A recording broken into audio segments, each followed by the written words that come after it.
Hi guys, here is a very good news to all the CA Inter Group 2 students aspiring for May 2023 and even November 2023. You know what? I'm going to release my revision classes of almost 25 hours of CA Inter audit, on this YouTube. Getting it? So right now whatever you're watching is part 1 video of the revision class for CA Inter audit. I don't know how many of you have watched the auditing class of mine previously, which I uploaded in 2021, which has almost 5 lakh views. It is the marathon revision which has highest views in the entire India. Who have uploaded in the past 2 years. It's been hardly 1.5 years that I have uploaded and almost it has 5 lakh views. And really thanks to each and every one of you. So that's a marathon which is having 18 hours, time. So now once again, I'm uploading for May 23 exams and November 23, even May 24 also you can watch these marathon classes. Now, so by the way, this marathon is going to be approx 24 to 25 hours. So this is a basic introduction video and I decided to upload it in the January month itself 2023 for the benefit of students, so that those who are unable to afford my regular class, getting it, at least you can watch this marathon. And first important thing, please watch the video at standard speed. Revision class itself means generally we take at a faster rate. If you also increase watching speed at a higher rate, it will be, again I'm telling you, there is no point of watching this marathon.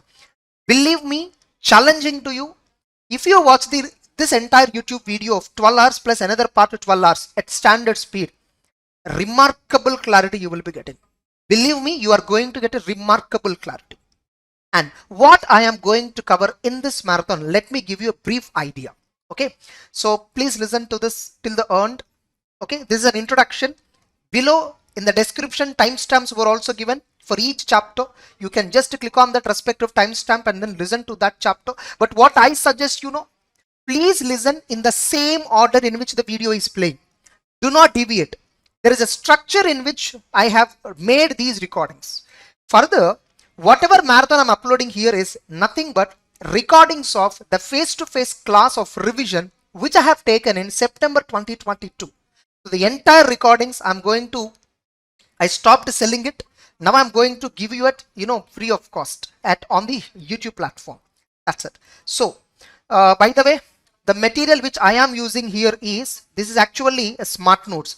This is completely a colored notes, and believe me, this is one of the best book that is available in the market, which comprehensively covers entire syllabus. And right now, because of the doubt that we have on the new scheme, we have not went for bulk publishing of this book.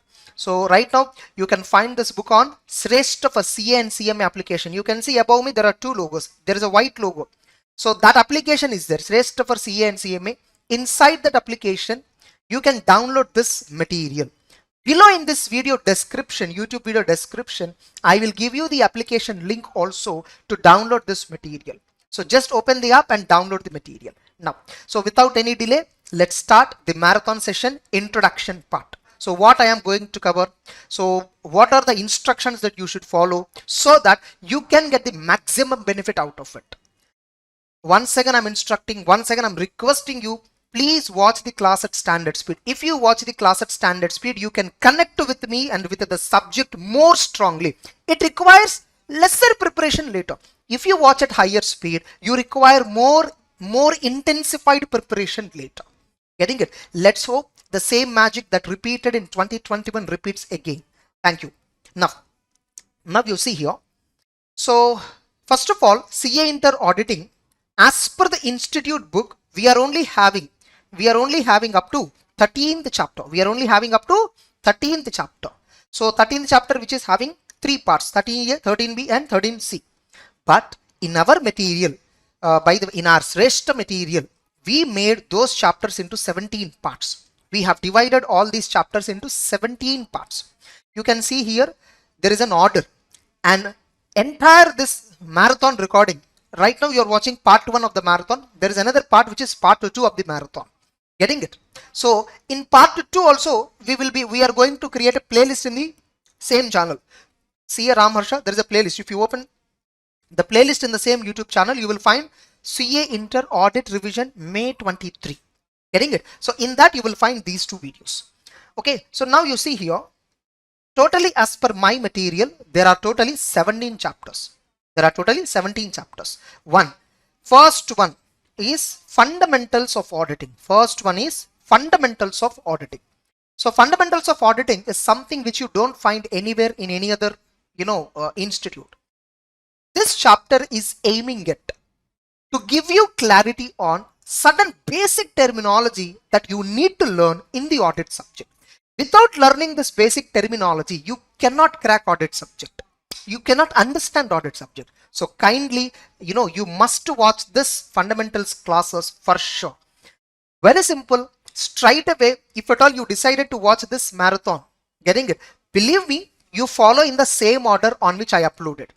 If at all you are unable to watch at a stretch, watch 1 hour, take break. Watch 1 hour, take break. Every day 1 hour. Since it is on our YouTube, you need not be hurry. I'm not going to delete it. Getting it? So first I'll be covering fundamentals of auditing. Then I will be discussing nature, objective and scope of audit.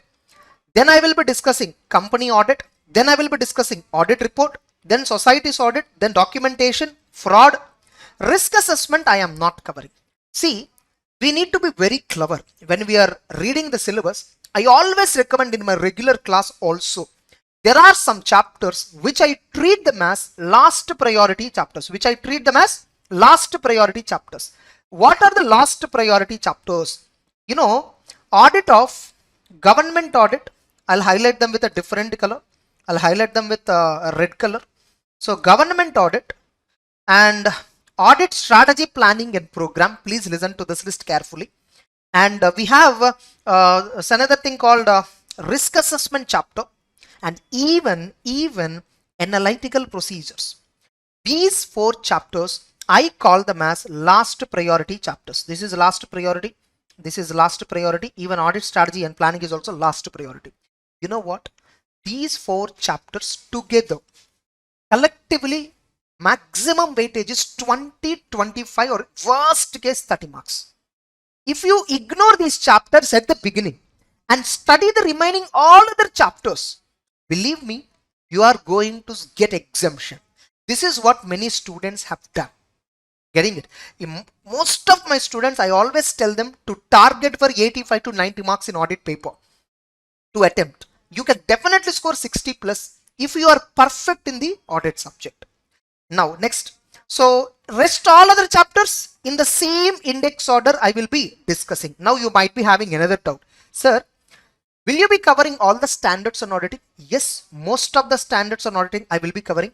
You see, our entire subject, if you observe the entire subject, I can say 70 marks is nothing but standards only. 70 marks is nothing but standards. Not even 70. In fact, I can say 80 marks is standards weightage only. Out of 120 marks of your paper, 80 marks is standards. Like, first of all, what is your, paper? What is your paper thing?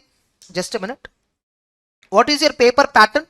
So your paper pattern is very simple. Like, you will be asked for 120 marks, out of which 30 marks will be MCQ. And rest 90 marks will be descriptive. In this 90 marks, 14 marks will be true or false questions and remaining 76 marks will be descriptive questions. 14 marks true or false, 76 marks descriptive. Out of this 76, here some 2 marks choice will be given. Here some 16, I think some 20 marks choice will be given. Some 18 marks choice will be given in the descriptive. Altogether 20 marks choice for you. Getting it?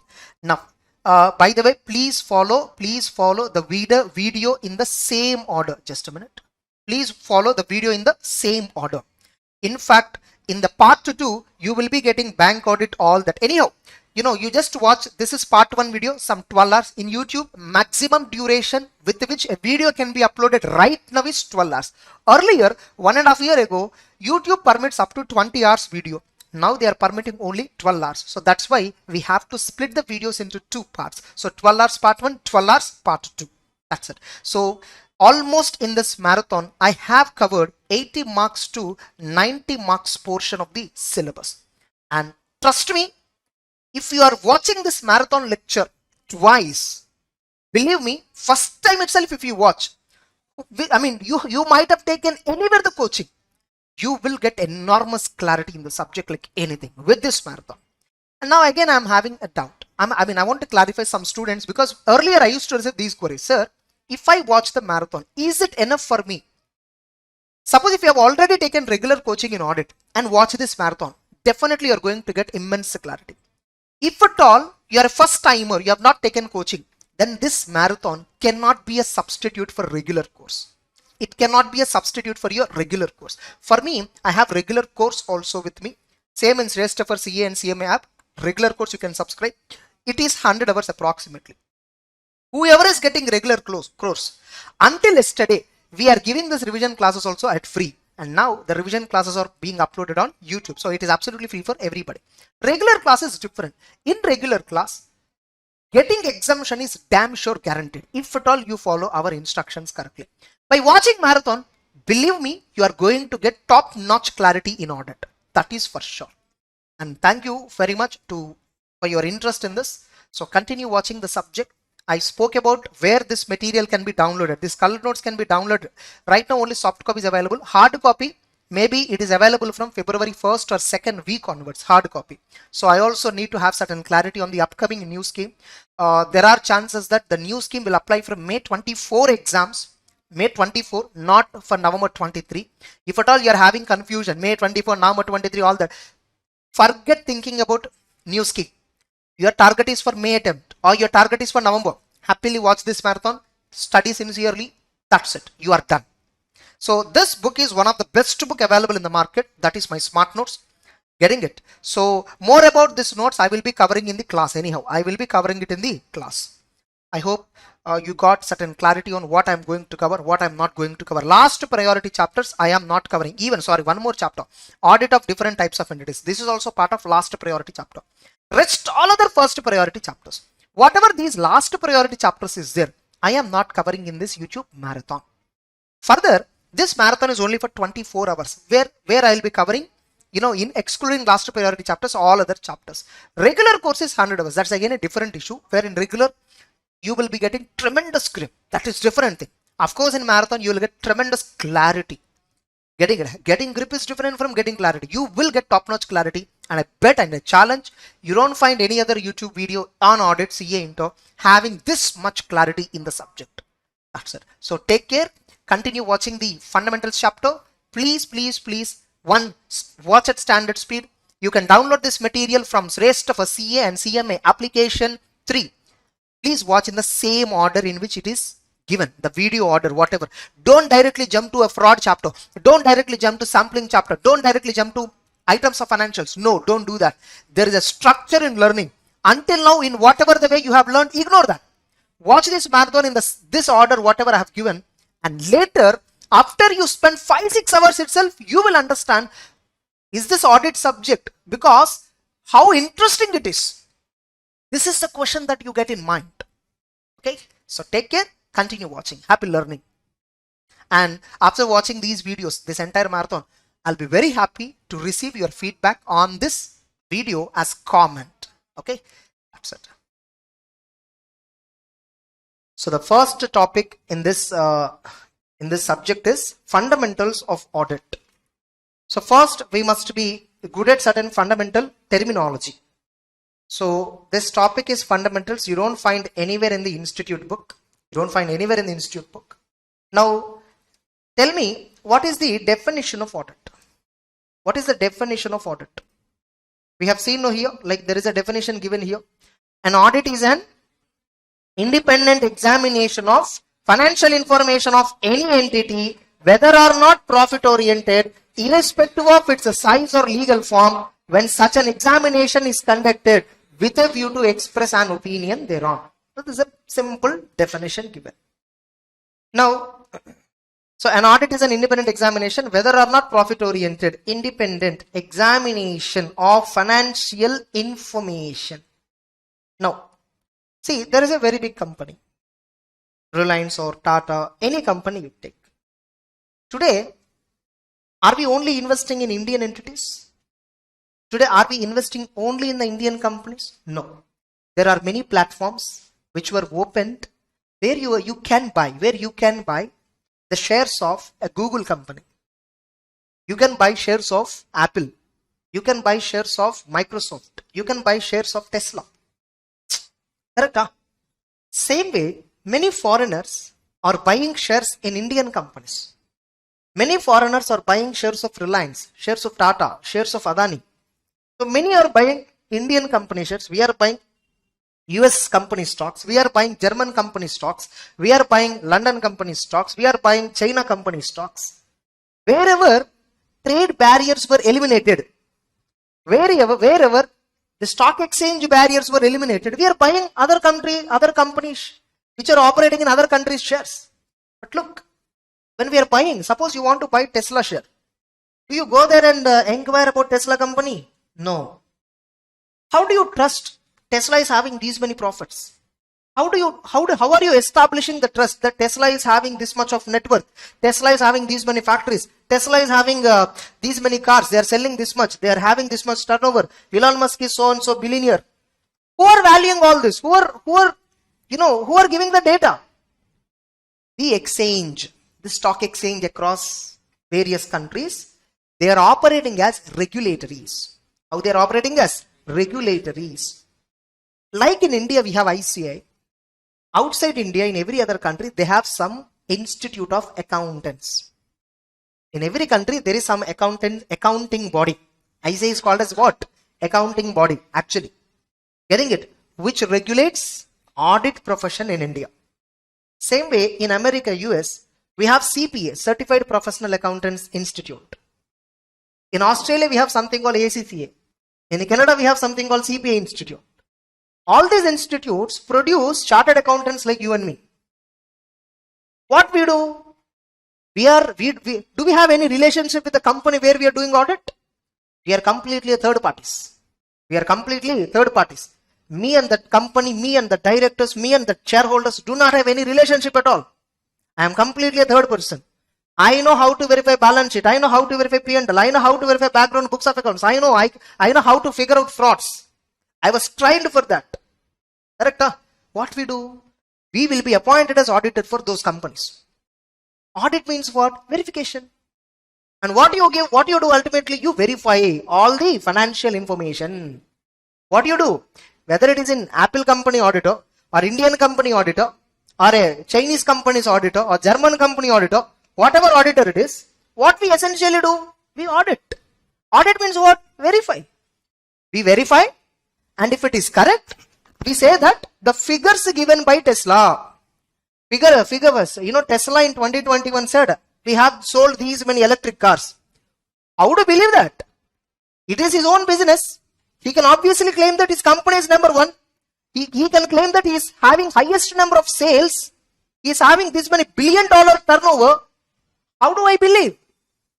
Some certified public accountant, he gave a report. Whatever financial statements given by Tesla company, Tesla Incorporation, the information contained in these financial statements is true and fair.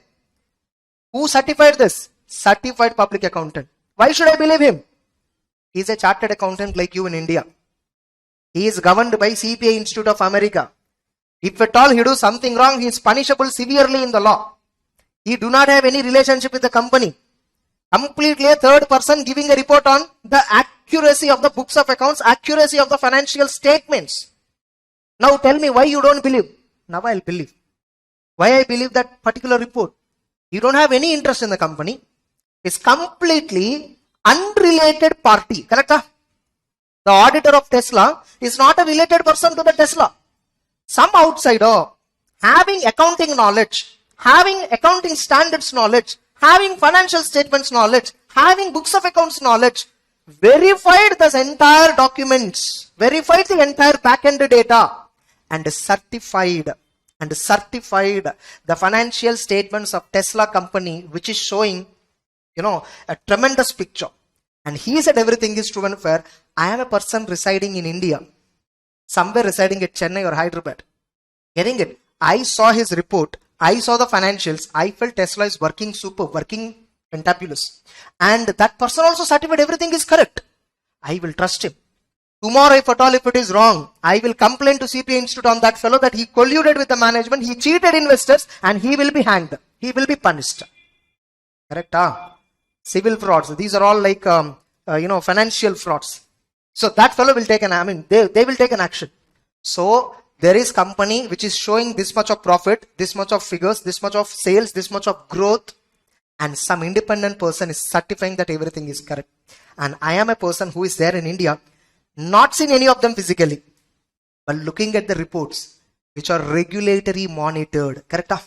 Which are regulatory monitored. Regulatories work for public welfare. So regulatory monitored. I saw these reports and I trusted Tesla is performing really well. I purchased the share of the Tesla. Same way, an investor who is there outside India is also buying shares in India. Same way, everybody, whoever is there in India, buying shares of a company, Reliance Industries, which is incorporated somewhere in Mumbai. Okay, Navi Mumbai. Somewhere head office is in Navi Mumbai. Somewhere they have a refinery in Mumbai. Have you visited there to buy the share of a company? No, by looking at the documents, you are trusting the company and then, buying the shares. Now those documents is called as audit report. That documents are called as audited financial statements. Why are you trusting these documents? Because the person doing audit is independent. Are you getting it? Now independence is having two dimensions. Independence in terms of appearance, independence in terms of mindset. Independence in terms of appearance, independence in terms of mindset. Tell me what we can see actually in this. In appearance and mind, what is visible? Appearance is visible. Independence of mind is not visible. Auditor will say that I am honest. But do we know how far he is honest? See, I am not related to Tesla company. I am not related to Mukesh Ambani family. I don't have shares in the company. Okay, you are able to prove. You don't have shares, your relatives do not have shares, you show me proofs. You are able to show me the proof. But I am independent in terms of mind. How can I prove? Do me narcotic test. Only that is the only way to prove. How can I prove my honesty? Independence of mind is nothing but honesty, nothing but integrity. That is something invisible. Are you getting it? Whereas independence, appearance, you see, I am not related to the director. I am not a relative of the shareholder. I am not having shares in the company. See my demat account. My relative, my wife is not having shares in the company. See my demat account. I can show proofs for all of you that I don't have relationship with the company where I am doing audit. I don't have relationship. I can show the proof. Correct? Independence in terms of appearance is visible. It is something we can prove. So in audit, which is most important, generally, mindset is most important. Honesty is most important. But tell me, if I tell you to act honestly, how many of people will act? So the lawmaker protected. The lawmaker protected independence of appearance. Independence in terms of appearance. By looking at the auditor, by looking at the relationship he's having, he should be independent. If at all he is unrelated person, obviously he will not do favor. If he is my relative, I will do favor. If he is not my relative, why will I do favor? So, people believe, if auditor do not have relationship with the company, naturally he is honest with the company. If at all auditor is related to the company, he will not be working honestly. That's why what company law disqualification says, a relative cannot be appointed. A partner of the firm should not have shares in the company, should not be indebted to the company, should not have business relationship with the company. Why all of these are prohibited? If at all you are having shares in the company, you naturally support your company because you are also owner. If you don't have shares in the company, if you boycott that, naturally, whoever chartered accountant is there, who do not have shares in this company, we will appoint him as an auditor. And since he don't have any relation with the company, he will do audit honestly. Suppose if I have shares in the company, I will not do honestly. Because if something is wrong, I may not comment on that. Because I'm also owner, I will also affect. Self-interest threat. What is it called as? Self-interest threat. Since I'm having interest in the entity, if something went wrong, I will not be commenting. because I'm having interest. My interest will affect. Able to understand all of you. So audit independence is both appearance and mind. Now an audit is independent verification. What is it? Verification, examination, assessment, a determination, whatever. Independently you're verifying what? Financial information. Financial information means what? It is financial statements and books of accounts both. Financial information. It's not financial statements. Getting it? Financial information, financial statements and books of accounts both. You are verifying the entire financial information of any entity. Not necessarily company. Only companies will have auditors. Huh? A partnership firm can have auditor. A sole proprietor can appoint an auditor. A LLP can appoint an auditor. A society can appoint the auditor. All these are what? Enterprises. Enterprises, another synonym is what? Entity. Of any entity, whether or not profit oriented, it may be profit oriented entity or it may be non-profit oriented entity. Every organization which is dealing with many receipts and payments, do they maintain books of accounts or not? Correct? Huh? Do they maintain? See, in your family you might have seen, whatever expenses they are incurring, they'll maintain a chit, TT. Have you seen yes or no? In many families they maintain as a custom. Why do they maintain? If they are incurring on so many things, they should have something later on to look at. What we spend, where we spend, where, how the funds flow were affected. A small family spending some amount, they're writing in the record because they can't remember. So every organization, whoever is dealing with large number of receipts and payments should maintain records or not. So that subsequently they need to check everything. So non-profit entities will also maintain books of accounts. Non-profit entities will also prepare financial statements. Able to understand? All the temples you see, they have books of accounts. They have financial statements. It is incorporated as some trust. It is incorporated. Somehow it is incorporated. Getting it? So it may be profit oriented or non-profit oriented. Anybody. Tirumala Tirupati Devasthanam appointed me as an auditor? Yes. Suppose if they have appointed me as an auditor, what is my duty there? I will go check the assets, check the liabilities, check the incomes, check the expenditure, income and expenditure, and certify is it correct. Able to understand? TTD Devasthanam Temple says this year we have received 700 crore donations. Out of 700 crore we spent on devotees like this much. We spent on building renovation this much. We spent on other constructions this much. They are saying, who knows? It is public money. Some management inside TTD can do frauds, no? So that's why what they did, TTD trustees here, what they did, they appointed a CA.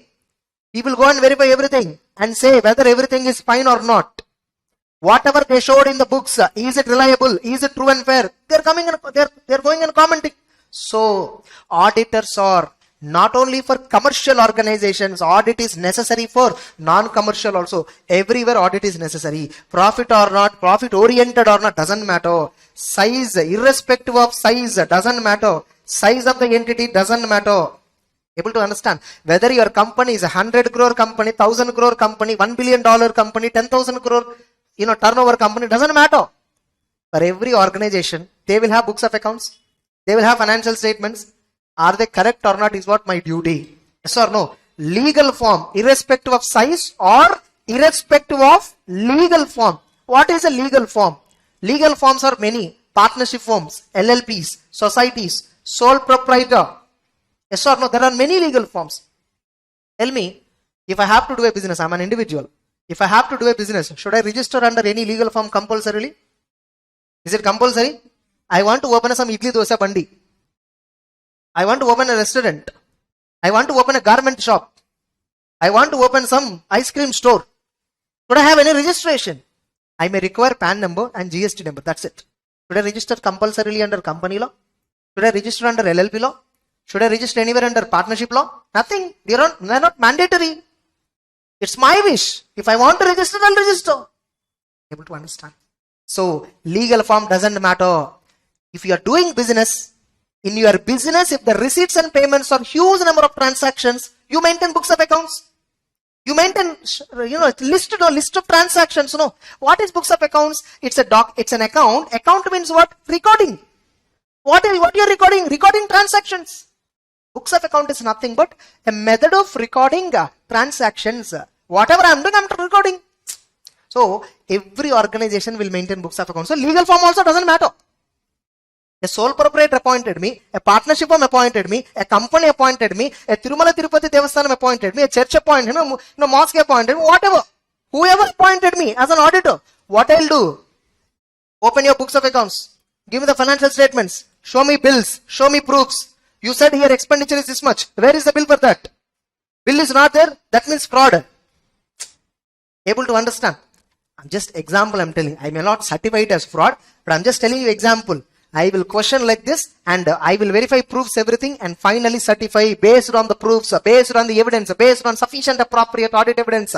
They are true and fair. That's how I certify. So legal form doesn't matter, size doesn't matter, they're objective, profit oriented or not doesn't matter. I'm an auditor. I'm appointed to independently verify your financial information with a view to express opinion thereon. So audit is a definition not specific for companies. Audit definition is not specific to law. It may be non-stat audit or it may be stat audit, doesn't matter. What is audit? Verifying something. Verification means what? Whatever you made that, maker and checker should be different. The person who is making the thing and checking the thing should be different. So maker and checker should be different means independence. If I only did the task, if I am only verifying, will I find a mistake? That's it. So an audit is an independent examination of financial information of any entity, whether or not profit oriented, irrespective of size or legal form. When such an examination is conducted with a view to give an opinion. Now you see the word financial statements. See this fundamentals is very important. That's why I'm going a little slow. Gradual I'll increase the speed.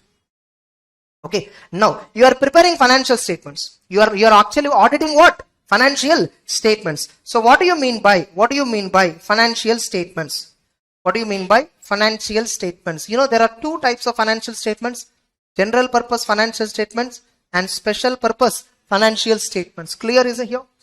So there are two sets of the financial statements. One is general purpose financial statements. Another one is special purpose financial statements.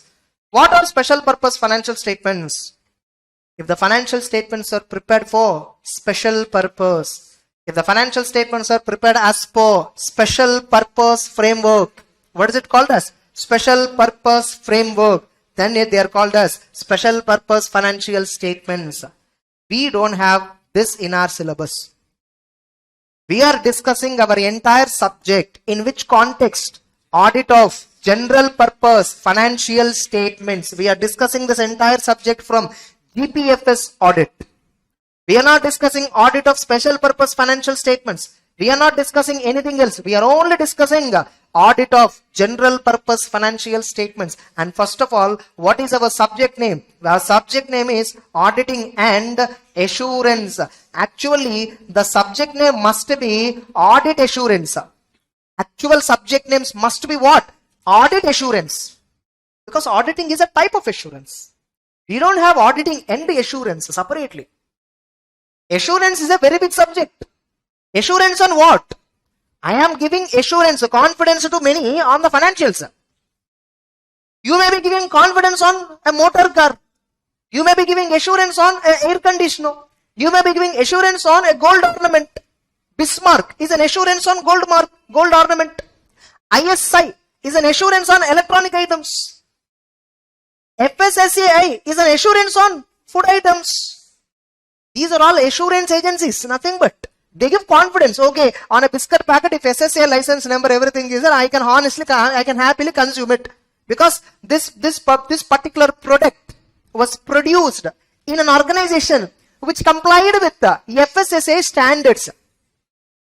Are you getting the point? So in every field, audit is a common word. L&T Metro project is going on in Chennai, Hyderabad, everywhere. Now whether the project is as per planned one or not, whether the railway track properly laid or not, there is an audit, Now their audit means accounts audit, financial statements audit. That's an operational audit.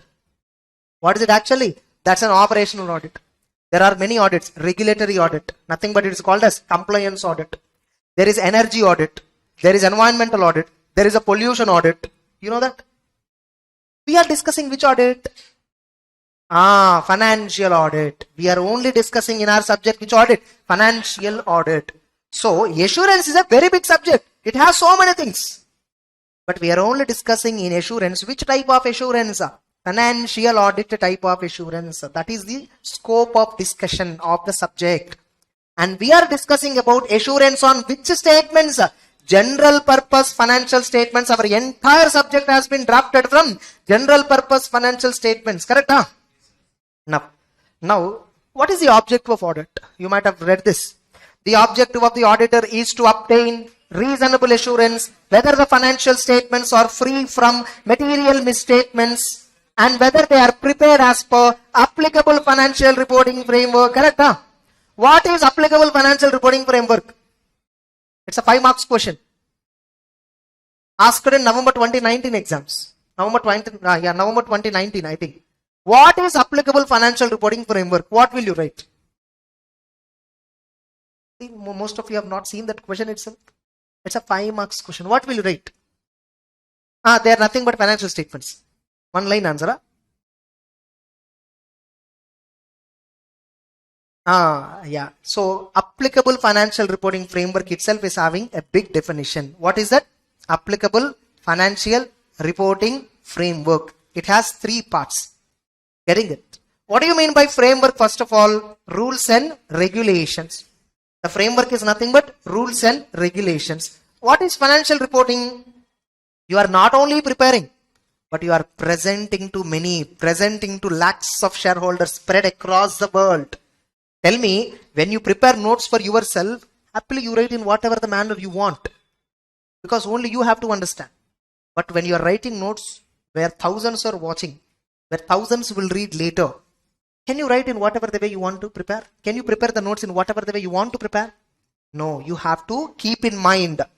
You have to keep in mind who are your general audience, who are your various users. So, presentation must be keeping in mind which large number of users.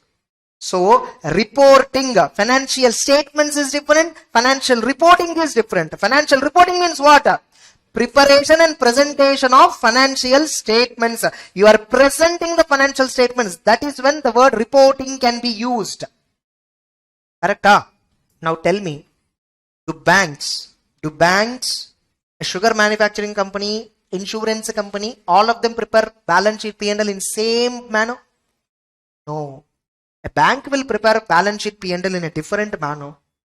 A sugar manufacturing company, oil manufacturing company, manufacturing trading company will prepare balance sheet P&L in a different manner. And an insurance company prepares financial statements in a different manner. A sole proprietor prepares financial statements in a different manner. A partnership firm prepares in a different manner. Correct? So the financial reporting framework, nothing but tell me, a partnership firm, when they are preparing financial, do they follow some rules and regulations? Do bank follow some rules and regulations? Do insurance company follow some rules and regulations? Are all these rules and regulations same for everyone? So the rules and regulations, nothing but a framework for preparation and presentation of financials, nothing but combinedly financial reporting framework. The financial reporting framework is different for different types of entities. Agreed? Now, what is applicable framework? What is applicable? Depending on your nature of the business. Why are you preparing financials? Objective. Depending upon nature of the business and the objective of the financials, whatever financial reporting framework that company adopts, the management adopts, the partners adopt, the members adopt in a society, whatever framework they adopt for preparation and presentation of financial statements. That is what the definition of A for FW. And this applicable financial reporting framework can be a general purpose framework or a special purpose framework. It can be a fair presentation framework or a compliance framework. So first, have you understood that something is there this much? So now still we need to discuss what is general purpose framework, what is special purpose framework, what is compliance framework, what is fair presentation framework. Then slowly we will discuss the concept of misstatement, and half an hour we will close this session. Then we will start the next chapter. Clear everyone? That's it. Okay, we'll take break and get back in 15 minutes. So let's continue. So as I told, the financial statements are two kinds. Like one is general purpose financial statements, another one is special purpose financial statements. What are special purpose financial statements? If the financial statements are prepared as per special purpose framework. What is special purpose framework? There, the rules and regulations for preparation and presentation of financials were given by a special person or a group of persons. They are prepared for a special purpose. They are not for routine regular discussion by shareholders. They are not for routine regular discussion by stock markets. They are not for general public. They are for special reason. They are for getting loans. They are for mergers and acquisitions.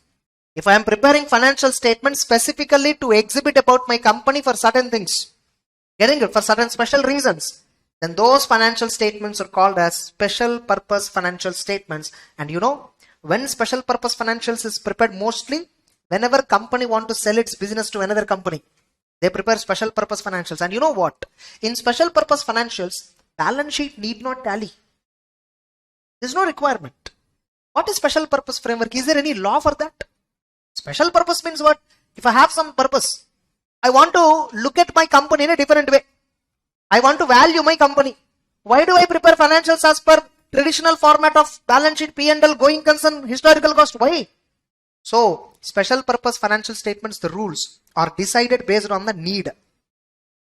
What rules we will follow, what principles we will follow, it is based upon the need of the moment. So, there is no framework for special purpose. Getting the point? I want to buy another company. I want to buy another company. Don't give me that balance sheet P&L. That is prepared on historical cost basis. Plant and machinery, it shows 10,000 crore. If I sell the plant and machinery, 10 crore also it will not come. Don't give me that balance sheet. Don't give me that P&L. Getting it? I want a realistic balance sheet, realistic P&L. I want realistic figures. So, you prepare everything as per net realizable values. So, my way of valuation of business is different. Able to understand? Special purpose financials are prepared based on the special circumstances, based on the need, special need. If there is no such need, why will I prepare them? Able to understand? Whereas, every one of us, whenever we discuss about a company, suppose if I name one company, if I tell you to buy the shares of the company, if I ask you to invest in the company, first question, what will you ask? Where the company is situated? What business the company is doing? Who are the people managing this company? And how much turnover it has? What assets it has? What liabilities it has? Is this company having positive net worth or not? Will you check it or not? Before you buy, do you check all these points or not? Whether you want to buy, a bank want to buy, mutual fund company want to buy, anybody whoever want to buy shares in a company, all of you will expect commonly same points, no? You don't want to buy the entire company. You want to buy some shares in the company. All of you will commonly expect some few common points, yes or no? Suppose you go and ask insurance companies, mutual fund company, sir, please invest in our shares. They will also ask similar questions like you. Maybe they may ask little more questions because they are much more knowledgeable. You will ask few questions. Somebody else will ask few questions. But all of you, commonly, every one of you wants some information, right? Some financial information. Commonly, everyone want to know about my company. Correct? Huh? Every year, what my company is doing. Every year, how much income we are generating. Every year, what is our position. Commonly, everyone will expect or not. On a year-to-year basis, customarily, gap. So, based on general purpose, why am I preparing balance sheet as on 31st March every year? General reason, general purpose. For whom? For what purpose you are preparing? Is there any special reason? I don't have any special reason. Then for whom you are preparing? I am preparing for my shareholders. I am preparing this for my creditors. My debtors will use. Soon, whoever is going to buy my shares will use. My directors will use. Many people will use. To meet their common financial information needs. to meet their common financial information needs. Everyone needs some financial information from me, and the information everyone wants is common in everyone. To meet the common financial information needs, I adopt some framework. I follow some rules and regulations for preparation and presentation of financials, and that framework is called as general purpose framework. What is that framework? General purpose framework.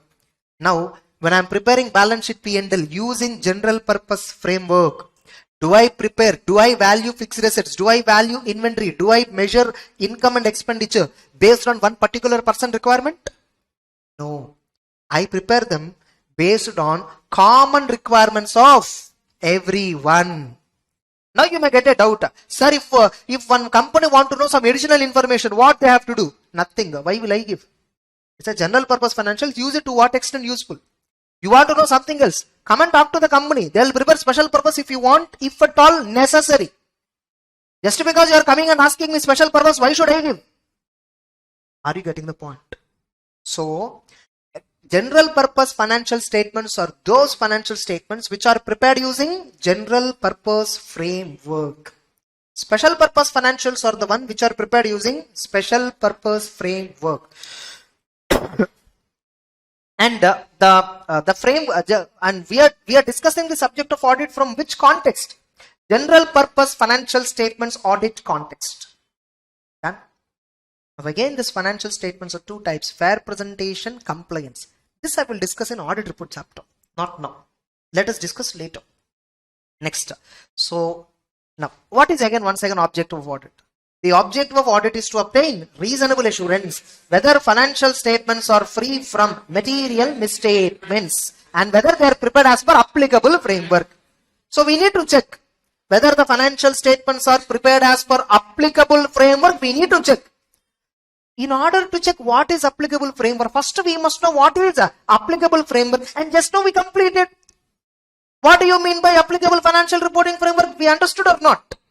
Applicable framework is nothing but in view of nature of entity, bank, insurance, NBFC, which one? And objective of financials, general purpose, special purpose. The financial reporting framework. The financial reporting framework, nothing but the principles and policies and rules and regulations for preparation and presentation of financial statement. The principles followed by the managing persons of the enterprise. Partnership firm, partners. LLP, partners. Sole proprietor concern, the proprietor. Company, directors. The management will follow some framework. No, that framework is called as applicable financial reporting framework. And this framework is broadly based on the purpose of the financials, two types: general purpose, special purpose. Based on presentation manner, fair presentation, compliance. I'll discuss that later. Now, one of the objective we completed. The objective of the auditor is to obtain reasonable assurance whether financials are prepared as per applicable framework. You will check. Company appointed me. Company applicable framework is Schedule 3. Applicable framework is accounting standard. Every company shall prepare financial statements as per Schedule 3 and as per accounting standards and should convey true and fair view. Section 129 subsection 1 says this. Yes or no? So applicable framework for company Schedule 3. Accounting standards. If company appointed me as an auditor, I will check balance sheet P&L. Are they prepared as per Schedule 3? Are they followed accounting standards? I will cross verify. And finally give my opinion. Not only this, I have another objective, most important objective. Whether the financial statements are free from material misstatements. Are the financial statements are free from material misstatements? Free from material word you ignore. For few hours, ignore that word material. Ignore. Obviously, do we concern about big mistakes or small mistakes? Material only we obviously concerned about. If it is some 10 rupees, 100 rupees mistake in the 100 crore balance sheet, do we worry? We only worry about a material mistake. So obviously. Now, whether the financial statements are free from MMS. What do you mean by that? Free from MMS means, free from mistakes means, is it right or wrong? I said the books are free from mistakes. What do you mean by that? Books are right or books are wrong? Right. Now they're asking you, are the financial statements free from material misstatements? They're asking you, are they right? Are they wrong? That is what they're asking indirectly. The auditor has to verify whether the financial statements are free from material. Hey, Mr. Verify, are they containing any mistakes or are they not containing mistakes? Check it out and come back and tell me. You told me Tesla balance sheet P&L. What Elon Musk says is not correct in the P&L account. He says in the P&L this many $1 billion sales, but in reality is not there. Tell me that it is completely wrong. Give me a report that it is wrong. Or no. So now, what is the word here? Misstatement. What is the word that has been used? Misstatement. So what do you mean by a misstatement? What is misstatement? There is a big definition. Misstatement means a difference between amount, classification, presentation, disclosure of a reported financial statement item, amount, classification, presentation, disclosure that is applicable as per applicable financial reporting framework. If I ask you to remember like this, you will never remember even you read 20 times. So you need to understand. Now misstatement means what? What is mistake? How do we say something is mistake? If you know what is right and what he did, I will compare with what is right. And I will tell you whether you did is right or wrong. Whether your answer is right or wrong, how do I check? First look at the correct answer. Compare your answer. If it is matching, I'll give right answer. But if there is a difference, your answer is wrong. Misstatement means difference between right answer and wrong answer. Correct? Correct? But how here it has been written? I'm talking about definition. Misstatement means a difference between, in financial, we are not looking at mistakes of human beings. We are looking at mistakes in the financials. In financial statements, how mistakes can happen? 4 types. How mistakes can happen? 4 types. Amount, classification, presentation, disclosure. Amount, classification, presentation, disclosure of a reported financial statement item. Reported financial statement item means what? Already balance sheet prepared, already P&L prepared. In that fixed assets, current assets reported something. They are given some amount, some classification, some presentation, some disclosure. Difference between this and what? Difference between this and we need to compare with how they have to do. Correct? How we need to prepare financials?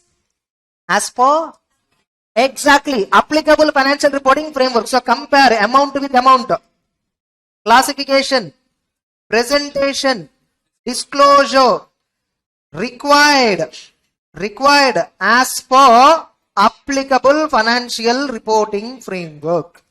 You see the definition now, you understand, you'll never forget. What is a misstatement? It's a difference between amount, classification, presentation, disclosure. Now nothing but you see here, difference between what you reported in the financial statements and what is required as per applicable. If there is no difference, what you did, what is required, both are same. Now is there a mistake? But what you require, what you did, there is a lot of difference. Then it is called as misstatement. Now this misstatement can happen in 4 ways. Amount, classification, presentation, disclosure. You can do mislead people by doing not only in amount, but you can do mislead people in form of classification, in form of presentation, in form of disclosure. In any way you can manipulate people. You know that? Able to understand? Suppose how in amount a misstatement can happen. In amount how a misstatement can happen. Suppose we all know, let me take simple examples, traditional examples I'll take. At some places I'll take little modern examples where I think you can understand well. Inventory valuation is what? Cost or NRV, whichever is lower. Suppose a company is having 100 crore worth of cost of inventory. Getting it? The NRV value of this inventory is some 85 crore. What is actual valuation? Applicable framework, accounting standard says what? Cost or NRV, whichever is lower. What is right value? 85 crore. But Company presented in books of accounts at cost only 100 crore. They ignored valuation principle. Now, there is a difference between what they reported in the balance sheet and what they need to report. Now, is this a mistake or not? Yes. Next. A mistake can happen in classification. Suppose a company purchased land. What is a land for a company? Asset, not fixed asset. You cannot straight away say it's a fixed asset. Company purchased land, no, for what purpose? Factory construction? Warehouse construction, for what purpose? None of this. Company has idle money. Company has idle money. Reserves and surplus are so much. Now what companies will do with idle money? They invest. Now this company invested where? In the immovable property called land. Now tell me, when a company purchased land for the purpose of investment appreciation, value appreciation, what is this land for the company? Not a fixed asset, but investment. Fixed asset is something asset used for my business. Suppose I am a manufacturing company. If I buy an asset for my business need, for operating needs of the business, for factory purpose, manufacturing purpose, trading purpose, then it's a fixed asset to me. Yes or no? Here I purchased land. Am I using it as a factory or warehouse or something? Nothing. I'm just using it for investment appreciation. That's an investment. But you know, the company showed it as fixed asset. Actually, what is the classification? No, 100 crore land they purchased, 100 crore value correctly mentioned. But instead of showing it under investment, where they showed, it's actually investment, but where they showed fixed asset. Now the company did a classification mistake or not? Now you may say, sir, what happens, sir? Anyhow, balance sheet showing 100 crore value, no. What happens if it is shown under fixed asset, not under investment? What is the problem? The way I interpret the financial statements will change. Correct? The way I interpret the financials, very simple. You look at my investment, right, in the company. Suppose I have my personal asset. Will you calculate it for the purpose of investment in a business? No. For teaching the class, I purchased this and this. Correct? What you will check? What Harsha sir invested for teaching class? You will check only these, no? If I bring my land documents and show you, hey, this also I am using now in the class, will you believe? Correct? So, if I classify like that, am I misleading you? Suppose simple, I am investing all this, I am investing my energy, all that. Based on that, I am fixing some fee and collecting from you. Sir, what is the basis for the fee calculation? If you ask me, I need to show you the basis. Plus my margin. If I keep my wife jewelry cost, hey, my wife, I purchase jewelry also, please reimburse in the form of a tuition fee. Will you? No, right? So, classification is very important. In a company, if a company classifies a land, which is investment under fixed asset, have you done ratio analysis? Fixed asset turnover ratio meaning will differ. Fixed asset turnover ratio will change. So, classification must be proper. This way they can do, mistake. A company can do mistake in presentation. A company can do a mistake in presentation. Maybe mistake is not there in amount. Mistake may not be there in classification. Sometimes mistakes may be cumulative. Amount wrong, classification wrong, presentation also wrong. Like cumulatively also it can happen. Able to understand? Mistakes can be in the form of presentation as well. How? What is presentation? Simple example. Debtors, no. How do we present in the balance sheet? Debtors. Trade receivables minus provision for bad and doubtful debts. 100 crore minus 5, 95. Trade receivables 100 crore, provision 5 crore. Which is right? This is presentation 1, this is presentation 2. Which is right? Presentation 1. Why presentation 1? I will follow presentation 2. Am I misleading anybody? But you are presenting wrongly. Because of the presentation 2 type, people may not understand you are having doubtful debts worth of 5 crore. Yes or no? If I show you 100 crore, below 5 crore reduce, I am telling you indirectly, I have 5 crore doubtful. Actually 100 crore I should receive, but 5 crore I am doubtful. So 95 you consider. This is right, no? True and fair. This is true and fair picture. But if I classify 5 crore on the left side, I am showing you completely true and fairly. But can you correlate it immediately? It requires so much of effort for you to understand that I have doubtful assets. Correct? Presentation can be done like this. Mistake. Mistake can be in the form of disclosure. A mistake can be in the form of disclosure. Suppose I'm having a court case pending against me. In my company, on my company, there is a very big pending case. If at all the case was successful on the other party, I have to pay 25-30 crore damages. If I don't disclose that to you when I'm selling my business, what will happen? Will you be at loss or not?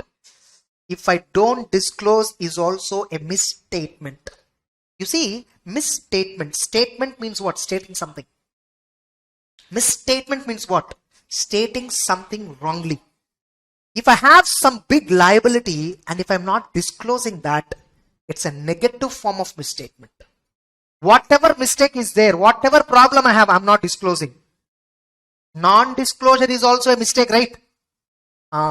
Misstatement can be in the form of disclosure, presentation, classification, amount. So now you see the definition of misstatement. Misstatement means a difference between amount, classification, presentation, disclosure of reported financial statement item and amount, classification, presentation, disclosure that is required as per applicable financial reporting framework. Easy to understand. So no need to remember. If you understand, you remember naturally. That's it. Next. So that's misstatement. Now tell me, in balance sheet P&L, these mistakes will happen, no? Commonly. Will it happen intentionally always? Always mistakes will happen in the financial statements intentionally. Or always do they happen unintentionally? Anything.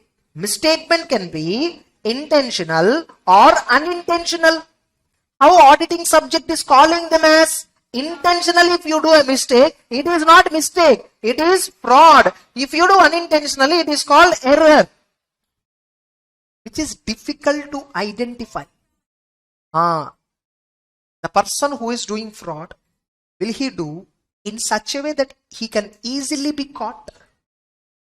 He will do fraud so that in such a way, it will be difficult to trace. So generally the person doing fraud, intentionally he do that.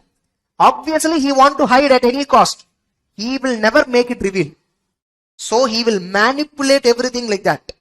Detecting fraud is very difficult. Error. The person who did the error, do he has knowledge of the error? The person himself doesn't know that he did fraud, that he did an error. So he himself doesn't know. Now tell me, when a person who committed error unknowingly, can he hide it? How can I hide it?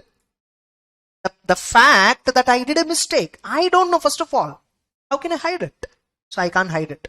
If something is not hidden cleverly, generally identifying that is easy because nobody is hiding it. Correct? So there are two types of mistakes, fraud and error. With this, fundamentals is over. So the person conducting the audit, we call him as what? Auditor. Auditor can be who? Auditor means who? Generally, all of us will be a chartered accountants. After that, some of us will go for industry. Some of us will open up practice. Getting it? Practice means what? You open up an office, take, accept clients, you are the auditor. Now tell me, how many of you are in articleship already? 5 or 10? Hardly. Okay. Now tell me, whenever your office, no. When a company client is asking you to do audit, only the CA partner, he is alone going for conducting audit. Your article, no. You are also going to do audit. In fact, major work you only do. Correct? And you will get 6,000, 7,000 stipend. And principal will charge 7 lakhs audit fee. Correct? And he will pay you 6,000 stipend for the 1 full month. Getting it? So, his auditor means who? Only, not the partner. The partner, my manager, my articles, everyone is called as auditor. Auditor means what? Everyone from auditor office is called as auditor, but not peon. Yes or no? Whoever is working on the financial statements for audit, we call him as auditor. Now tell me, we are accepting one work from client. What is it called as? Contract. In profession, we call it as engagement. Ring exchange kadayadu. It's an engagement. Getting it? Engagement means what? He is engaging me on an assignment. Yes or no? Engagement plus assignment. Engagement. Getting it? So, he appointed me as an auditor and I'm working on it. Now, I am not going individually. Me and I'm taking along with me some team on this engagement. We'll call this engagement team. I am the partner. My manager is there, who is also CA, but he is my employee, not my partner. He is also there to monitor you. And my articles were there. All of us are called as engagement team. Auditor means members of engagement team. But tell me, when something comes for answerability to SEBI, answerability to RBI, can I tell my article to go and answer? Who will come when it comes to responsibility? Partner. Who will sign the balance sheet ultimately? Partner, engagement partner. I am only taking their help just for the sake of my, because their articles, I need to train them, no? Just for that I am taking their help. Getting it? They are not responsible. They are only helping me. Ultimately, client appointed whom? Auditor. Able to understand? So this is fundamentals syllabus. Next, we need to discuss nature, objective and scope of audit. Next, we need to discuss nature, objective and scope of audit. So with this, fundamentals session is completely done. Clear? So now the actual chapter is nature, objective and scope of audit. This is what the first chapter I think in your institute book. Getting it? Now this chapter, if you look at, we divided this chapter into 4 parts. First, some concepts of auditing we are discussing. Then we will be discussing about how to accept the audit. Then we'll be discussing what is independence, what is relationship with other subjects. Then we'll discuss about SQC principles. But we will not be discussing SQC now, we'll be discussing later. Okay, now. So, first one, what is an audit? Explain the points which an auditor has to satisfy himself before expression of opinion. Now, what is audit definition? We have seen already. What is purpose of audit? Why audit? Why audit? No, I am not asking what is audit. I am asking why auditor? Because somebody is certifying Tesla documents, I am having confidence. What is auditor is doing? He is increasing my confidence level. Auditing enhances degree of confidence of user of financial statements. Why my confidence is increasing? Because it is verified. How are they valid? Are they accurate? It is verified by independent, unrelated, competent person. Able to understand? That's the purpose of audit. Next, now tell me, you are the auditor, right? You are checking books, balance sheet, P&L, right? What points you will check generally? There are so many things that we need to check, but generally as a points, what will you check? Will you check Schedule 3? Which means, will you check applicable financial reporting framework? Do we check accounting standards? Do we check, whether background invoices, documents, proofs and all? Company said, I have land worth of 1,000 crore, factory cost, plant and machinery. Okay sir, thank you, very good. Will you say that? Show me documents, title deeds, show me amount paid, show me bank statement. Will I verify or not? We will verify supporting documents, correct? Now company is depreciating plant and machinery. Depreciation, company plant and machinery, 100 years life. What will you tell? If 100 years life is used by a company, what will you say? How come it will come for 100 years? Suppose company purchased air conditioner, life for 50 years. Will AC work for 50 years? How many years it will work? Hardly 10 years. Correct? If company uses 50 years as life and calculated depreciation, don't you question that? Which means accounting estimate. Accounting estimate. Is it genuine or not? Don't you check it?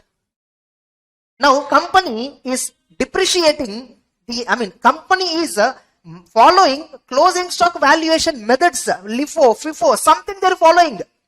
I asked the company, sir, how do you sell the goods, sir? Sir, recent one the goods, whatever recent report, that we will sell it first. We will always make customers latest stock available. Which means company should follow which method of inventory valuation? LIFO, but company is following FIFO. How they are doing business and what they are accounting in the books, is it matching? Substance over form. Both should be same, no? Whatever I do in business, it should reflect in my books of accounts.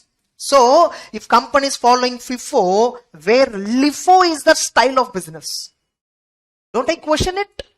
So do me, which means I need to question accounting policy. Correct, huh? So see how many things I need to verify. I need to verify applicable framework. I need to verify accounting standards. I need to verify accounting estimates. I need to verify accounting policies. So many things I need to verify. I need to see background transactions. And tell me, between balance sheet P&L and books of accounts, should they match or can they mismatch? Should they match? Balance sheet P&L is a result of books of accounts. Books of accounts means journal entry. We post it to ledger. Then we post it to trial balance. Then from there we prepare P&L and balance sheet. Obviously, if I change something in books of accounts one journal entry, my balance sheet P&L will affect or not?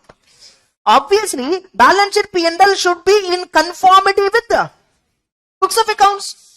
So I should check books of accounts, financial statements, whether they are matching or not. Whether journal entries, purchases, sales, are they having supporting proofs or not? Correct? That is the point which we need to consider. Whether financial statements are in conformity with the books, entries, transactions supported by evidence. Can a transaction have duplication? What is duplication? Twice or thrice? Duplication means what? Twice or thrice? Any number of times. More than once is duplication. Getting it? Can they omit something? Can they ignore some information? Can they pass dummy transactions? We should check, no? Next, and see that financial statements information is clear and unambiguous, and see that amount, classification, presentation, disclosure are as per accounting standards. See that assets and liabilities are true and fair. Correct? Or 4 points they may ask you in exam. They'll ask you like this question. Write about what is the definition of audit and purpose of audit, and what are the 4 points the auditor shall consider before expression of opinion. Before expression of opinion. Tell me, I give opinion. What will I give opinion? And what? I will have to tell whether balance sheet P&L, numbers, classification, presentation, disclosures, whatever balance sheet P&L is containing, are they right or wrong? That's what my opinion. Correct? Are they right or wrong? People appointed me for what? They want to know, is it right or wrong? Hey, we all lakhs of people gave so many crores of dollars to Elon Musk. He invested in some rocket, space science, something. And he is, after 1 year, he came and showed me this is the result of the fund, whatever we gave. We all gave $1 billion money. And this is how he invested. This is what he is claiming. How do I know it is correct? I sent one competent person. I sent one unrelated person, a chartered accountant, a certified public accountant I sent. He verified everything and came back and told me, hey, he gave some statements, to all of you after 1 year.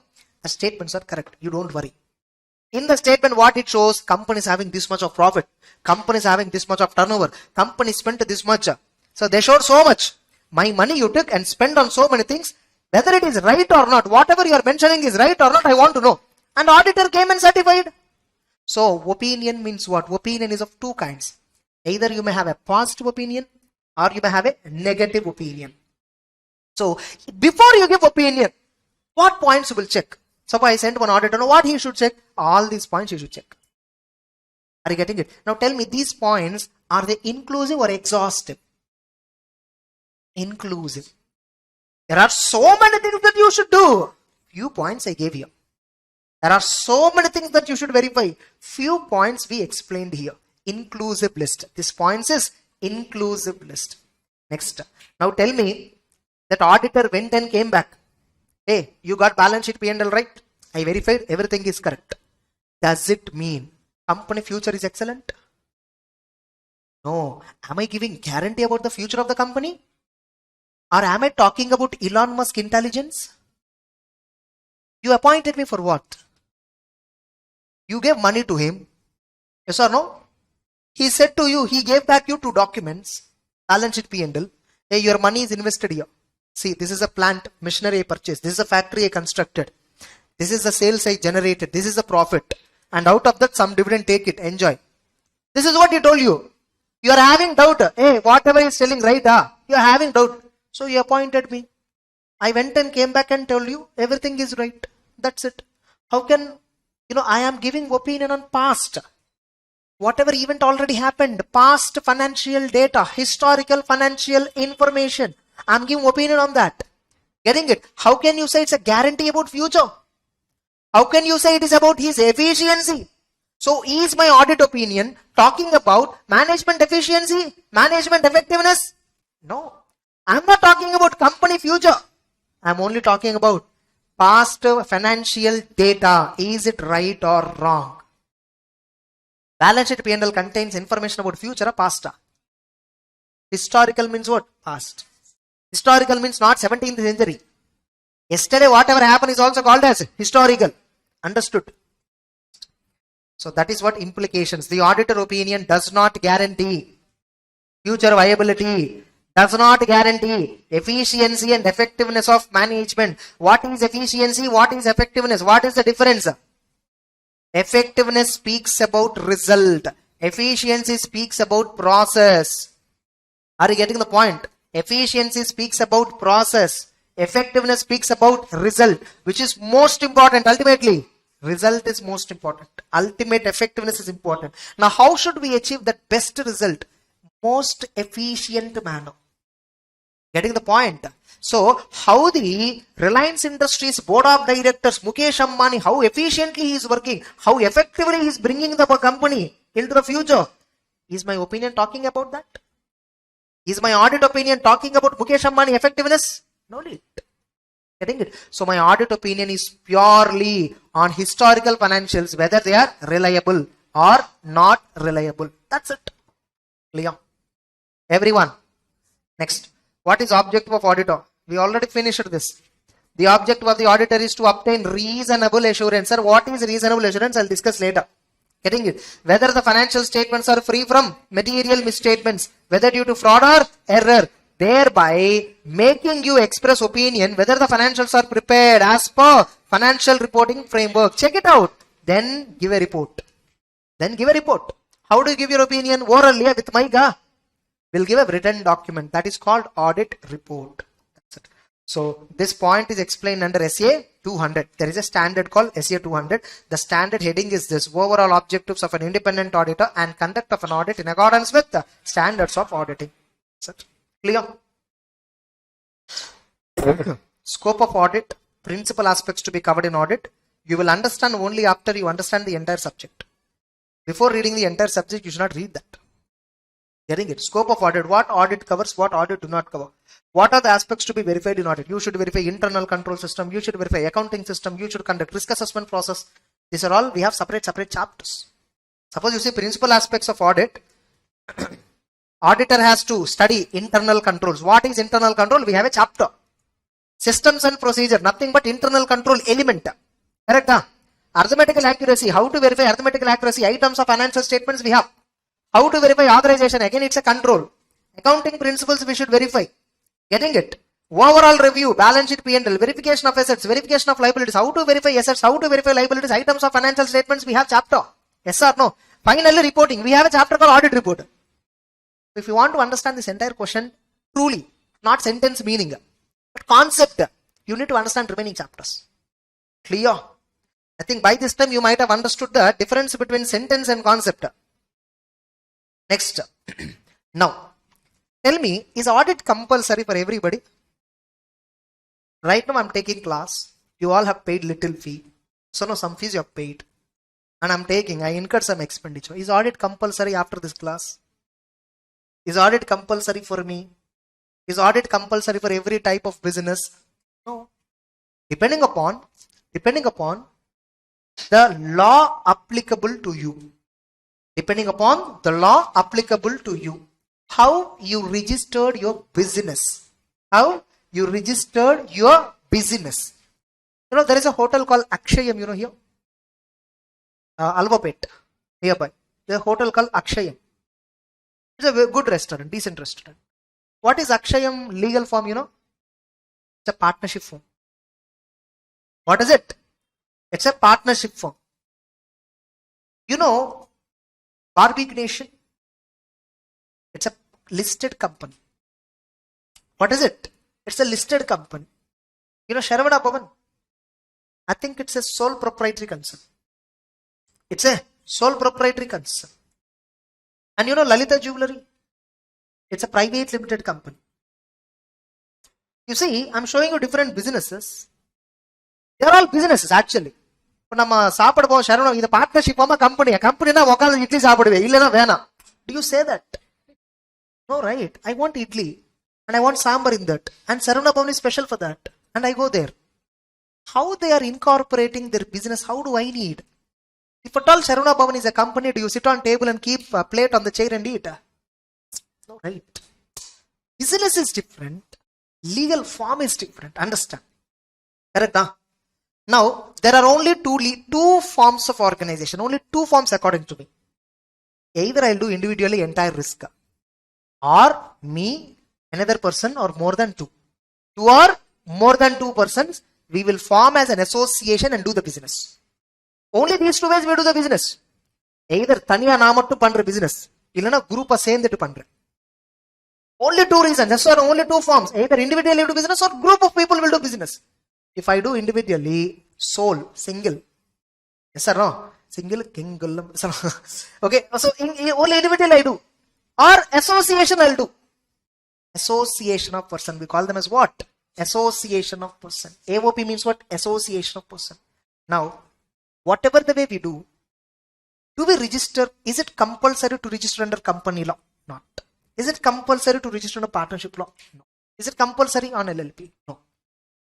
Now, Lalita Jewelries, no. They're registered as a private limited company. Getting it? Saravana Bhavan have not registered as a private limited company, maybe a sole proprietor. Akshayam registered under a partnership form. Barbeque Nation registered as a company, public company, went for listing, publicly traded share. Are you getting the point? But all of them are actually selling what? Food. Some are vegetarian, some are non-vegetarian, some are mixed. Correct? So, they're all selling food actually. It's a restaurant business. But the form in which the business registered is different. Now, if you register your business under Companies Act, your business organization is called as company. If I register my business organization under Partnership Act, I'm an AOP. Then it is called as partnership form. If I register my business organization under LLP, it's called as LLP. If I don't register my organization, but multiple of us are doing together, partners, but we didn't register anywhere, it's not partnership firm, it's AOP.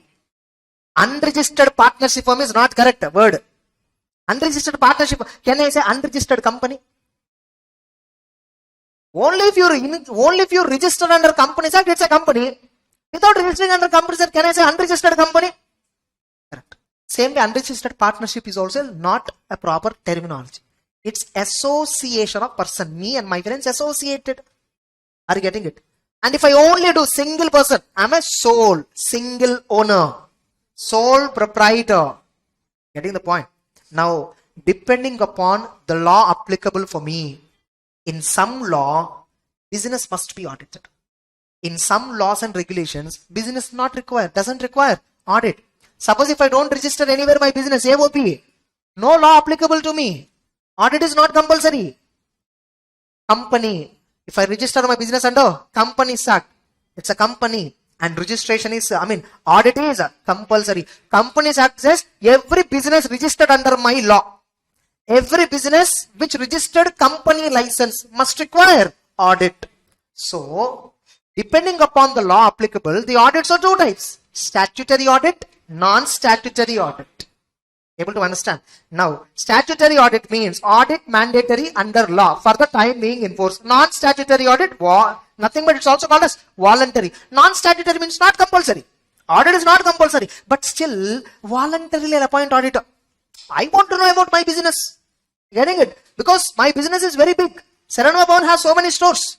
Saravana Bhavan has so many hotels, so many restaurants, so big. I want to know whether everything is working fine, every employee is working fine, every sale is accounted. I want to know voluntarily. I appointed voluntarily some auditor. It's called voluntary audit. Yes or no? Now tell me, in statutory audit, who will decide the framework for financial statements? The law will decide.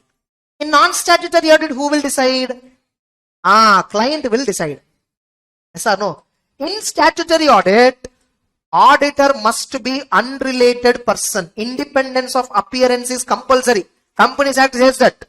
Whereas sole proprietor, can I appoint my brother as my auditor? It's voluntary I'm doing. What problem? See, if I appoint my brother, no. If you want to say violation, what I violated? There is no law. Non-statutory audit means no law. I am voluntarily calling my brother and appointing him as an auditor. He is verifying. My wish. It's my choice. I'm not doing as per law. I'm doing voluntarily. Yes or no?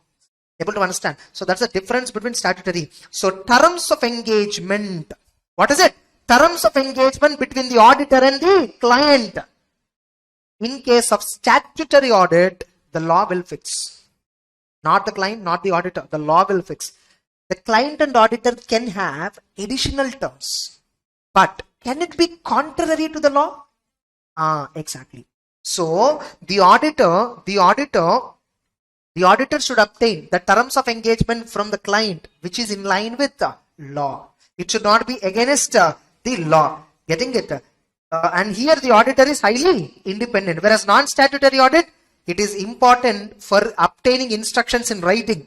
It is always highly recommendatory in a non-statutory audit to get engagement letter. It's okay. Engagement letter I have not yet started. We'll discuss later. Getting it? Now, so need for the terms of engagement I'll speak later. Next, what is the benefit for voluntary audit? Is audit benefits only for commercial organizations? No. Suppose I want to give donation to one charitable trust. Okay. So if at all some auditor has been appointed, if at all he do audit and says the trust is really helping the poor people, whatever expenditure they are showing, spent on poor people, spent on treatment, health treatment of poor people, spent on poor people education, like that they are showing so many expenditure. Sir, we raised this donation, we spent everything honestly, like that they are showing and asking me donation. If at all it is audited, will I have a confidence or not? So not only investment, when I am donating also I want to know whether they are showing authenticity. Yes or no? So in voluntary audit also we are having so many benefits. So that is what they are giving here indirectly. Able to understand? See, your reading style should change. You should read carefully. So audit here is a special reference is necessary for non-profit institutions. Most of these have some rules to govern their affairs. Generally, a provision about requirement of audit is inserted in most of these non-profit entities. They register under some trust act where audit is not mandatory. But in the trust deed, every business organization will have deed. Tell me, when two or more than two of us, we all together started a small business. Tomorrow if some dispute comes, it will be a problem. So what do we write today itself? Let us write on white paper some terms and you sign, I will sign. We will keep this at some third party. Yes or no, this letter. Tomorrow if any of us have dispute, we will go there and he will resolve. Correct? That is the reason why we are writing written terms and conditions. For trust also, same way deed. Partnership firm, same way deed. For company, what is the deed? MOA, AOA. They are nothing but deed of, the rights and duties of people incorporated it. Getting it? So, any surplus can only be used for the objective. Education institutions, hospitals, they will also have some internal rules for audits, for getting grants and all. So that is why, even though there is no mandatory audit under law, their internal rules and regulations say audit is compulsory. Partnership Act, audit compulsory? No. But if partnership deed says audit must be done every year, we must follow or not? Now, audit of trust. This itself can be asked as a separate question. Audit of trust itself. Write about audit of trust. They can ask you a separate straight question. Getting it? See, at every concept I'm discussing, how a question can be asked, I'm mentioning. Getting it? Audit of trust. By the way, this is colored notes which I'm using. Related to this, parallelly, you are having a black and white notes, which you can take printout also. If at all you have not, you can take a printout. There's an application called Race for CA and CMA. Getting it? So in that application, white color logo, it's Race for CA CMA, you'll find a logo, white, Play Store. You download that app. In the main menu, you go CA Inter November 2022, May 2023 attempt. Okay, which is an edition released in July. Recent July 2022, I released an edition. So that material will have 3 parts. All the 3 parts you download. If you want, you can take a print. That's a very reliable book. You can ever read. Getting it? Next. So audit of trust. Now, trust means what, first of all? Trust means, suppose, trust can be a private trust or public trust. Private trust means, suppose, there is a father and children, getting it, or grandfather is there. Maybe the child's parents, they were expired. The grandparents is there. He is having so much of net worth. You might have seen this kind of movie. The child will inherit the entire, he is the owner of the entire that net worth. But that fact the child doesn't know. Correct? Have you seen these kinds of movies? Now, the child will get only after he became major. Only after he fulfills some dreams, he will get the entire empire. Arunachalam movie, Yes or no? Arunachalam will get the entire trust of Simhachalam only after he complete, only after he incur, only after he spent 30 crore in 30 days. This is what Simhachalam executed a trust. Simhachalam trusted whom? Rangachari. And the movie anda, all. Rudraksha poya umela edikilla signature kodumbo. Yeah, Ramba father. He is Simhachalam. Sorry, he is Rangachari. So, Simhachalam has trust on Rangachari. Executed trust deed. No, this is what private trust means. Yes or no? This is what private trust. So what Simhachalam will instruct Rangachari? Tomorrow my son Arunachalam will come. That time, put him the condition. That is the condition of the trust. What the condition? If he spent 30 crore in 30 days, at the end of 30th day, no property should be in his name. Single rupee should not be left out. Entire money he should spend, 30 crore. Only if he is able to spend 30 crore within 30 days, he will be eligible to spend the money later on. It's not difficult. Those days, see, now at least you can spend 1 crore one day easily. 1990s pa. How to spend 1 crore? It's impossible in a day. Getting it? So if at all we give him that kind of task, he will be eligible to spend the money later on. He will save the entire net worth later. That is how the movie was. They'll give one cigarette example. In the same movie, they'll give one cigarette example. This fellow Simhachalam will be, he's habituated to smoking. Okay. And one day his father caught. His father didn't punish him. He just threw him in a room. Almost some 100 packets of cigarette he kept. By morning you should complete all the cigarettes, he told. He said he loves cigarette. So this is the condition his father put. So he thought, oh my God, luckiest day in that, he felt. Night after 2 hours of, continuously smoking, he was irritated with the, entire cigarettes. By the morning, he decided the next day onwards he should not use one cigarette as well. Because naturally that hatred will come. Anything that we overuse, we naturally, later we will be reluctant. Our body will not support it. Exact logic. So private trust means exact cinema. In that they will show the concept of private trust. Getting it? Private trust means what? It's a trust between, trust deed. Trust means a trust deed. Trust means what? Nambika. Getting it? Out of the trust I'm having on you, I'm executing the deed. Take this empire. Protect this empire. Once my child comes, tomorrow hand over him after he satisfy all these terms and conditions. Now, I gave you so much of empire. No. Every year, this fellow on whom I trusted may do fraud. No. I put a condition. This trust must be audited. That is called private trust audit. Now, likewise, we have public trust. We have public trust where multiple people involved. Most of the public trust audit is compulsory. For most of the public trust, audit is compulsory. Now, how these trusts are governed? Indian Trust Act. There is a Trust Act, is that the Trust Act governs. Now, Trust Act, no. Does it govern private trust? No. Private trust is their own this thing. Trust Act will not involve. But all public trust must be audited. Why? Public money is involved. That's what. Okay. The trust may be public trust or private trust. They do business or they may do something else.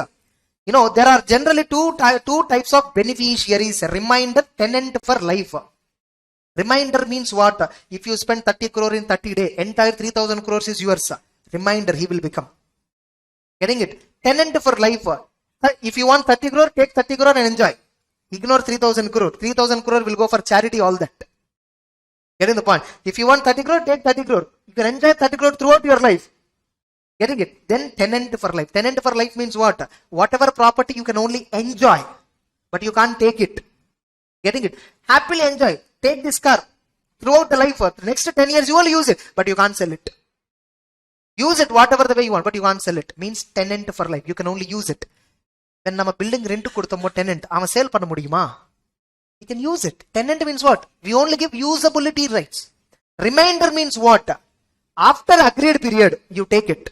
It is yours. Do whatever you want. That's what exactly tenant for life remainder means. Understood or not? Getting it? Generally, in trust to know, why audit is important? Because who are the trustees? Widows, minors. In Simhachalam movie, who is the trust? Who is ultimate beneficiary? Arunachalam is beneficiary. Getting it? But Rangachari discovered him after he became major. But logically, he need to protect him from the minor. Getting it? Who cannot understand the accounts, who cannot criticize the accounts, they don't understand anything. So audit is compulsory. So audit of trust is non-mandatory. Yet most deeds contain audit point. Private trustees like Rangachari recognize the advantage of audit for their own interest. Tomorrow if something goes wrong, everyone will blame Rangachari. Correct? Yeah, since any mistakes in accounts for which they might be personally liable will be pointed out. That's it. Able to understand? This question can be asked as, write about audit of trust, 6 marks question they may ask, or 4 marks question they may ask. You have to write these points. Understood or not? And any of this sentence can be asked as a correct or incorrect statement. Clear all of you? Next, advantages of audit. Simple question I'm not doing. Okay. Next, there are limitations in audit. I'll come back to this limitations point later. Then, what should be the quality of an auditor? Auditor eppadi irukano? Ava lakshanam eppadi irukano? In Tamil also we'll call lakshanam. Quality na lakshanama. Oh, nice. Okay, fine. So, what should be the quality of an auditor? What are the qualities? Qualities are broadly 2 types. Personal qualities, work-related qualities. Work-related qualities are called as professional or technical. What are they called as? Professional or technical. In exam, they'll ask you, write about professional qualities, write about technical qualities. You should write like this. Auditor must have knowledge of accounting. Auditor romba nalla sir, ana accounts edu theriyadu. So is it good? Is it okay if at all the person is good? No. So knowledge of accounting, knowledge of law, knowledge of financial and management, and above all, without understanding client business, can you do audit? When a Reliance company audit panni vandita. Example, I did audit of Reliance company and came. You asked me, sir, what you did? I saw only accounts. What the company? I don't know anything. Tell me, without understanding business, how can I do audit? Now you may have a doubt. Sir, why should we understand business, sir? We are dealing with accounts, sales, purchases and all. See, I went to the go down. I saw whenever they purchased old stock, first they are selling it. Latest whatever they are purchasing, they are keeping it in the last side of the go down. So that old stock they are selling it first. Now, which method they are following? Only when I saw the business, I understand FIFO method they need to follow for valuation. Without looking at the business, how can I understand FIFO is correct? Logically correct or not? Now tell me, for a furniture company, furniture fixed asset, current asset. For a furniture trading company, whatever chairs, tables they are purchasing, is it stock in trade or fixed asset? For a normal company, what is chairs, tables? So, if I know nature of business, what business they are doing, then only I can properly classify is it fixed asset or current asset. Correct? Huh? Without understanding what they are doing, how can I verify the financial statements? For one company, what is capital expenditure? For another company, it's a revenue expenditure. For one company, what is big amount? For another company, it is small amount. For one company, what is current asset? For another company, it may be a fixed asset. So if I have to understand the accounting process correctly, I need to first understand what business they are doing. For a real estate company, purchase of land is an inventory. For a normal company, purchase of land for business purpose is a fixed asset. For value appreciation is a investment. Only if I understand why are they doing, what business they are doing, I can understand the accounting process. Otherwise, why will I understand? Easy. So I need to understand knowledge of client business. All the 4 points compulsory in exam. They'll ask you, write about definition of audit and what qualities auditor should have. Getting it? Auditor is concerned with reporting on financial matters of the business. Financial matters inherently are set out. Problems of human fallibility of tendency of generally preparation of financials involves errors.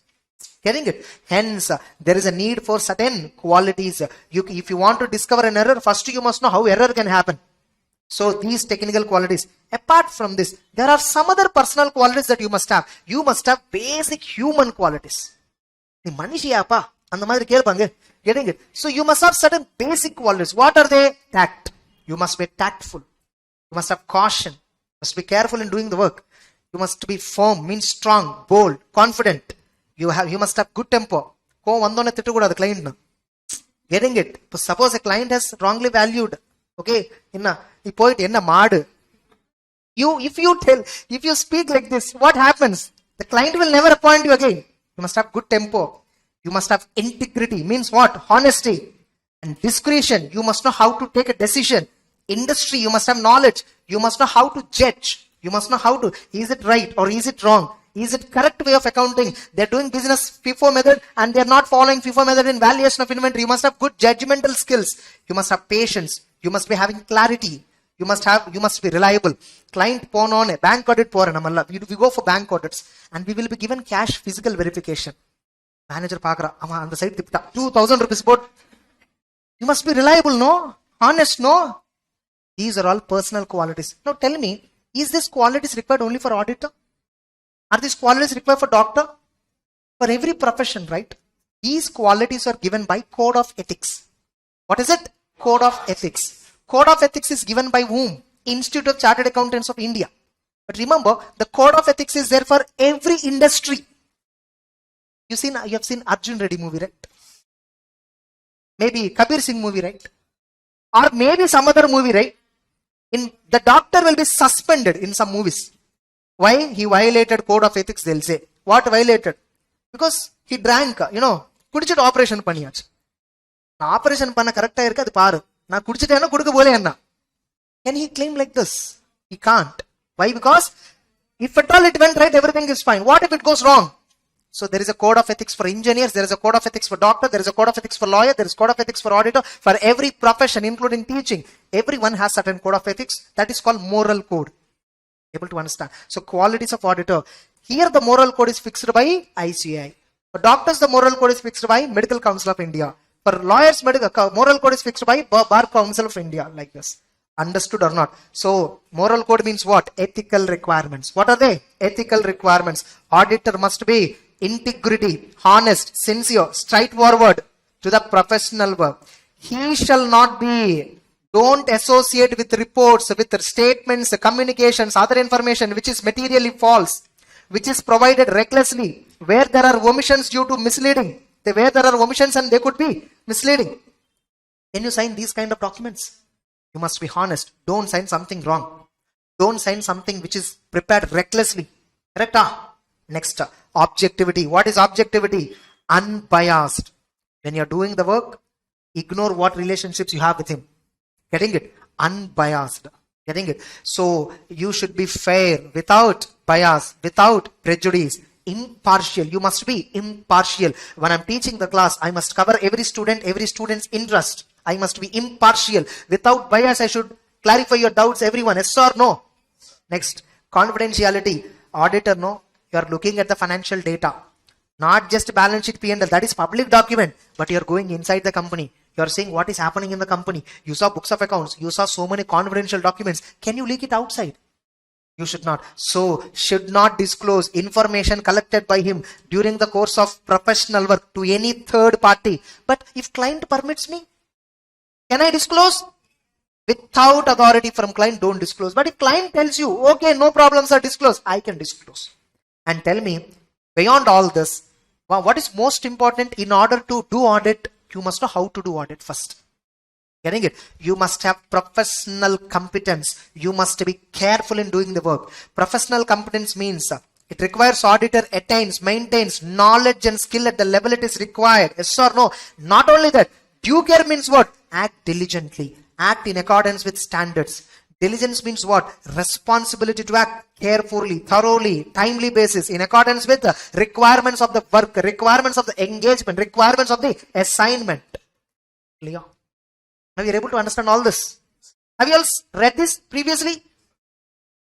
Next, above all, one more thing, professional behavior. It is also ethical requirement. Getting it? So the auditor shall comply with laws and regulations and avoid any conduct that he knows and should know might decredit the profession. Don't bring disrepute to the profession. Getting it? For all this, if at all you violate, we have punishments. All the punishments we will learn at CA final. We have something called code of ethics, professional ethics. Suppose if a CA, if at all I'm alcohol, if at all he drink alcohol and make an accident, and at the night, especially police were caught him, and a media person also there.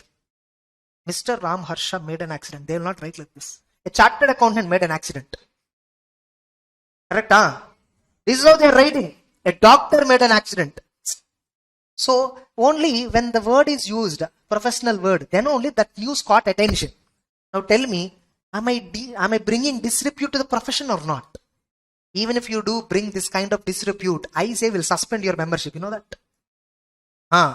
Sir, the personal, it doesn't matter. Newspaper highlighted your profession. Why you disclose that you are a CA? Correct? Na disclose pannala sir. In car pinnad sticker irukku. Adanal the sticker poda kudadu. Okay, va? Fine. Next.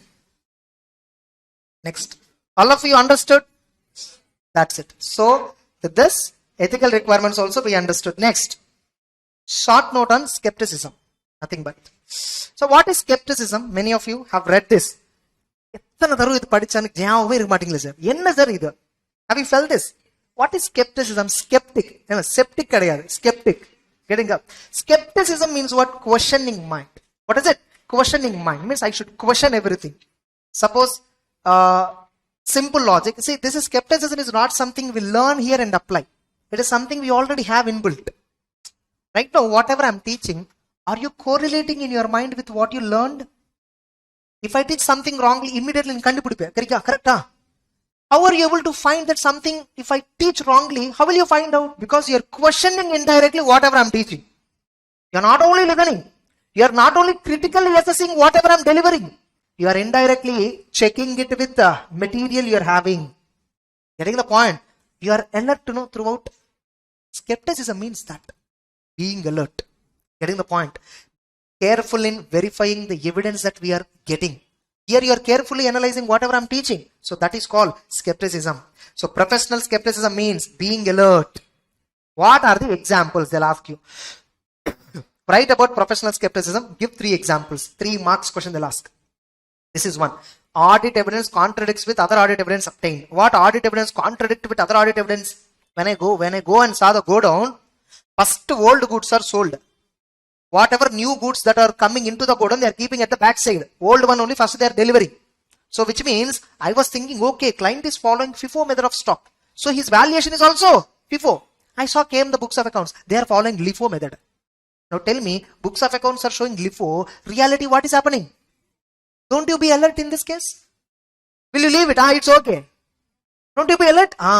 So being alert. When evidence from one source contradicts with another source or conditions that indicate possible fraud.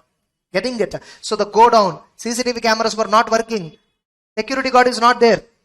Definitely when this kind of scenario is there, will you suspect something is wrong? Exactly. So skepticism, is it necessary for throughout the audit? Yes. Why it is necessary? To reduce risk of overlooking.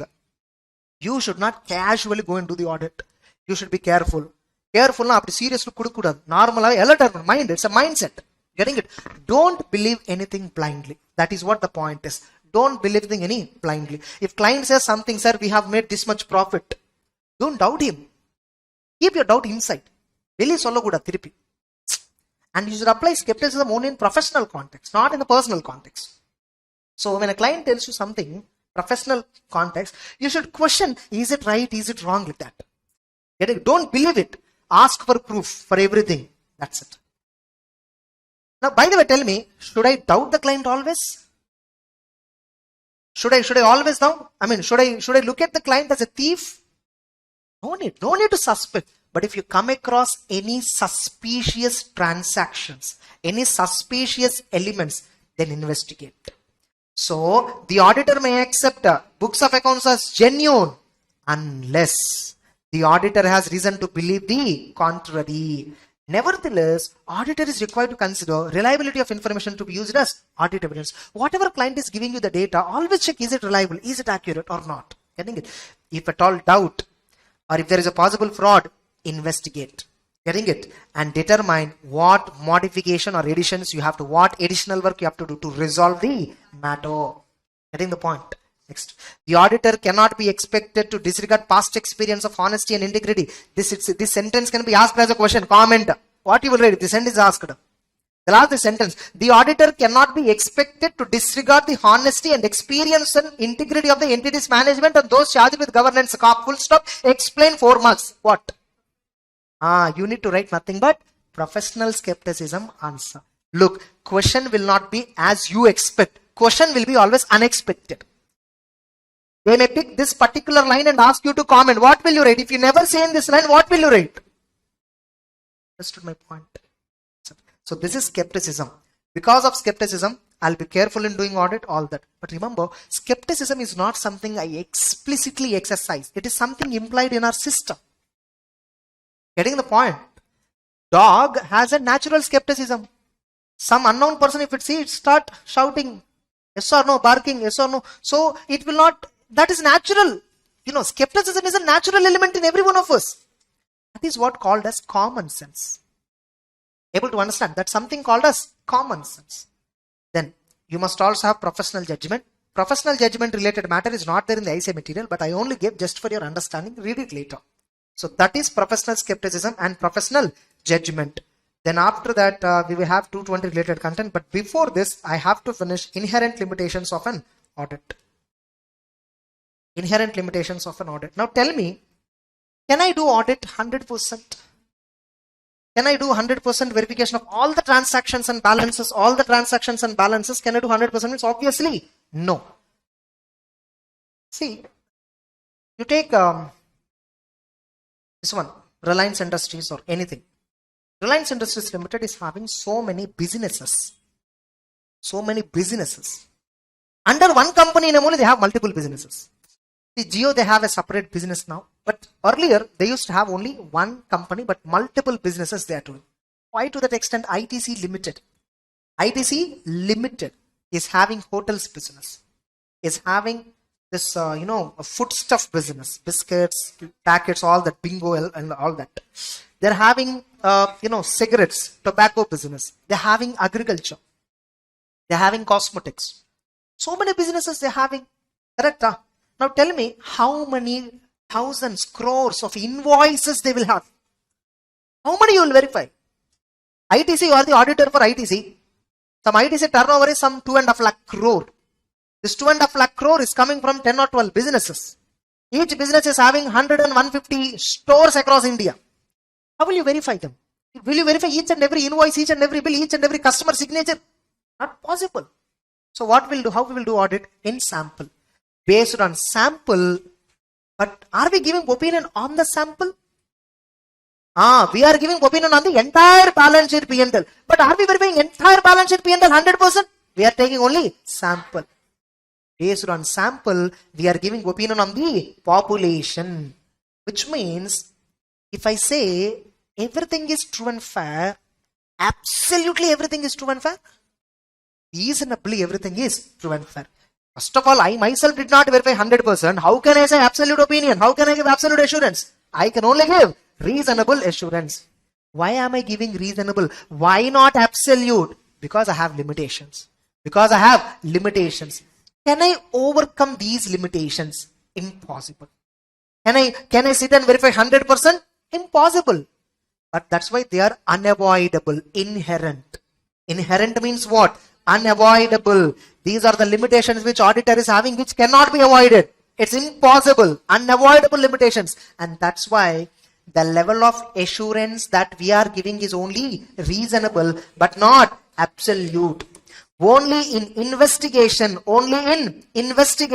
we will give absolute assurance. Audit versus investigation means what? How audit is different from investigation. 4 marks question they'll ask. Getting it? In investigation, we don't do investigation of entire financials. Suppose in purchases some fraud happened. They will appoint separate investigator. Sir, please come, detective. Please investigate. These are the staff. try to investigate everything and then give me a report. That's an investigation report. Now tell me, he will go in depth in investigation? Because for him only one work, purchases. Now auditor, can he do the same in-depth work like investigation? I am not investigator, I am auditor. I only verify sample, based on sample I'll give opinion. Now you may get a doubt. Sir, we are verifying hardly 1% out of 100. Based on that we are giving opinion. Why to verify that 1% also, sir? Didn't you get a doubt? Sir, why should we verify that 1% also? Why can't we verify 100%? Anyhow we are not verifying 99%. Only 1% we are verifying and giving. We are only saying it is reasonable, not absolute. Even after we do fraud, so many mistakes will be there, no? Do we discover all the mistakes? No, possible. Not, it is impossible. Now why are we doing audit, sir? Anyhow he is not discovering. Why? Something is better than nothing, no? Correct, huh? Something is better than nothing. Able to understand? On the same logic audit. Fundamental logic. At least if I give reason, see, simple, ma. You're having a fever. Or we are having a fever. We will not die on the next day immediately. But still we go for a hospital. Just to get the confidence. Hospital pona and adhe tablet kudupa. Medical shop pona adhe tablet kudupa. 99% of the cases this is same. Only 1% exceptional cases only patient condition will be severe. But 99% of the cases, no need to go to hospital, but we can directly go with the medical shop and get. But still 50% of the patients will prefer to go hospital. Why? To get reasonable assurance. Correct? Huh? Exactly audit. Audit is like a medicine. Getting it? It's a medicine. The medicine can only, stop temporarily all these things, but cannot cure completely 100%. It is you who have to take ultimate care. You'll give only a reasonable assurance. If that is also not there, think of the fraud levels. Like because of this much of verification and all going on independent regulatory, even if it is there also so many frauds are happening. If that is also not there, if nobody is coming and verifying, obviously in examination also, 50 students are sitting, only one examiner is there, only one valuation. For each student, one valuation shall be given, no? Valuation is in this line, that side line students are copying. If he is coming that side, this side line students are copying. Can you say, when the valuation is remove parunga? Can you say that? Exactly, same logic. Getting it? We will not verify 100% absolutely. We verify at least reasonable. At least if somebody is there, we will act diligently. So now, there are many limitations. So how the standard classifies limitation? Nature of financial reporting, nature of audit procedure, timeliness of cost benefit analysis, and other limitations. These are the limitations. I'll continue post lunch. Getting it? Yes. So we'll continue after that because this will take some 5-10 minutes discussion. Then almost the chapter is major over. We still have few more topics. That's it. This chapter will be over. So are you all comfortable with the speed? All of you? That's it. Afternoon we'll start much more interesting topic.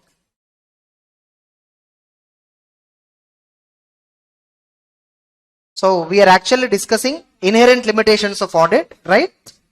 And what we understood is, no matter what, it is impossible for auditors to obtain 100% assurance. It is not possible at all. And the auditor can only get reasonable assurance, but cannot obtain absolute assurance. And the reasons are as below. The conceptual part I have already told. So just we'll look at the reasons.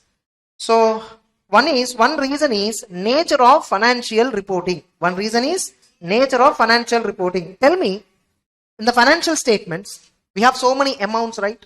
Incomes, expenses, assets, liabilities. Are they 100% accurate? First of all, depreciation is there. It's an estimate. Correct? Provisions are there. It's an estimate. There are many elements of the financial statements which are estimates. Now, financial statements themselves are not 100% correct. Getting it? How come the auditor's report on that can be 100% accurate? Logica. The financial statements itself is not 100% correct. The financial statements themselves are not 100% reliable. So how come we give 100% assurance on the financial statements that they are 100% true and fair? Logical. So nature of financial reporting itself is a limitation. Getting it? Many items involve subjective decisions. Many items involve subjective decisions. There is a degree of uncertainty. When I say plant and machinery useful for 10 years, will it exactly work for 10th year and then stop? There's an uncertainty, right? It may stop at the end of 8th year, or it may go beyond 10 years. But some sort of uncertainty is there, right? See, when do we worry? When the uncertainty is very high. Then only we will be worried in audit. If accounting estimate is reasonable, that is fine. Air conditioner useful life 7 years they used. It's okay. It's reasonable estimate. Able to understand. Next, another we have a limitation is nature of audit procedure. The way we do audit. See, like in some cases, one way of audit procedure will give one type of evidence. Another way of audit evidence will give another type of evidence. Very simple. We have debtors or creditors. Everyone know external confirmation? Have you heard? Yes. What is external confirmation? Direct confirmation, third party confirmation. What is that? As on 31st March, in our client balance sheet, there is a debtor receivable from so and so suppliers. Sorry, so and so, agencies. Some 10 lakhs is there. We sent a confirmation letter. Sir, I am the auditor. In our client books, where I'm acting as an auditor, we discovered that you are liable to pay some 10 lakh rupee. Please give me a confirmation whether you are liable to pay 10 lakh rupee or not. So I am exercising external confirmation regarding existence of the balance. There is a balance existing in my books of accounts. How much? 10 lakhs. Really 10 lakhs balance existing? Is really debtor outstanding? I want to know. I sent a confirmation. He replied, yes sir, we are liable to pay 10 lakhs. Now I got a reply. Now tell me, debtor confirmed that he is liable to pay 10 lakhs. Does it mean he will guaranteely pay later 10 lakh? Can I see here? I got a confirmation from third party. Yes, he is liable to pay. He also agreed. He agreed regarding existence. But is there any guarantee that do we recover in future? So the confirmation provides only regarding existence, especially in this example. But does it guarantee about recoverability? No. But in the balance sheet, we are showing it as an asset receivable. Yes or no? We are saying it is recoverable in future. But who knows whether it will be received or not? There is a limitation here, yes or no? So the level of evidence that we obtain, the nature of evidence that we obtain is only persuasive. What is it? Persuasive means we can only convince. We can only convince based on the evidence. Yes, there is a debtor. He also agrees that he has to pay. It will be recovered. But is there any guarantee that it will be paid by the third party for sure? Can we even verify that? No. That's another limitation. The nature of audit procedure, the method we follow sometimes may provide limited evidence, but it will not provide 100% dimension. 360-degree dimension evidence it will not provide. Are you getting the point? So, normal audit procedure may not be effective, especially if there is a fraud. Getting it? Fraud detection is not possible. And further, remember, do we discover, is it necessary for all of us to discover all the frauds and errors? Not necessary. So audit is not an official investigation, getting it, of the alleged wrongdoing. Accordingly, there is no legal powers like power of search and all for the auditors. They cannot go and do 100% investigation. There is no legal power given for the auditors basically. But remember, in Companies Act, we have right to inspect books of accounts. We have given power to search under Companies Act indirectly. But that power is useful for us only for the purpose of audit. So the nature of audit process is determined by professional judgment. Whether debtor balance is there or not. I want to know, as on 31st March, company showing this much debtors outstanding. I want to know really that much there or not. So I sent a third party. I directly made a call. He confirmed that he has to pay. Now here, what is the audit process I did? External confirmation. By applying judgment. Now here tell me, I only got confirmation that he has to pay. But later, will he pay or not? Who knows? These are all the limitations. Able to understand. So, look at. After I verified all the financial statements, I told people that everything is true and fair. Does it mean tomorrow the debtor will guaranteely pay? This is limitation. Look, take audit opinion only as reasonable assurance. Don't take it absolute. He is not guaranteeing about future. Based on past, he verified something and he is giving opinion. Next. Now, what is audit versus investigation? This itself can be asked as a separate 4 marks theory question. Getting it? So, they'll give you here, they'll give you this statement. The audit is this statement they'll give you and ask you to comment. Audit is never started with a preconceived notion about state of affairs, about wrongdoings, about some wrong, about something wrong which have been committed, about some wrongdoings have been committed. Getting it? So audit will not start about this preconceived notions. Hey, something went wrong in this company, something is happening, that is why they appointed me. No, nothing happened. You are appointed every year. Every year you have to comment about books of accounts, financials, are they fair or not? Getting the point? We are not doubting. If at all we doubt, why do we invest our money with them? If at all I doubt Elon Musk, why will I invest in his company? I will not invest. No, I invested. He is good. But then I want a precaution. I have to take a precaution. I cannot trust him 100%. So I want an auditor. So audit will not start with a preconceived notion that something went wrong. You need not doubt the client. You need not suspect the client. Trust him. But you be careful. You be skeptical. Be alert, maintain alertness, be skeptical, try to identify where and all loopholes were there. Getting it? And if at all you come across something, maybe the top management is very good, but some middle level management may be having a fraudulent mindset. Able to understand? This regarding this fraudulent mindset, all that we'll discuss in fraud chapter. Clear? Next, another limitation. Another limitation that we have is we need to balance financial reporting, timeliness and cost benefit. Remember, if you want to do 100% audit, it is impossible for you to cover. You have to do audit with a very limited period of time. Within a limited period of time. You know how many days we spend on audit? If it's a very small private company having 10 crore turnover, we hardly spend 5 to 7 days in real life audit. If it's a public company or listed company, we will be spending some in the entire year, 45 to 50 days. Some 5 or 6 members will go. DMart itself, you take Avenue Supermarts. Or Reliance Industries, you take any industry you take. They are having some 3-4 lakh crore turnover. And this turnover was generated across some 500 shops across India, stores. And these stores were billed. Inside the store, only billing persons were in each store were 3 to 4 persons. For booking the revenue, for billing the revenue, approximately 10,000 staff is working. Only for billing. Imagine, this is only sales. What about purchases? What about stock? What about transport people? What about administrative employees? Imagine the affairs. So is it possible for me to verify 100% everything? Not. So I need to, tally between time and cost. If at all I want to do work more amount of time. See, remember, cost means not money.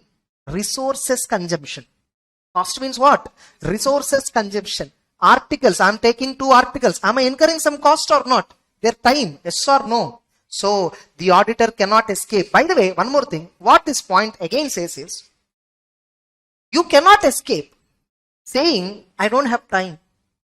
That is why I did not even obtain reasonable assurance. See, can you argue, I don't have time, and moreover, the fees, whatever client is paid, is not correct for me, is not enough for me to give absolute assurance. Can I argue for this? For absolute assurance, I can argue. Why can I give, how can I give absolute assurance? I don't have time. Can I argue the same for even giving reasonable assurance? No. Giving reasonable assurance is your minimum responsibility. Are you getting the point? Giving minimum responsibility. See, I want to get sufficient appropriate evidence. Inventory, some go down, it is there. I need to at least go there and physically see sample, right? May not 100%, but sample at least I should say, right? Can I skip sample verification also saying I don't have time? I cannot. So minimum work you need to do. Reasonable assurance you need to get. So the auditor cannot escape saying time and cost as a reason for not obtaining sufficient appropriate evidence. Getting it? The matter of time, the matter of difficulty, the matter of cost is not a valid basis for the auditor to omit an audit procedure. Debtors, I want to get external confirmation. You must get. SA 505 says, wherever possible, get external confirmation. In one audit, you did not get external confirmation and you are saying, I don't have time. Client fees are sariya pay pannala. He didn't pay me fee properly. Tell me if I do audit at free of cost. First, suppose a temple is there. They want to appoint me as an auditor. and I don't want to take fees as a gratitude, whatever. Getting it out of devotion, whatever. Just because they are not paying fee, can I directly sign the balance sheet P&L? Whether you take reasonable amount of fee or high amount of fee or you're not taking fee, doesn't matter. You have to do your minimum work, yes or no? You have to satisfy with the evidence, yes or no? Yes or no? Only if you satisfy balance sheet P&L are really true and fair, then only you should say they're true and fair. Without verifying they're true and fair, can you give opinion? Let's layman example you take. Suppose there is a phone you want to buy. A phone you want to buy. Or a friend of you have approached you and asking a phone. You both went to a mobile store, some demo piece is there. You both want to verify that and then accordingly take a decision whether to buy it or not. So mobile shopkeeper, he just permitted you to touch the phone once. You just touched it for a moment and sir, no buy sir. You got evidence, no. This phone looks like. Will you be satisfied? What will you say? Sir, how much time you need to verify a phone? How much time you need? In order to decide, you want to see the phone features, all that. How much time you will take? 20 minutes. How much time you will take? 20 minutes only. How much time you will take? So depends. Correct? 20 to 30 minutes. You need to check all the features. Suppose if I give you 5 minutes time, tell me now how the phone is performing. Can you say like that? Unless the phone is worst performing phone, within first 2-3 minutes only we can figure out. Yes or no? Within first 2 to 3 minutes, it's a preliminary assessment. Getting the point? So, what will you tell to the shopkeeper? Okay, let me operate enough amount of time. Let me see every feature, 15, 20 minutes, 30 minutes, maybe half a day. Or else, you verify some half an hour, another customer is waiting, you will tell him, I'll come back evening once again. Until you sufficiently satisfy yourself, will you give your opinion on the phone to somebody else? Like, have you seen YouTube reviews on phones, cars, bikes? They'll give you the review after using it for 2 or 3 days. Somebody will use 3 days, somebody will use 1 week, somebody will use 1 month and then give review.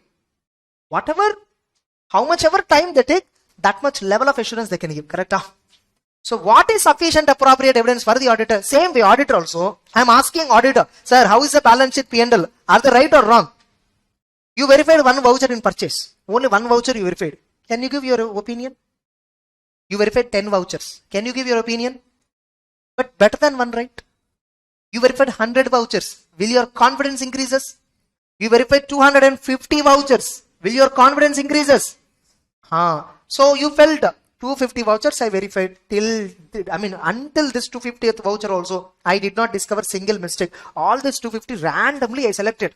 Across 10,000 bills, randomly I selected. Nothing, no mistake at all. Now, will you satisfy there or not?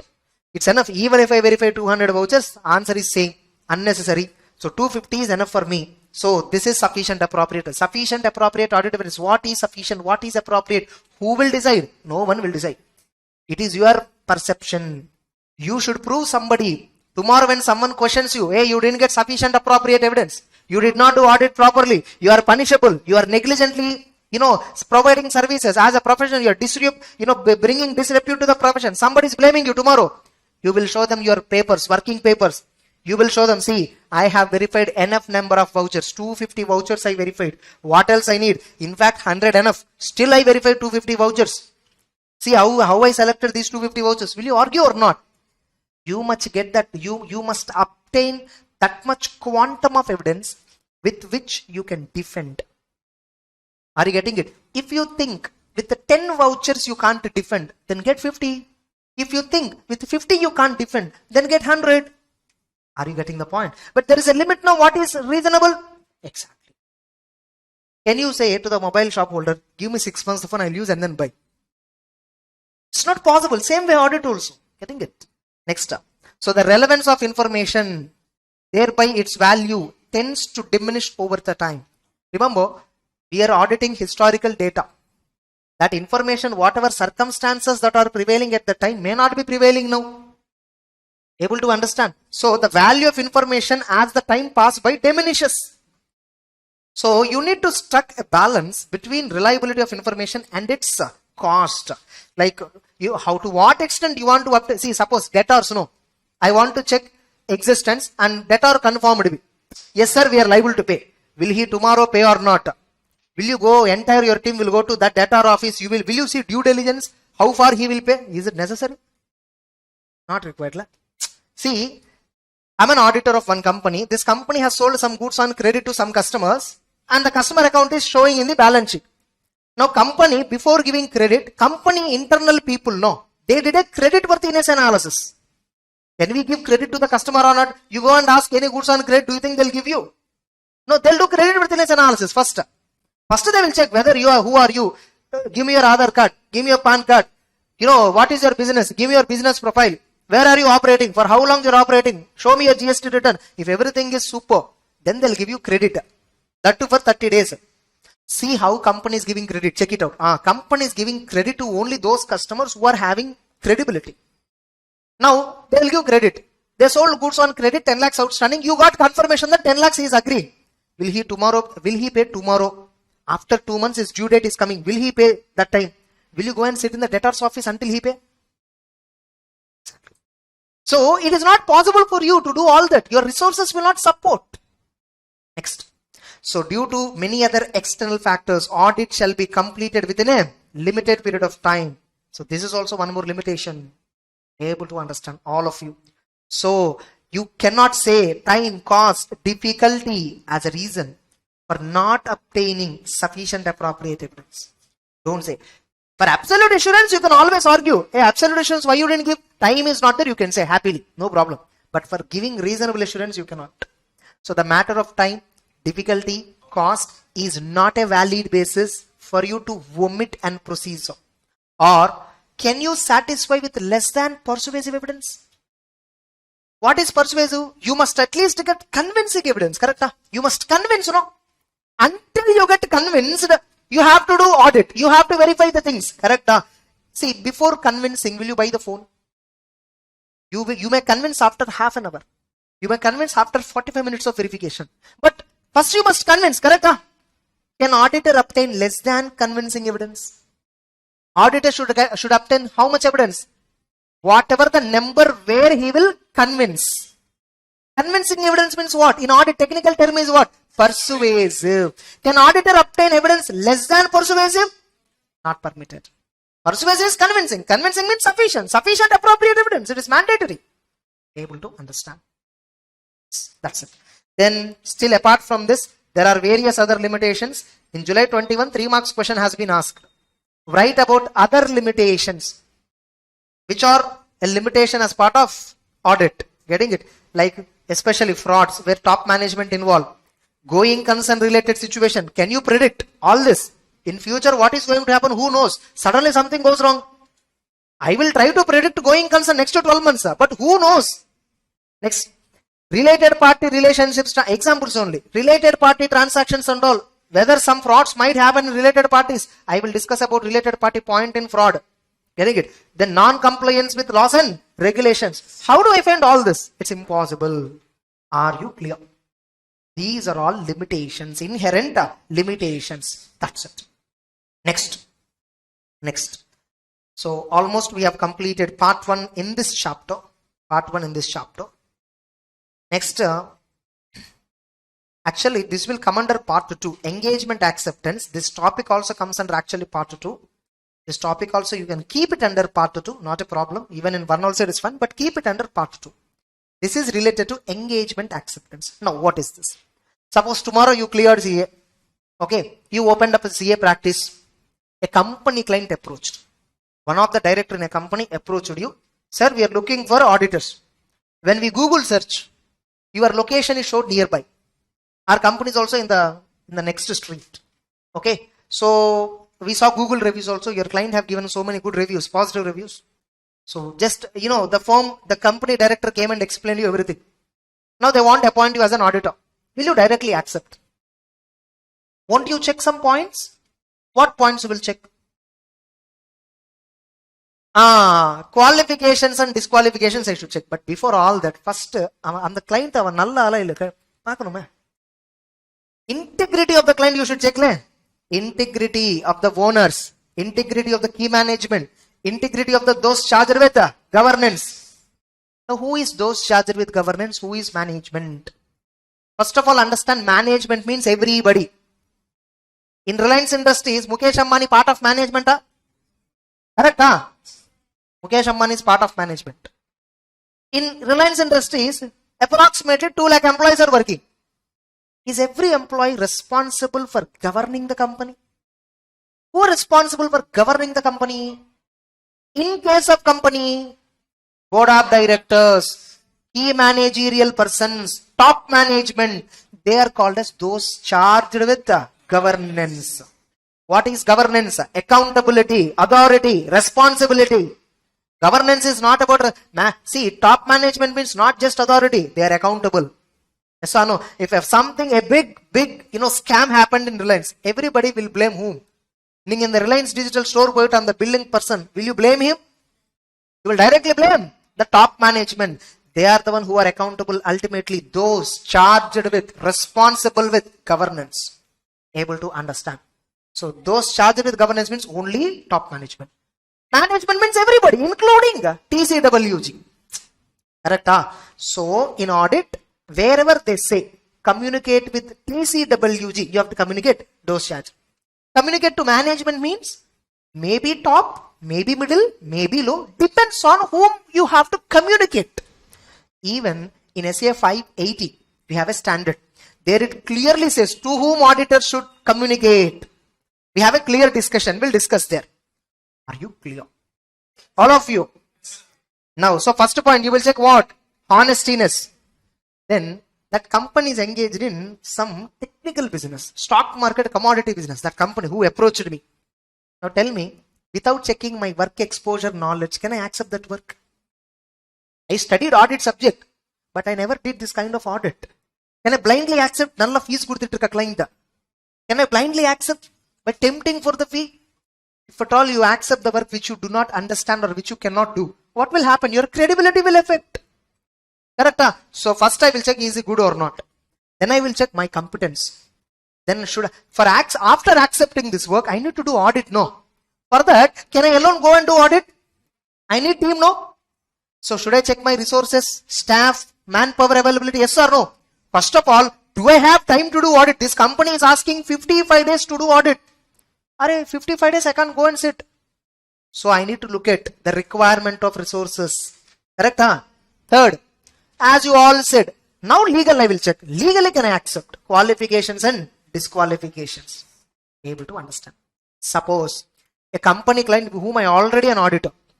They are asking me, sir, please continue next year also. So they are asking me to continue. Actually, I thought of withdrawing. But suddenly they came and asking once again, sir, please continue. You're a very good person. Something they're saying. Now tell me, all these points, same points, I'll check whether I continue or not. Is the management good? All last 3 years I'm working, they're good. I have resources. I'm competent. And ethically also I'm fit. Can you check past experience also? Because you already associated with him. So significant matter that have arisen in previous engagement and their impact on continuing relationship. In case of existing client who is asking you to continue, you will check what? Important issues arisen in past. If it is new client, only 3 points. Integrity, my competency, ethical requirements. That's it. So that's why you see the question. Mention any 4 points which help the auditor in accepting and continuing client relationship. Able to understand this? You might have seen this earlier. Have you seen in this perspective? Getting it? So before you accept a new client, before you accept a new work from new client, what points you should check? Before you decide to continue existing work with the existing client, what matters you should check? Before you accept new work with the existing client, in any way the question can be twisted. What are the points the auditor shall consider before accepting new engagement from new client? What are the points the auditor shall consider before continuing existing engagement with existing client? What are the points the auditor shall consider before accepting new engagement from existing client? Anyway, they can ask. What points you will consider while acceptance and continuation of relationship with client as per SA 220? This is the answer. Easy or not? Suppose, no, tell me, This sentence, no, this sentence itself, they'll give you and ask you for 3 marks question. So for if they ask you this sentence, you need to write the above answer. The engagement partners, if at all he obtains information that would have caused the firm to decline the engagement, had that information been available earlier, the engagement partner shall communicate so that the firm and partner can take necessary action. Full stop, comment. They'll ask you this question. You need to understand what is the sentence exactly, not the meaning but the concept. Now tell me, I'm a partner newly joined in this firm. In this firm already existing partners were there. Suddenly one client approached. He's asking me to do audit work. He thought he's a new person. So I accepted. Later my firm people told me, sir, that client and all we don't accept. We had an issue in the past. Let us not accept. Now if this kind of issue had that information available earlier, if I know that information earlier, will I accept this? Now what should I do? Since I accepted, I will first communicate with my firm. Now we all sit together and discuss. Take necessary action. That's it. What action they might take? They may decline, they may withdraw, they may resign. Able to understand. So this statement can be asked and asked you to comment. That's it. Next. Now, letter of engagement. After that, I'll come to the above topics. What is the letter of engagement? Look, the persons for whom we are doing audit. Simple example, Lalita Jewelers Private Limited. The MD is Kiran. Yes or no? That uncle. Brand ambassador. Hey, no, we should not. He's really motivated, he's such a powerful person, obviously. You must have charisma to project yourself. And obviously, he is very handsome, no doubt. Yes or no? Even at that age, he's maintaining that level of fitness. Yes or no? So obviously, no doubt, and he is projecting himself so powerfully. If at all even a separate brand ambassador come, Lalita Jeweler would have been not that popular. Correct? Huh? Now tell me, is that uncle, whoever is there, Lalita Jewelers MD, is he aware of audit definition? Is he aware of Schedule 3? Is he aware of financial reporting framework? But we have a question, right? What are all management responsibilities? What are management responsibilities? Management is responsible for preparation and presentation of financial statements as per applicable financial reporting framework. Management is responsible to design and implement internal control systems so as to prepare financials in true and fair manner. Management is responsible to provide the auditor with information.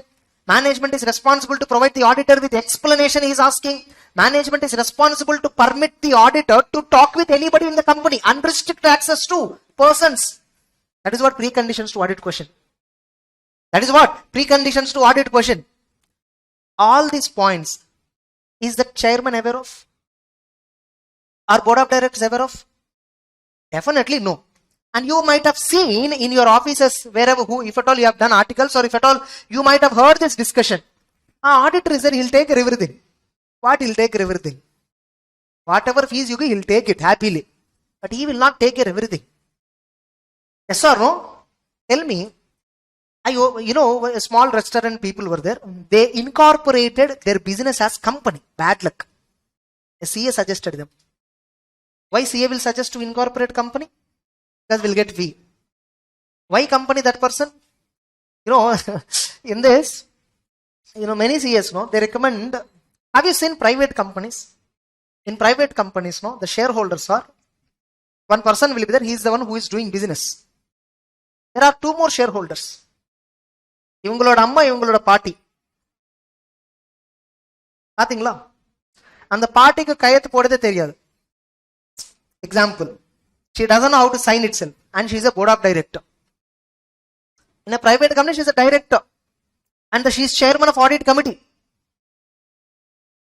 Getting it? Now, do they ever have all these formalities? These are designations which we give, yes or no? You see, in Reliance Industries, Neeta Ambani is a non-executive director. And do you think she is aware of all these financial statements, formalities, all the things? No. Fundamental question I'll ask, ignoring all this aside. In any contract of sale or contract of service, who should give terms and conditions? Who should decide the terms and conditions? Will buyer decide or seller decide? Will service provider decide or service receiver decide? Terms and conditions. Common sense provider. When you are attending to this class, what are the things that you must know before you attend to this class? Who gave terms and conditions? I give. When you are going to a movie theater, terms and conditions somewhere they would have mentioned. When you are going for any hotel, terms and conditions would have been mentioned. Will you fix terms and conditions? No. Why you don't fix terms and conditions? Because buyer or service receiver may not know all the complications. I may not know all the problems that might come in future. But who will know the problems? The person who is dealing with. He will know the problem. I know what kind of questions you will ask me in future. Getting the point? Because I am doing in that activity. Same way in audit, terms and conditions, who should make it? Auditor. Sir, but just we decided, no, in the previous class, statutory audit, law will decide. We will also agree with law only. Whatever law terms and conditions were there, we will put the same. Are you getting it? But that knowledge of law, for whom it is there, the knowledge of law, only for the auditor. Client may not aware of all this. Client, no, they appointed you. Sir, நீங்க வந்து audit பண்ணுங்க அப்படி some or else Saravana Pavan proprietor வந்துட்டு, sir, you do audit, sir. I said, okay. And he is thinking, I will only prepare books of accounts, I will only prepare financial statements, I will only do audit, I will only file IT return, I will only take care of GST. He is thinking, auditor ella paathirpa. I'm not doing everything. For what purpose I'm appointed? Only audit. Now I should tell this to my client, no? That's why letter of engagement is required. So who should give this letter of engagement? Auditor should give to client. Prescribing what? See, this is letter of engagement. 2. Board of Directors. Scope of work. Scope of the engagement. Nature and scope of the work. I am appointed as an auditor for conducting audit of financial statements. The audit is conducted with a view to give opinion thereon. Auditor's management responsibility. First, you are responsible to prepare financials. You are responsible to comply internal controls. You are responsible to give me information. My responsibility. I will do audit on a sampling basis. I will give reasonable assurance. I will not give absolute assurance. Correct? So, you see engagement letter, how it looks like.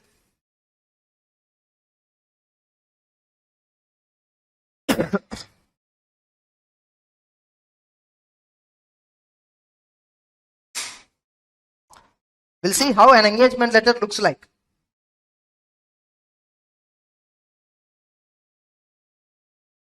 Is it visible clearly?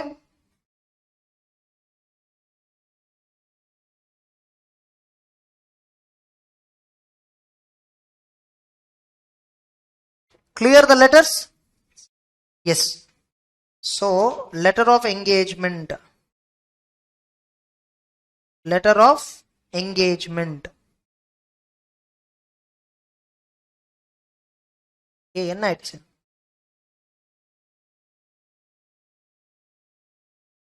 Or else 210 will try. So 210 is what? The standard heading. Agreeing the terms of audit engagement. So I accepted audit engagement. Now I need to agree with client terms. What terms you will agree with client? The heading, you see, how can you decode? Agreeing the terms of audit engagement. Okay. So what will you fix? What terms you will agree? So we will see letter of engagement format here.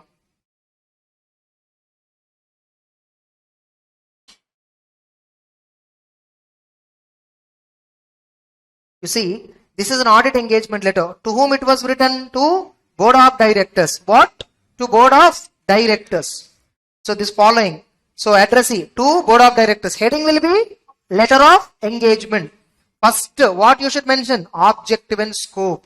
What objective? Who requested whom to audit? Did auditor went and begged to the client, or client came and asked the auditor? In reality, different. Okay.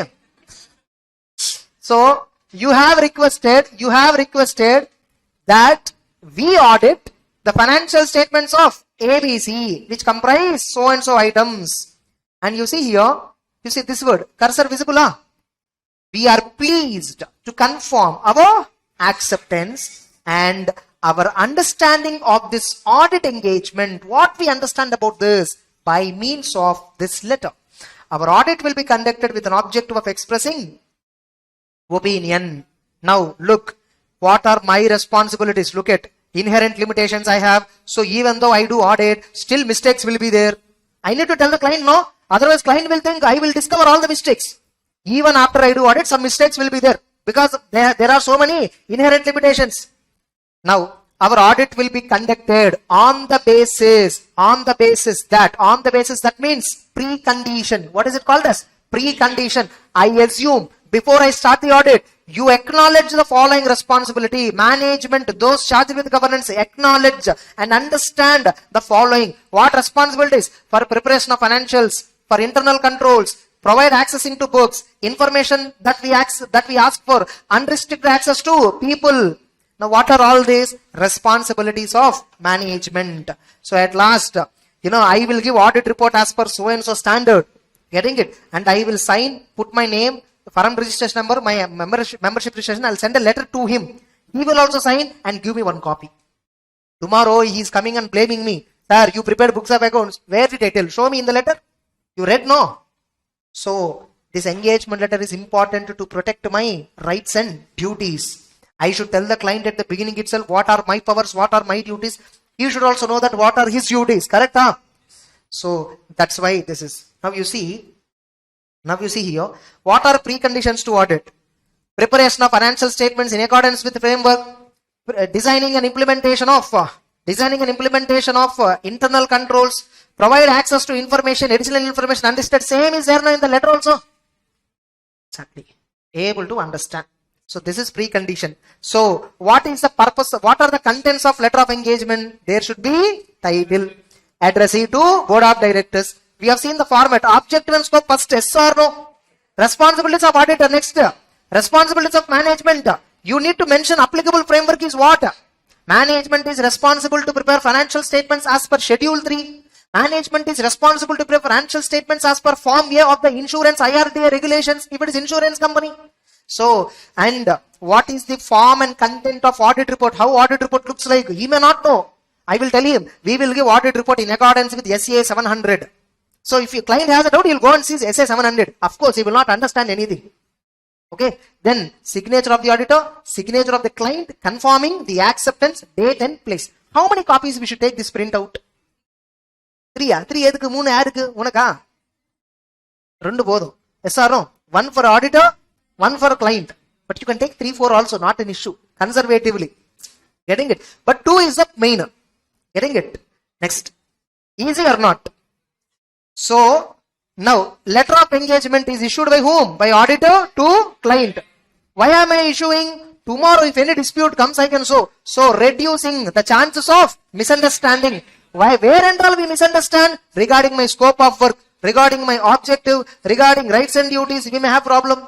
Tell me, in which audit it is very, very important? Stat or non-statutory auditor?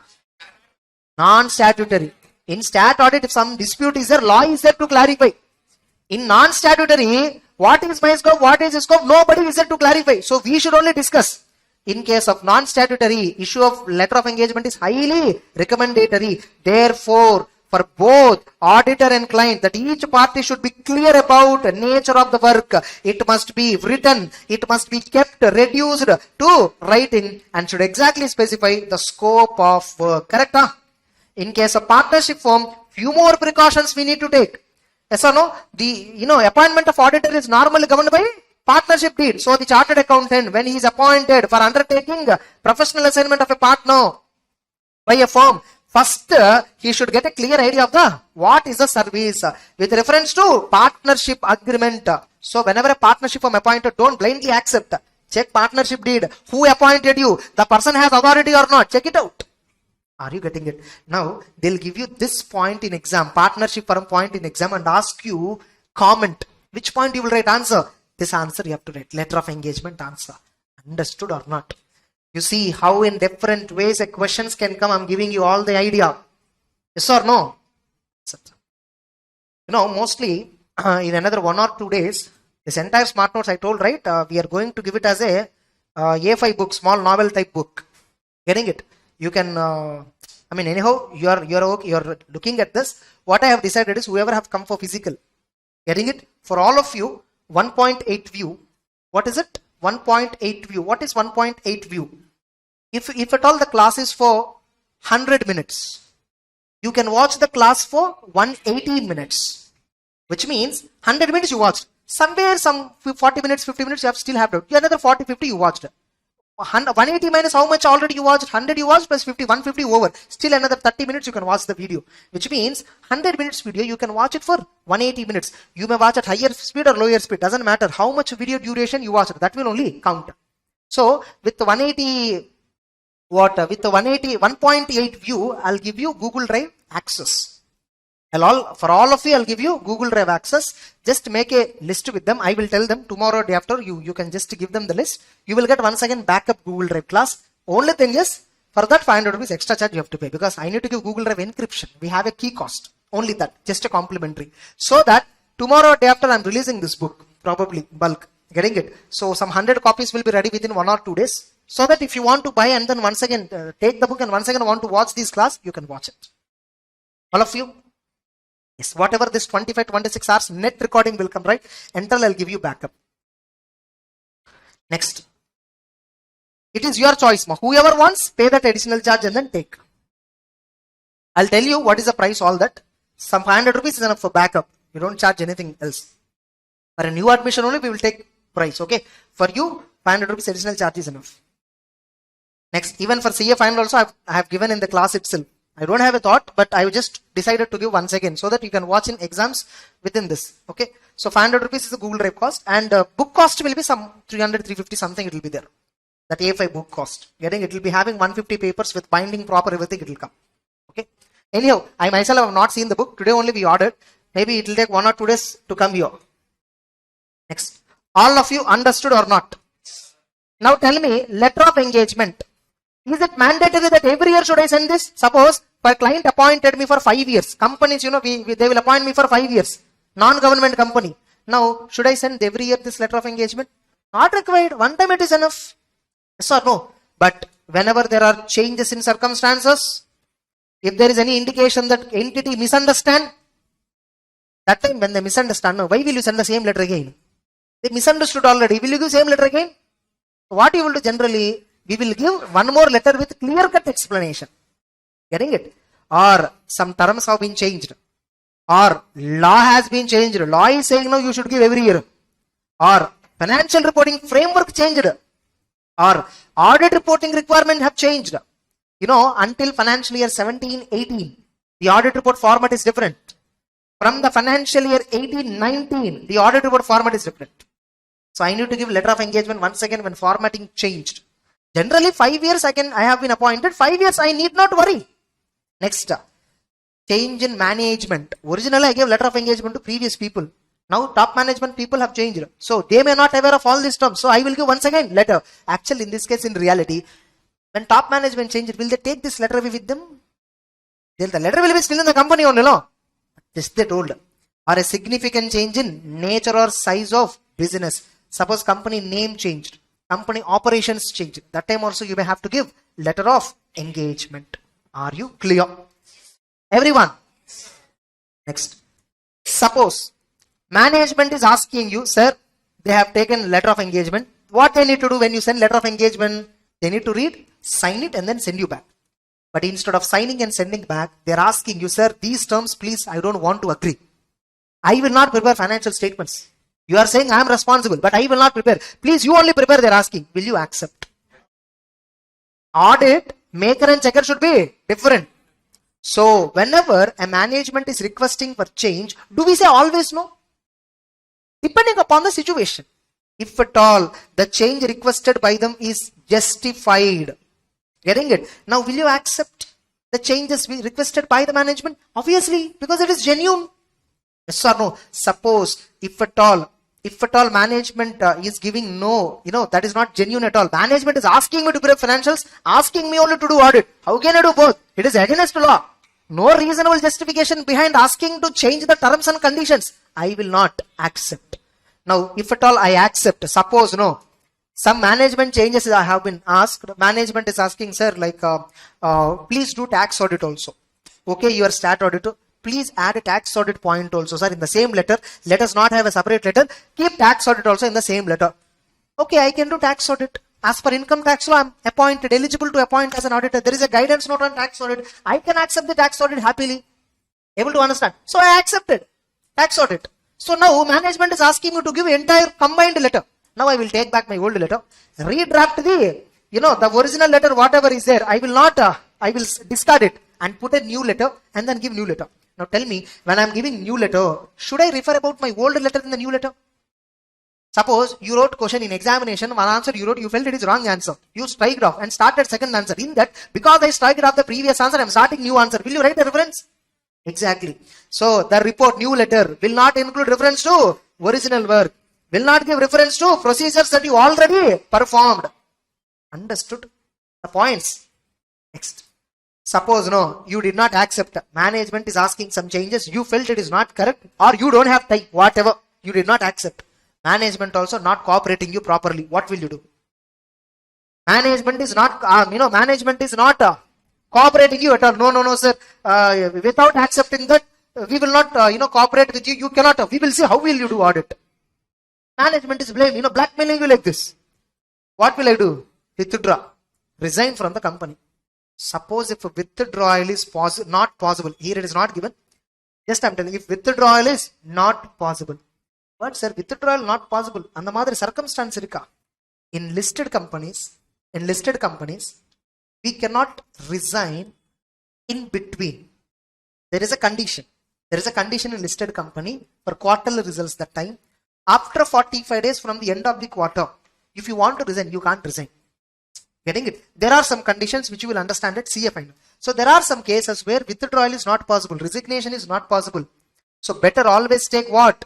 Take a legal opinion. And whenever you want to withdraw, you have obligation to communicate. No.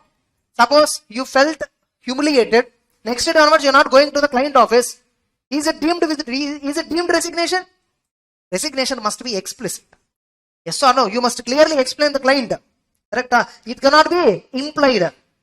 You clear. That's it. Now, then we have the concept of independence. What is independence of mind? What is independence of appearance? This you can understand. I already spoke. Okay. Now, there are some safeguards to independence. How to protect independence? Company law is protecting independence by prescribing disqualifications of the auditor.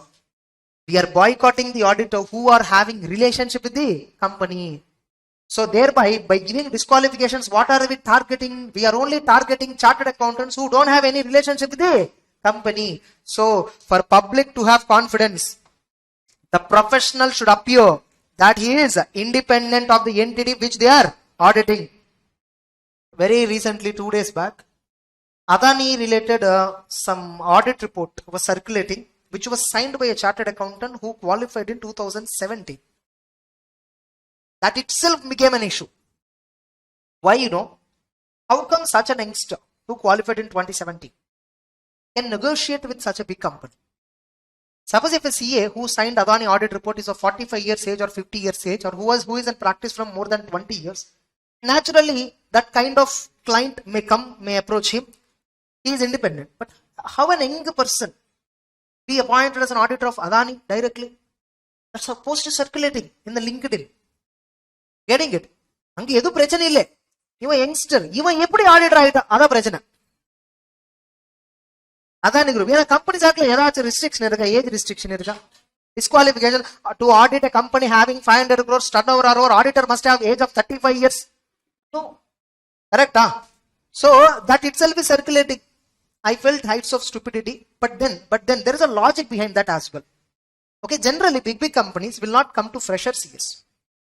Naturally. But if they come to a fresher CA, they'll have a better bargaining power. என்ன bargaining power? நான் நியூவா practice open பண்ணிட்டேன், client கிடைக்கதே பெரிய விஷயம். கரெக்டா? அந்த மாதிரி அப்ப அதான குரூப் வந்தா, சார் நீங்க அவருக்கு 10 லட்சம் பே பண்ணிட்டு இருக்கீங்க, எனக்கு 10,000 ரூபாய் பே பண்ணுங்க சார் போதும் மாசத்துக்கு. Possibility there, no? To negotiate. I will help you in whatever the way I want. Independence compromise ஆகுதுல, integrity compromise ஆகுது. Compromising on integrity, yes or no? So the auditors are compromising on integrity. Because of that, that became an issue. Able to understand? Generally, beyond our level of experience, if at all we are taking up such a very big work, it will question our integrity by default.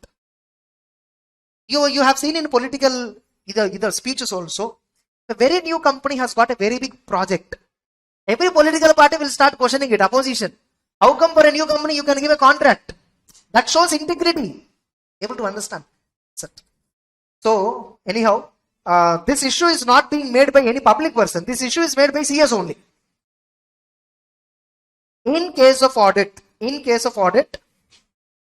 the key fundamental principles, integrity, they have to be necessarily protected. Yes or no? So auditor must consider, is there any threat to the independence? Auditor should withdraw the engagement or do not take that work if at all there is a threat. Suppose if you are unable to implement the safeguards, if you cannot protect your independence, please don't accept the work. So these are the safeguards. They may ask you in exam, write about the concept of independence and write any 4 safeguards for independence. What is independence? Independence means like,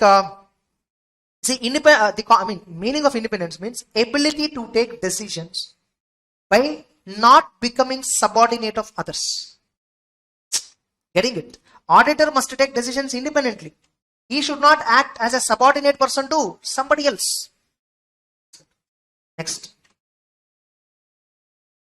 And there are various threats to independence. This threats point I will discuss while discussing company audit disqualifications. Understood?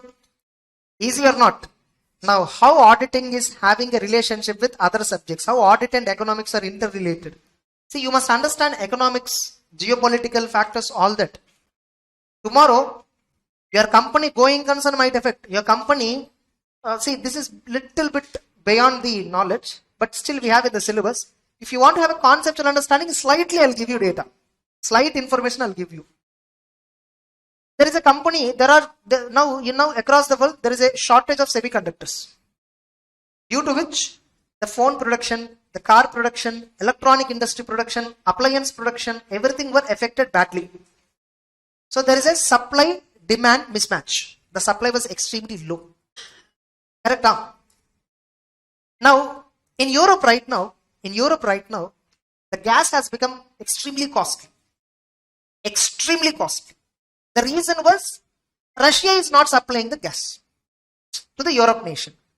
Now tell me, if I do not have the knowledge of Russia, Europe war and all, and if I am doing audit of a company in the Europe, and the company uses going concern assumption, how far they can use going concern assumption if this is a situation, suppose I am the auditor of gas company, they are not getting gas supply, so they are unable to fulfill customer demands, and the company cash rotation stopped. When cash rotation stopped, can the company continue? Going concern affected. When going concern affected, can the financial statements be prepared using going concern assumption? Now tell me, if I do not have the knowledge of this economics, can I talk about going concern of this company? Can I get an idea? So auditor must have knowledge of economics.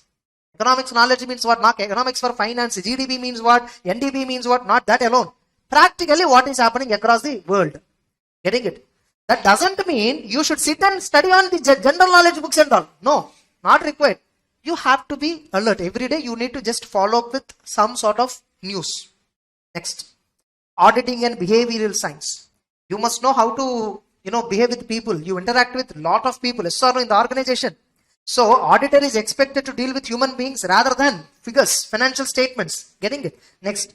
See, knowledge of human behavior is indeed an essential for the auditor so as to effectively discharge the duties. Simply, you must know how to deal with people. The way you deal with people gives you the evidence. Getting it? If you behave that I'm strict auditor, CA, you can't. Getting it? You should not see, like you see, Instagram post and all, CA students. Instagram post and all. Have you seen the Instagram post?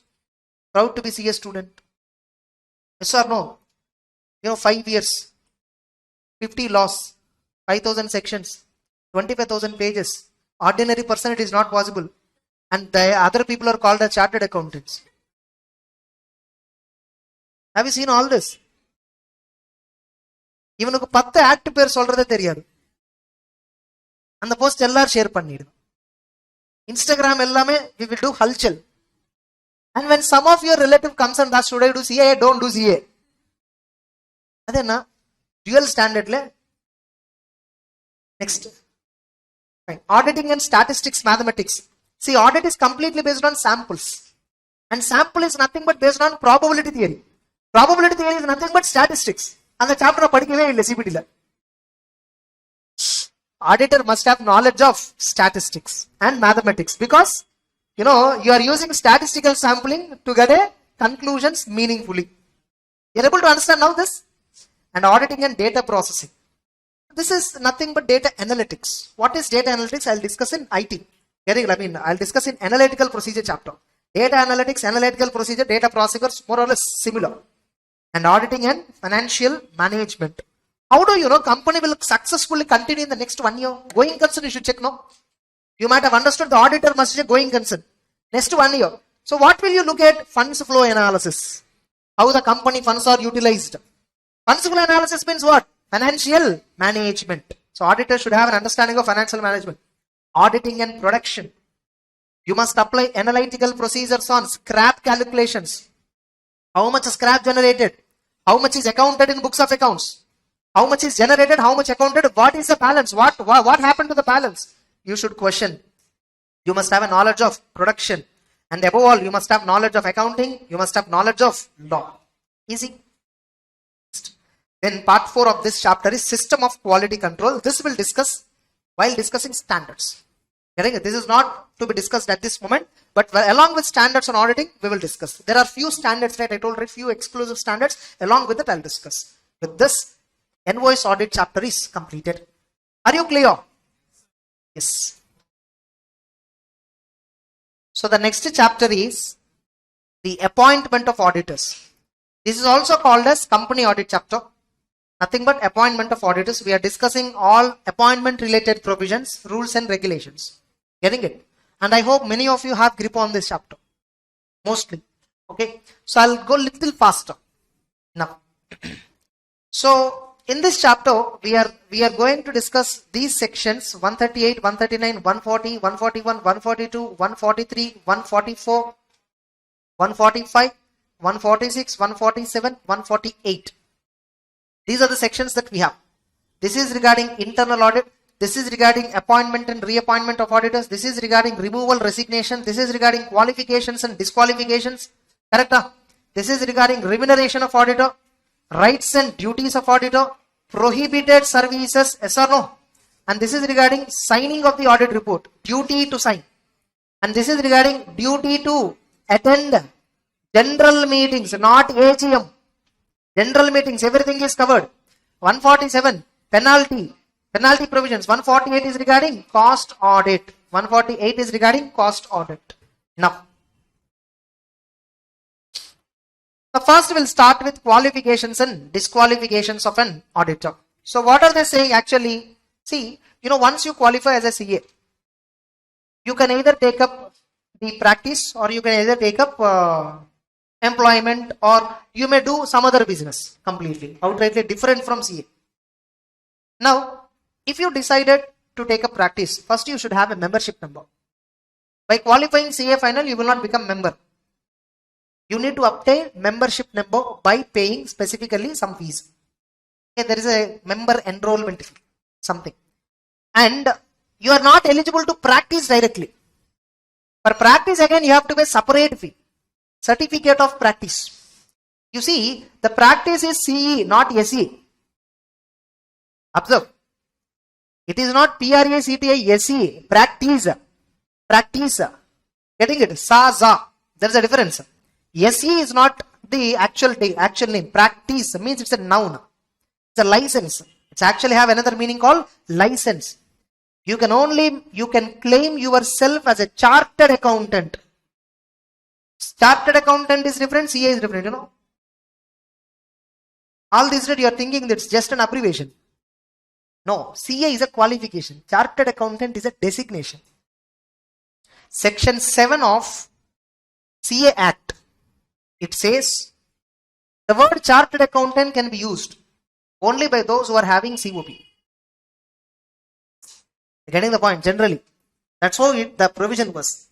You cannot use the designation chartered accountant. Suppose you want to name and below you want to use full form chartered accountant. People think you are practicing CA by default. But if you put CA, they don't think that you are a practicing person. They may ask you what you are doing. But if you put a board and claim below chartered accountant, means people naturally think that you are practicing. That fact even CA Institute recognized. So they said the CA cannot use chartered accountant as a designation. Getting it? You can use the designation if you are in practice, no problem. In the name board you can have at home. But it is not permitted it is not permitted if you don't have COP. That's actual intention of the provision is that. Getting it? Beside your name, CA you can put. Getting the point? CA Ram Varsha I can use, whether I'm in practice or not. But chartered accountant designation I cannot use. Understood or not? Now, as per CA Act, you can start this license, you can get this license, practice COP, either if you are individually practicing or you are practicing as a partnership firm. See, what is firm? Firm means it may be a sole proprietary firm or a partnership firm. Firm means anything. Getting it? Individual we call him as sole proprietary firm. Partnership is nothing but partnership firm. We'll discuss all this you will get all this at CA final. How to incorporate partnership firm, code of ethics is what. So firm registration number means what. Everything you will be getting at final. Now it is not required. Getting it? Next up. So now for a company, who can be appointed as an auditor? Sole proprietor, individual. He can be appointed as an auditor provided if he is a chartered accountant holding certificate of practice, or a firm. A firm means actually what? Partnership firm or LLP firm where majority partners are practicing in India and qualified. They may be appointed by the company in the name of the firm. By using in the name of the firm, I can appoint. The firm itself can be appointed. But the partner of the firm will sign the audit report. The partner of the firm will sign the financials. He is called as engagement partner. Understood or not? All of you. Next. Now this is the qualification. Now okay, a firm is appointed, partnership firm LLP. Who should sign the audit report? Only the partner who are chartered accountants shall sign the audit report. So partners who are chartered accountants shall sign the. All partners will sign or only one partner? One partner is enough. Able to understand. Any one partner the firm should choose and that partner will sign, and he is called as engagement partner. Getting it? Next. Now there is a question in the institute book in first chapter, I think first or somewhere it will come. Suppose one partner was appointed as an auditor. One partner is the engagement partner. He verified entire audit, but before he signing, he died. Can other partner sign the audit report without verifying the working of the previous partner? No. The other partner before he sign, first should review the entire workings performed by previous partner or the other partner. Then get a conclusion whether the other partner has performed all the reasonable necessary evidences obtained or not. Only after that, this fellow will proceed further. Able to understand? For that answer is not given so lengthy. Some 4 or 5 lines only it is given. Next. Disqualifications. Who are not disqualified? Who are not eligible to act as an auditor? All of them are CS only. But still we will not appoint. Why? To protect independence. We want the auditor must be independent. So anybody who has relationship with our company, we will not appoint. Who? A body corporate other than LLP. A body corporate is not eligible because Companies Act itself says body corporate is boycotted. Body corporate has a separate legal entity status from members. Now when an auditor and the company, suppose I incorporated a private company. I qualified CA, COP, me and my 3 friends together, totally 5 of us, example. All 5 of us became a shareholders in company. We wanted to act as auditor. Our company itself want to act as auditor for another company. Now separate legal entity, limited liability, so many issues were there, no? Can auditor have separate legal entity status? Is audit a technical work? No. It's a work involving personal intelligence. Personally you should be liable, yes or no? You cannot be under the protection of separate legal entity, limited liability. No, auditor should have personal liability in the audit. Getting the point? So body corporates are straight away boycotted. And anyhow, in CA Act, you can't incorporate body corporate. You are only permitted to practice as a individual or you are permitted to practice as a firm. Then officer of the company is disqualified, employee of the company is disqualified. Officer and employee both are disqualified. Officer means so many were there in the officer position. Yes or no? Like all the directors will come as an officer. All of them, key managerial person, they all come under officer. I am a director in a company. How can I do audit of the same company? I am working as an employee in this company. How can I do audit of the same company? Self-review threat. Next. A person who is a partner or who is in employment of an officer or employee. This is nothing but partner of an employee. What is this? Partner of an employee partner of an officer. Both are disqualified. Same way, employee of an employee of an officer, both are disqualified. Director has some other business. In that you are working as an employee. You cannot act as an auditor for this company. In this company there is an employee. He has some other business. You are acting as an employee there. You cannot do this audit of the same company. Able to understand.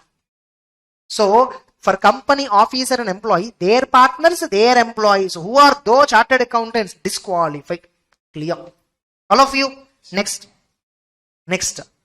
A person who means the CA or his relative or his partner, getting it, holding any security or interest in the company, its a subsidiary, its holding, associate, subsidiary of the holding. Subsidiary of the holding is called as a sister company.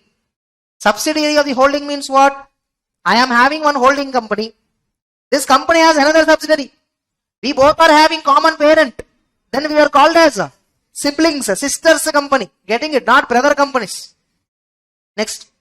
So, if a person, a person or relative or partner is holding any security or interest in the company, holding company, subsidiary company, associate company or subsidiary of its holding company, is disqualified. In exam you should write this entire provision. Only then you will get full marks.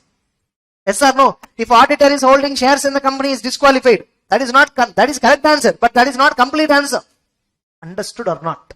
Same way, if the auditor is indebted, by the way, before that, now if you have security or interest, right? Security means what? There are so many equity shares, preference shares, bonds, debentures, mutual funds, derivatives, so many were there. Getting it? Now, your relatives can have securities up to 1 lakh rupee face value. How much maximum a relative can have? 1 lakh rupee in the face value. Remember, the 1 lakh rupee exception is applicable only if the relatives are holding securities. If auditor is holding in his name, the exception do not apply. Now, relatives can hold up to 1 lakh rupee face value, right? Where in the company they use the word. Actually, there is no interpretation for that. People wrongly interpret. Even institute book also contains the word. If the shares are held in the same company, best example, Tata Group itself you take. Tata Group is best to understand this. Suppose Tata Motors is looking for auditors. This is the Tata Motors which is actually looking for auditors. It has holding company Tata Sons. This has a subsidiary company Jaguar Land Rover Range Rover. This has associate company some electric motor company.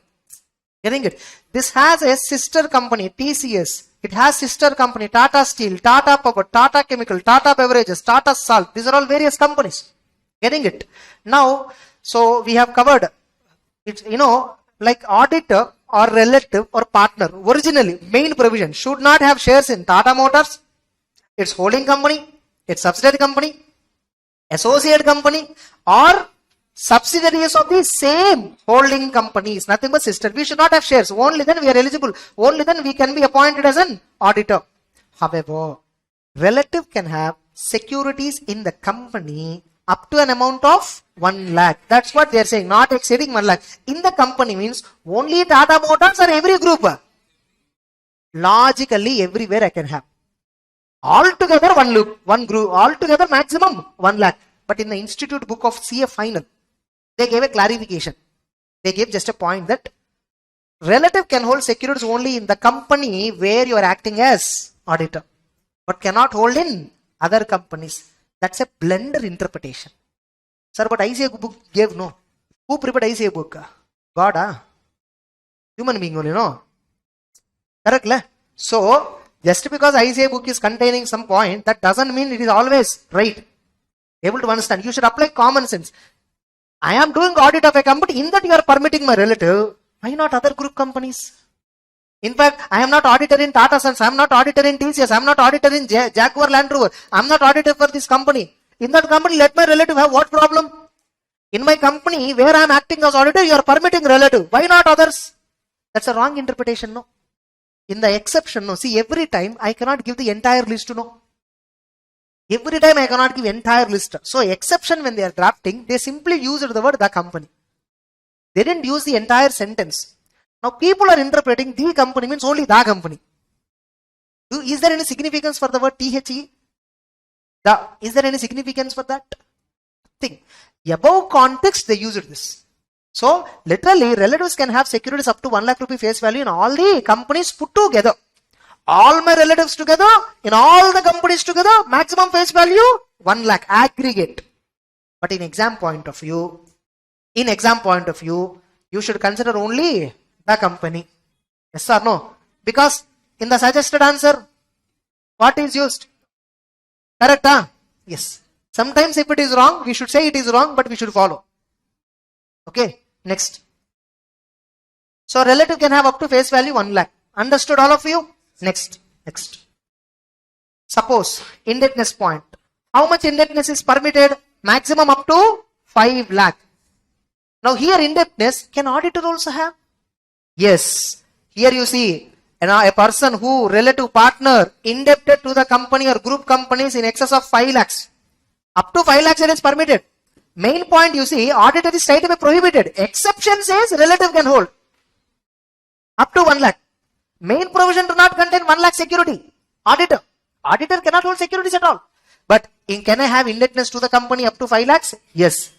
Me, my relative, my partner, all of us together to the entire group companies, maximum outstanding indebtedness is how much? 5 lakhs. That's it. Are you getting the point? All of you. Or if auditor has given guarantee or provided security on behalf of third person to this company or group companies. I am using the word group company for convenience. Group means what? Remaining 4 companies. Other than this company, remaining 4. It's holding, it's a subsidiary, it's associate, it's a subsidiary of the holding company. Up to how much it is permitted? 1 lakh. The limit of 1 lakh will apply even for the company not having share capital. If the company is limited by guarantee, see this guarantee is different, paid up capital guarantee is different. Here guarantee means guarantee given on behalf of third party to the company. A third company you can sell goods to them. They are trustworthy people. I am giving guarantee. That guarantee is different. Becoming a shareholder by guarantee is different. So this point exception is what? Becoming a shareholder by guarantee. Can you become a shareholder in a company by giving guarantee? At the time you become a member, no. So can you give any company? Can you become a member of any company by giving guarantee? An auditor? No. However, relatives can they become? Yes. Up to how much they can give guarantee by member? 1 lakh. Paid up capital you are permitted to hold up to 1 lakh face value. Same way guarantee also up to how much face value? 1 lakh. Yes or no? Next. Now you see, indebtedness they are saying, right? Indebtedness means what? Suppose company sold me goods in ordinary course of business on credit. Just like any other customer of the company, I also got credit period and I got 6 lakhs worth of goods. Just like any other customer. And the company is now asking me to appoint as an auditor. Will I accept or not? No. Even in ordinary course of business, doesn't matter. You are indebted for 5 lakhs or more. Yes, disqualified. Ordinary course, extraordinary course, in normal course, that and all doesn't matter. If auditor is indebted for more than 5 lakhs, disqualify. Correct? Now, can auditor receive audit fees in advance? Entire audit fee can I take in advance? If you take entire audit fee in advance before you start the work, it will again become indebtedness, no? Before you start work, how can you take the fee? Which means you are taking advance. Advance is indebtedness. So take fees only on progressive basis. Finish some percentage of work, take fees. That is permitted. Next. So that's it. Next is about business relationship point. Next one is relating to business relationship point. So this is little bit lengthy. We will take break and then come back. Okay, all of you, just go and get back within 15 minutes. So we'll continue with all this business relationship, all that.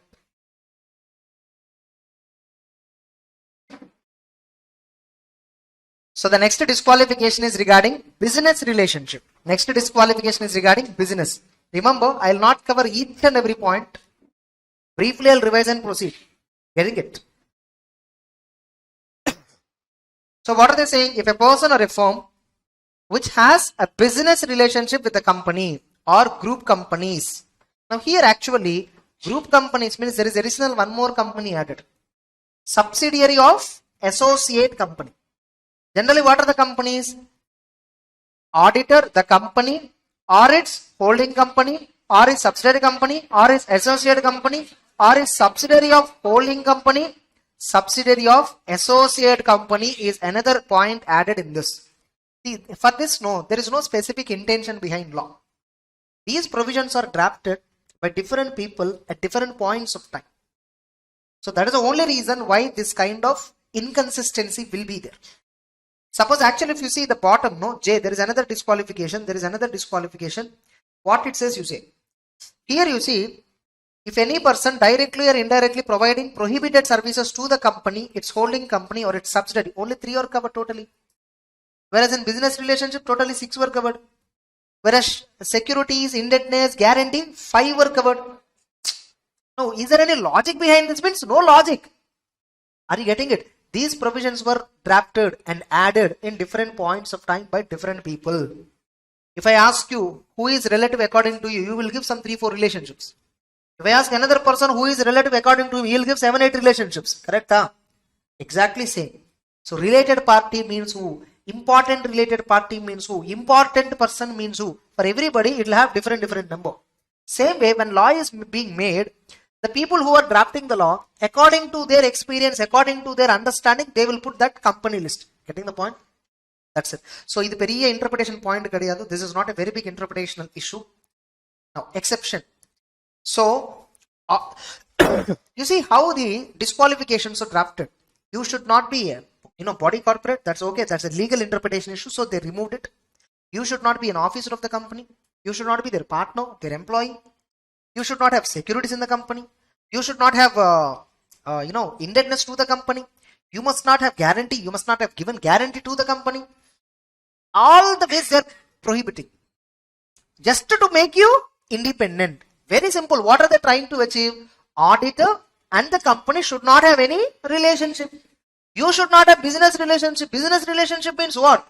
You should not be a distributor, sub-distributor, wholesaler, retailer. Able to understand? Can I be a customer of a company? Can I be a consumer of the goods of the company? For that, no problem.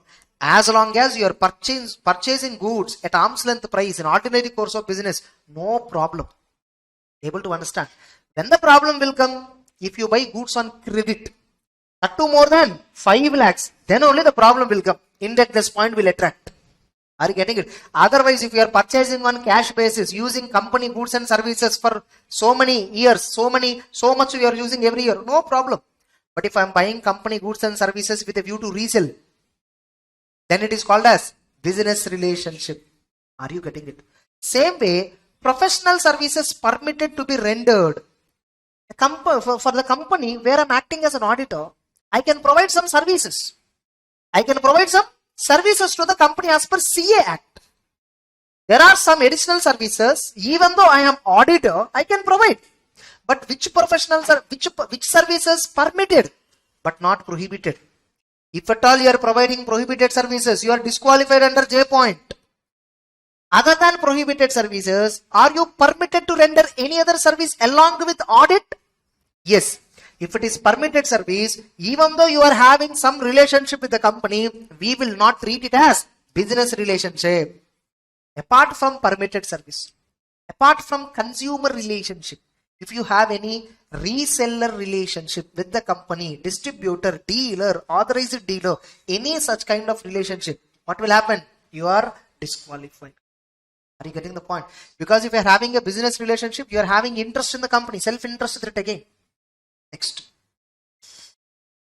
Not only that, we have seen B point, officer of a company, employee of a company disqualified. Their partner and employee is disqualified. Not only him, relative of a director, relative of a key managerial person are also disqualified. And a person who is in full-time employment disqualified. Actually on this, so much of discussion is there, but revision it is not required. Getting it? Even in exam point of view, not required. Or a person or a firm, a person or a partner of a firm holding appointment of more than 20 company auditors as on the date of proposed appointment. So this is called audit ceiling. What is this called as? Audit ceiling. Which means audit ceiling is not to protect independence, but to protect quality of the audit. What is the audit ceiling guidelines? What is the necessity of audit ceiling? Quality of audit. You cannot give permission to a single CA to accept any number of audits. he can audit maximum 20. How many maximum? 20 companies. However, the following companies, any number I can audit. 20 limit do not apply for the following companies. Which companies 20 limit do not apply? 1% dormant small company or a private limited company having paid up capital less than 100 crore provided such private company does not violate 137(92) section. If a private limited company do not violate 137(92) sections under company law provisions, getting it, and having paid up capital less than 100 crore, that kind of private companies, any number of companies I can do audit. Now tell me 20 companies they are saying no. Is it per financial year or per assessment year or what? At any point of time. Today right now I received a call example. Someone is asking me to do audit of a company. I will just look at my list of companies. Right now I am acting as auditor. Right now I am acting as auditor in some company's position. I will look at the list. Total I will see 20. If it is 20, I will not accept this company. If it is less than 20, I will accept the new company which is asking me. Able to understand? Any day whenever you receive a new worker, new client, a new company audit, check whether how many companies right now, right then, how many companies are acting as an auditor. That's it. It is not per year, per financial, nothing such.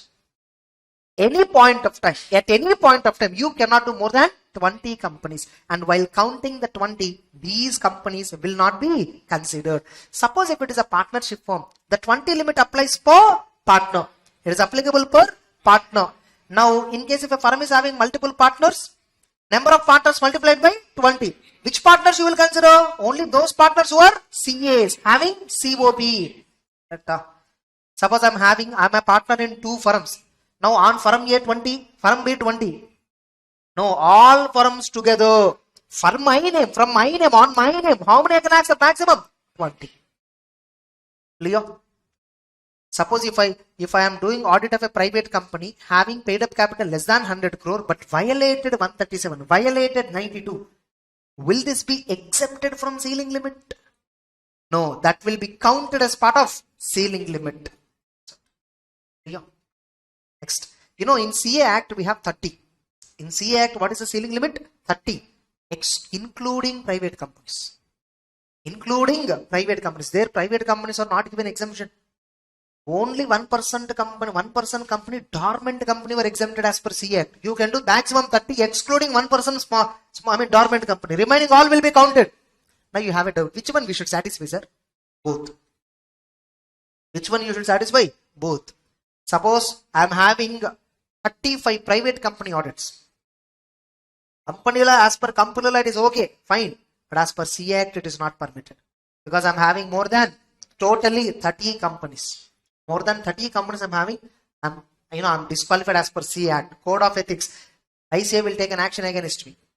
Are you getting the point? It's okay. You need not have that knowledge. Later you can learn. I'm just giving you a hint. Next up. Tax audits. How many you can have? 60. How many you can have? 60 tax audits. So, in computing specified number of audits, whether you are handling singly or combination with another chartered accountants, everything shall be taken.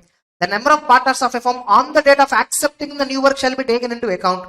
Who are in full-time employment shall not be counted for ceiling limit. Yes or no? If at all a member in practice is exceeding the limit, he is treated as guilty of professional misconduct. We have in ethics schedule 1, part number 1, clause number 9. There is a guideline. If at all you are accepting company audit without satisfying provisions of Companies Act, it is treated as guilty of professional misconduct. You will understand that in CA final. Next. A chartered accountant in practice, okay, what they need to do? Everyone have to maintain a record of works they are accepting. You need to maintain record of your clients list. That's it. All of you clear? Then we have another disqualification, important disqualification. Prohibited services. What is the disqualification? Prohibited services. I'm not covering every point. Remember, I'm only covering important disqualifications. Major I covered.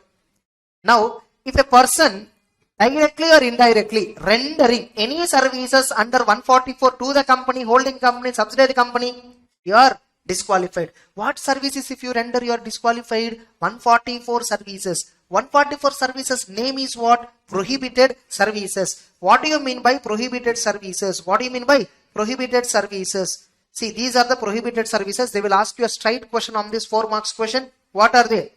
Accounting services. To the same company, you cannot be accountant and auditor. Internal audit you cannot do because you are stat auditor. Why will you do internal audit? Implementation of financial information system. In the company, you are implementing some accounting software. You should not. You are testing some software. You should not. You cannot provide actuarial services if at all you are acting as auditor. You cannot do investment advisory. You cannot do investment banking. Investment advisory. Suppose some stockbroker, which is a company, they appointed you as an auditor and he is asking some investment advices from you.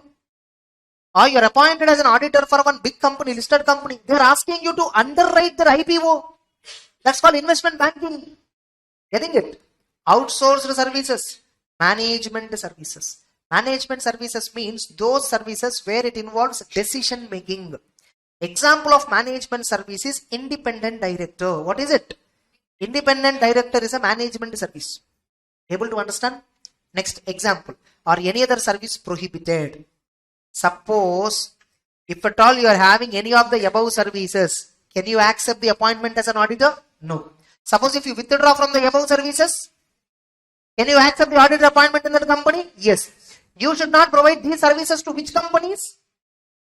The company where you are proposed as an auditor, it's holding, it's a subsidiary. That's it. Correct? Huh? Next, we have now they are saying the word directly or indirectly. What do you mean by directly, indirectly? If I only provide to the company, that's called, in case of auditor is sole proprietor himself, that is direct. Through relative, indirect. Or through any other person connected or associated with me through any other entity in which I have significant influence or control or whose name trademark is used by me. Getting it? You have to read this 3 and 4 and this point together. Any other person connected or associated with that individual. Associated or connected with me means what? I am a partner in another firm. Can that firm provide that services to the company? No, because the firm is connected with me. The firm is associated with me. Able to understand? Or some entity, example company. The company is providing accounting services to Tata Motors where I am auditor. What is this company? Some management consultancy other services company. In this company, I am the individual has 20% shares. I am the individual has more than 50% shares. Now in a company where I am having influence or control, the company is providing accounting services to Tata Motors where I am acting as auditor. Disqualified. Able to understand? Or the company has a brand name, same brand name we are using, same trade name we are also using for practice. Then also it is said to be providing indirectly. Are you getting it? Similar definition was given for firm. This you look into. All of you clear? What do you mean by directly, indirectly? They asked as a straight theory question. The past one of the attempt they asked. Think it. Next. Subsequent disqualification point. What is this subsequent disqualification point? We have seen above points. If at all a chartered accountant is coming under any of the above point, we will not appoint him as an auditor. Suppose we appointed. After that disqualification arises. After that disqualification arises. Now what will happen? He shall immediately vacate the office. He shall immediately vacate the office. Yes or no? He shall immediately vacate his office. Office means what? Position. Office means what? Position of auditor. Office means not office, chair, table. Getting it? So auditor should immediately vacate his office. Nothing but position. But in one of the case alone, in only one case, immediately don't vacate. I am giving you 60 days time to rectify your mistake. Only if it is in this kind of disqualification, 60 days time is given. Suppose you are affected with disqualification in the above list any reason, generally any reason, on which date you are affected with disqualification, same date you have to vacate. You don't have any other option. But if you have one disqualification, no. Security held by relative up to 1 lakh is permitted. Suppose my relative acquired securities for more than 1 lakh face value accidentally. How accidentally? Bonus shares. What is it? Bonus shares. Suppose in Tata Motors, my wife is having some 75,000 rupees face value worth of shares. Market value doesn't matter. Market value can be crores. But face value 75,000. Tata Motors declared 1:1 bonus shares. She didn't purchase. Can a shareholder say, I alone don't want bonus share? And company declare every shareholder will be allotted. Company also cannot stop. Yes or no? Her shareholding became 1,50,000 face value because of the bonus shares. Face value increases, no? 1,50,000 face value suddenly. Now just tell me, I told her not to buy the shares because I am the auditor. I took all the precautions. Still, because of the company bonus plan, the shareholding percentage increased. Is there any mistake that I did? In all other cases, if at all something went wrong, I might have not taken sufficient precautions. Correct? Here I told, in spite of it, shareholding increased. Is there any my side mistake or my relative side mistake? That's why, because considering this difficulty, if a shareholding of relative increases more than 1 lakh, please rectify that within 60 days. Sell 50,000 worth of face value, make it less than 1 lakh. Then continue as an auditor. 60 days over, still you didn't rectify. 61st day, you have to vacate. Be able to understand, all of you, the logic. Next. Now, who is relative? In case of HUF, every member of HUF is a relative to each other. Remaining people, in case of other than HUF, husband and wife is a relative. Or father, mother, brother, sister, son, son's wife, daughter, daughter, husband. Getting it? Now here you see daughter, stepdaughter is not there. That kind of observations and all stop. புரியுதா? நம்ம கேட்ட content இல்லல தான் இந்த மாதிரி observations எல்லாம் highlight பண்ண முடியும். So there is no intention here. Getting it? So all of you clear on ceiling limit, all that? So that's it. Disqualifications is done. So maximum tax audit assignments, how many you can accept? 60 per financial year. That is per financial year, not at any point of time. Whereas company audit 20 at any point of time. Be clear. Next. Next we will have to discuss appointment of auditors. Until now everyone clear? Next. Getting more clarity? Next. Appointment of auditors. Appointment of auditors. See, the appointment of auditors process involves two things. One is selection of auditor. One is selection of auditors. One is actually appointment process. Now again, selection of auditor is different for government company and selection of auditor is different for non-government company. Here also, selection of auditor is, appointment of auditor is different for government company. Appointment of auditor for non-government company, the process is different. Now, we have only in our syllabus, we don't have in our syllabus how to select auditor for government company, we don't have. How to select auditor for government company, we don't have in the syllabus. We have in syllabus how to select auditor for non-government company, procedure for appointment for government company, procedure for appointment for non-government company, everything we have in our syllabus. Now here, what is a government company? 4 criteria are there. If any of these 4 criteria are satisfied by a company, it's a government company. Criteria 1, not less than 51% of the voting power held by central government. Or criteria 2, not less than 51% held by state governments, one or more state governments. Criteria 3, a combination of central and state together held minimum 51% of voting power.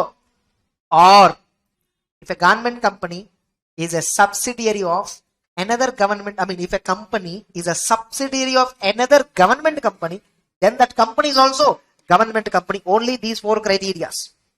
Are you getting the point? Now, many have this confusion. What is private limited company? What is public limited company? What is private sector? What is public sector? So this is where we will have an opportunity to discuss that. See, private limited company means what? The ownership of this company is restricted to private people. My company is not open to public. Anybody going on roadside public cannot come into ownership. Yes or no? You saw my company, you liked it. You want to become owner. No, not possible. It's private. Able to understand? The affairs of the company are private. Confidential. Are you getting the point? What is public limited? I'm open to public. My company shares are open to public. My members can sell to anybody. Anybody can buy and become a member. That is public limited. Understood the word public limited means what? Private limited means what? Concept part. Now, next, in this, how many of you have cleared group 1 already? Oh, நிறைய பேர் இருக்காங்க. Fine, it's okay. Now, what is public sector and private sector? Public sector, I mean, okay, ITC. What is it? Private sector or public sector? ITC Limited. Public sector. Major ownership is held by government. Yes or no? Tata Consultancy Services Limited. Listed company. Big listed company. Public limited listed company. Public sector or private sector? Private sector. Why? In TCS, less than 50%, more than 50%, more than 50% ownership is held by not government, somebody else. Some shareholders. We are we government? No. We are public. If more than 51% of the voting power is held by government directly, central, state, what? Then only it is called as public sector undertaking. Otherwise, it is not public sector. Reliance, all these are public limited companies, but private sector.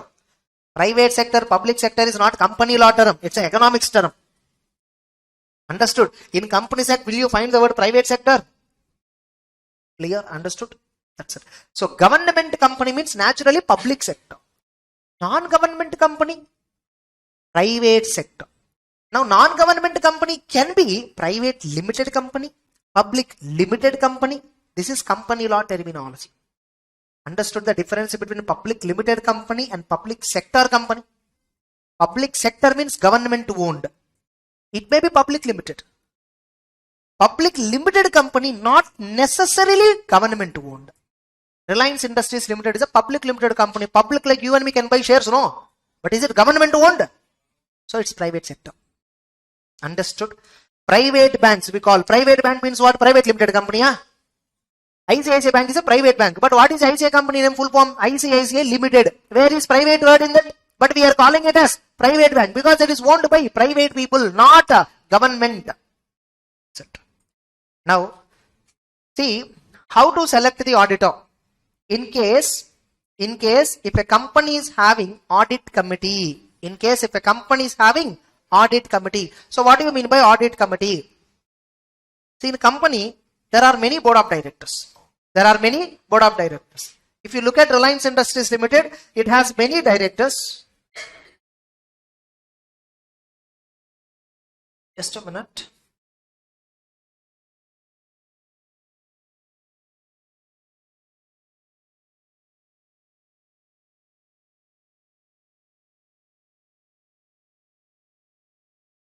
So you take this is Reliance Industries Limited, and in this company, you see there are 14 directors totally. There are how many directors? 14 directors. These are the directors of Reliance company. Getting it? And you see here, so Mukesh Ambani, he is one of the director, chairman and managing director. Neeta Ambani, non-executive director.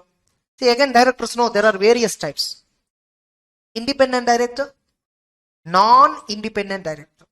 Independent director is something like who do not have any interest in the company, who do not have any relationship with the company. He is just a director. Director simpliciter. We call him as. Like how auditor, same independent director. He is appointed based on merit. He is appointed to look at the company, monitor the company, watchdog. Getting it? Now you see, in listed companies or in many big companies, 14 directors were there, right? Now this company, business will be taken care, business has to be looked upon, accounts have to be maintained, audit has to be conducted. There are so many works which CSR activities have to be undertaken, governance activities have to be undertaken, HR policy should be designed, company risk and all has to be, strategic risk management and all they need to check. Strategic management you might have studied, no, business risk analysis they need to do. Do you think all these 14 directors will do all the activities? No. How the board of directors work? They divide the work between them. They divide the work between them. So that's why, how do they form? They form committees. How do they form? They form committees. There are 14 directors. Whenever board meeting is held, all 14 will present. But whenever accounts and audit shall be discussed, accounts and audit, some 4 directors are there. 4 of you take care of accounts and audit. 4 of you will take care of how? Form a committee. What committee? Audit committee. Business risk analysis has to be done every day. Some 3 directors were there. 3 of you please form. That is a risk management committee. Company HR policies shall be designed. Human resource policy, salary policy, increment policy, all that. Human resources and nomination and remuneration committee. Some directors together, 3 or 4 of them will form. Company finance completely has to be looked upon. Finance committee. Company CSR project. Some directors have to be looked upon. CSR committee. Overall governance aspects have to be checked upon. Corporate governance committee. Stakeholder relationship committee. Likewise, there are many committees which has to be formed. One example of committee is what? Audit committee. So audit committee will have whom? Board of directors. Will all directors will come in audit committee? No. Few of them will come in part of audit committee. So which companies this committee is mandatory? Whenever audit committee is there, what will happen? They will exclusively look into audit related aspects. They will exclusively look into financial statements, preparation related things and all. They will guide. Whenever a company has audit committee, those charged with governance means whom? Audit committee.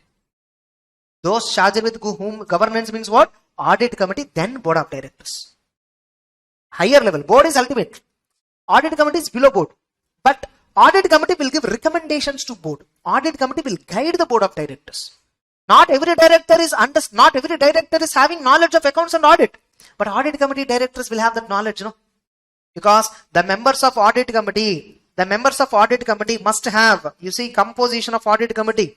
The audit committee will have minimum 3 directors. Majority means 51% shall be independent. The members of audit committee shall be able to read and understand financial statement. They should have financial statements knowledge. Do you think financial statements can be understood by everybody? Going concern means what? Only you and me can understand. Because we have that question. Because it is important for exams. Will our parents, even though they are educated, do they understand going concern topic if at all they are not from commerce background? Suppose your father or your mother or your relative, some of them is working in a tech company. No idea about commerce, balance sheet, nothing. You go and ask him, hey, this company is preparing financial statements on going concern basis using generally accepted accounting principles. You do not understand anything.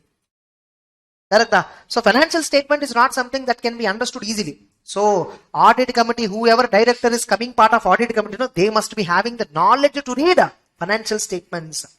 Now, so that is how company has to constitute audit committee. Now tell me, for whom this is applicable? All listed companies, audit committee is compulsory. Unlisted public companies, any of the 3 criteria if they satisfy, any of the following 3 criteria if they satisfy, audit committee is required. Here actually exceeding 50 crore, they say it is only more. 50 crore is not there, only more than 50 crore. But this kind of mock observation is not required. Getting it? In institute, they will not ask MCQ, is it 50 or more than 50? They will not ask that kind of question.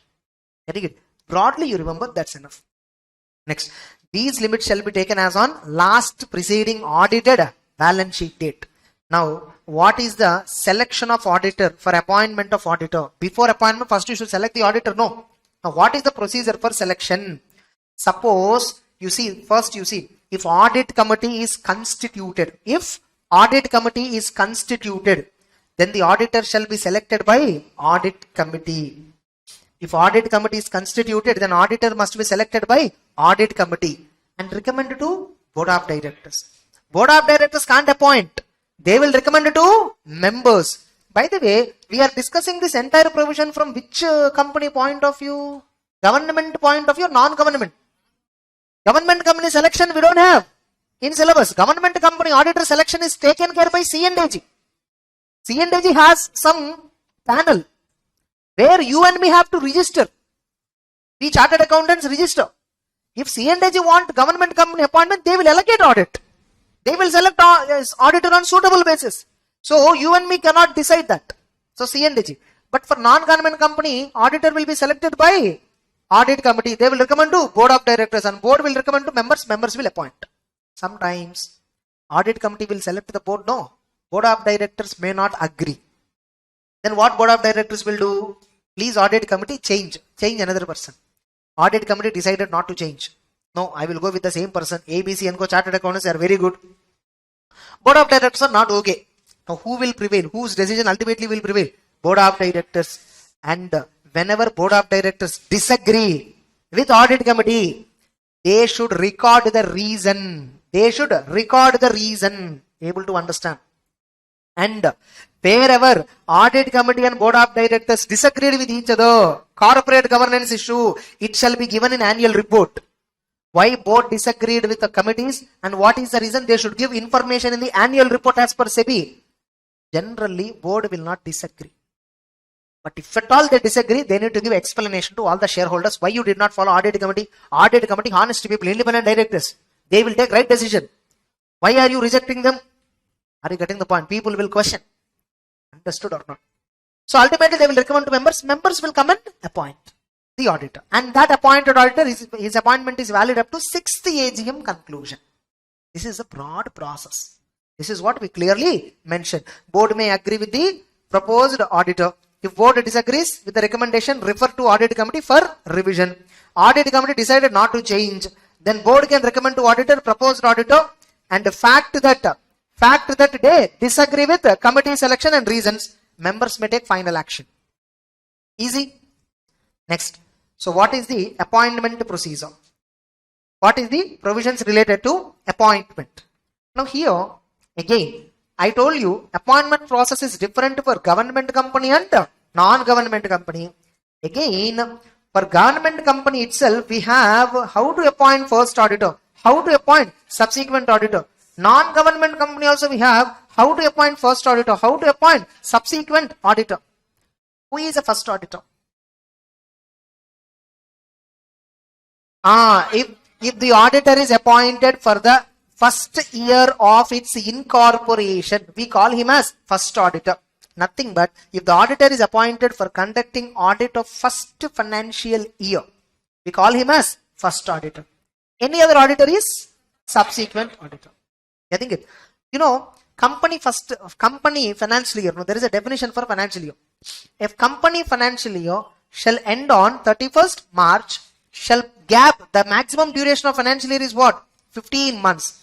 Maximum financial year can have how many months? 15. Only in the first year 15 months is possible. Getting it? Suppose if a company is incorporated between January 1st and 31st March, only between this, if company is incorporated on or after 1st January up to 31st March, only within these 90 days or 91 days, whatever, if a company got incorporated, it can have more than 12 months financial year. If a company incorporated on January, generally closing should be done by 31st March. But immediate 31st March I will not do. I will go beyond 31st March. Are you getting the point? I will go beyond 31st March. One of the students have told me indirectly, a company cannot have less than 3 months financial year. That interpretation is wrong because that is not a condition. Able to understand? Simple. If a company incorporated in January 1st, by 31st March instead of closing, I will close on the next 31st March. Suppose I incorporated on 1st January 2022. I will close my books of accounts on 2023. What is the gap? 15 months. Suppose I incorporated on 1st March 2022. I will close on 31st March 2024. The gap is more than 15 months. So not permitted. So 2023. Gap is less than 15 months? Yes. Accepted. Suppose I am incorporating company on 1st December 2021. Let me check up to 31st March 2023. Gap is again more than 15 months. Not permitted. But I should close on 31st March only. So which year I should come? 4 months. It is permitted. Okay. Less than 15. It can be 15 or less than 15. And should close by 31st March. So this is first year. So in some exceptional cases, first year can be more than 12 months. But not exceeding 15 months. Only first year. Second year onwards, April onwards, it will start again close on 31st March. All other years will be only 12 months. Very clear. Next. So if auditor is appointed for the first year of incorporation, we call him as first auditor. Remaining are called as subsequent auditors. Now, in case of government company, first we will discuss provisions for government company. So what is the procedure for appointment of auditor in case of government company? The first auditor will be appointed by whom?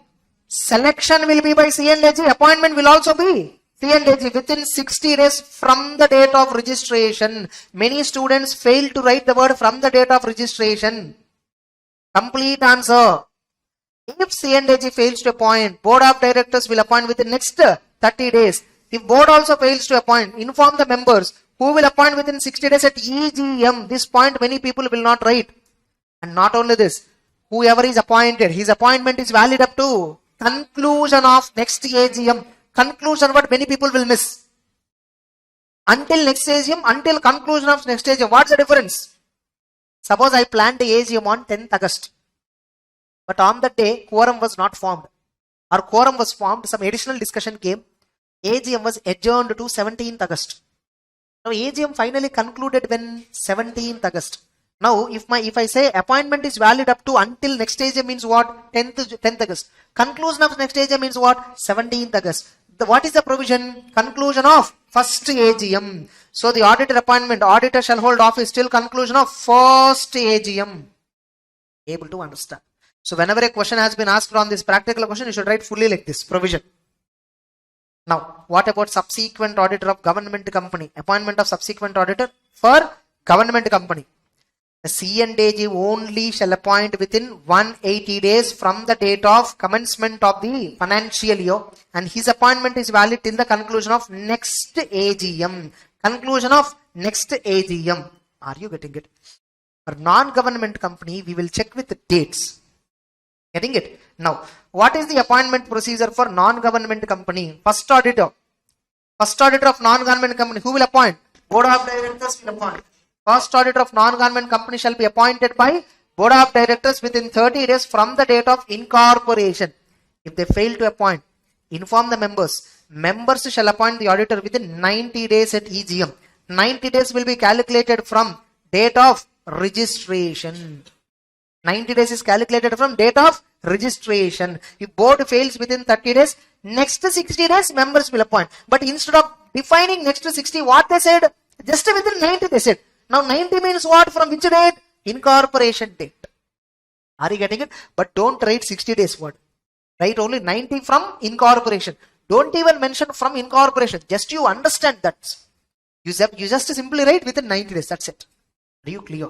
And the auditor will hold office till conclusion of first AGM. Clear? Now, we'll take an example here.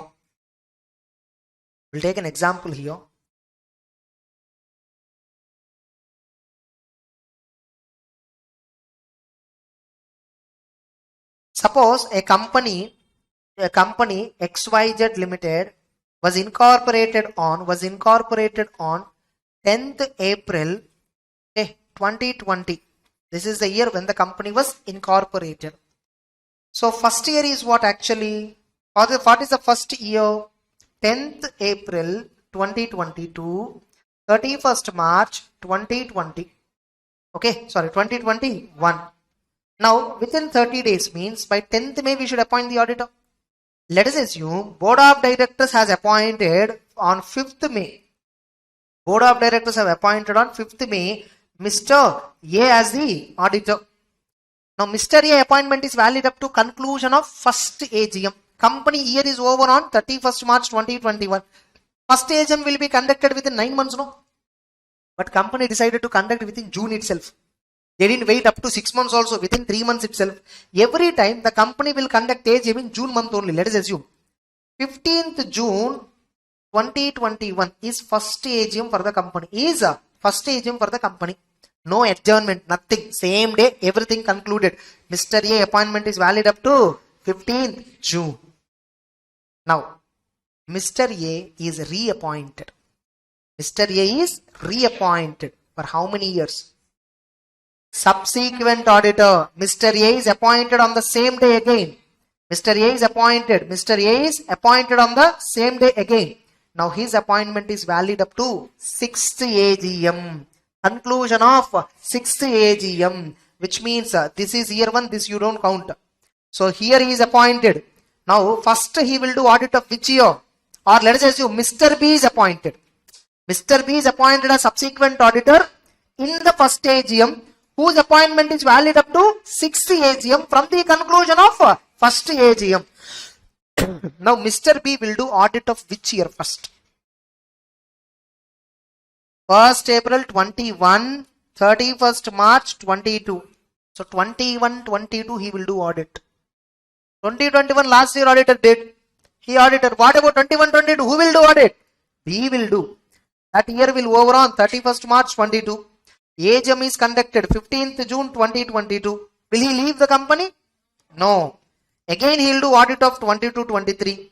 The AGM is conducted on 15th June 2023. Again he will do audit of 23-24. Then AGM will be completed on 15th June 2024. Same date company is conducting AGM. Let us assume. Sir, what if it is Sunday? Don't ask, okay? Just for the sake of example. Next. 24-25. Same 15th June 2025. Again 25-26. 31st March 2026. Books of accounts closed. And audit is done in the 2026 AGM. Completely everything is done. Now he will leave. Now you see, this is the 6th AGM. From the AGM where he was appointed. Suppose if I call this as 1, 2, 3, 4, 5, 6. Suppose if the auditor is appointed in 40th AGM. His appointment is valid up to conclusion of 45th AGM. If auditor is appointed in the conclusion of 45th AGM, his appointment is valid up to conclusion of 50th AGM. Likewise it will come. Able to understand, all of you. Correct? So now you see, for how many years he is doing audit totally? How many financial years? 5 financial years he is doing audit.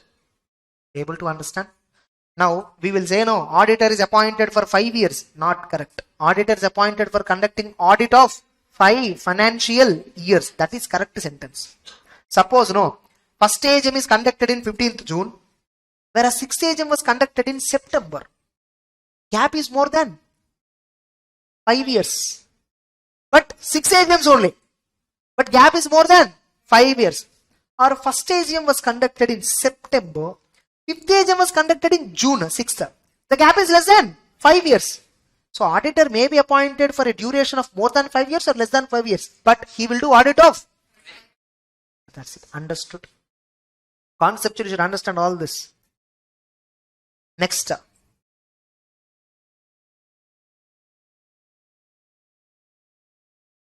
Next. So everyone clear all of this, all of you. So that's it. So that is regarding subsequent auditor provision. Every company shall at AGM appoint an individual or a firm, and appointed auditor shall hold office from the conclusion of that meeting till the conclusion of 6th AGM, and thereafter till the conclusion of every 6th AGM. Now this question has been asked. What are the certificates the company shall obtain from the proposed auditor or proposed cost auditor or proposed secretary, anybody? What are the certificates the company shall obtain from proposed cost auditor? They may ask you like this. Cost auditor also has same disqualifications. Before appointment is made, first get the consent. First of all, is he interested or not? Ask him. Don't give him a surprise that he was appointed. Correct? Next, a certificate indicating he is eligible and not disqualified. You should get a certificate that he should give a self-declaration that I am eligible to become auditor of the company. I met with qualification. I don't have any disqualification. And he should once again give declaration. Total number of audits after accepting this client also will be within ceiling limit. And I should give him list of pending cases against me or my partner or the firm indicated in proper manner. I should give all these declarations to the company. Only then company board of directors recommend to members. Then members will appoint. Yes or no? Once auditor is appointed by the company shall file a form with ROC within 15 days. The form number is ADT1. Mostly they will not ask this form number. Some senior citizens, whoever is setting paper, they will ask. Getting it? Now, veto உக்கார மாட்ட சும்மா exam paper செட்டரா வந்துட்டு இந்த மாதிரி மொக்க question எல்லாம் கேள்வி கேட்பா. எஸ் ஆர் நோ, இதை 30 days 60 days என்ன ஆச்சுன்னா என்ன ஆயிடும் உனக்கு எனக்கு You should ask the concept, yes or no. You should test the concept, analytical skills of the student. Next, everyone clear? Where at any AGM, if no auditor is appointed or reappointed, if no auditor is appointed or reappointed, existing will continue to be auditor. This provision is copy pasted from previous Companies Act to this Companies Act. Now in this Companies Act, no relevance for this. Getting the point? Earlier, no, before this 2013 Companies Act, we used to have appointment every year. Only after 2013 Companies Act, 5 years at a time appointment concept came. Now 5 years appointment concept at a time, we will not apply this provision. But still some super senior citizens setting the paper are questioning this. Because they don't know Companies Act 2013, they would have not read. They read only 1956, they're still in that only. Next. So all of you clear? Everyone? Next. Provisions of filing casual vacancy. So how to fill casual vacancy of the auditor? So what is that vacancy? Casual vacancy. What is meant by the word casual? They just use it casually. Promise. They just use the word casually. There is no significance for the word casual. See, when will I say casual vacancy? If at all uncasual vacancy is there, then it's a casual vacancy would have some significance. Is there any uncasual vacancy provision in the law? No. Simple. In auditor's office, no position, no. If auditor is not there in the position, he is disqualified because of some reason. Then there is a space, no, there is an empty, no, in the position. Who is auditor? So that vacancy is called as casual vacancy. Are you getting it? Now casual vacancy shall be filled. Yes or no? So how to fill the casual vacancy? First of all, what do you mean by casual vacancy? First of all, what do you mean by casual vacancy? In this example, the auditor was appointed on 15th June 2021. Yes or no? First AGM. And his appointment is valid up to 15th June 2026, which is 6th AGM conclusion. I am talking about non-government company. Example. Now, this is the date of appointment. This is the expiry of term. What is it called as? Expiry of the term. This is called term of appointment or tenure. So, once the term is over, then the term is expired. What you have to do on the expiry? You have to leave the company. But before expiry of the term. You left the company. The auditor left the company before expiry of term. Why he will leave the company before expiry of the term? There are many reasons. Yes or no? The auditor might have died, demise of the auditor. Or if it is a partnership form, dissolution might have happened. Or the auditor may become incompetent to contract. The auditor may have become incompetent to contract as per contract law. Or auditor might have been disqualified subsequently after the appointment. Subsequent disqualification immediately shall vacate, and that vacancy shall be treated as casual vacancy. Or auditor was removed by the company. Company only removed. Or tribunal removed. Either company or NCLT, someone have removed. Or auditor poita resignation. Auditor himself resigned. Any reason. By reason of by any reason, if the position of the auditor became empty, that vacancy is called as what? Casual vacancy. Remember, there is a definition for casual vacancy. Vacancy arising in auditor's office by any reason other than expiry of term. Other than expiry of term, if vacancy comes, that's a casual vacancy. Term expired, he left. That is not casual vacancy. 6 days he will leave company. Is it vacancy? No, that is not casual vacancy. Before expiry of term, vacancy if arises, it's called as casual vacancy. Now, how to fill the casual vacancy is the question. Can I just leave like that, or should we fill the auditor? That is the question. We must fill the auditor. Casual vacancy. In case of non-government company, what is the procedure? In case of government company, what is the procedure? This is the question.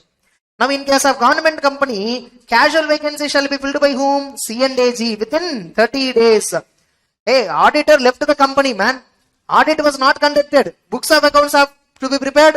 Books are prepared. Auditor has to conduct the audit. Audit report should be given. We should send to all the shareholders. We should call for the general meeting. All this, if it should happen, audit must be done. And the auditor left. So we cannot continue like this without auditor. Can we conduct AGM without having financial statements? You might have seen in 137. Yes or no? So C&AG will appoint within 30 days. If C&AG do not fill, board of directors will fill within next 30 days. Now, what if it is a government company? What is the why auditor vacancy is there? Check it out. Auditor died, or dissolution in case of partnership firm, or incompetence to contract, or subsequently disqualified, or he was removed by the company. Any reason other than resignation. Vacancy arises not because of resignation. We only removed it. Board of directors can fill within next 30 days another chartered accountant. Suppose if it is resignation, the appointment shall be approved by company at the general meeting. Which general meeting? EGM, which will be convened within 3 months of the recommendation of the board. Board will recommend the auditor. They will not appoint. They don't have power to appoint you. They will recommend the auditor. Within 3 months meeting will be conducted. Their auditor will be appointed. Are you getting the point? All of you. Sir, within 3 months AGM only coming, sir. Can I directly appoint in AGM? If you want to conduct AGM, first books of accounts, financials, everything must be audited. No. Audit report must be there. No. Then only you can conduct AGM. Correct? Huh? In order to call AGM, you must send 21 days notice. Along with notice, what will you send? Financial statements and audit report. So, auditor resigned, financial statements not ready, financial statements were not audited. How can you call for AGM? At a time, how can you mix these two? So, first call AGM, appoint auditor. He will do audit. Then again call AGM. He will explain to all the shareholders all the things. Clear? Now, we are appointing auditor, no? Government company, anyhow, it is appointment is valid up to next AGM conclusion. Non-government company, 5 years, no. In casual vacancy also 5 years it will come. No. In casual vacancy, if you are appointed, always your appointment will be until conclusion of next AGM only. Original auditor was appointed for 5 years. You are not appointed for 5 years. You are appointed temporarily. In AGM, people will decide. In AGM, people will decide. Able to understand. That's it. So what is casual vacancy meaning is also explained. Next. Now, auditor can resign, no? How he should resign? That is a question. How he should resign? Can he resign or not is debatable question. That you will understand in final. How to resign, all that. If at all you want to resign, what procedure you should follow? That is given under Companies Act. First, if you want to resign, inform the same to C&AG in case of government company. More importantly, first inform to the company. Yes or no? And you need to file a form with ROC in ADT3 within 30 days from the date of resignation. In auditing chapter, you will get totally 4 forms: ADT1, ADT2, ADT3 and 4. 1 and 2 filed by company. ADT3 and 4 filed by auditor. ADT3 resignation. ADT4 reporting of fraud. ADT1 appointment of auditor by the company. Means company did the appointment, so they need to inform. Company want to remove the auditor. Say they did removed, so they need to file. Resignation who did? Auditor. So he has to file. Fraud who should report? Auditor. So who should file? Auditor. That's why 1 and 2 by company, 3 and 4 by auditor. Understood. Next. Now, whatever the reason form you are filing, no, should you mention reason or not? Clearly. Whatever, anything is fine. Getting any reason you can mention. So, the auditor should mention the reasons and other facts that may be relevant regarding resignation. Suppose if you fail to comply with this, if you fail to comply with the above terms and conditions, you are liable for punishment under 140 subsection 3. What is the punishment? 140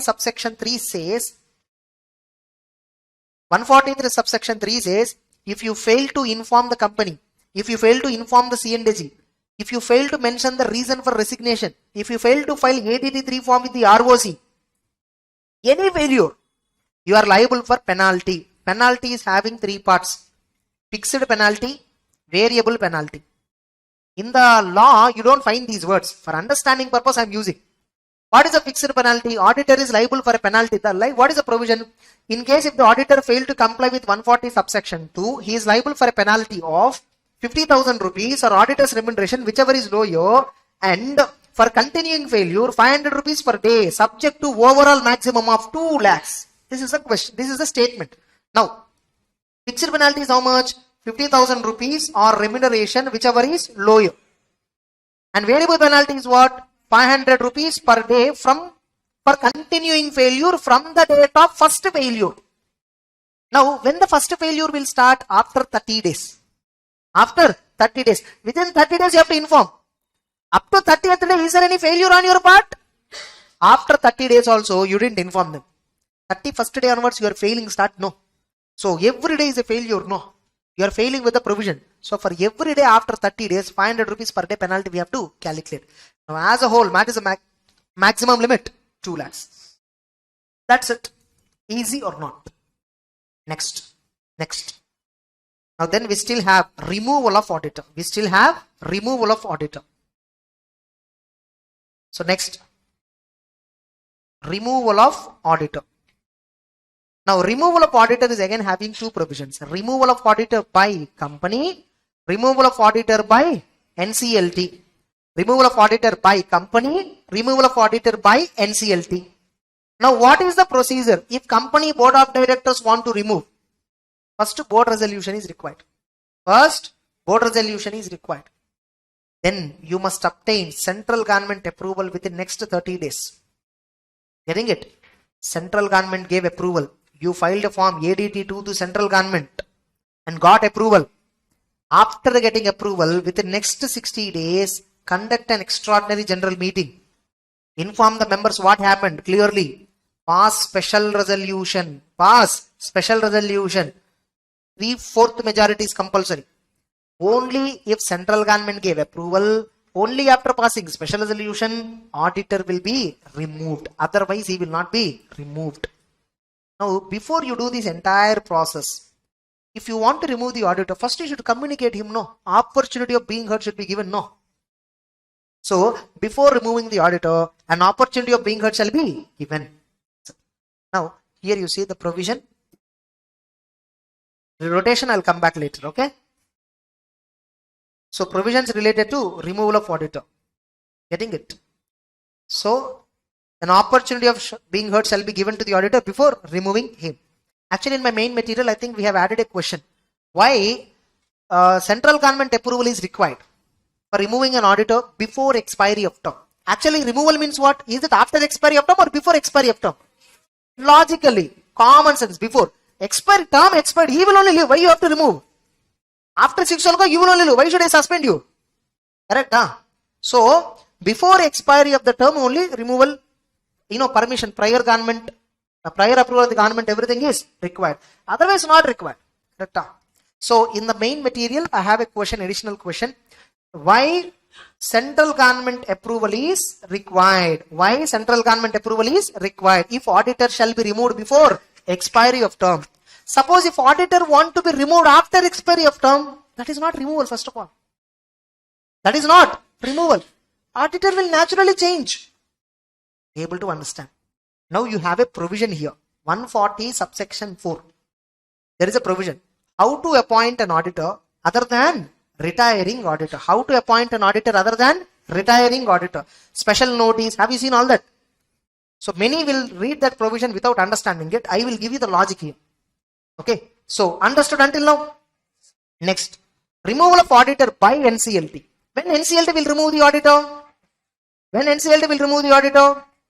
If NCLT received an application from either tribunal on its own or central government or some aggrieved party. What application? Application is received that auditor of a company has acted in fraudulent manner, colluded with the directors and officers and cheated public. Then tribunal will direct the company to change auditor. Then that means casual vacancy arisen. Company will appoint another auditor. Government company, C&AG will appoint. Suppose if the application is made by central government. Central government means what? Income tax department, GST department, somebody. Okay. And tribunal satisfied that change is required. Then it shall make an order that he will not function as auditor within 15 days of receiving the application from central government. And central government may appoint another auditor in his place. Understood or not? Further, the auditor on whom this prohibition order was made, the auditor in respect of whom the prohibition order was passed, he will not be liable to become an auditor for another 5 years. The firm itself is disqualified for 5 years for all other companies. The firm against whom this disqualification notice was given, it is disqualified, for 5 years to do statutory audit for any company. Not only the company where you are removed. In every other company also you are disqualified for next 5 years. But this CA firm can do non-audit services. Audit services they can't do. Able to understand. That's it. So that is regarding removal of auditors by tribunal. Next we have rotation of auditors. Next we have rotation of auditors. Getting it? Actually we have a spelling mistake here. So rotation of auditor. It's okay if at all you have that any small mistake, you can take it out. Now rotation is applicable for these companies. I'm not talking about the rotation, applicability points. What is the manner of rotation? You know why rotation of auditors concept came? To eliminate familiarity threat. If you are having continuous association with company for so many years, if you are continuing as an auditor for so many years, will you develop some bonding or not? Auditors and directors develop some bonding. Maybe you don't have any relationship with the company, business relation, you don't have shares, but your independence of mind will affect, no? Naturally, you develop some sympathy towards the client. They will develop some sympathy, some bonding will be developed. Now you are becoming more familiar. Mind is compromised now. Able to understand?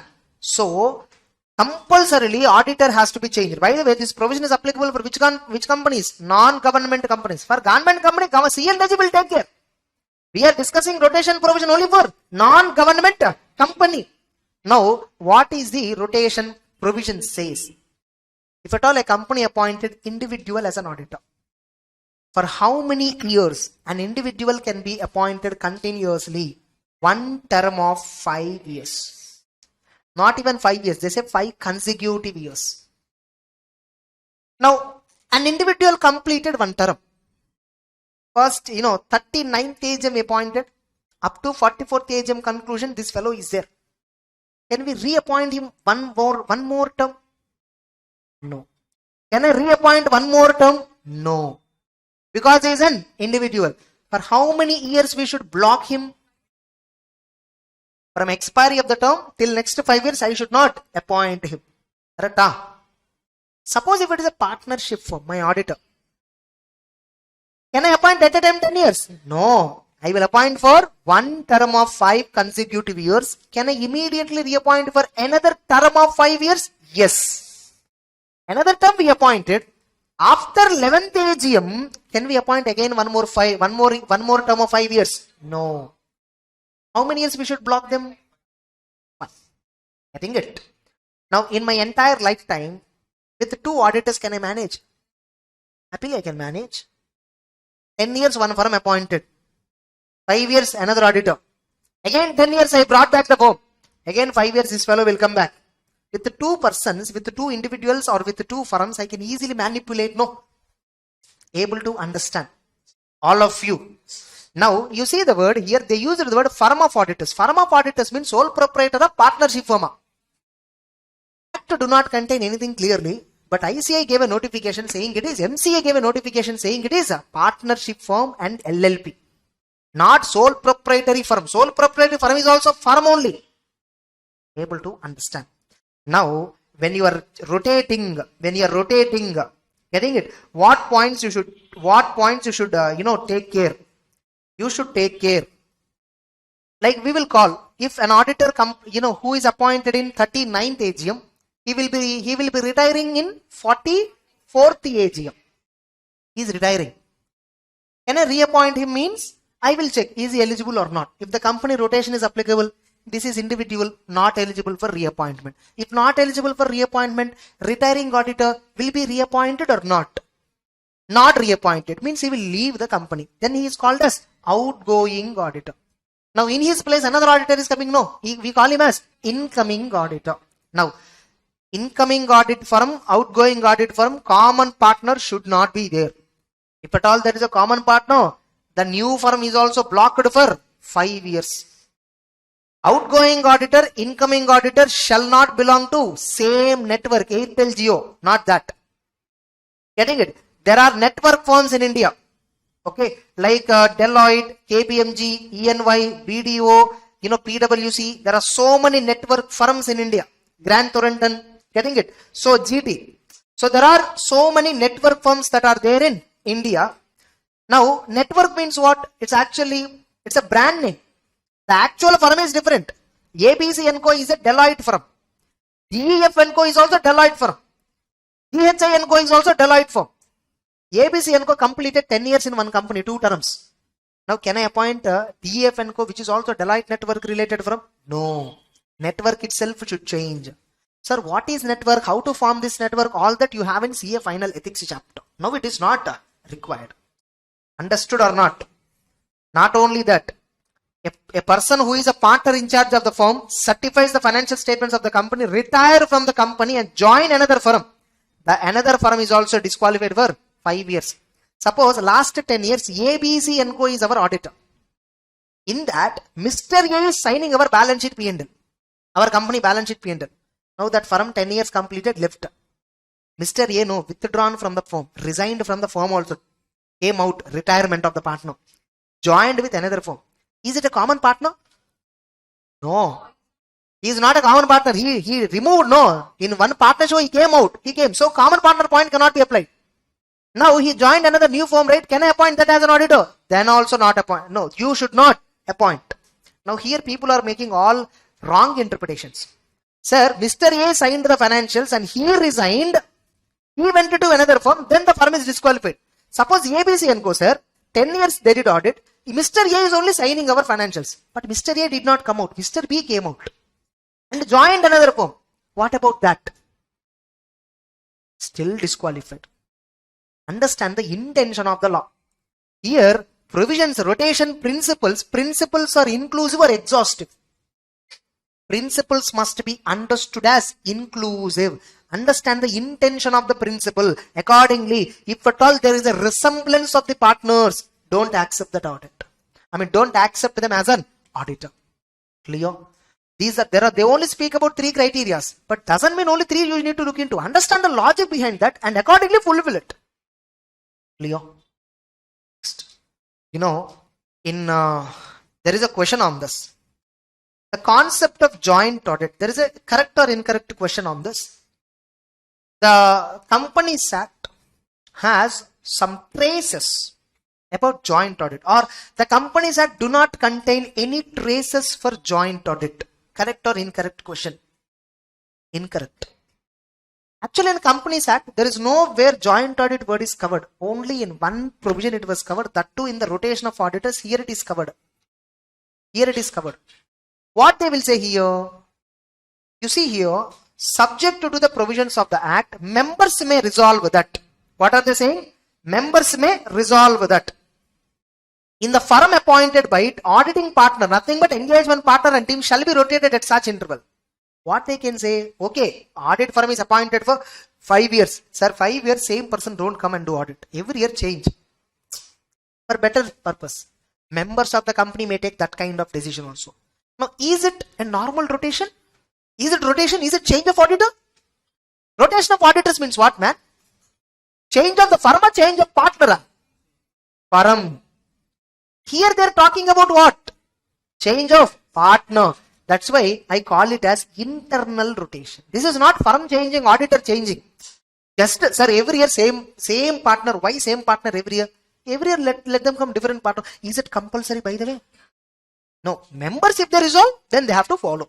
Or members may resolve. Audit will be conducted by more than one auditor. Members, if they decided, joint auditors can be appointed. Now tell me, Companies Act 139 subsection 2 indirectly speaks about joint auditors, no? So, do Companies Act contain any reference to joint audit? Yes. Can I say Companies Act is not at all speaking about joint audit? No. Are you clear? All of you.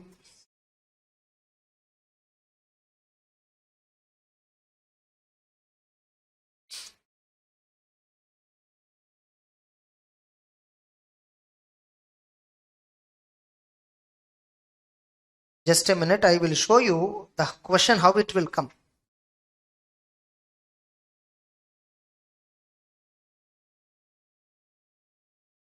You see, I have given many questions, practical questions also. Okay, in the main book. I told, right, this is only a concept notes.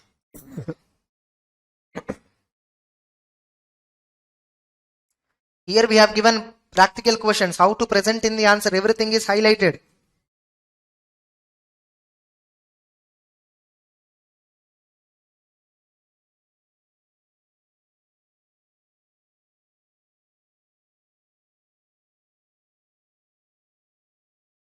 So here the audit, true or false statements. In my main book at the end of the chapter, true or false statement is covered.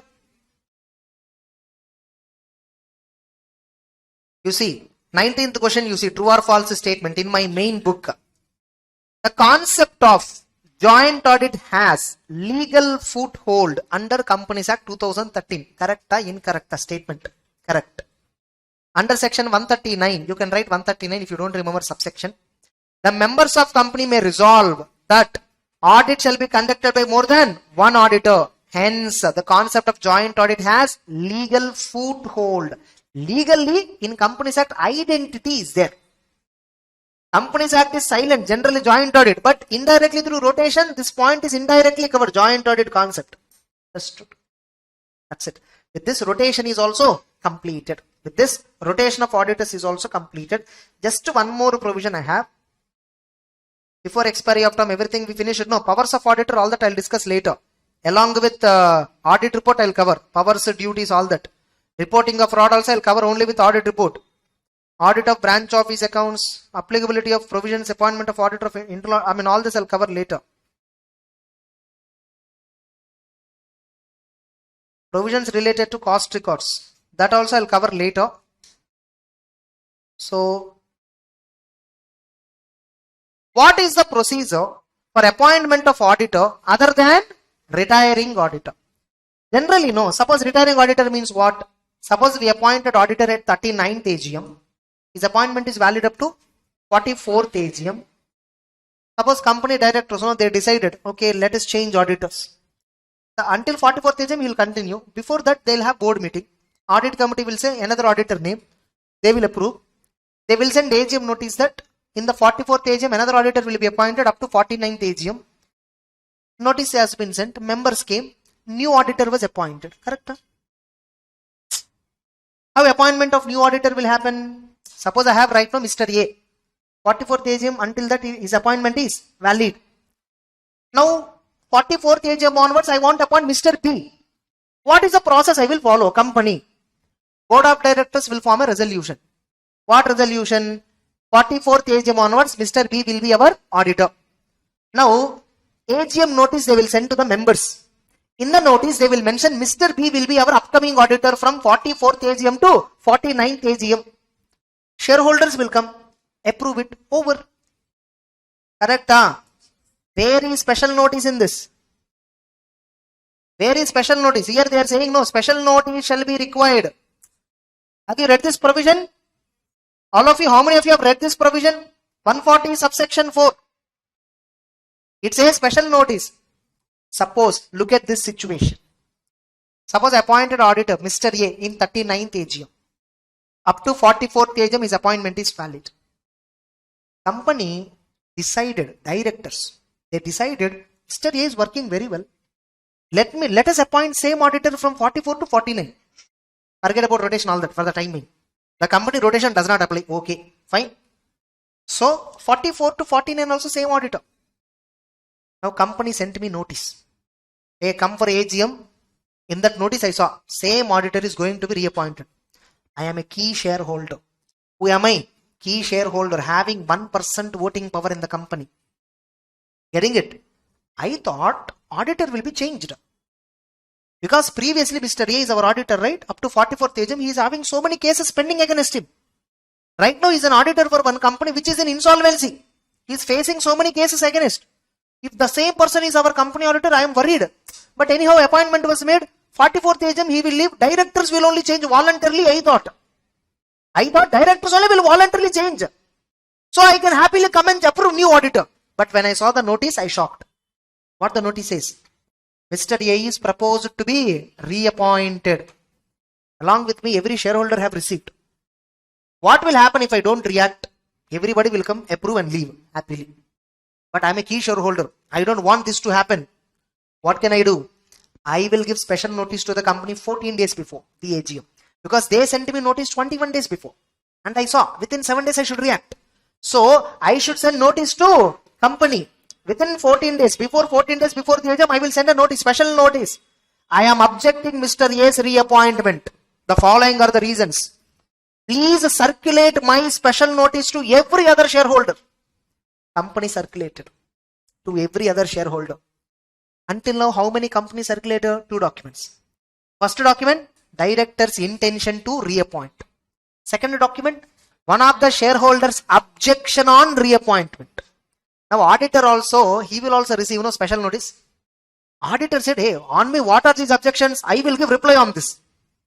Auditor gave written representation to the company at least 7 days before meeting.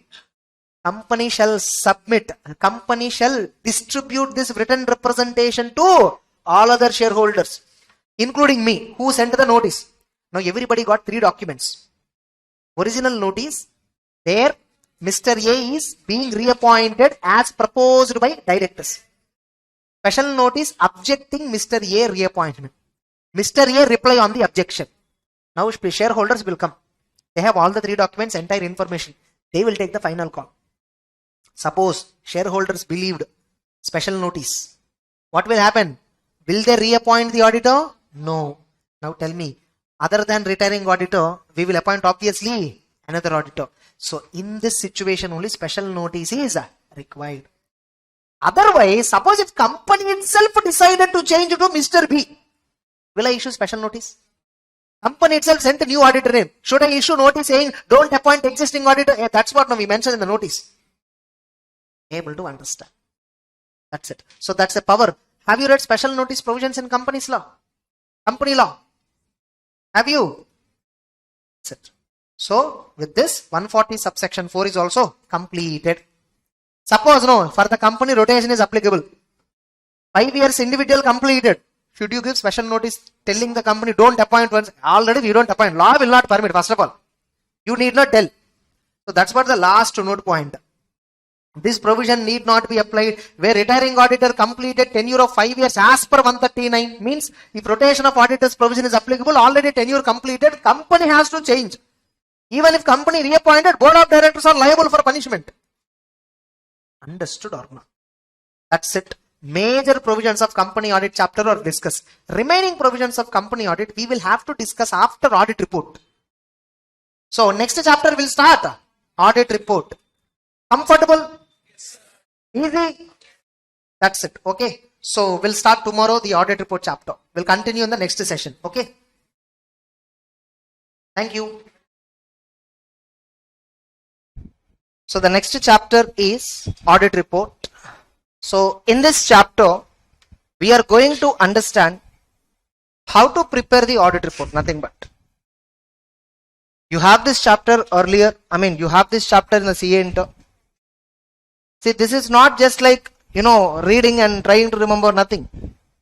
You need to understand how the report has to be prepared. Tomorrow, when you go for articleship, they'll ask you, see, ultimately, what is the purpose of doing audit? To give opinion, correct? The ultimate objective of audit is to give opinion. Whether financial statements are free from material misstatements. How do we give opinion? Through audit report, correct? Audit report is a document through which ultimately we give opinion. Now you see, in this audit report, this is the content that we are actually going to cover. These are the topics that we have in audit report. The topics we have is these standards we have. We may not be discussing 100%, but we will be discussing majority. Getting it? Now, what is the format of audit report? That is the first thing that we need to understand. So, what are the contents of audit report? What are the points that will be there in audit report? That is the main thing. See, you are learning nothing but in this chapter. What is the learning outcome? After learning this chapter, you must understand how to prepare an audit report after performing the audit. After you got the evidence. Getting it? How to get the evidence? We have a chapter called documentation and evidence. How to apply sampling? We have a chapter called sampling. How to do substantive analytical procedure? We have analytical procedure chapter. How to verify assets, liabilities, purchases, sales? We have items of financial statements chapter. Correct? After doing all this, finally what will you do in a company after verifying all the things? You finally get some conclusion. And after getting the conclusion, how to give opinion? That is what, right? This is the standard which is dealing with how to give opinion. So now you see, what are the contents of audit report? Any report will have a title, yes or no? Any report will have title. So audit report is also having title. Getting it? So the title of the audit report is what? What is the title that we must use? We must use the title called Independent Auditor's Report. We must use a title called Independent Auditor's Report. That's it. See, it is very clear indication that we are independent auditor and this is a report containing our opinion. Then addressee. To whom we address audit report? To the members. To the members of the company. In case of government owned companies, central government owned companies, we address to C&AG or we may address to President of India. In a state government undertaking, a state government owned company, we address to governor. Like suppose you see Tamil Nadu Power Distribution Corporation Limited, TNPDCL, from where you get electricity bill. Yes or no? They are the one who are supplying electricity, distributors. And that's a company limited by shares. And who is the major ownership in that company? Tamil Nadu government. So it's a state owned government company. Bharat Petroleum Corporation Limited, that is also a company. But in that, major ownership is held by whom? Central government. That is central government owned company. Anyhow, both are government owned companies, both are called as public sector companies. Are you getting it? Now, addressee to the members, generally to the members. In case of special purpose financial statements, we may give to addressee to board of directors. Next, the ultimate thing that we require to give in audit is what? Opinion. So we need to give ultimately what? Opinion. Now how to give opinion? What are various types of opinion? That is the thing that we will have to discuss in this para. Are you clear? In audit report now, these are called as sections. Opinion section. Basis for opinion section, or it can also be called as opinion paragraph.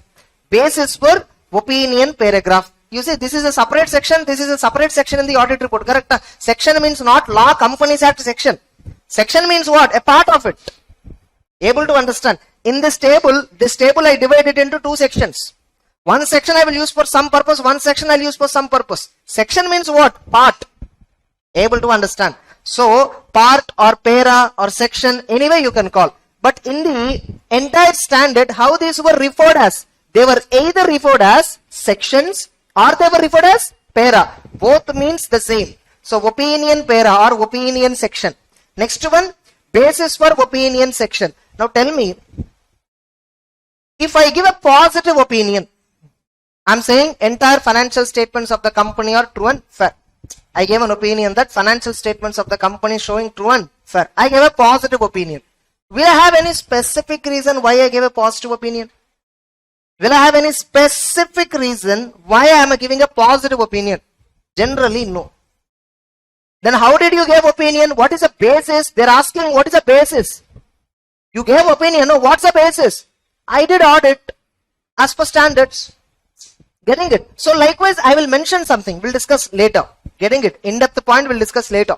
So we mentioned that. But when I give a negative opinion, will I have a reason or not? Generally, why financial statements are showing true and fair view? There are so many things.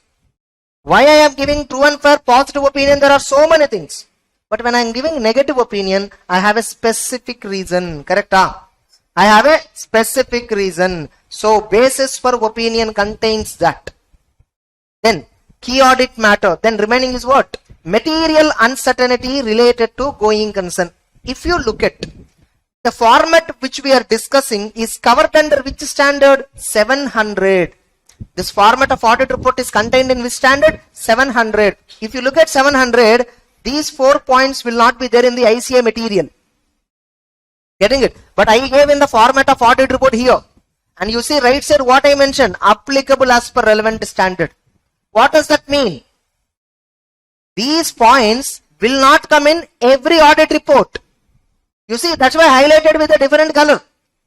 When they will come in audit report, if applicable, it will come. If not applicable, that's it. Are you getting the point? If I want to give material uncertainty para, then it will come. If I want to talk about key audit matter, then it will come. Emphasis other matter, if I want to talk about, then it will come. Are you getting the point? If I don't have to discuss any of this, What is the previous para? Basis for opinion. If I don't have any of this, straight away next para will be exactly. Able to understand? Then in the audit report, we are mentioning to all the shareholders what are the responsibilities of management. They are responsible for preparation of financials. They are responsible for running this company. All that we will mention. Whatever you learned in preconditions to audit, no, all those points we will mention. Then we will talk about our responsibilities. Auditor responsibilities, we will mention so clearly what are all our responsibilities. Do we need to get absolute or reasonable? That only we will mention. We will mention that we are only liable to give reasonable assurance, but not absolute assurance. All these points we will mention. Next. Then we have something called other information. This standard we don't have in our syllabus. Not in syllabus. This information, this para is not in syllabus. Remember, other matter paragraph is SAA 706. Other information paragraph is SAA 720. Both are different. 720 means other information. Other matter para means SAA 706. For us, which is there in our syllabus? Other matter para is there in our syllabus. This is not in our syllabus. Getting it? So this will also apply as per the respective standard. Understood or not? Then report on other legal and regulatory requirements. See, you see, now there is a title, addressee, opinion, basis for opinion. So much you are giving. In addition to that, you are giving additional report. You are reporting on. You are reporting on means you are giving information on what? Legal and regulatory requirements. Regulatories means what? RBI, IRDA, SEBI, TRAI, Telecom Regulator. These are regulatories. If a regulator is asking you something to report in audit report, then you have to report them. Suppose RBI has prescribed 4 points for banks, that the bank auditor shall report on these 4 points.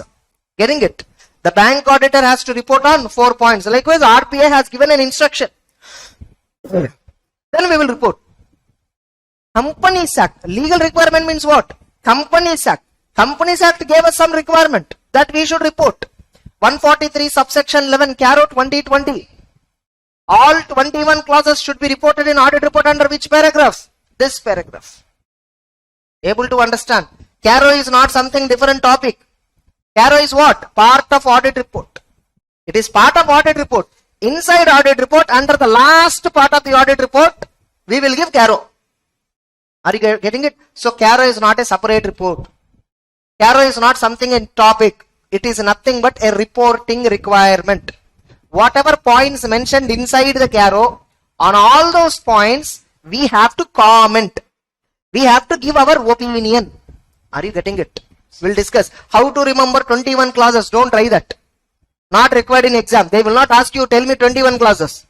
Getting it? They will ask you, what are the aspects that you verify?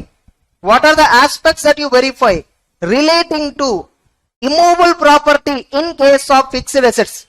This is a question they'll ask. And you don't know that. Able to understand? You only know headings, not the matter inside that.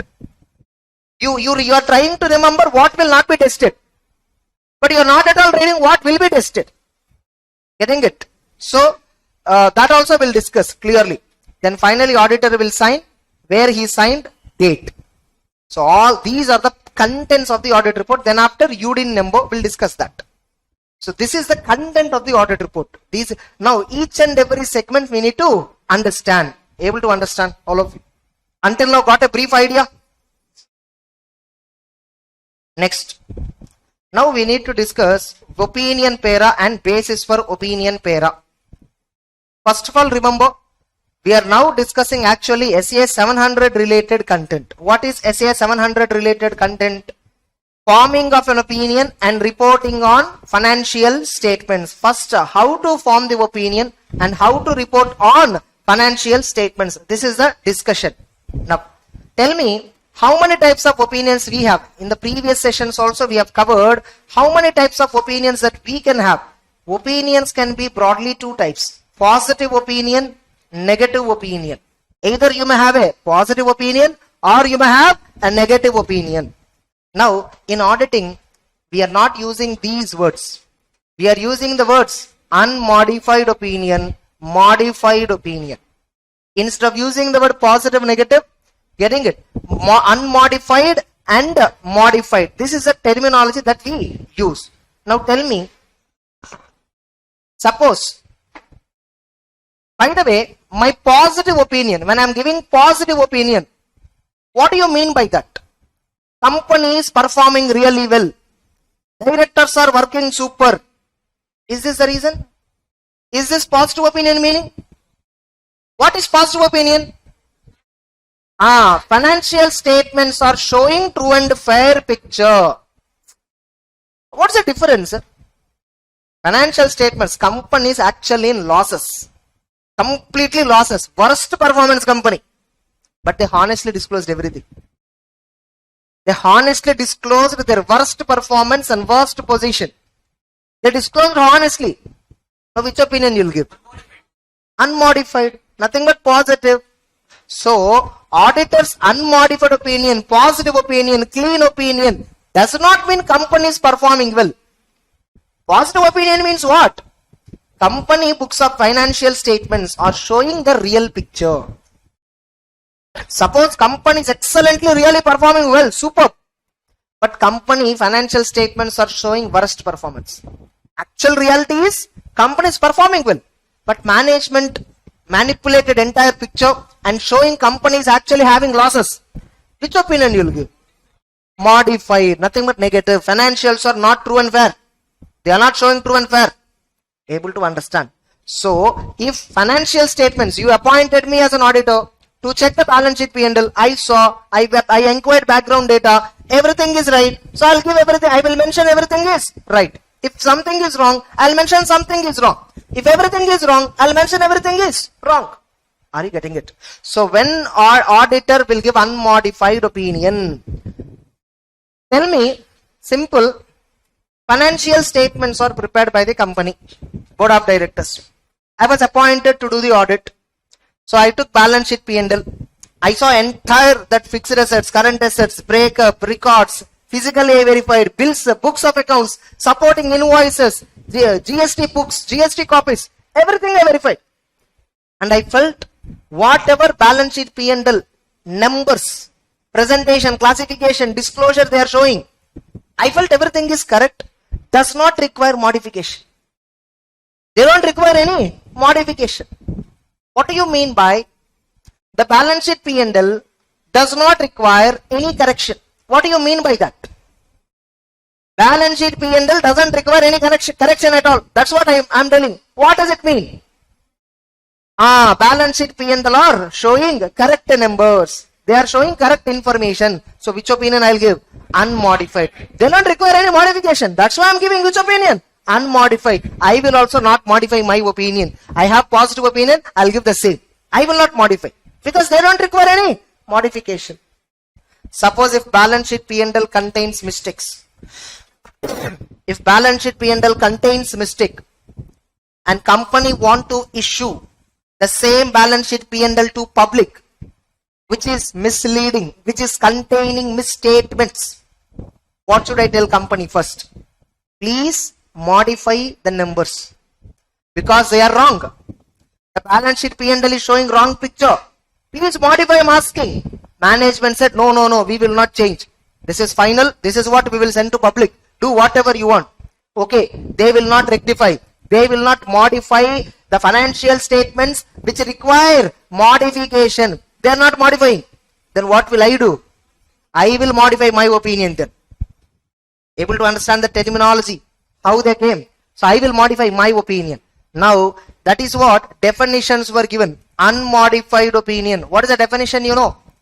If auditor concludes, if auditor decides, concludes, based on sufficient and appropriate evidence, based on sufficient and appropriate evidence that the financial statements, prepared in all material respects according to applicable framework, then the auditor will give unqualified opinion or clean opinion. Able to understand? So what do you mean by unmodified opinion? What it indicates? When auditor gave unmodified opinion, what does it indicate? Does it indicate company performance is good? Does it indicate company is excellent? No, it indicates auditor got evidence, financials are disclosing all information, accounting policies changes are properly accounted, and financials are prepared as per applicable framework, accounting estimates are reasonable, management is doing business with prudence practices. Yes or no? This is what actually it implies. Are you clear? That's it. Now when auditor will give modified opinion, two cases. Okay, before that, let us check here below. Now let us check what are the different cases. Modified opinion is again divided into three types. Modified opinion, the standard classified as three subtypes. One is qualified opinion, adverse opinion, disclaimer of opinion. It's DOO. Disclaimer of opinion. Here what am I saying? I don't give opinion.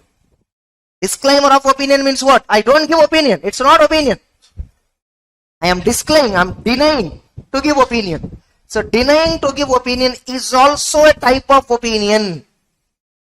Having no opinion is also an opinion. Are you getting it? Now, how and which cases the auditor will give which opinion? Let's look few examples. Getting it? Now, take a balance sheet of the company. Take a balance sheet. The company is having fixed assets. Okay.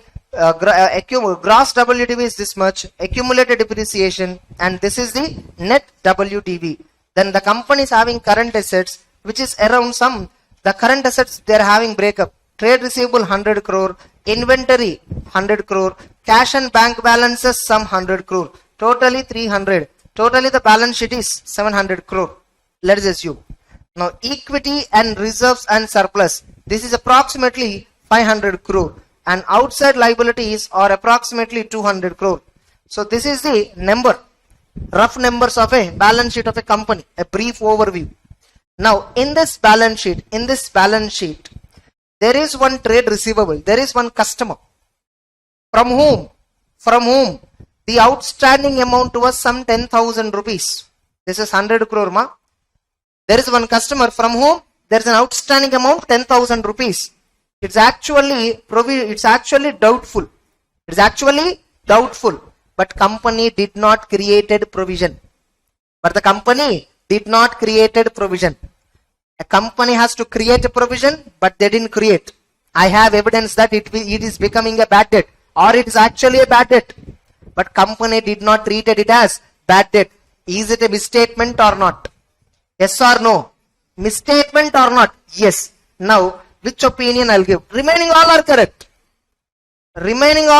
These are all correct. Even remaining part of the trade receivable is correct. Only this 10,000 I have a problem.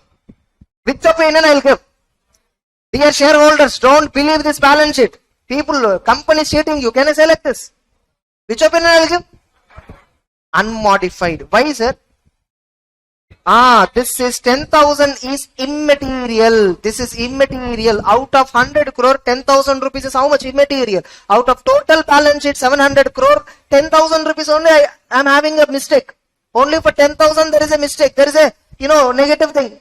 Apart from that, everything else is true and fair. So I'll give which opinion? Unmodified opinion. What if this number is 1 crore? Modified, fine. Inside modified, which one you will give? Qualified opinion means what? Everything is correct except so and so. Adverse opinion means as a whole everything is wrong. Now here all these items are right, but 1 crore worth of misstatement is there. Is 1 crore material or immaterial? Material. Mistake is there. But can I say entire balance sheet is misleading? I cannot say. Entire balance sheet is misleading. Can I say as a whole balance sheet don't believe this? I can't, because I have evidence for all other items. Everything is correct. Only this 1 crore mistake I discovered. Are you getting it? Now which opinion I'll give? Qualified opinion I'll give. Able to understand. What if this is 10 crore? What if this is 10 crore? 10 crore worth of doubtful debt. 10 crore worth of doubtful debt is not, they're not showing properly. It's actually a bad debt. It's actually a bad debt. Now tell me, is it a material mistake? Yes. Now tell me, 10 crore means current year profit of the company is 7 crore only. Current year profit of the company is how much, 7 crore. Without charging of this bad debt, without writing of this bad debt, current year profit is 7 crore.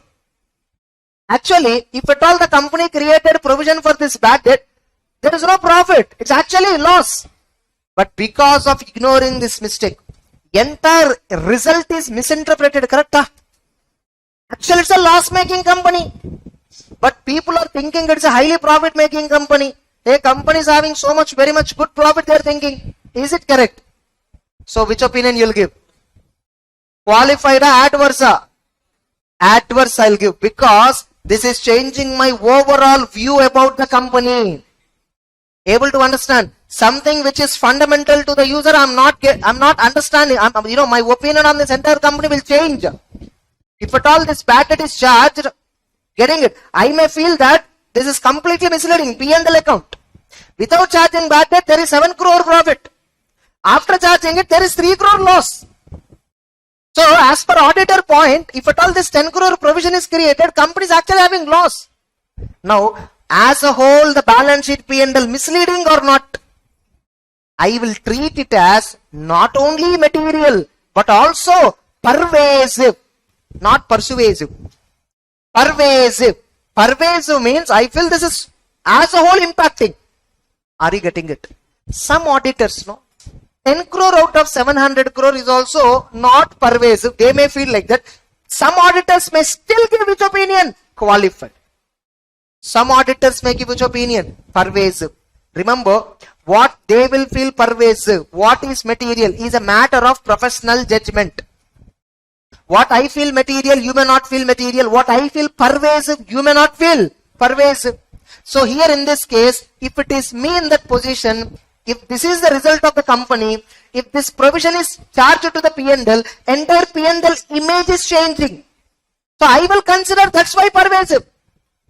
Able to understand? It is giving entirely a misleading picture. That's it. Are you clear? Next another example. Suppose, now you see, we are only focusing on misstatements. Misstatement, immaterial, material but not pervasive, material and also pervasive. These three types we have seen. If the misstatement is immaterials as a whole, which opinion will give? Unmodified, unqualified opinion. If mistake is material but not pervasive, qualified. If mistake is material and pervasive, we will give adverse. Able to understand? Next. Same fixed assets is approximately some 100 crore, accumulated depreciation some 400 crore, trade receivable some 100 crore, inventory some 100 crore, cash and bank balances some 100 crore. So total 700. Getting, and liabilities some 200, equity, reserves and surplus some 500. This is a balance sheet. In this balance sheet, trade receivable, there is some 10,000 rupees worth of debtor. Okay. I sent him external confirmation. I sent him external confirmation, but I didn't get reply. He didn't confirm me. Now tell me, do I have evidence or not? No. I want to get evidence from him that is he really liable to pay to the company 10,000 or not. I want to get an evidence. I sent it to so many debtors, everyone replied, but this fellow is not replying. I tried to reach him, not available. Getting it? I tried to get evidence, alternative method, not possible. Ultimately for 10,000, I did not get evidence. For all other remaining items, I got evidence. For all other remaining items, I have received evidence. For this 10,000 only, I did not have evidence. Now tell me, 10,000 rupees worth of item, I don't have evidence. I will not give opinion on this balance sheet. Can I say that? Why? Because the 10,000 is immaterial. Have you got evidence for all material items? Yes. Then you can give opinion, no? Why you are worrying about immaterial item? Ignore it. So we will give which opinion? Still unmodified. What if the debtor value is not 10,000 but 1 crore? Same situation. What if the debtor value is 1 crore? 1 crore worth of outstanding balance with a customer. I don't know whether it is really there or not. I don't know whether 1 crore is really liable to pay or not. I don't know. Getting it? If I see the sales document and all, it is saying that he has to pay. But when I want to trace him, he is untraceable. Ultimately, 1 crore worth of debtor, I don't have evidence. But remaining all other items of balance sheet P&L, I have evidence. Remaining on all the balance sheet P&L items, I have unmodified opinion.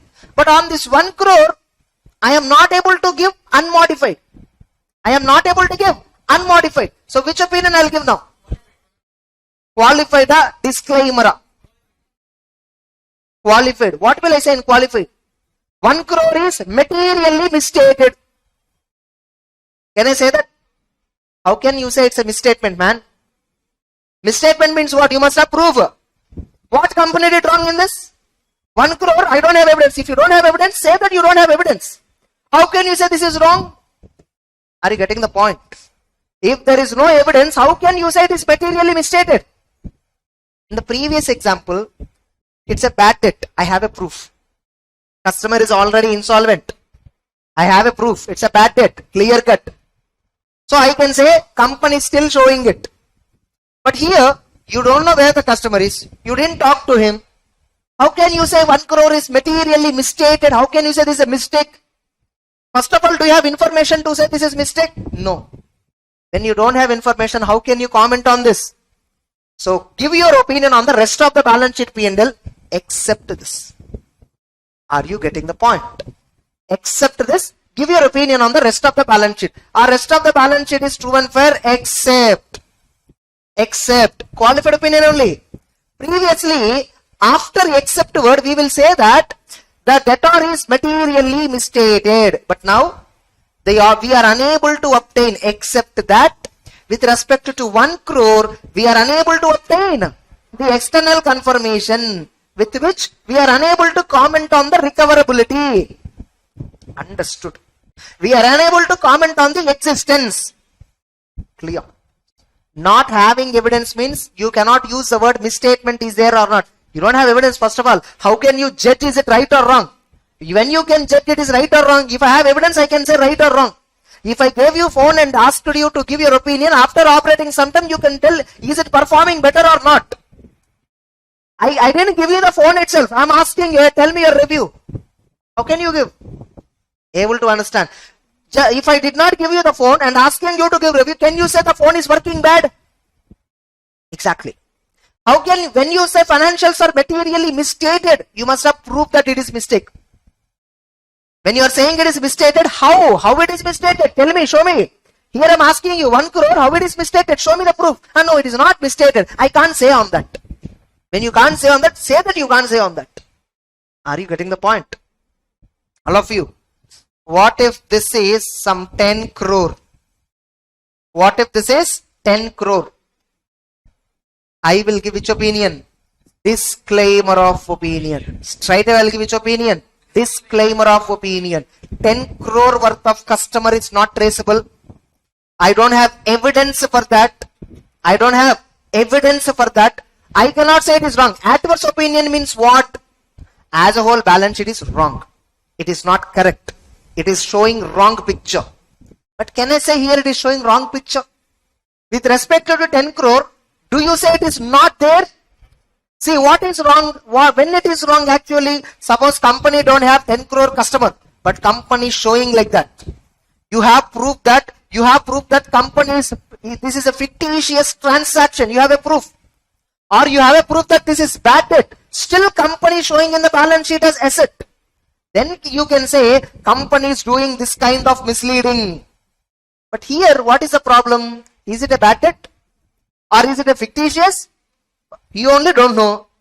If at all the customer respond me, if at all I find the customer, I can then talk about that. Able to understand. But this is not fictitious. Only problem is I did not get evidence. Able to understand. Now, for a not only material, it is pervasive as a whole. Suppose no. Okay, let me think this way. I don't get evidence ultimately. Okay, what if, let me take risk. Ignore this 10 crore. I'll give unqualified opinion. But what if tomorrow, if this 10 crore is a fake invoice and the company is actually having 7 crore profit right now? What if tomorrow a fraud was discovered? This 10 crore is actually a bad debt. This 10 crore is actually a fake invoice. What if the mistake is discovered tomorrow? Which opinion you will give? If at all that is discovered today. If at all the mistake which you will discover tomorrow, if at all you discovered today, which opinion you would have given? Adverse. But I don't know whether it is true and whether it is really existing or not. So I will give which opinion? Let me not give any opinion. If at all this is wrong, I should have given adverse. But since I don't have any proof, that this is right or wrong, I don't have any proof, why should I give opinion on this as a whole? If at all this is wrong, I would have given adverse. Which means this is such a big item. This is entirely changing opinion on the people's mind. Such a kind of item, you did not get information, you did not get proof. When you did not get proof on such an important item, which will change the opinion of the people ultimately, why are you risking? Don't give opinion. Are you getting the point? Indirectly, what are they saying? If you are not getting evidence, if you are not getting sufficient appropriate evidence for material and pervasive item, then you will give which opinion? Disclaimer of opinion. You see how the definitions were clearly framed. So now tell me, before I go further, modified opinion, we have 3 types. Okay, keeping that aside, we will give modified opinion 1. Evidence is there, mistake is proven. 2. Evidence is not there. Correct? Huh? Evidence is not there. In both the cases, we will give which opinion? Modified. In how many types we will give modified opinion? 3 types. Ultimately. In how many cases you will first of all come with modified opinion? Evidence is not there and it is important item. Evidence is there, it is important item, materially misstated. You see now. If auditor concludes based on sufficient appropriate evidence, financial statements as a whole are not free from material mistakes. Auditor, based on evidence, I have proof that it is bad debt. And I'm concluding financials as a whole are not free from material. As a whole, they are having mistakes. Material mistakes, but they're not free from material mistakes. Means what? Mistakes are there. Understood or not? All of you. Next up. Not only that, another situation I'll give modified opinion. I am unable to obtain evidence. To conclude financials are free from material mistakes. Are financial statements completely right? I'm unable to get the evidence. I'm unable to say they're completely right. Why are you unable to say they're completely right? Because you're unable to get evidence. Able to understand. So in this case also we will give which opinion? Modified opinion. Now in how ultimately we will modify our opinion in these 2 circumstances. In these 2 circumstances we will modify our opinion. Now which modified opinion you will give? It depends upon the actual misstatement or absence of evidence. You see, we have given a table below. Suppose you have obtained sufficient and appropriate audit evidence. Have you discovered any material misstatement? No. Is it pervasive? The question itself does not apply. Not applicable. Which opinion? Unqualified. Have you discovered any material misstatement? Yes. Is it pervasive? So you will give. Have you discovered material misstatement? Is it pervasive? Adverse opinion. Sufficient appropriate evidence not obtained. When it is not obtained, Can I use the word misstatement word? Can I use the word misstatement? Misstatement means what? It is wrong. Here evidence is ille. Evidence itself is not there. How can you say it is right or wrong? So, is it material? Yes. Now, evidence is not there, no? Tomorrow, what is the possible effect if it is went wrong? Okay, evidence is not there. Now you cannot say it is right or wrong. Let us take this, a situation. Tomorrow, what if it is wrong? At the time, is it material? Yes. And is it pervasive? No. In such a case, no. Whatever the item where you did not get evidence, no. Material item. Except that remaining part, you give opinion. But don't give opinion. So, which means indirectly, when I am excluding some portion, what is that opinion is called as? Qualified. When I am saying everything is right except something means what? Qualified. Able to understand? Suppose if it is material and pervasive and I don't have evidence, then I'll give disclaimer. Generally, we will not give disclaimer of opinion. Whenever there is a necessity for us to give disclaimer, first what we will do, we will withdraw from the company. We will try to resign from the auditor's post. If resignation is not possible, then only we give which opinion? Disclaimer of opinion. Are you getting the point? Now you see how the definitions will come. First, qualified opinion, if you understand, remaining two parts of the definition is dead easy. Now you see qualified opinion. The auditor shall express qualified opinion in two situations. You see in this table, in how many situations you are getting qualified opinion? When evidence is obtained, that is one scenario. Evidence is not obtained, here also qualified there. Yes or no? So qualified opinion came twice, whereas disclaimer opinion came only once. Adverse. Disclaimer also came only once. Yes or no? Unqualified opinion also comes only in one situation. But qualified opinion will have two situations. And that's why you see, disclaimer of opinion only one para definition. Adverse opinion one para definition. Whereas qualified opinion has two parts of the definition. So one qualified opinion part of the definition is regarding evidence available, material misstatement discovered but not. Another part of the definition, evidence is not available but it is important item. Understood or not? But not pervasive. So if you are able to understand, now you read all the definitions, you don't try to remember, you remember naturally. Correct? Now you see, the auditor shall express which opinion? Qualified opinion when two cases, A or B. If any of these two cases exist, anywhere you can give opinion. What? Suppose if auditor obtained sufficient appropriate evidence, now you are concluding based on the evidence, you have a proof. Based on proof, now I can decide that misstatements are material but not pervasive to the financial statements.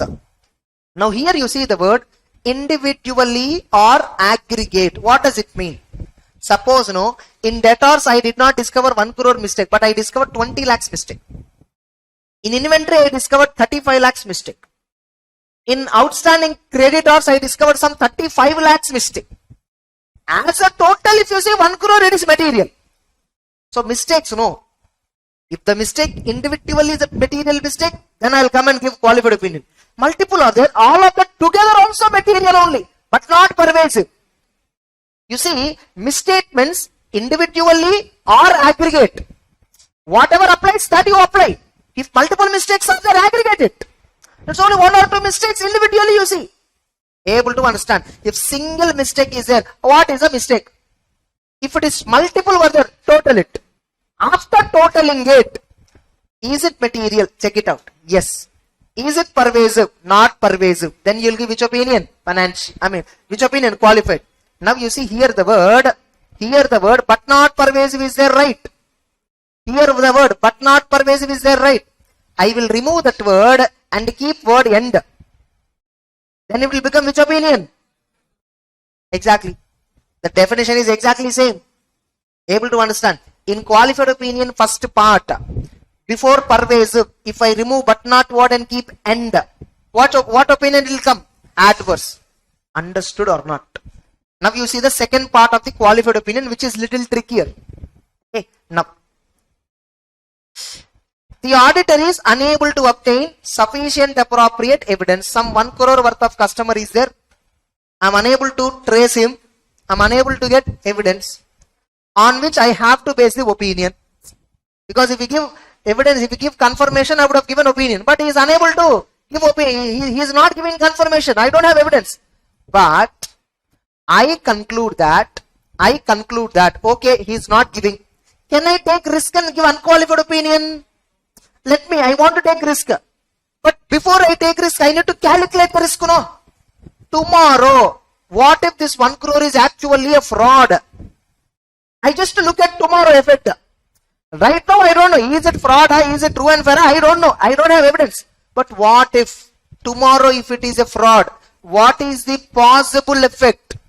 What is the possible effect of misstatement? What if possible effect of misstatement? Misstatement actually there, huh? Is it actually existing? Undetected. You did not detect it. You did not identify. You are only talking about possibility. Yes or no? What if the auditor concludes the possible effect of undetected misstatements? What is the possible effect of undetected misstatements on the financial statements? What is the possible effect of undetected misstatements? If it could be material but not pervasive, then also don't give unqualified. That is possible effect is material, no future. If it is wrong, you have to give qualified, no, at that time. If at all it is wrong, you give qualified. But here, you don't know whether it is right or wrong. Then also give qualified only. On that item, don't give opinion. In the basis for opinion para, we will mention 1 crore worth of debtor, we are unable to trace him. Regarding this, we don't have any opinion. On the rest of the financials, are true and fair. Now shareholders will ask management, why, what happened this 1 crore, all that. Are you clear? But on this 1 crore, I am not giving opinion. Why I am not giving opinion only on this 1 crore? Only that is what? Rest of the item I got evidence. Able to understand. Now suppose you see here, the word but not is there, right? Second part of the qualified opinion definition. If you remove that word here and keep end, which definition will form? Disclaimer of opinion definition will form. Understood or not? You need to observe every element like this. Don't blindly read. Are you clear? These definitions are very important for MCQs. These definitions are very important for MCQs. You see, if auditor is unable to obtain sufficient appropriate evidence and concludes that the possible effect of undetected misstatements could be material and pervasive. Possible effect is going to be material and pervasive. Then also we will give disclaimer of opinion. Material means what we all know. What is pervasive? When do I say pervasive? Mistakes are there only in one item. Can I say pervasive? Mistakes should be there in multiple items always. Not necessarily. Even if it is one item, if it is big item, we will give which opinion? It is pervasive. If it is even single item only, but it is very big item, then also it is pervasive. Suppose I have 1000 crore total asset, investment itself is 900 crore. This investment I don't have evidence. Fixed assets are there, current assets are there, trade receivables, inventory, so many were there. All of that together 100 crore. Only investment value 900 crore. Total balance sheet 1000 crore. The investment ledger alone we don't have evidence. Remaining all are there. But this itself is substantial portion, correct? So, when do I say pervasive?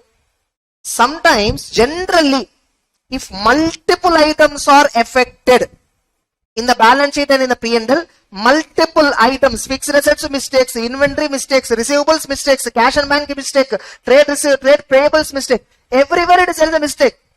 Multiple items affected and the aggregate you felt not only material, you also felt it is misleading as a whole. Then you feel pervasive. Sometimes it may not be multiple, but it may be only one item. That one item could be substantial portion. Then also I will call it as pervasive. Or Pervasive may be in relation to disclosures which are fundamental to understand. Suppose company has to prepare books of accounts using accrual, but they followed other than accrual basis. But they are showing in the balance sheet P&L notes to accounts that they followed accrual, but they didn't follow. Fundamental disclosures they are making and negative statements. They are giving false statements. You see the pervasive definition. Pervasive effect on those which are not confined to, not limited to specific items, specific account, specific item of financials. It is not one or two items, multiple items. Or, here it is or. If so confined. Okay, it is one item. Then do we say pervasive? It represents a substantial portion of the financial statements. It represents a substantial portion. First point, what are they saying? Pervasive means not in one item or two items. One or two items mistake, it is not pervasive, it is material only. Or if it is one or two item, if it is substantial portion, then it is pervasive. Or in relation to disclosures, fundamental for understanding. So if in these three, if they are making any mistake, then it is pervasive. Now you see, there is a question which can be asked like this. Write about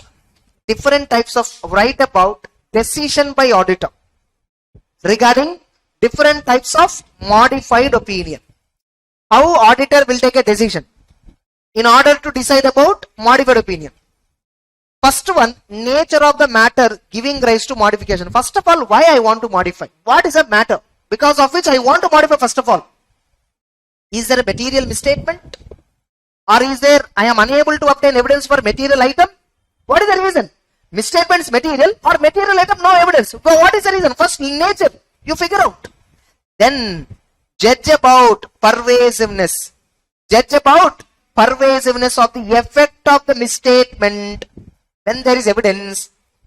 When there is no evidence, possible effect of the undetected misstatement. When I say the word effect, it is detected misstatement. It is detected misstatement. When I say possible effect, mistake is not detected. Undetected misstatement. Understood how much in-depth meaning is there? Are you getting the point? So, first, what is the nature of the matter? Why you want to modify? Is there a material mistake? Or you are unable to get evidence or both? Anything might be there. Both can also be there. Inventory, material mistake is there. Debtors, I did not get evidence. Total latency, material. One MMS is there. There is another material item, but not, evidence is not available. As a whole, is it pervasive? Check it out. Then also you will give which opinion? Qualified. After discovering all the mistakes, simple, total the mistakes. Now what is the total impact? Material, yes, but not pervasive.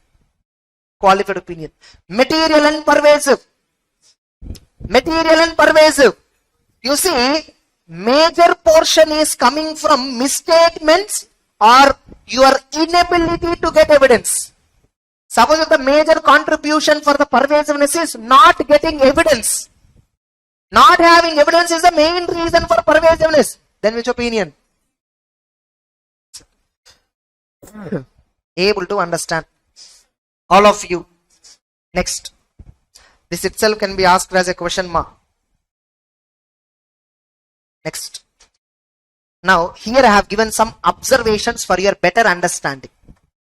When sufficient appropriate evidence is available, can we give disclaimer of opinion? When sufficient and appropriate evidence is not available, can we give adverse opinion? Simple logic. Adverse means what? Saying everything is wrong. In order to say that is not right, that is wrong, I need proof. People will ask me, hey, that is wrong. What is wrong? Tell me. I don't know anything about that. But I am saying wrong. Will people agree? Able to understand. So that's regarding various types of opinions. We'll look at how the paragraphs looks like. In the audit report, how opinion paragraph drafting comes. That is important for MCQs.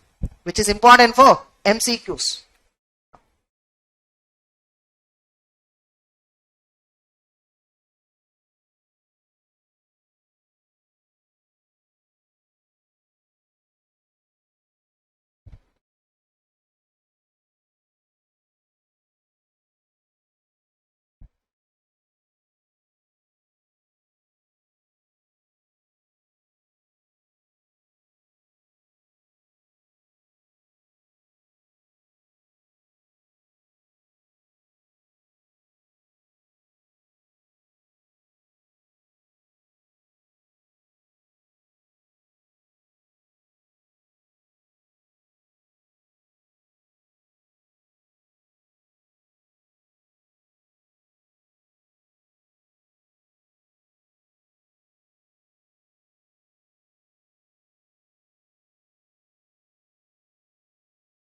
Yeah, if you observe,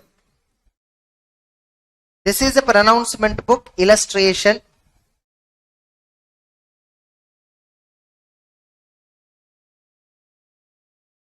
See, in SA 700, in pronouncement book, you are having some 5 illustrations. One is enough. Unmodified opinion, one illustration is enough. Because they will give illustration for fair presentation framework, how to give audit report. Listed entity, fair presentation framework, how to give audit report. Non-corporate entity, compliance framework, how to give audit report. Like so many were there. That and all we can't discuss in marathon. Getting a revision class, we can't discuss all that. If you want, I'll discuss, but I'll ignore some 5 or 6 chapters, no problem. Huh? That's why. Next. Illustration 1. Audit report on financial statements of listed entity. You see here, the auditor has concluded which opinion? Unmodified opinion. Now you see the format of audit report. What is the title? Independent auditor's report. Addressee to the members of the company. Now you see, there is a side heading came which we didn't discuss. We straight away discussed which one? Opinion. But what is this side heading? Suppose, no? All of you have seen advanced accounts consolidation topic. Have an idea at least. Now, if a company has a subsidiary company, or associate company, this company shall prepare consolidated financial statements as well. Correct? Now, the company is preparing 2 sets of financial statements. One is standalone financials. This company own assets and liabilities. This company own income and expenditure. Consolidated financials, my company and my subsidiary, my associate, joint venture, combined balance sheet, combined P&L. Able to understand? Like suppose, no, very simple, name an example. When you are like, in marriages and all, we see this. When there is a marriage going on, do we look at only the bride and groom or do we look at the family as a whole? As a whole family. Yes or no? Same way here also, in company, Tata Motors you see, only Tata Motors is excellent performing. Right now Tata Motors is having decent profits. But it has some subsidiary company called Jaguar, Land Rover and Range Rover, JLR. Now this company is facing too many losses. What's wrong? Tata company's parent, that is child. When child is suffering, who will support? Obviously, when subsidiary company is making too many losses, who will give them the loans, compensations, all that? Tata Motors. Okay, Tata Motors is earning super. But based on Tata Motors standalone performance, if I invest no money, but my whatever profits they are getting, they are not giving me. They are using it for Jaguar company. Revival. Yes or no? So even though the company is performing super, the profits are going for this. So why will I get the profit ultimately? So I don't want to look at only your individual picture. I want to look at entire family picture. I want family balance sheet and P&L. And that is what consolidated balance sheet, consolidated P&L. Are you getting the point? This is total group picture. That's it.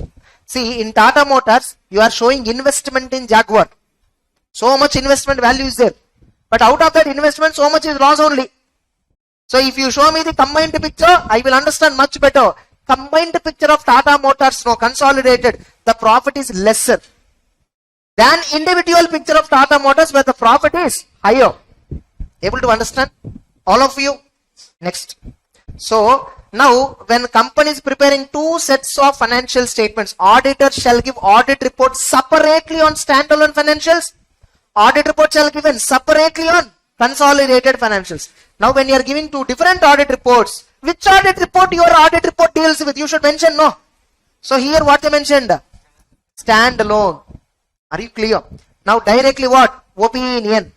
We have audited the standalone financials of the company comprising balance sheet, P&L, so and so, all that first para.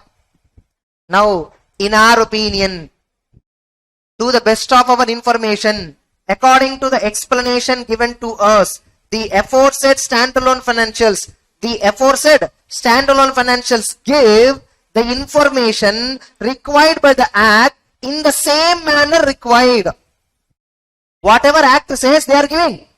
And not only that, they are giving true and fair view in conformity with gap. Are you getting the point? Now, you see here, I'm using the word and give true and fair view in conformity with gap, right? If this word is there, if this line which I highlighted right now, then this is fair presentation framework. What is this framework is? Fair presentation framework.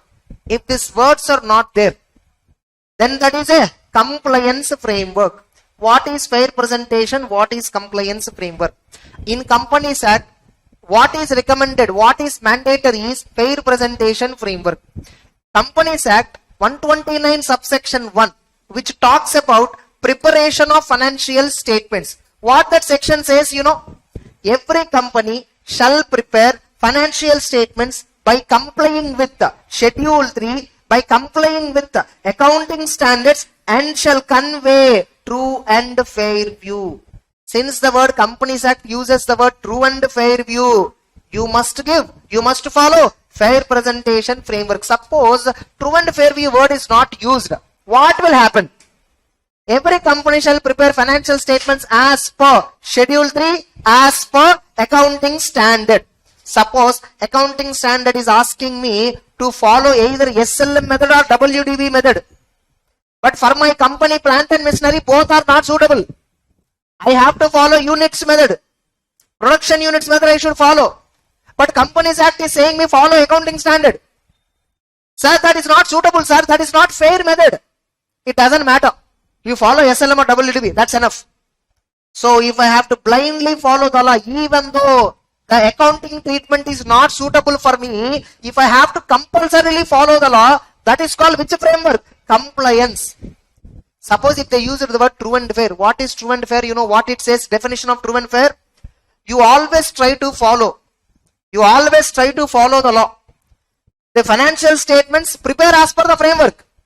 However, you can deviate. However, you can deviate for the purpose of achieving fair presentation. Suppose if you follow accounting standard, SLM, WDV both are not suitable for you. Both are not suitable for you. For you, production method is suitable. Production units method, that is not there in the standard. Example. Now, ignore the standard. Follow production unit method. Mention, give a disclosure in audit report. Give a disclosure in the financial statements, notes to accounts that company followed production unit method which is not as per accounting standard because of the following reasons. That is called fair presentation. In fair presentation, I will deviate. See, there is a difference between deviation and violation. Now, in fair presentation, am I violating accounting standard? I am deviating for what reason? Fair presentation. If I follow units method, first year depreciation is actually 4 lakhs. But if I follow SLM, the depreciation comes only 1 lakh. Depreciation number is not reflecting the actual usage of the asset. Able to understand? So, SLM method is not correct because that is not fair method. That is not fair for me to show lesser depreciation. What is fair for me? I should show depreciation how much ever I used. That is fair on my part. Able to understand. Now, what is the difference between true and fair? True means the fact. Fair means reality. Getting it? Like simple example. Debtors were there. Debtors. How are we showing debtors in the balance sheet? How are we showing debtors in the balance sheet? Some 100 crore debtors were there. 5 crore doubtful debt was there. 95 we are showing it as asset. Yes or no? This is the balance sheet total asset, right? This is the asset we are showing ultimately. But tell me, honestly, correctly, truly, how much the company shall receive? How much company shall actually receive from debtor? 100. How much the company can receive? 100. But out of which 5 is doubtful, no? If I say 100 crore as my asset, out of which 5 is actually doubtful. Logically tell me, fairly tell me, how much company will receive? Company will receive only 95. Okay, I understand. The fact is 100. But fairly speaking, how much the company can realize? 95. This is fair value. This is fair presentation. Whereas this is true. Truly 100 crore I should receive. I will not show what are my true assets. I will show what are my fair assets. Fairly how much I will receive, that only I will show. Able to understand? That's it. That's the basic difference between true and fair. Understood all of you? Next. So that is regarding the unmodified opinion. Now we will see how modified opinion we will give. How modified opinion we will give. So for that we have to go to SA 705.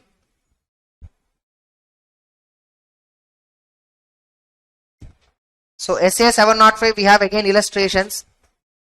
This is qualified opinion illustration. Independent auditors report to the members of the company. What is the side heading they used? Whereas in the previous example, what side heading they used? Which side heading? Simply opinion. So when you are giving unqualified opinion, simple opinion is enough. When you are giving qualified opinion, side heading must be. Suppose if it is adverse opinion, disclaimer of opinion. Now you see qualified opinion. We have audited same matter. Now in our opinion, to the best of our information, according to the explanation given to us, okay, you see below, the aforesaid financial statements give a true and fair view. That is also positive opinion only, no? Qualified opinion also they are saying what? Aforesaid financials are true and fair. But there is some exception. Which means it is not absolutely positive opinion. It is conditional positive opinion. What is it? Conditional positive. What is the condition? Some exception they used. What are they saying? Except for the effect of the matter. There is some matter. Except that effect.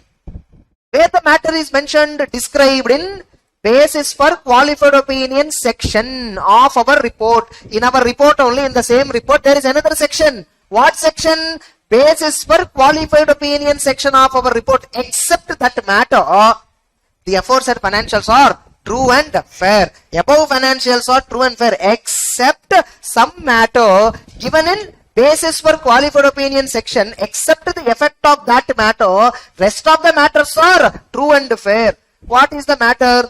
The company inventory is carried in balance sheet at 100 crore. Management has not valued inventory at cost or NRV, 100 or 90, whichever is lower, but valued the inventory only at cost, which is actually a departure from accounting standard. Correct? Not only qualifying, you should also quantify what is the mistake value. Had management, you see, had management stated inventories, if at all management showed at whichever is lower, 10 crore. Rupees 10 crore would have been required to write down inventory to their NRV. 10 crore I will reduce to NRV. And cost of sales will increase by 10 crore. Income tax will increase by so and so. Income will decrease by so and so. Shareholder funds will decrease by so and so. I should mention, if mistake is not there, how it will look like. Mistake is there already. How it is looking like we can see already in the balance sheet. Balance sheet is misstated. Numbers we already saw. If this mistake is not there, what would be the reserves and surplus? What would be the profit? What would be the sales? That also you should show. Are you getting it? Which means quantification of misstatement is also compulsory. Understood or not? All of you. You see here we mentioned basis for opinion para when you give modified opinion. Suppose if there is a material misstatement, qualify. Sorry, not qualify, it's quantify. What is it? Quantify. The auditor shall quantification of effect of misstatements unless impracticable. You have to quantify. If it is not practicable to quantify, suppose 20 mistakes are there. Is it possible to quantify? Able to understand. All of you. Next. Now I will have to give one small example here. Suppose there is debtor 10 crore, creditor 10 crore and debtors also some 20 crore we have. 20 crore. What the company did, Company overstated creditor by 1 crore. Which means actual creditor is how much? Company overstated debtors by 1 crore. How much is actual debtor? Now, asset 1 crore increased, liability 1 crore increased. Can I set up both and say no material misstatement? Now, what is the total misstatement here? Exactly. 1 crore, 1 crore. How much it is? 2 crore. Let us assume. Creditor is overstated by 1 crore. Debtor is understated by 1 crore. Now tell me what is the total mistake? 2 crore only. Mistake will not have any sign. Getting it? 1 crore mistake. Here 1 crore mistake. That's it. Plus minus no. No symbol for that. Understood or not? Total is 2 crore. Total you should say aggregate material or not. Understood? Next. Next we will see adverse opinion, how it looks like. How it looks like, adverse opinion. Still, after we are only discussing opinion para, then we will discuss basis for opinion para. Understood? So just this one and disclaimer we will see and then take a break, okay? Now you see, adverse. In our opinion, to the best of our information, explanation given to us, you see here, the accompanying financial statements do not give true and fair view. Able to understand? We are straight away saying do not give true and fair view. Are we giving any exceptions or completely not true and fair? So the word except will not come here. Here it will come what? Because of significance of the matter discussed where? Discussed in basis for adverse opinion section below. Here I told you, here it is mentioned. Why auditor gave adverse opinion? This matter is there? No. Because of its significance, we are saying the aforesaid financials do not present true and fair view. What happened, the company has not consolidated one of the subsidiary. This is actually an audit report on consolidated financials. This is an audit report on consolidated financials. Now in consolidation, all the subsidiaries should be consolidated. All the joint ventures associates should be consolidated. Correct? But one important subsidiary is that I didn't consolidate. Now, consolidated financials, are they giving complete picture? Are they giving true and fair picture? One subsidiary company itself is not consolidated, which means which item is misstated? In balance sheet, which ledger is misstated?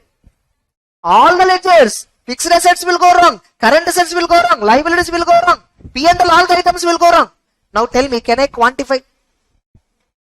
Suppose if inventory alone mistake is there, I will quantify. This is the mistake. If this is not there, this much would be the profit. But fixed assets, all items mistakes. Current assets, all items mistakes. Liabilities, all items mistakes. Why all items were misstated? One subsidiary is not consolidated. So every item is understated. How can I quantify? So I cannot quantify. If auditor is unable to quantify, auditor shall state that. Getting it? That's what auditors mentioned in this adverse opinion. You see, the effect on consolidated of the failure to consolidate have not been determined. Auditor must have mentioned that he didn't determine. Are you clear? All of you. Now you see disclaimer of opinion. Now you see disclaimer of opinion. So disclaimer of opinion, if you observe here the starting point itself, we were engaged to audit. They didn't use the word, we have audited. Why we are giving disclaimer? We didn't get any evidence. When you did not get evidence, where you verified? How can you use the word audited? You see, adverse opinion, it will start, we have audited. Qualified opinion, we have audited. Unqualified opinion, we have audited. Disclaimer, we were engaged to audit. Which means, what are you saying? We were appointed, but we didn't audit. Correct? Now tell me, here, straight away what they are saying, we do not express an opinion on financial statements. Why? Because of significance of matter described in basis for disclaimer of opinion section. Because of the matter, there is a below section in that I described why I couldn't give the opinion.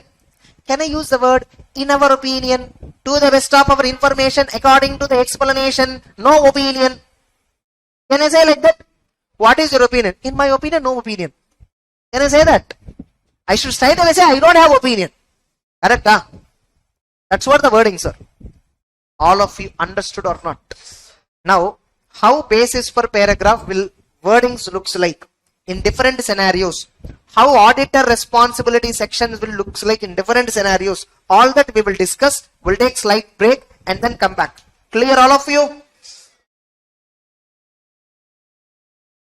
So now we'll observe about how basis for opinion paragraph we will modify. How basis for opinion paragraph will change in different scenarios. Getting it? Like if you check,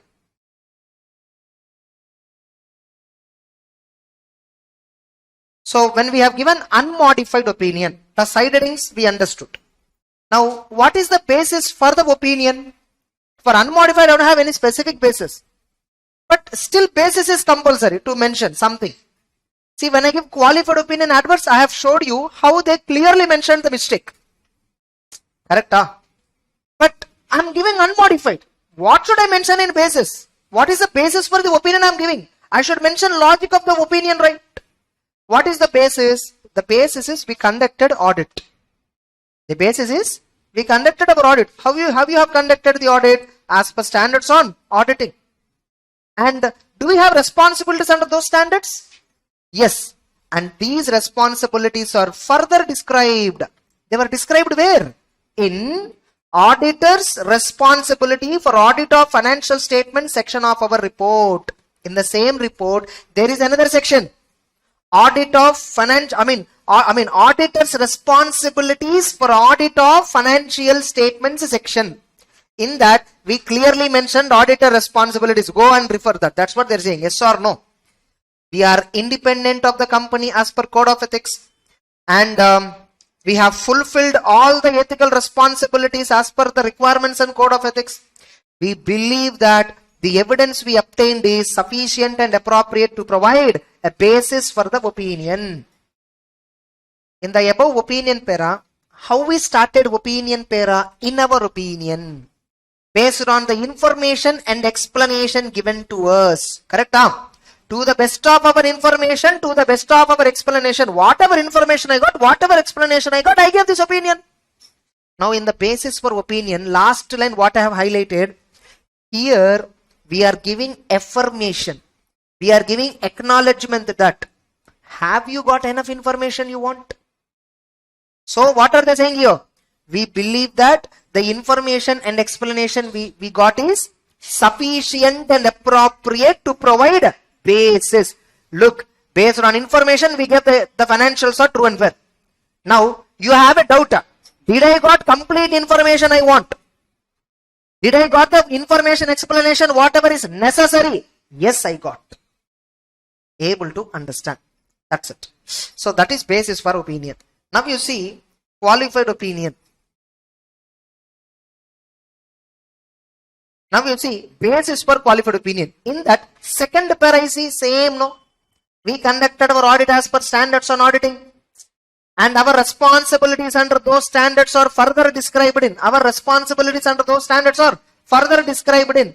Our auditor's responsibilities for audit of financial statements section of our report. Correct? Same way, when we are giving adverse opinion also, we are using the same. You see here, adverse opinion, here we are giving specifically what mistake. But below we are giving same. This paragraph which I highlighted now, it is there in unqualified opinion. It is there in basis for qualified opinion para. Now basis for adverse opinion para. Everywhere it is coming. Correct? Now same, we conducted our audit as per standards. But you see, in disclaimer of opinion, it will not come. Because we didn't do audit at all. Why should I see basis for opinion? I didn't give opinion at all. So what is the logic? So what should I give here reason? Why I did not give opinion? You see the heading of the standard. Heading of the side heading. Basis for disclaimer of opinion. You are giving reason why you did not give opinion. Able to understand? Whereas in the past three, what is the basis for your opinion? Basis for qualified opinion, basis for adverse opinion, basis for opinion. What is the basis for your opinion? Whereas here it is, what is the basis for not giving opinion? You give reason. Now we conducted our audit as per standards, all that will it come? Exactly. Are you clear?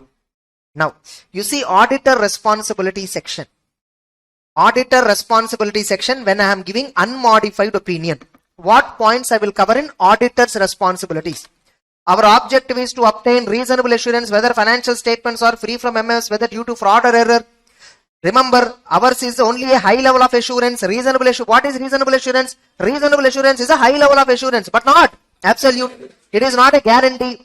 Even though we do audit as per standards, still material misstatements will exist.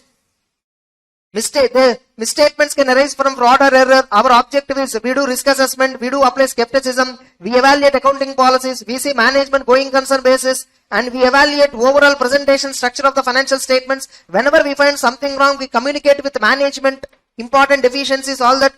We are required to provide top management some information regularly. This is entire responsibility of auditors under various standards. These are the responsibilities of auditor. Now in exam you may be asked a question. What are responsibilities of auditor? As to be reported. What are the responsibilities of the auditor to be reported? But you see, this auditor responsibility para is similar even when you are giving qualified opinion. Even when you are giving qualified opinion, same. Unmodified opinion, whatever responsibilities content you give, same only you will give even in qualified opinion. When you are giving adverse opinion, auditor responsibilities paragraph will have same matter. So whether you give unmodified opinion, qualified opinion, or adverse opinion, auditor responsibilities paragraph is a section inside that matter is same. Understood or not? But when you are giving disclaimer of opinion, auditor responsibilities for audit of financial statements paragraph, the matter is different. The matter is different. Our responsibility is to conduct audit in accordance with standards on auditing and issue auditor's report. However, because of the matter described in basis for disclaimer of opinion, I mentioned reason in the above para. Because of that, we were unable to obtain evidence to provide basis for the opinion. However, we are independent of the group. We complied with ethical requirements. That's it. Now I will show you the main material. In the recent exam or somewhere, the question has been asked on this. Question has been asked on this.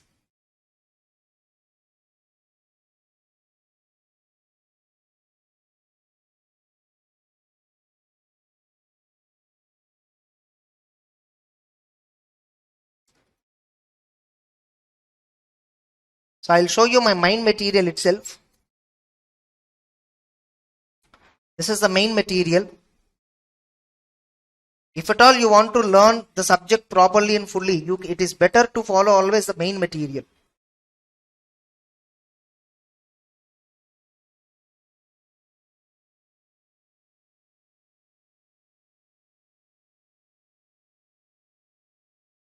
You see, in the recent exams or somewhere it has been asked.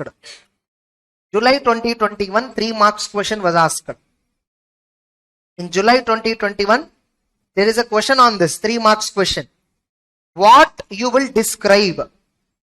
Description of auditor responsibilities for audit of financial statements when the auditor gives disclaimer of opinion, 3 marks question. Able to understand? When auditor gives disclaimer of opinion, when auditor is giving disclaimer of opinion, what points he will mention? Hey, where is that? We closed, huh?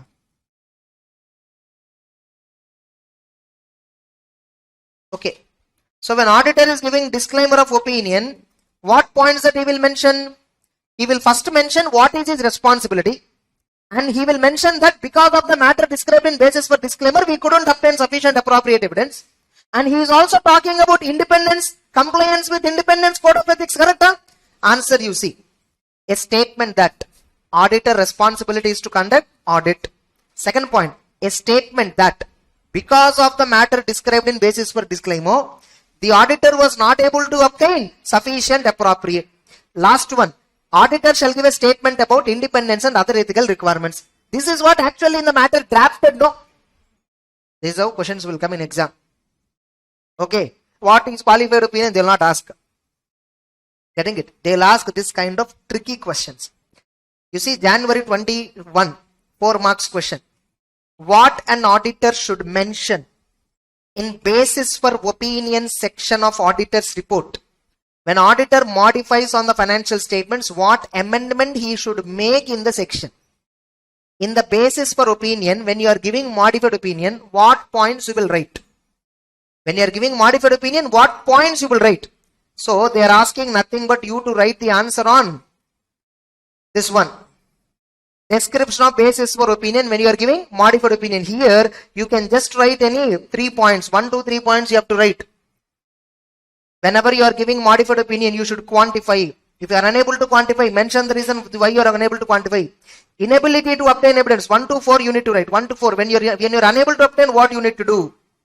Are you getting it? And when you are giving disclaimer, audit report shall not include the reference to a statement about audit is obtained sufficient, appropriate, all this. Getting it? Have you read this subject in depth like this? Have you understood like this? That's why when a new question comes, we are losing. And always looking at the past examination question bank. I told no, past question paper question bank, why I don't recommend, 4 attempts, 5 attempts before papers were dummy. And you are reading that question bank. And ignoring the present standard at which they are testing. MCQs will be drafted like this. MCQs will be, they'll give you opinion draft and ask you to give what is your answer on that. So be careful. And same way, even in SCA 700 also, they will ask one more question. They'll ask you one more question. You see that question, the location of, description of, auditor's responsibilities are always within the body of audit report. This is asked from July 2021 for 2 marks. True or false question? In the question, now you see the location of, description of auditor responsibilities for audit of financial statements is always within the body of audit report. What are they saying here? Auditor responsibility section is there in the audit report. That should always be in the audit report only. It should not be given somewhere else.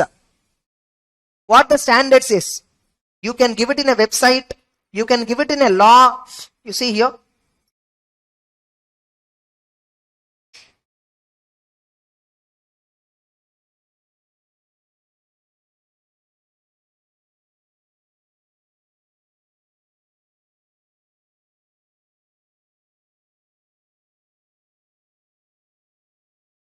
Yeah, you see here, we have given here itself. I think main material you see, okay. See, always remember, I'm telling you, smart notes is not substitute for main material. Getting it? That is only for quick reference of key topics. But in-depth explain, in-depth clarity if you want, you should refer always the main material. So what is it? The auditor responsibilities, we can mention in body of audit report. In India, we follow this. Or as an appendix. I showed you Caro, I have not yet started Caro, but Caro will be given as an annexure. How Caro will be given as annexure? In the report on legal paragraph, the 12th part is there in the audit report 12th part. In audit report only it will be there. But below we will write point, please refer annexure 1 for Caro. Annexure means what? It's like an additional sheet in your answer book. Additional sheet is a separate document or part of the answer book? Same only. So, auditor can talk about auditor responsibilities. Audit responsibilities, so many were there. All that if you explain in the audit report, you may feel like, oh my, it will become bulky. So, you can give it as an appendix. Or, give a reference to the location of the website. You put this responsibilities in your website, put the website link here. In these 3 methods, you can discuss auditor responsibilities in the audit report. But in India, we follow within the body of the audit report. I'll show you Air India audit report. Where we follow within the body of the audit report. So,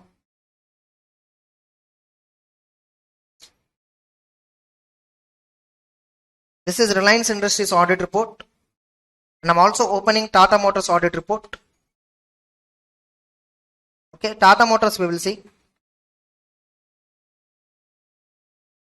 So standalone financial statements. This is auditor's report.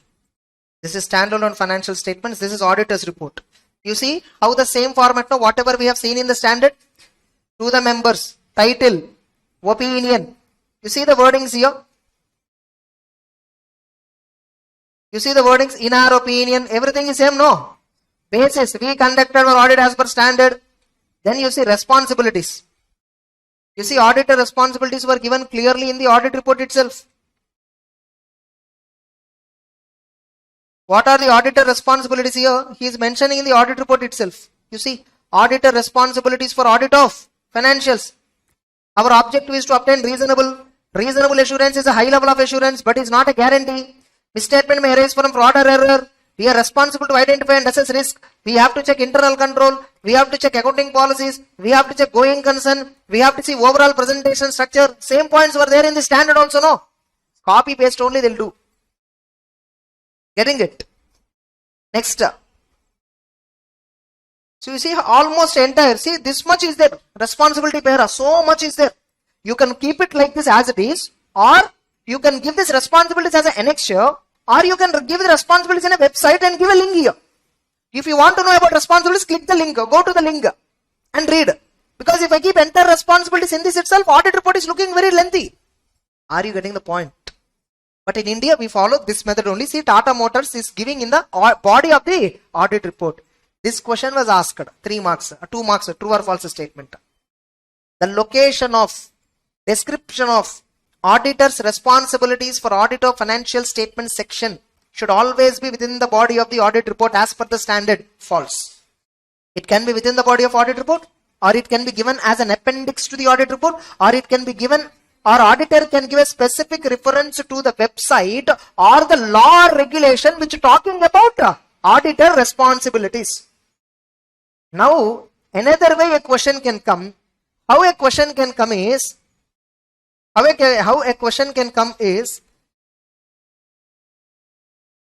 what auditor responsibility section shall contain? What auditor responsibility section shall contain? It should mention objective of auditor. It should mention a statement that reasonable assurance is a high level of assurance. You should mention a statement that misstatement can arise from fraud or error. You should mention a statement that you exercise judgment and skepticism. You should mention statement in case of joint audit or branch audits. You should also mention that you are responsible to do risk assessment. You should understand internal controls. You should check accounting policies. You should check going concern. You should check overall presentation structure, all that. All these points we wrote, no? In the real audit report. That question can be asked. What points you will report? What points you will mention in auditor's responsibilities relating to audit of financial statements? Understood or not? Next time if someone says audit is easy, 50 pages only you study, don't believe. Maybe they only know that 50 pages. They don't know anything else. Next. So we have seen opinion para, basis for opinion para, auditor's responsibilities relating to financial statement section. Yes or no? Now, if I again go back, so we have completed title, addressee, opinion, basis for opinion, and auditor responsibilities for audit of financial statements. Responsibilities of management we have already seen while we are discussing engagement letter. Correct? Same only it will come. Now, other information para we don't have in syllabus, so we will mark it as complete because we don't have in syllabus. We need not discuss, so we will put it as green. Now, we still have the unhighlighted one to be discussed. Now, what is material uncertainty related to going concern? What is key audit matter? What is emphasis of matter? And what is other matter paragraph? Now, we will start emphasis of matter and other matter paragraph, then key audit matter, then material uncertainty. Then I will come to CARO. Getting it? So, by the next session, apart from this next session, first half, I will try to finish up to CARO. By this today's lecture itself, we will try to finish entire reporting. Are you getting it? We still have 18 more hours allocation. So happily we can discuss remaining content also. Getting it? Next. Actually, I don't take a revision for 25-30 hours and all. I take revision only for 18 hours or 17 hours or 20 hours max. Normally 16-17 is enough. More than enough. But the reason why I am taking 25-30 hours is so that I can cover little more topics. Now you see I can discuss almost all the things, many things. Only thing is I am not giving detailed explanation for every topic. But significant topics I am covering in revision. And that too, this can be understood only if you have already gone through the syllabus completely once. You listen to the classes or studied from the book, at least once only you can relate to. If at all you are a first timer, maybe you will get some idea, but you have to work on more later.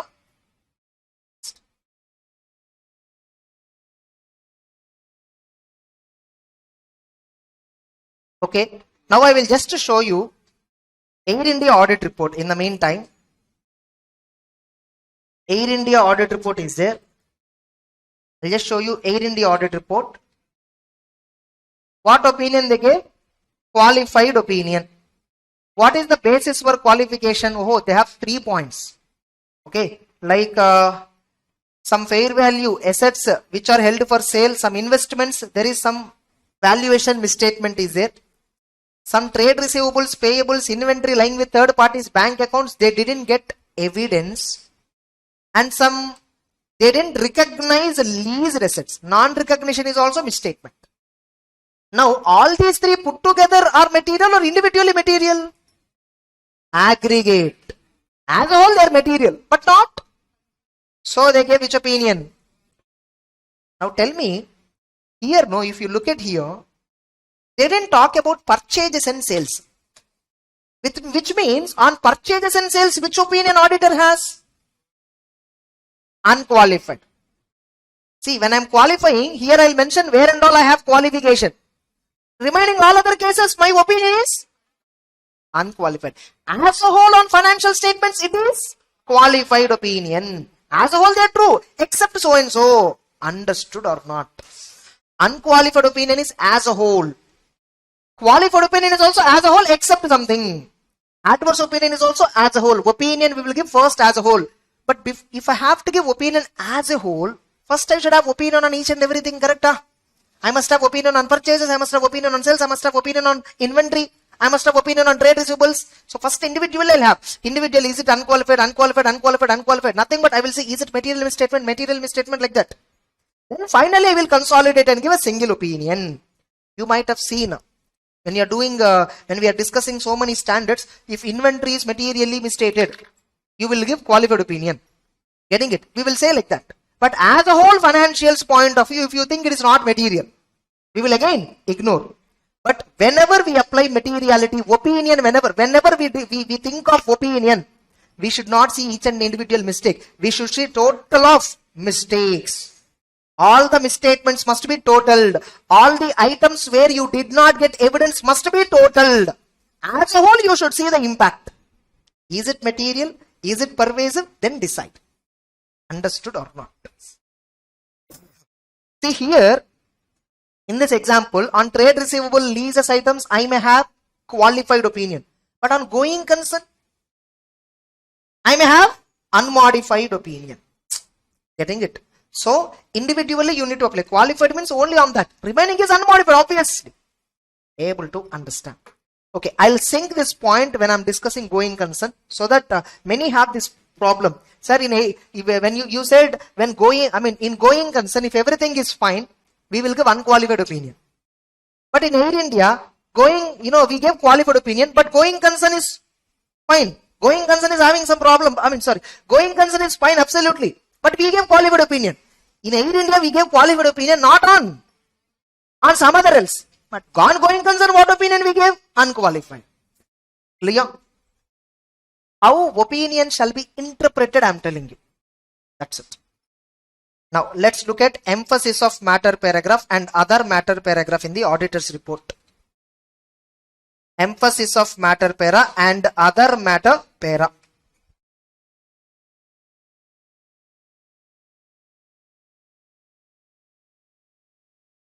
So, what is emphasis of matter para and other matter para? So, emphasis of matter paragraph is a paragraph which is included in auditor report, which refers to matter appropriately presented or disclosed in financial statements that in auditor's judgment is of such importance that it is important for the shareholders for understanding of the financial statements. So, what is this exactly? You look at, we'll see whether Tata Motors used emphasis or not. Did Tata Motors used emphasis of matter para? No. No, they didn't use. They only used key audit matter. They didn't highlight. They emphasized. You see, they used emphasis of matter para. What are they saying? We draw attention to note number 2, which describes in detail economic, social consequences, disruption in the company as a result of COVID-19 is impacting supply chain, consumer demand and financial market, commodity prices. Our opinion is not modified. By the way, we will go to that note number 29C. Okay, 2C we will go there. We will go to that note number 2 subpoint C. We will go to that note number 2 subpoint C. We will see what the company is mentioning there. So C, right? Not this C, no? 2C I think correct only. This is only. So what are they saying here? The World Health Organization in February 20 declared COVID-19 as pandemic. So which has rapidly spread throughout the world, including India. By the way, we are looking at this audit report of 21-22 financial year. Including India. Government in India and across the world have taken significant measure to curb the spread of the virus, like mandatory lockdown, restriction and activities. Consequently, companies, manufacturing plants and offices had to operate with restriction for certain period of time. The pandemic has impacted operationally commodity prices. Management believes that it has taken into account all the impacts, events arising from COVID-19. So they have taken all. However, given the effect of pandemic and the restrictions on the overall economic activity and in particular on the automotive industry, the impact on the above mentioned financial statements is subject to significant estimation uncertainties due to so and so. The company will continue to monitor any material changes. So they just mentioned about the impact of COVID. They just spoke about that. Now you see, this notes to accounts, you see, the balance sheet started somewhere in which page number? I'll show you the home page. You see, the standalone financial statements of Tata Motors were from which page to which page? 232 to 330. Out of which means roughly 100 pages. 100 pages, 98 pages were there. Financial statements were how many pages? 98 pages. That you see how small font, how much matter is there in a single page. Yes or no? It is more than our auditing subject itself. So 100 pages it is there. Now out of 100 pages, some 5 or 6 pages go for audit report. Some balance sheet main document, P&L, cash flow, statement of changes in equity. For all that 5. So 10 pages will go for the main statements. Now to understand these balance sheet P&L, detailed information is given in notes. That is around 90 pages. Will any shareholder read this entire 90 pages? Tell me. No, he will definitely not read. But will auditor read this 90 pages? Obviously, I am signing, man. Can I apply signing on that? Can I apply sampling on that? I should not apply. So I must read entire balance sheet, P&L, cash flow, notes, every page I should read. So when I am reading this, I saw this 2C point. I felt this is important point. I felt this is very important point. I felt every shareholder should read this point. Every shareholder, every investor in the stock market, they have to read this point. I want everybody to read this point. What should I do? Highlight it. So bring highlighter, highlight all the points, annual report and send the annual report. Not possible, no. 90 pages, how he will rotate? So better, he will definitely see audit report, no. Very important document. In audit report, I want to highlight. So highlight means what? Emphasize. Highlight means what? Emphasize. Emphasize in the audit report. Now, who felt this is important? So in auditor's judgment, it is important. For whom it is important? Users. Better the word is users. So now, by the way, I am highlighting, no, the 2C point. Why am I highlighting? Is company did some mistake in that? No. Did it present appropriately? Did the company presented the information appropriately? Disclosed appropriately? Correct, huh? If at all there is a mistake, what should I do? Modified. But here, did they do any mistake? Now you see the definition of emphasis of matter para. What is emphasis of matter para? It is a para included in audit report that refers to a matter presented or disclosed appropriately. Yes or no?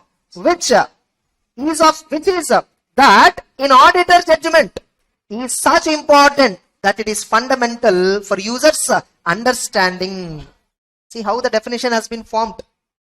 Able to understand. Now they will ask you this question. Write about emphasis of matter para. What is the manner of presentation? Manner. How Tata Motors presented emphasis of matter para?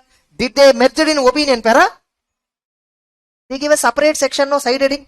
Yes or no? So include the paragraph in a separate section. Tata Motors gave separately. Did they put side heading? The side heading contains is what? Emphasis of matter. So put heading containing the term emphasis of matter. Now express the matter being emphasized. Give reference to the matter. Did Tata Motors give reference? We draw attention. Draw attention means what? Attention. Emphasizing. To what? Reference. Note number 2C in the financials. Okay. So accordingly, this paragraph shall refer only the information disclosed in financials. Which means if some information is there in board of directors report, should I highlight here? I can't refer board of directors report. First of all, board of directors report is forming part of the financial statements. We give opinion only on. We don't give opinion on any other part. Also state that auditor opinion is not modified. You see what Tata Motors auditor is mentioning. What Tata Motor auditor is mentioning, you see here.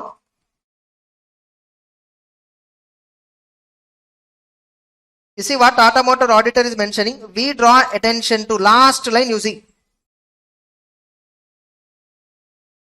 You see this last line. Our opinion is not modified. Why am I saying this? When I say note number 2C, you know, you studied emphasis. Emphasis is not a modification. You know that. But normal people, what they think, hey, why auditor highlighted 2C point only? Something went wrong in that. People may interpret wrongly. So you should tell them, you are highlighting. And also tell them, hey, I don't have any objection on that. I'm just highlighting, but I don't have any objection on that. So that is what? Presentation. State that the auditor opinion is not modified in respect of the matter. Now tell me, suppose if the point is having material misstatement, can I use emphasis of matter paragraph to highlight that? Don't highlight and all. Withdraw. Give modified opinion. Giving modified opinion on a material misstatement is indirect way of highlighting. Correct, huh? Because we are anyhow mentioning that in basis for qualified opinion, basis for adverse opinion, that point. When I mention something specifically in audit report, indirectly I am highlighting, no? Correct, huh? So emphasis of matter para is not a substitute for disclosure in, not a substitute for 570 material uncertainty reporting. What is material uncertainty reporting? We'll discuss later. Now did you understand emphasis of matter? All of you. So when do we use this matter paragraph? It is used to draw users' attention to a matter which is important for their understanding. From whose point of view? Auditor's point of view. So when auditor is not modifying the opinion on that point, when can I use emphasis of matter? When the opinion on that point is not modified. I don't have any objection on that point, but it is important, or it is not treated as key audit matter. If it is treated as key audit matter, keep it under key audit matter. If it is not a key audit matter, don't keep it under key audit matter. Simple. You can use emphasis. Understood or not? Uncertainty related to future outcome, litigation, regulation, whatever. Examples, what and all we highlight. Important points we will highlight. What are examples of the important points? You see, main material, I'll give few more examples. Understood or not? That's it. Next, other matter para. What is that? Other matter paragraph. Now you see, other matter paragraph definition. It is also a paragraph, correct? Huh? It is also a paragraph. Where it is included? In the audit report only. What it refers to? A matter other than those presented or disclosed in the financial statements. Other matter paragraphs are also a paragraph which is included in audit report other than presented or disclosed. So what other matter paragraph in audit report refers to? It refers to some matter, but that is not given in financial statements. Suppose if the matter is presented or disclosed in financials, I will highlight that in. But if it is not in financials, okay, in auditor's judgment, this matter I will give because it is relevant for user to understand the audit to understand the responsibilities, to understand the audit report. What the audit report deals with, what audit report do not deal with. Getting it? Understanding of the audit. Last year financials were not audited by me. I want to mention the other matter paragraph I can use. I want to talk about my responsibilities. So what you want to talk about auditor responsibilities? Sir, auditor responsibilities, we have a para, no? Auditor responsibility section is there. Then why this para? In this, I will talk about my division of responsibilities. What I will talk about? Division of responsibilities. So what do you mean by division of responsibilities? Look at this example, my favorite example, State Bank of India Group. So you take this, you look at this. You know, State Bank of India Limited, State Bank of India Limited. This is actually a company, first of all. It's a company registered under Companies Act, which got license for banking under Banking Regulation Act from RBI. That's first of all. And it's a listed company in the stock exchange. Correct? And its major ownership is held by central government. So it's a nationalized bank, public sector bank. Now, the State Bank of India, no, this is having a subsidiary company. The State Bank of India is having a subsidiary company. SBI Mutual Funds. What is it?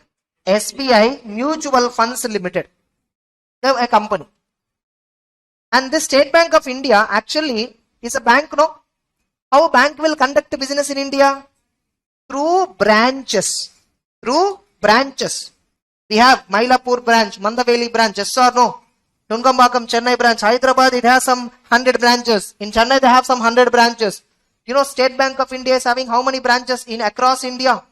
23,000 branches. I'm not talking ATM machines. I'm talking number of branches. Where you, bank, you'll go bank, no. Bank means where you'll go, head office, huh?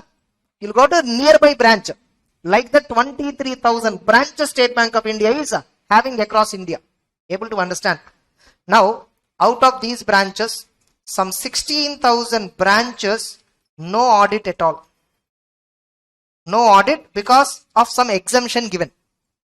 Because these branches, no, individually they don't have much transactions. So 16,000 branches of State Bank of India were not at all audited. Now around some 8,000 or some 8,500 or 9,000, whatever number, I'm not accurate, I'm just telling you. Some 8,000 branches were audited by branch auditors, Now this entire State Bank of India, overall bank has auditors again. We call them as statutory central auditors. What do we call them as? Statutory central auditors. Now this bank is audited by 12 joint auditors. This bank is audited by 12 joint auditors. 12 joint auditors. 12 CA firms were appointed as auditor for State Bank of India. Since more than two or more than two were appointed, what do we call it as? Joint audit. Now here joint auditors are appointed for the branch or for the entire bank together? Entire bank together. But do these joint auditors who are principal auditors, who are nothing but principal auditors, main auditors for the bank, yes or no? Will they do audit of all the branches? For branches, separate auditors were there, so they will not do the audit of branches. But do they have power to do audit of branch as well? Hey, they are main auditors, they can do audit of branch also. Sir, already branch auditor appointed. Still he can do. Still he can do. But generally what they will do, since branch auditor is there, why should I go and do again? Now, all these 8,000 branch auditors will prepare audit reports, correct? And this entire 12 joint auditors together will prepare an audit report. Which audit report we will give to public? Main auditor's report or all the branch auditors report, main auditor report, all 8,000 reports we will give to public. Main auditor report is only given to public. Overall, main auditor's report only will be given to public, which means on the State Bank of India, there are more than 8,000 audit reports, but only one will be sent to public. That one audit report is signed by 12 joint auditors. But did these 12 auditors who are signing the entire balance sheet, entire P&L, entire audit report of the bank, Do they audited? Entire bank? Entire transactions, did they audited? No. But who is signing that? Main auditors only. Whose report is sent to public? Main auditors. I signed and sent your report to all of you. You feel, what do you feel? Okay, I am the one who did entire audit, you feel. But I didn't do the audit. You know, I am giving audit report. Since I said everything is true and fair, you are believing it. Same way, I got branch audit report. He said everything is true and fair. I also believed him. So I am saying everything is true and fair because they said everything is true and fair. Able to understand. Based on their opinion, I am giving my opinion. Correct? Huh? Suppose in some of the branch, if something was wrong, an auditor was colluded in fraud, whom you will question? Me or the branch auditor? Whom you will question? You will question main auditor. But tell me, in this scenario, logically, am I responsible? Am I normally responsible? I mean, logically tell me, am I responsible? No, logically I am not responsible. Why? I am not the one who did the audit. They are also statutorily appointed. They are also chartered accountants. They are also subject to all the qualifications, disqualifications. They are liable by auditing standards. They do audit. They give audit report as per 700 format. Everything is same. But their scope of audit is only branch. My scope of audit is bank. Able to understand? Now, I should tell all of you that in my audit report, look, so and so thousands of branches, they were not audited. But I have seen their summary statements. So and so thousands of branches were audited by branch auditors. Their report is given to me. Based on this report, I prepared my overall report, and that report only you are reading. If I tell you this statement clearly, after you read that statement, what do you feel now? Okay, this fellow is not the one who is doing entire audit. Branch auditors were there. Based on their opinion only, he gave this opinion. Tomorrow, if branch audit something went wrong, we should not question this fellow. We should question this entire matter. Where do we report? Understood? Okay, so you see other matter paragraph of the State Bank of India audit report.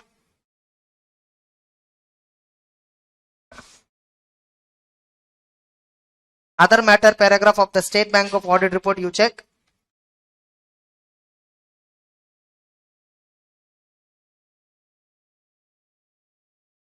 So financial statements.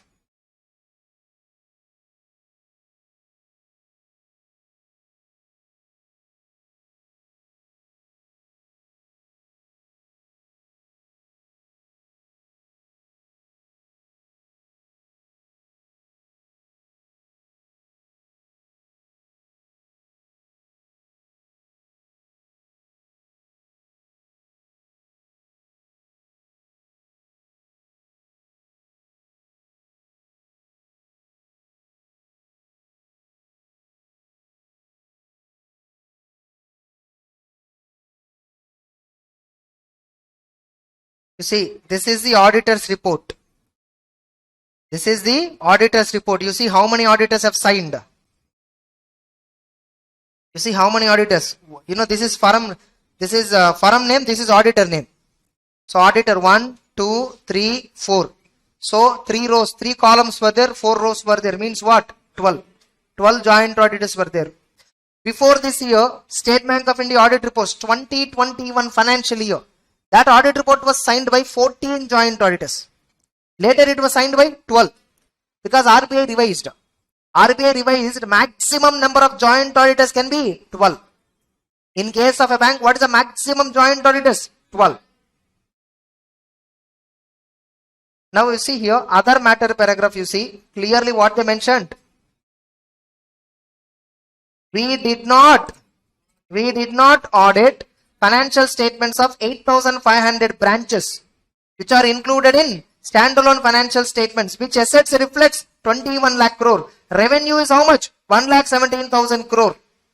This much worth of revenue, this much worth of assets, we didn't audit.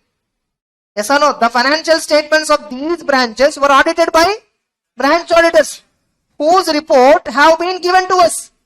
And our opinion in so far as related to these amounts is based on report of branch auditor. By the way, am I raising any objection here? Our opinion is not modified on the above matter. So we are talking about specific responsibility. Are you clear? Now you see here again in the State Bank of India, this is consolidated audit report on consolidated financials, I think, or audit report on standalone. Sorry, audit report on standalone financials. You see, like in the beginning itself they reported. So what they have audited, you know, they mentioned here. We have audited. Who audited? Branch auditors or principal auditors? They have audited central offices, 17 head offices, global marketing unit, business group, commercial group, 20 branches. Only 20 branches they audited. 8,557 Indian branches were audited by branch auditors. 34 foreign branches were audited by branch local auditors, foreign auditors. Okay. The branches audited by us and audited by other branches were selected by RBI in accordance with so and so norms. There are 16,000 branches which were not subjected to. And what is their portion of advances? Unaudited branches. Out of total balance sheet assets, advances, 18% belongs to branches which are not audited. 34% deposits belongs to branches which are not audited. 29% income is not audited. 40% of the expenditure interest is not audited. See, if I simply say 16,000 branches not audited, how people will understand? What should I tell? Number of branches is irrelevant. How much amount not audited? How much deposits not audited? How much expenditure not audited? Tell me that. So, not only number of unaudited branches, but the financial effect of those branches shall also be reported. This is a reporting requirement that you saw in bank audit chapter. I will show you later. When we are discussing bank audit chapter, I will show you that point. Able to understand, all of you. So that's other matter paragraph. Easy. So other matter paragraph is what? The auditor shall include other matter paragraph when it is not prohibited by law or it is not treated as key audit matter. So we should have a separate section. So when auditor includes, you must have a separate section with a correct heading called other matter. Now whether you want to use emphasis of matter or other matter paragraph, please communicate to those charged with governance. That's it. Understood or not? Next. So with this, emphasis of matter para and other matter paragraph has been completed.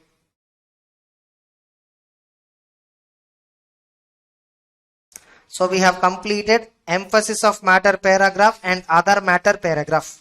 Now we still have to discuss key audit matter and material uncertainty related to going concern. Getting it?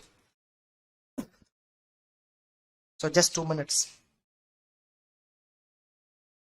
So the next one that we will have to discuss is material uncertainty related to going concern, which is SA 570.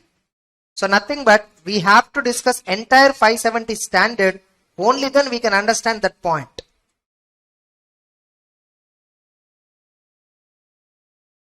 By the way, let us discuss 299 joint audit concept as well.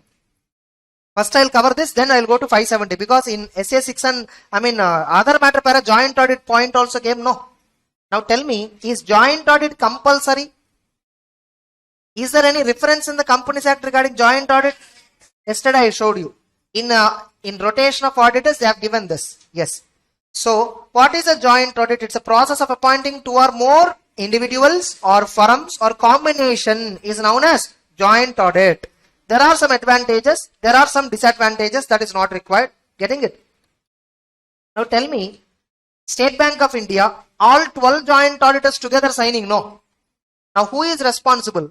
All 12 of them are responsible for everything? Now tell me, when we appointed 12 auditors in State Bank of India, how they do the work? First one auditor will go, do the entire work and come back. Then second auditor will go, again do the entire work and come back. No. How they do? They split the work. They divide the work and then do it. Now when they're dividing the work and they're doing it, suppose we all are appointed as joint auditors. I divided some work and you are doing some work. If I do some mistake, will you take the responsibility? If you do the mistake, will I take responsibility? So, what is the responsibility of joint auditors? When the work is divided, where the work is divided, each joint auditor is responsible only for the work performed by them. Yes or no? Now tell me, sir, how they will divide the work? They may divide the work based on assets and liabilities. You do audit of assets, I will do liabilities. Or they may divide based on income or expenditure. You do incomes, I do expenses. Or you verify purchases, I verify other expenses. You verify sales, I verify other income. Anyway, I can divide. Or we may divide work based on geographical area. You take care of entire north sales, I will take care of entire south region sales. Or based on identify. You do audit of division A, division B, division C. I will do audit of division D, division E, division F. Yes or no? Or we may divide the work based on period. You do quarter 1, I do quarter 2. You do quarter 3, I do quarter 4. Able to understand? Anyway, they can divide. Or some other basis. Combination of all this. Are you getting the point? Purchases we have to verify. You do 2 quarter purchases verification. I will do last 2 quarters purchases verification. Sales. You verify division A, division B sales. I will verify division B, division C. Any combination I can use. Correct? Now tell me, there are some cases where work cannot be division. Where there are some works where we can't divide the work. Suppose we saw Tata Motors notes to accounts. 100 pages is there. You verify first 20 pages, then I verify next 20 pages. Can I divide like this?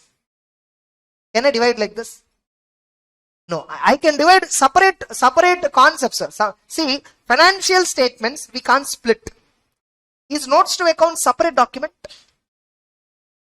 It is like working notes. In your answer, balance sheet, some amount you put. How did that amount came? Working note. Is working note separate thing? No. In order to understand this amount, that amount, your working note has to be seen. In order to understand balance sheet P&L, what you have to refer? Notes. So it is a combinedly one document only. Able to understand? So can we split the documents? I can't. So in respect of verifying presentation disclosure requirements of financial statements, whether it is made as per applicable framework, joint auditors will have joint, combined, indivisible. Able to understand? Or when you are verifying financial statements, are they prepared as per the statute? There you can't divide the responsibility. Or matter is brought to the notice of all. On a particular incident, everybody knows, but everybody did not act at all. Everyone acted negligently. Knowledge of everyone. It is knowledge of everyone, but still they didn't react. There is a big fraud happened. Then all of them are responsible. Decision taken by all. Responsible. Audit work is not divided on a particular area. On a particular thing, all of us want to decide and do contingent liabilities. Some pending cases were there. On that pending cases, should we treat it as contingent liability? Should we treat it as provision? All of us, all of us together decided. In that case, on that area, any one of us can be accountable. Able to understand? Next, or to make sure audit report complied with the standards. We are all giving same audit report, a single audit report. Are we giving 12 audit reports? We are only giving single. In that case, whether audit report is prepared as per the format applicable.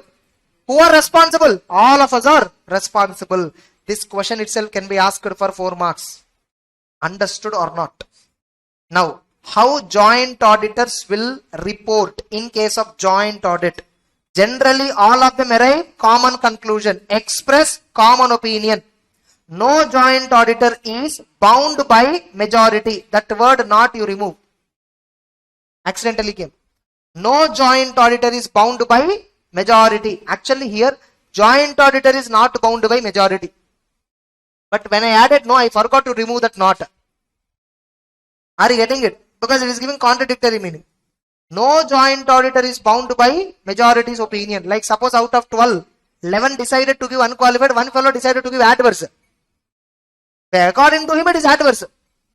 Now, they will sit and discuss and try to resolve. Yeah, like that we should not give, 2 reports means again people will confuse. Like that first they'll try to resolve. Still he didn't agree.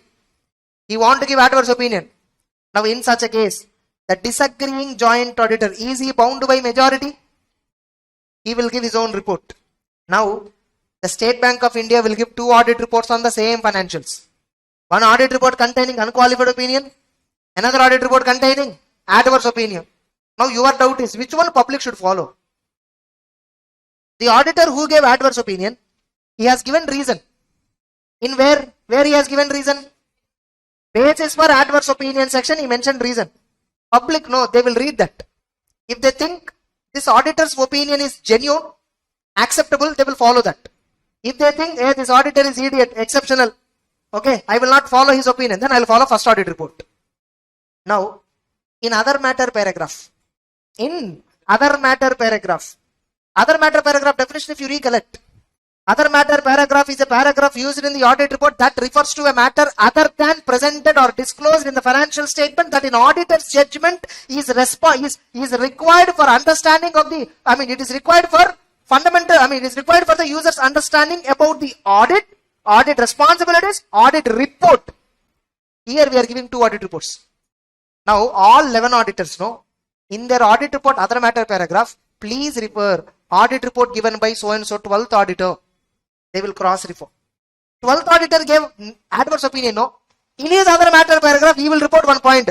Please refer audit report given by 11 joint auditors containing unqualified opinion, which is also attached here only. They should cross refer each other. Why they should cross refer? Suppose I am a shareholder, I saw adverse opinion auditor's report. Here, auditor gave adverse opinion. Okay, I am going through. Other matter paragraph, oh, there is another audit report.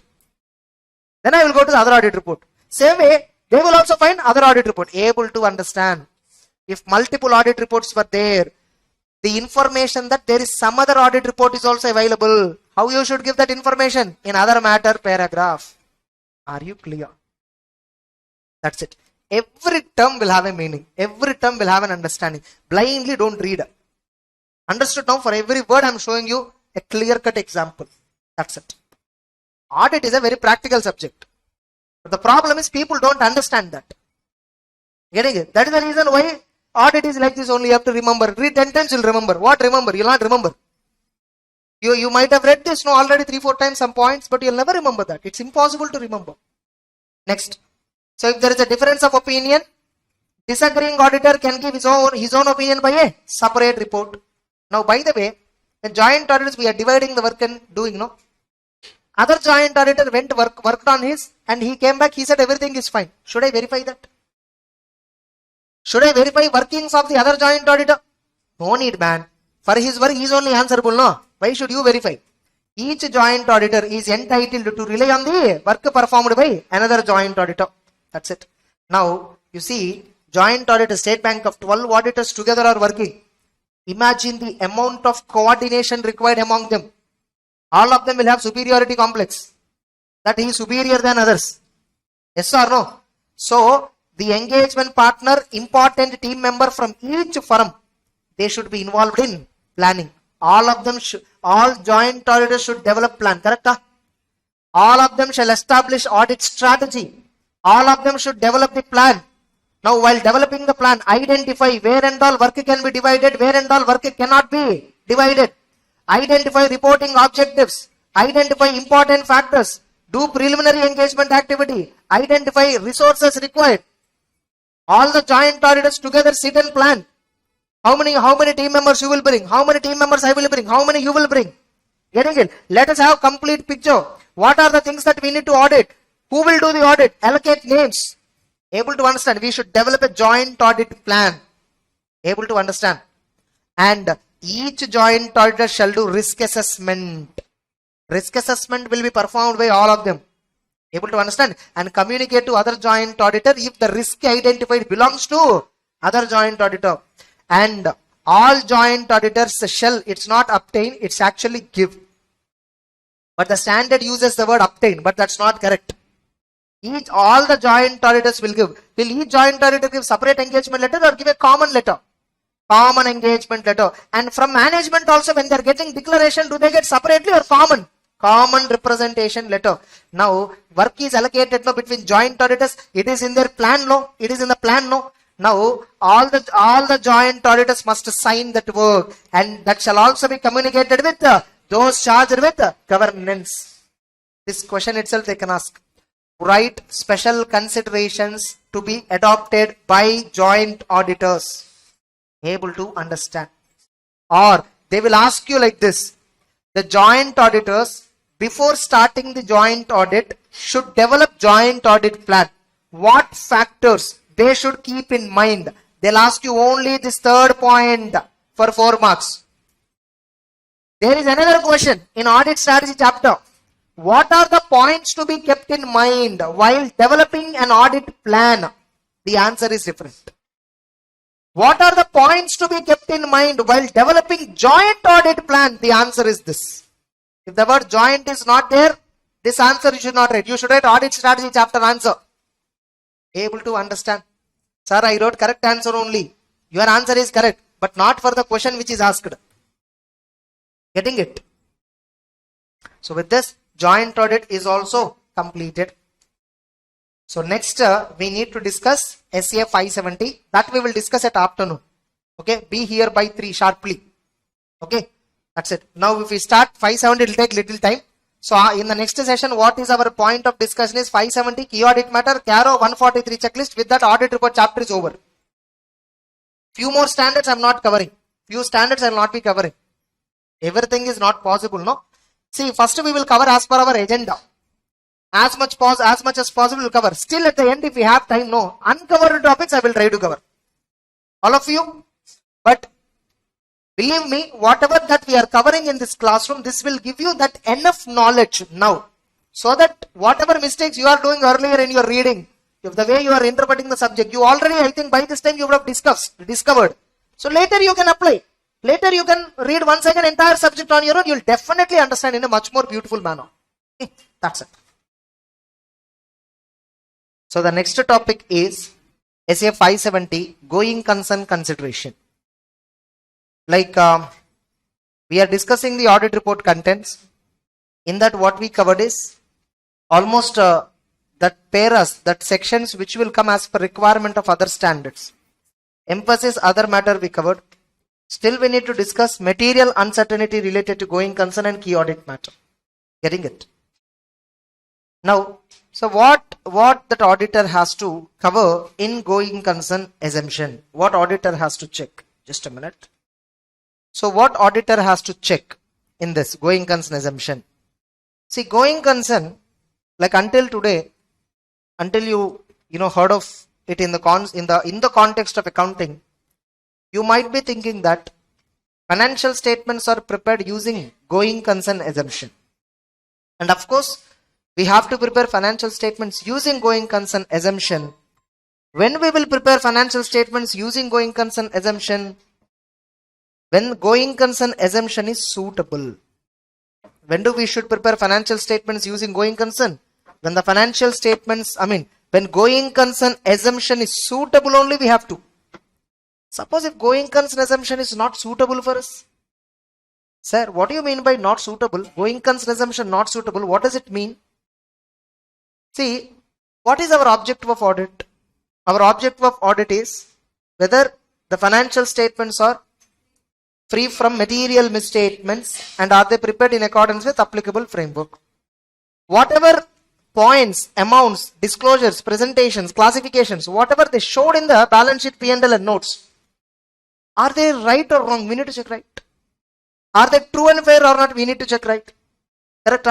So auditor has to check whether they are true and fair or not. Now management used in the notes to accounts, management said clearly, the financial statements are prepared using accrual basis and using going concern basis of accounting. Going concern assumption has been followed. What you might have learned, management will use going concern assumption and that's how it will continue.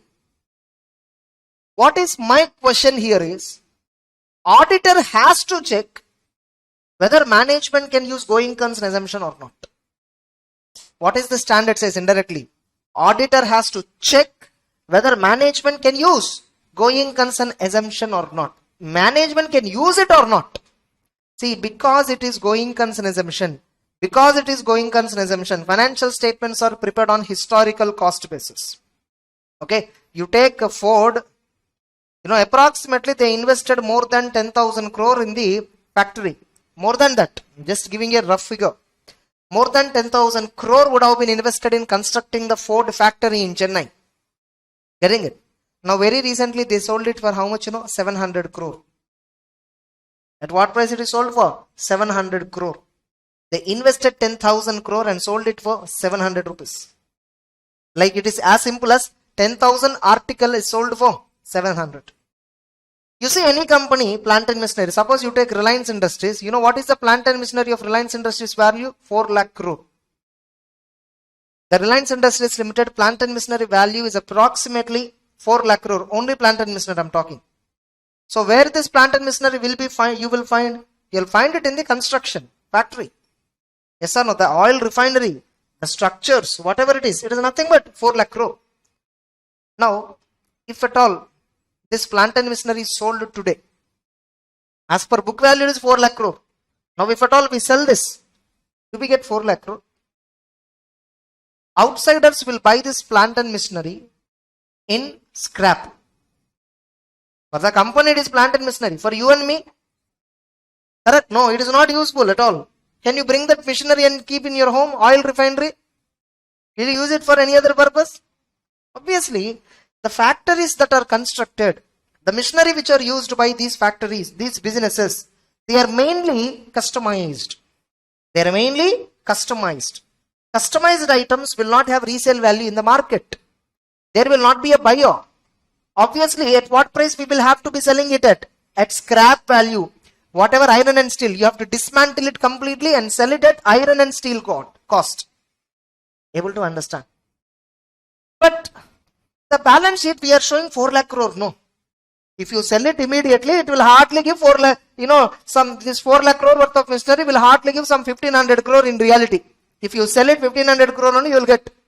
But then why are we, then if that is the realizable value, then why are we showing in the balance sheet at 4 lakh crore? I don't have intention to sell. First of all, I don't have intention to sell. See, I know if I sell the machinery right now, it hardly fetches me 1500 crore. 40,000 rupees worth of machine will hardly fetch me 1500 rupees. Are you getting it? But who the hell told you that I want to sell? I don't want to sell. I will use this machine. I will use this for next 50 years. I will use this machine for next 50 years and I will generate lakhs and lakhs of cash flows. Lakhs and lakhs crores of cash flows. More than this value of the machine, I can generate money. I can use it for my business. I can generate money. That's why I'm showing on historical cost basis. Why I am not considering NRV? Because I don't have intention to sell. I will use it in future. Okay, that is the reason you are showing. Now, can you use in future? That is a question. Can you use in the future? Yes, of course, I will use in the future. First of all, do you have future? This is a question. Do the company has future? That is a main question. Are you getting it? Now here future means how many months? Minimum 12 months. From balance sheet date, whatever the balance sheet that we are signing, from that balance sheet date, we need to apply 12 months logic. Getting it? So from balance sheet date, see whether 12 months is there or not, tenure. Next 12 months, can the company successfully continue or not? This is a position that you need to check. Are you getting the point? Now, only if you feel, only if auditor conclude, yes, the next 12 months, company can successfully run, no doubt. We cannot have a long-term gestation. We can't estimate long-term how things gonna change. Yes or no? In 2015, BSNL is a very growing company. In 2017, it died. Are you getting the point? Who knows? 2018-19, Jet Airways is one of the leading air carrier. Indigo Airlines and Jet Airways, these are the two companies which are, neck-to-neck competition. Within 6 months in 2019 beginning, I think, or 2018 beginning, within 6 months collapsed. Entire Jet Airways. Are you getting the point? So, people, shareholders, they should get an idea. Before the company become, insolvent, we must give them the idea clue, right? So, can the company use going concern assumption? Will the definitely continue? Will the company definitely continue in the next 12 months? I need to check it. Because financial statements are prepared using going concern assumption. Because fixed assets, everything is shown at historical cost. And because going concern assumption is used, historical cost method is used, balance sheet is tallying. People are thinking company will exist for another few more years. Getting it? So I need to check this assumption. So management will use always, but you need to check, is it appropriate or not? Suppose you saw the company status. Right now, Reliance Jio Communications, you see, excellent number of subscribers. Yes or no? Everyone is almost using it. They are getting so much of revenue. Almost everyone is, broadband also, Jio fiber only many are taking. When I say this company as on 31st March, will I get any doubt on the going concern ability of the Reliance Industries? Definitely the company will be there for another 2 decades. That is the kind of confidence that we get. So how do you say that? You can't just like that say that. You need to check at the cash flows. You need to look at the nature and condition of the business. You need to look at the external events and conditions, external economic factors, law and regulations. Everything is favorable. So Reliance company can happily use going concern assumption. As an auditor of Reliance company, on going concern assumption which they used, will I qualify? Do I need to object it? No need. Suppose. So that is about Reliance Industries Limited. Getting it? Suppose you take another company, where it is like Jet Airways.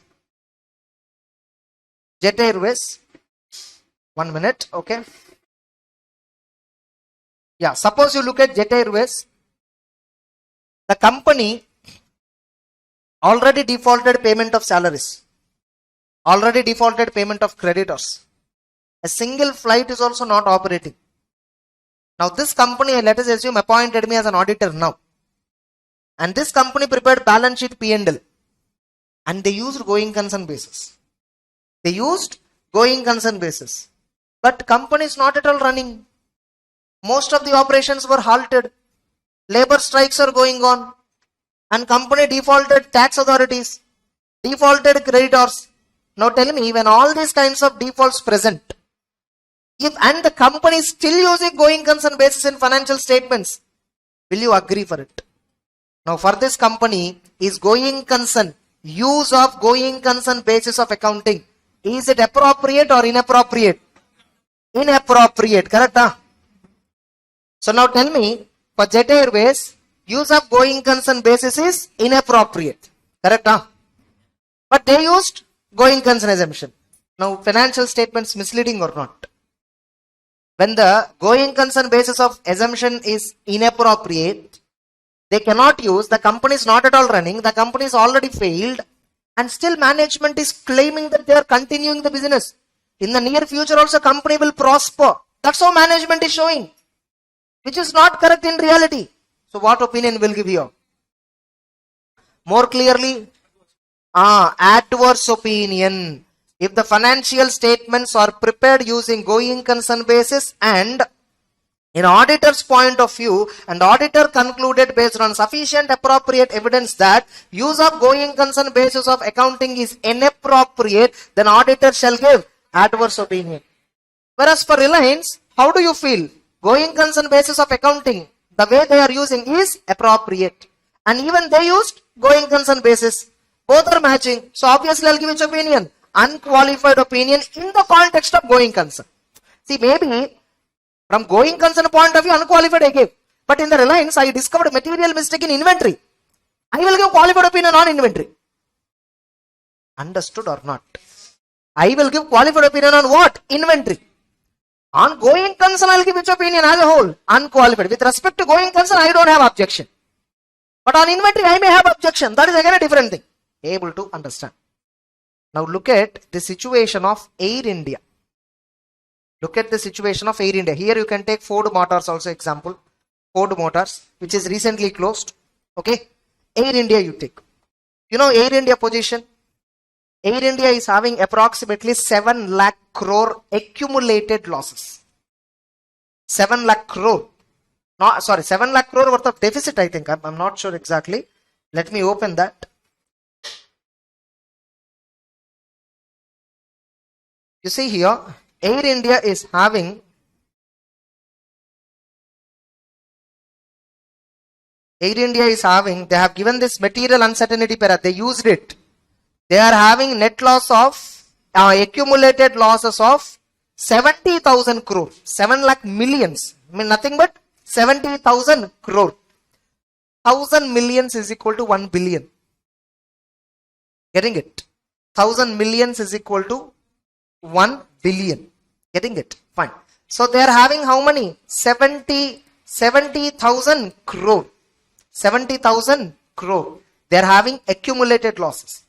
And how much? Current liabilities exceeding its current assets, nothing but generally which one should be higher? Assets should be higher than liability. But here liabilities are higher than assets by 54,000 crore. And they have incurred during the current year 7,760 crore loss. Accumulated losses 70,000 crore. First, forget about all that.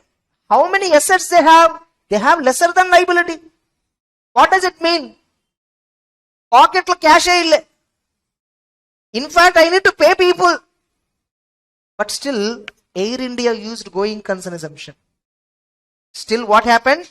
Air India used going concern assumption. But you see, did we qualify on the going concern assumption anywhere here? No. Actually, when you look at this situation, is the company going concern proper? Already defaulted. Company don't have cash. Single rupee also not there. How come single rupee is also not there? Assets are more than, liabilities are more than assets. So already defaulted. Going concern is missing. Company cannot operate. But still, Air India used going concern basis of accounting. And even auditors have not given any objection on that. You see, qualified opinion, it is talking about something else, not about going concern. Why? Because the management is of the opinion that going concern basis of accounting is appropriate in view of continued support of Government of India. Because Government of India is supporting, already I don't have cash. Government is giving me loans. Government is giving me incentives. By taking that, I am surviving. Air India is surviving because government is giving loans and all. That's why, as long as government is supporting, will the company shut down? Now tell me, here what should I tell? What should I treat this as? Should I treat this as going concern appropriate or inappropriate? Appropriate. But I have a query. Until when government will support? Whenever they want, they can withdraw. Yes or no? If government decided, okay, let's not go with this, we are unable to revive the company, we are unable to implement turnaround strategy, we can't revive, so let's close the company. The government came up with this decision. What will happen? Going concern will be completely, it will be not inappropriate. Correct? Now, as on 31st March, Air India position is that, and when I am speaking to the directors of the company, they are saying, we prepared using going concern basis because government is supporting. My question is, next 12 months government will support? No sir, not sure. We are not sure. Now tell me, right now as on balance sheet date, government support is there. So that's why company is able to pay salaries, able to pay creditors, able to pay everything else, taxes and all. But within the next 12 months, what if government withdraw the support? Who knows? Now tell me, can I say concretely government will withdraw the support? No. Or can I say government support will be there for the next 12 months? No. Is there an uncertainty or not? Is this uncertainty material or not? So, going concern is appropriate, but material uncertainty exists. The problem is, going concern is fine, but material uncertainty exists. Now, what auditors shall do in this kind of situation like Air India? I will ask Air India management. Dear management, you prepared financial statements using going concern assumption on the logic that government is supporting. Okay, I agree. And you are only saying until when government will support, you only don't have clarity. Maybe government might promise earlier that next 2 years I will support, but anytime later they can come back and withdraw. So, there is a material uncertainty. Kindly disclose this material uncertainty in the financial statements. I am asking the management of Air India, please disclose this uncertainty. Every shareholder should know that company is having this kind of uncertainty. Just because company is continuing, don't think that company will continue like this next 12 months, next 24 months. Anytime government stops withdrawing the support, that's it. The next day we have to stop the business. Please inform this uncertainty in the financial statements. Management is also very honest. Sir, we already did, sir. You can see financial statements, notes to accounts, crystal clearly we explained in one note point where government, like we clearly mentioned in the note point, that in the note number 52, the company is surviving only because of the government support.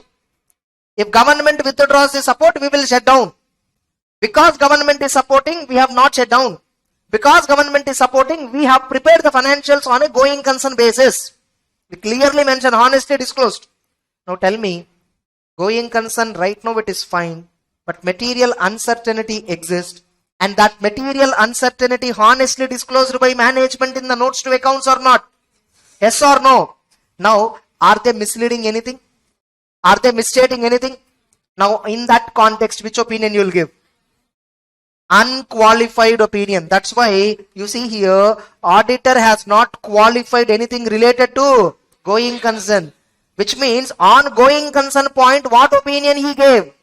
Unqualified opinion. Because the qualified opinion of Air India audit report contains qualification on not going concern matter, but on some other stuff. Which means on going concern matter, what opinion auditor gave? Unqualified. Suppose this material uncertainty is there, right? Air India management told me, sir, let's not disclose, sir. Let's not disclose this uncertainty to people. People will panic. Shareholders will panic. Let's not discuss that in the notes to accounts. And Air India management, even though material uncertainty exists, they are not disclosing fully or partly. They are not disclosing. Now, financial statements are misleading. Are they misstated by non-disclosure or partial disclosure of the uncertainty? Now, which opinion you will give? Adverse or qualified, depending upon the severity. But generally, since it is going concern, straight away adverse, and in basis for adverse opinion section, I will give reason for that. Yes or no? In basis for adverse opinion section, I will talk about the reason for that. Now, if financial statements are disclosing everything honestly, we will give which opinion? Unqualified opinion. Material uncertainty is being disclosed in financials honestly, unqualified opinion we will give. But tell me, when I give unqualified opinion on the financials, where there is a material uncertainty? Yes or no? Why am I giving unqualified opinion? Because management is honestly disclosing. Tell me, the point which Air India disclosed in note number 53 regarding material uncertainty about the company future. Because the uncertainty about the future of the company they disclosed in note number 53. Is it important point? Very important. This is about company future, company existence. Yes or no? Should we highlight it? Yes or no? By the way, do we have any objection on that? We want to highlight. Where we will highlight? No. Since it is going concern issue, did auditor highlighted here in emphasis of matter para? No, he highlighted under material uncertainty related to going concern. So he highlighted here, the company has incurred. We draw your attention to note number 53. Our opinion is not modified. This is exactly like emphasis, no? Same presentation. What's the difference between emphasis of matter and this one? Here, in this side heading, we can only highlight about going concern issue. We cannot highlight any other issue. This is not a routine matter to highlight under emphasis. This is very important matter. So, for highlighting going concern material uncertainty in audit report, a dedicated paragraph is given. Immediately after opinion, you see, it is not given at last also because it is most important. So, they gave at the first itself opinion, basis for opinion, material uncertainty related to going concern. Now, the question, please think and answer. Suppose Air India management is facing material uncertainty. They did not disclose that uncertainty in the financial statements. That non-disclosure is material and pervasive. Which opinion we will give? And will you use material uncertainty related to going concern para to highlight that? Obviously no. See, if I have to highlight, it should be there in the note point, no? Correct, huh? This, when can I highlight here? If it is there in the note point, Company did not disclose, man. How can I highlight? I'll give adverse opinion. I will talk about this under basis for adverse opinion section.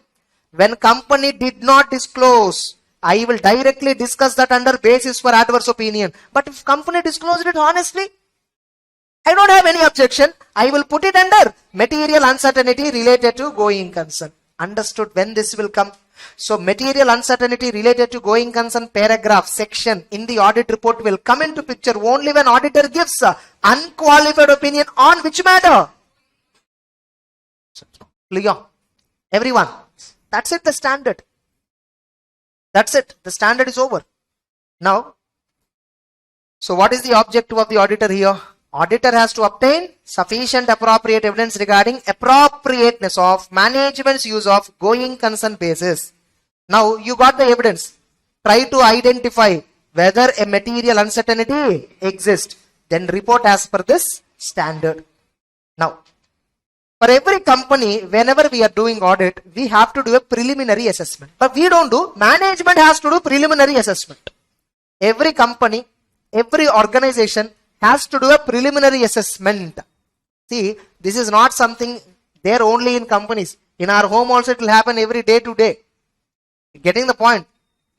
Do our parents check or not at the end of the month? What are the expenses for the next month? So how much we are having inflow and what is the expected outflow? Yes or no? And if there is any shortage, how to finance that shortage? Don't they do all these evaluations? Same with company we will do. That is called what? Preliminary assessment. So management must do a preliminary assessment regarding use of going concern assumption. What they consider in preliminary assessment right now, what is the nature and condition of the business? Are there any external events or conditions like changes in law or regulation? Is there any, how is the operational forecast? How the significant events and transactions? Able to understand. How the significant events and transactions, how are they affecting? So this is a basic analysis which company has to do every time. Now what auditor has to check, check whether management is doing this preliminary assessment formally. Suppose management did this preliminary assessment. No event or condition is found. No symptom, no indicator. Excellent company. Do I need to do anything else? Nothing. Happily I'll proceed with other work. Suppose I discovered some indicator, some event, some condition, some symptom that may cast significant doubt on the entity's ability to continue as a going concern. If auditor identified any events or conditions that may significantly cast a doubt on entity's ability to continue as a going concern, the auditor shall do further audit procedure. The auditor shall do if auditor identifies any circumstance which causes, which gives a doubt on going concern. Then what auditor has to check? Once again, see, is there a policy for risk assessment related to going concern by the management? How management future plan of action? Did entity prepare future cash flow budget? Yes or no? And look at the cash flow, profit, latest financials, take legal opinion, look at the minutes of the meetings, see the subsequent events, see how borrowing facilities company is having right now. If suddenly company default, is there anybody to support this default? Getting it? Now, after doing all that, suppose I discovered material uncertainty. Check if financial statements adequately disclose the material uncertainty. If financial statement disclose adequately the uncertainty, auditor will express unqualified opinion. Getting it? And you shall also put a separate section, material uncertainty related to going concern. Draw the attention to that note point. Able to understand? Suppose financials are not disclosing. If the financials are not disclosing, express a qualified or adverse opinion. Suppose going concern itself is inappropriate, no discussion. It's wrong at all. Completely wrong. Going concern itself is not there. But the financial statements were prepared using going concern basis. But in auditor's judgment, the use of going concern basis of financials is inappropriate. Then auditor shall express. That's it. You are also reading earlier all this. Have you read by understanding like this? The reading should be like this. You see, every sentence when I'm reading, you're able to understand. That understanding is that's what understanding is, visualization. You should read with that kind of intensity. Getting it? Next. Now you are saying, we are discussing, no, sir, if we identify any events or conditions, we need to do further audit procedure. What is the further audit procedure means? This point, this answer you have to write. Write about audit procedure. In case, if auditor identifies events or conditions that may cast a significant doubt on entity's ability to continue as a going concern, you should write this answer. Write about risk assessment related to going concern. You need to write this answer. Able to understand. If you look at main material, I have given little more content on going concern. That is also important. That was asked in last attempt or that before attempt. Write about risk assessment related to entity's use of going concern assumption. That is a question. Getting it? This answer you have to write, or I have given accurate answer in the book, main book. You see that. Able to understand. Now, what kind of indicators can be there? Indicators are broadly classified into indicators in financial, operating indicators, other indicators. Like financial indicators, negative operating cash flow, adverse key ratios, discontinuance of dividend, inability to pay creditors on due date, loan terms and all we are failing. So negative operating cash flow. Still there are many indicators in main material. Net liability position. What is it? Net liability position. And the creditors are not supporting. All these are indicators. In Air India, operating cash flows are negative because accumulated losses. Asset liabilities are more than assets. Net liability position. Correct? Inability to pay creditors. Air India is unable to pay suppliers on time. All these indicators will give me an idea what the company is having problem. Yes or no? Next, operating. Entity itself want to close. Entity only decided to close. Ford Motors, they only decided to close voluntarily. Until then they try to manage, but somehow cash flows are not affected. They are not supporting. They announced it in 2021 that we are winding up. Next, loss of key management, operational thing. Coffee day. Yes or no? When the CEO died, the coffee day future was, completely was questioned. Later his wife took over and slowly she revived slowly. Next, loss of major market. BSNL did not get 4G allocation. Only recently in the past 1-2 months only they are getting slightly 4G allocation after 4G was implemented 3 years before. 3-4 years before 4G was implemented. Now BSNL is getting allocation when everybody else is participating in 5G. Next, loss of customers, loss of franchisee, loss of suppliers. Any supply, supply of raw material is not available. Labor difficulties, shortage of supplies. Semiconductor is short, in across the world. Now every country is facing this situation, semiconductor shortage. Some companies closed down because of this. Able to understand? There are other indicators. The company is not complying with legal, solvency, liquidity norms. Insurance companies has to maintain 150% solvency. Banks have to, NBFCs have to maintain some 15% solvency ratio, 15% capital ratio. If an NBFC do not comply with capital ratio, liquidity assets ratio, NBFC will liquidate. RBI will remove the license. Legal proceedings against the company, if at all they were successful, company will have to sell the entire assets and pay the liability. Changes in law regulation. Uninsured or underinsured catastrophe. Some catastrophe occurred, whereas all the missionaries and all were not insured at all. All these are indicators that going concern of the company might affected. Able to understand. That's it. So that is related to going concern. SF 570. But you need to read from main book. See, read this only for getting an idea from smart notes. But ultimately, reading from main book. Many students, they'll ask me this question. If there is a short notes, it is easy to revise day before exam. You are only assuming like that. Getting it? You give me ICA material, I'll revise before you. You must know how to filter the information when you are reading. Okay. Only if the information, see, why to that extent. Some of you might watch a movie, you are fast forwarding, when watching movie or web series. Yes or no? Are you asking for, edited movie? No, right? You are asking for smart notes edited one. Nothing but short notes means what? We need to edit everything and remove the information and then give you. And you want to read from the short notes thinking that your time will reduce. Now you see, when I'm explaining all this, more or less I covered all the points. You see how I eliminated when I'm explaining? You should also get that skill. First, you should always read the main book properly. If you have given a proper reading of the main book, you naturally understand how to eliminate the information. Only if you have command on the book, you can eliminate like that. Otherwise, you can't. Getting it? So, don't depend on short notes as running notes as like that. So that it will be easy for you to revise. No. Always revise from main book. That is what my sincere advice. And you should filter consciously. You should not, see, when I give you cut short notes, no, you naturally remove without your knowledge. But you must know what you are eliminating. You must know what you are reading. That can be achieved only when you are reading from main book. Next. So with this, SA 570 is done. So the next one is key audit matter. So in audit report, if you check once again, we have completed one more side heading. Yes or no? One more content of the audit report is completed. The next one is key audit matter.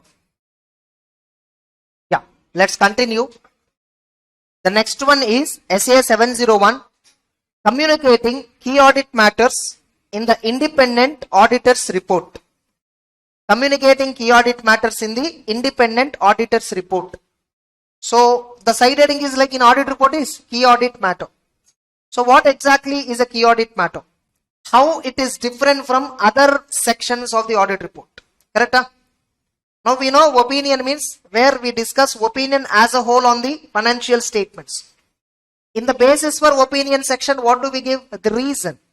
Especially when we are giving qualified or adverse opinion, we will put one more additional reason. Why specifically we give qualified or adverse? Then we have material uncertainty related to going concern, and we understood how it has to be used. Then we saw emphasis. If you have any important point in the financial statements, you can highlight that point without qualifying. Correct? Other matter para, you can highlight about branch audit responsibility, joint audit responsibility, or other auditors, report, another report, all that stuff. So what is key audit matter? The name itself says important audit matter. Key, significant, material. So important audit matter. Now we'll see one example on key audit matter. Then I think it is better to discuss. Tata Motors you take, they have given key audit matters. Okay. So what they have given here, if you check what they have given, key audit matters. Is it visible? Everyone? The last row also. Okay. 220. Yeah, correctly it came. Okay. So now you see, what are they saying? Key audit matters are those matters that in our professional judgment were of most significant in our audit of financial statements of current period. These matters were addressed in the context of our audit of financial statements as a whole and in forming opinion thereon, and we do not provide separate opinion on these matters. By the way, here below we are discussing some issues. We are not giving any separate opinion. And remember, below we are discussing some points below. These matters were addressed already. Auditors have already looked upon, already verified while conducting audit and while forming opinion. As a whole, they formed opinion on the financials. At the time, these points are all considered. So they are not giving any separate opinion on this matter. Then what are you giving? So key audit matter, like what they are saying here. During the current year, the company has transferred its passenger vehicle to its step-down subsidiary Tata Motors Passenger Vehicle Limited, formerly known as TML Limited, Tata Motors Limited, Business Analytics Limited, in accordance with the scheme of arrangement provided by NCLT. Okay, this is something like sale of the company, transferor company, transferee company, all that. The company has filed NCLT approved scheme, all that. Okay. The company has accounted for the transfer in accordance with GAAP and have recognized excess of consideration received over carrying value to capital reserve. Consideration received more than carrying value. Capital reserve amalgamation. Remember. The transfer of passenger vehicle undertaking has a significant measurement and disclosure impact on financial statements. All that stuff they have given. So since this work involves so many things, this Tata Motors, the auditors felt this is fundamental to users' understanding, very important. So what auditors did, how this matter was addressed. We performed the following audit. First, they verified test of controls. Remember, in audit procedure, you have test of controls and test of details of compliance procedure and substantive. That's what. First, they did compliance procedure. They evaluated, we evaluated the design and tested operating effectiveness of control over assets and liabilities of the PV. First of all, passenger vehicle related assets are what? Liabilities are what? How organization has a control over that. How organization identified exactly passenger vehicle, assets and liabilities. First auditor checked with the controls, records and all. Then they evaluated the design and test the operating effectiveness of the key control for amounts to be disclosed in discontinuing operation. Now passenger vehicle business is discontinued in one company and added to another company. In this company it's a discontinuing operation, no. So they saw that. Then what test of details they did? Actual substantive procedure. We read the minutes of the meeting of board of directors and saw the NCLT order, and they verified completeness and accuracy. Controls are maintained, no. They saw the accuracy of the records. They looked at the accounting treatment. They verified the disclosures made in the financial statements. They analyzed accounting treatment and proper disclosures are there or not. And they have seen the company's assessment on tax impact, all that. That's it. So now what are they saying here? Actually tell me. Left side what they said. During the year, what happened? They told. Some passenger vehicle business is there. That business is removed from one company and added to another company. And how they recognized in the books of accounts regarding the transfer of undertaking, lump sale, nothing but. Yes or no? And accounting. What right side what he is saying? First left side he said about the situation. Significant transaction happened. During the year, this is a significant, not transaction, event. This is an important event happened in the year. Right side what he is saying, auditor, how he verified he is saying. How he conducted the audit. Nothing but, in key audit matter, what auditor is telling exactly? What according to him important audit matter? How he audited. Correct? How he audited. You see right side what he is saying? Test of details, what he did. Test of controls, what he did. Left side what is he saying? He is explaining the story about what happened. He felt it is important issue in audit, and right side he is telling how he verified the issue. Nothing but, in key audit matter, we are talking about an audit process, right? Nothing but, in key audit matter, what are we talking about? Audit process. What audit procedure exactly we did? We will theoretically say, compliance procedure I did, substantive procedure I did, but practically he is showing an example like this or not to the shareholders. Tell me, is this information useful for shareholder? Logically speaking, no. Common sense, no. How does this treatment? See, he only told the so and so thing he felt important. How he verified, he is telling me.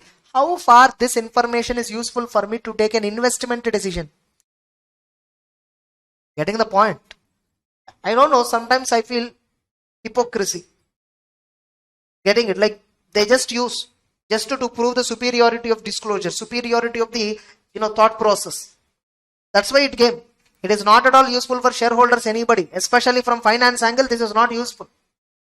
By reading this, I understand now, okay, this is how auditor evaluated this point. After looking at this, I will get much more doubts. How purchases auditor did, how sales audit, if at all he didn't speak anything, I'll be happy. I'll see, financials, everything super. Suddenly you are coming and showing me, hey, see this amount? This I audited like this. Then I'll immediately, that's how you audited. Correct? If at all they didn't speak anything, happy, no? Able to understand. All of you. Then why auditors commented this if it is not useful to shareholders? Because it is mandatory for listed entities. For all listed entities it is mandatory. Getting it? They will ask you, write about applicability of key audit matter. Are you getting it? International standards on auditing 701 came, and SCA 701 we adopted, and ICI standard says it is applicable for all listed entities. So auditors of every listed entity will give at least one matter. At least Tata Motors, fine, that auditor is little practical. He took some important transaction happened during the year and explained that. Reliance auditors are too much. They spoke some 8 or 9 issues. They spoke about some 8 or 9 issues in key audit matter. And you see, Apple auditors, you see. This is United States Apple Incorporation. Okay, this is the annual report of the Apple company. So this is the financial statements. This is the report of independent registered public accounting firm. We use heading what? Here they are using what? Independent registered public accounting firm. And they are also given opinion, basis for opinion like us only, US also. Critical audit matter. Exactly. And now here also you see critical audit matter means what? The critical audit matter communicated below is a matter arising in current period, which was communicated to audit committee. Audit committee means what? Those charged with governance. Yes or no? By the way, are we providing any separate opinion on these matters? No. We are not providing separate opinion on critical audit matter. Correct? Huh? Now, description of the matter. What is that matter they mentioned? How we addressed in our audit. They are also showing their skill set. But the problem is people don't understand that. You are exhibiting. Yes or no? You are exhibiting your skill set. You are talking in fluently, very much fluently in manganese something, some language. The problem is I don't understand that. Hearing it.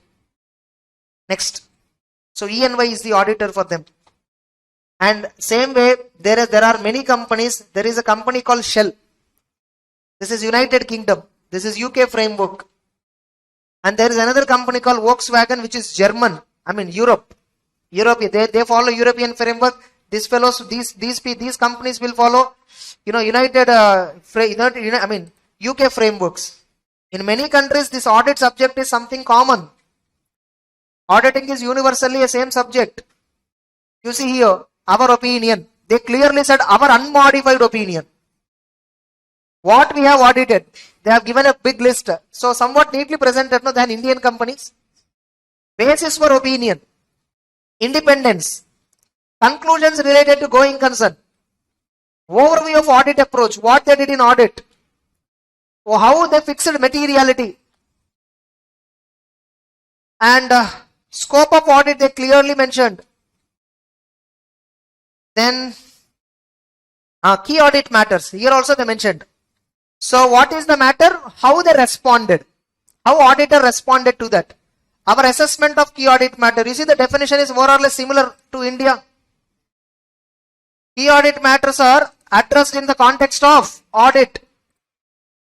Key audit matters, second para you see, key audit matters are addressed in the context of financial statements as a whole, and we do not provide separate opinion on these matters. Correct? Huh?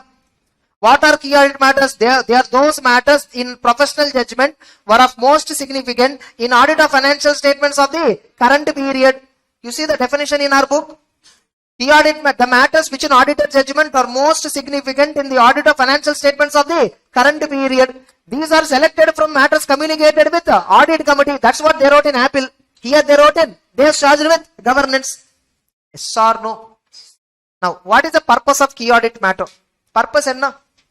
To show off how we do audit. Yes or no? Tell me, can I discuss about entire my audit process in key audit matter? What I did, what I exactly did in 50 days audit. In the year you can discuss, but audit report will go 500 pages. The purpose of communicating key audit matter is to provide a greater transparency, enhancing the communicative value of the audit report. Audit report value is increasing. Audit report is not a boring document about opinion. It is containing emphasis. It is containing other. It is containing key audit matter. Able to understand? Key audit matter provides additional information to users of financials, understanding the entity and areas of important judgments used. Where and all in this company important matters are. What are the important transactions in the company? What are the important events? What are the areas of significant judgments? What are the areas of significant risk? These are the areas where key audit matter. You see selection of key audit matter. What are the criteria? Areas of higher risk, significant judgment, significant event or transaction. Tata Motors have selected significant event or transaction, sale of passenger vehicle division to another company. Yes or no? Now, Reliance company has used some judgment, significant judgment involved. Company, last time, they changed useful life from 30 years to 50 years. Significant management judgment, which involves accounting estimate. So Reliance auditor choose because of this point that item. And another company has chosen revenue recognition, which is containing risk of errors. Able to understand? How you select key audit matter? Will you select key audit when you feel something is important? When there is a significant risk, or when there is a significant judgment, or when there is a significant transaction. That is what the factors determining key audit matter. Are you clear? Circumstances when key audit matter shall not be not required. This is not there in the ICA book for you. Actually, it is there in the standard, not there in the book, main book, not required. Now, when you are prohibited to discuss key audit matter, when you give disclaimer of opinion. What is meant by disclaimer? You didn't do audit. Audit pannale. Venanga mukyamana audit matter varum. The audit itself is not conducted. How can you get important audit matter? Understood my point? Now tell me, is communicating key audit matter a substitute for disclosure in financials? No, obviously key audit matter is just to show the skill set of the auditor. And key audit matter is not a substitute for modified opinion. Is it a separate opinion? Or is it a substitute for going concern material uncertainty? Emphasis of matter para. Is it a substitute for modified opinion? Is it a substitute for disclosure in financials? Is it a substitute for disclosure in accordance with SA 570 where material uncertainty related to going concern exists? Understood the sentences now? If you plainly read without understanding, you read 10 times, you will not understand. Now you see, you can easily connect with it. Yes or no? You see how easily I'm, reproducing the big definitions. Not because I remember, because I understand.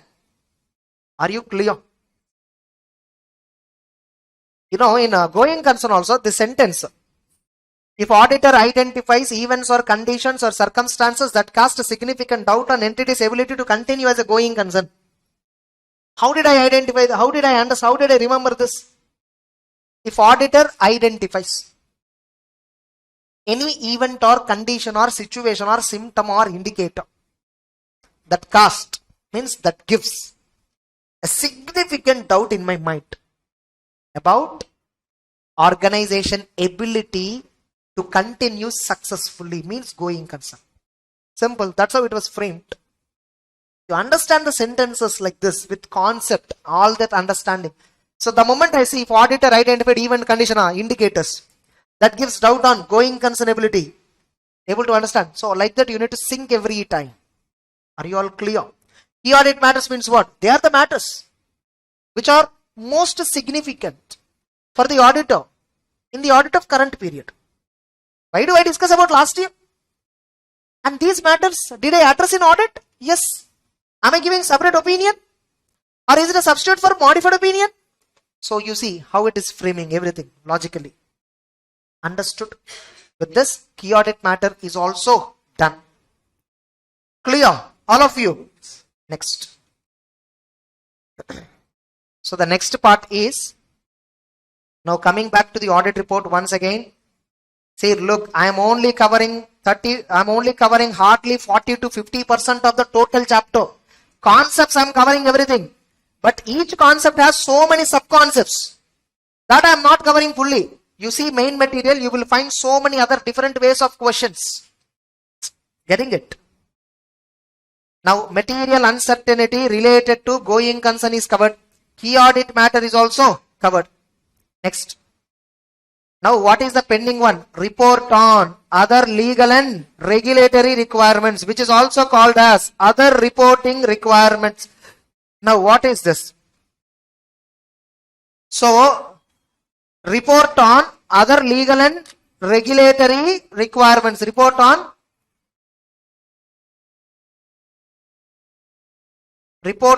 legal and regulatory requirements. We don't have legal requirement at CA Inter. Sorry, regulatory we don't have. But legal requirement is there. Legal means what? Requirement under law. So Companies Act we have 3 requirements. 143 subsection 1, 143 subsection 3, 143 subsection 11. 143 subsection 3, 9 plus 6, totally 15 matters auditor shall report. Checklist we call it as, affirmations we call it as, auditor shall report on 15 matters.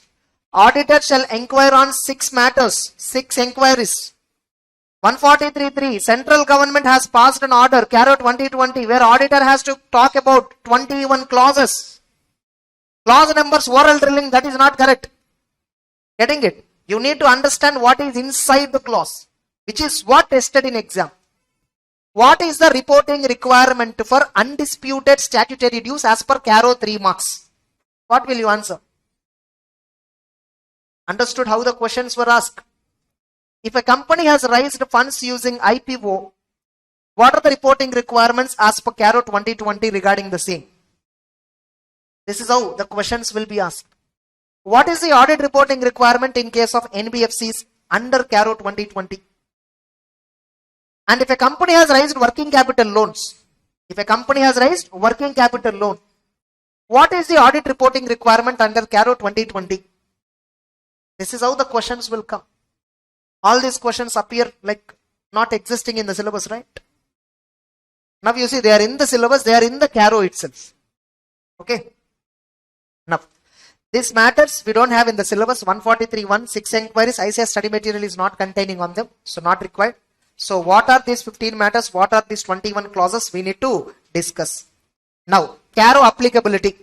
To whom CARO is applicable? All the companies, including foreign companies. However, banking companies, insurance companies, Section 8 companies, one-person companies, small company, straight away, CARO do not apply.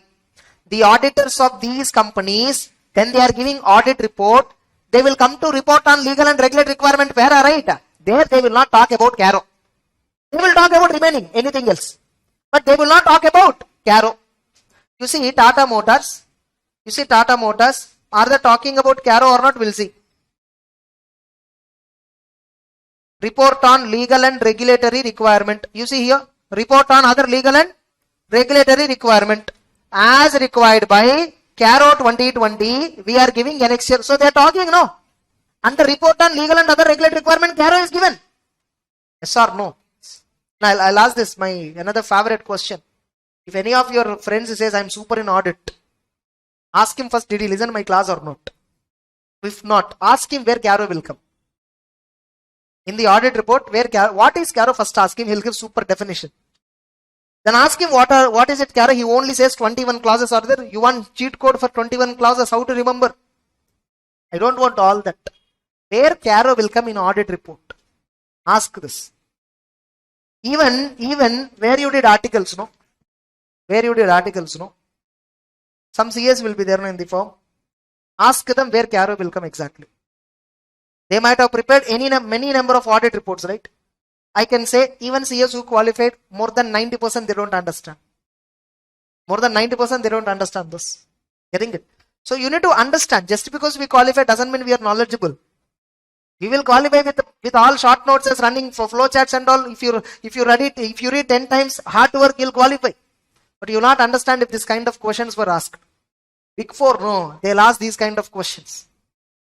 Big Four and all, they'll ask all these kinds of questions. Getting it?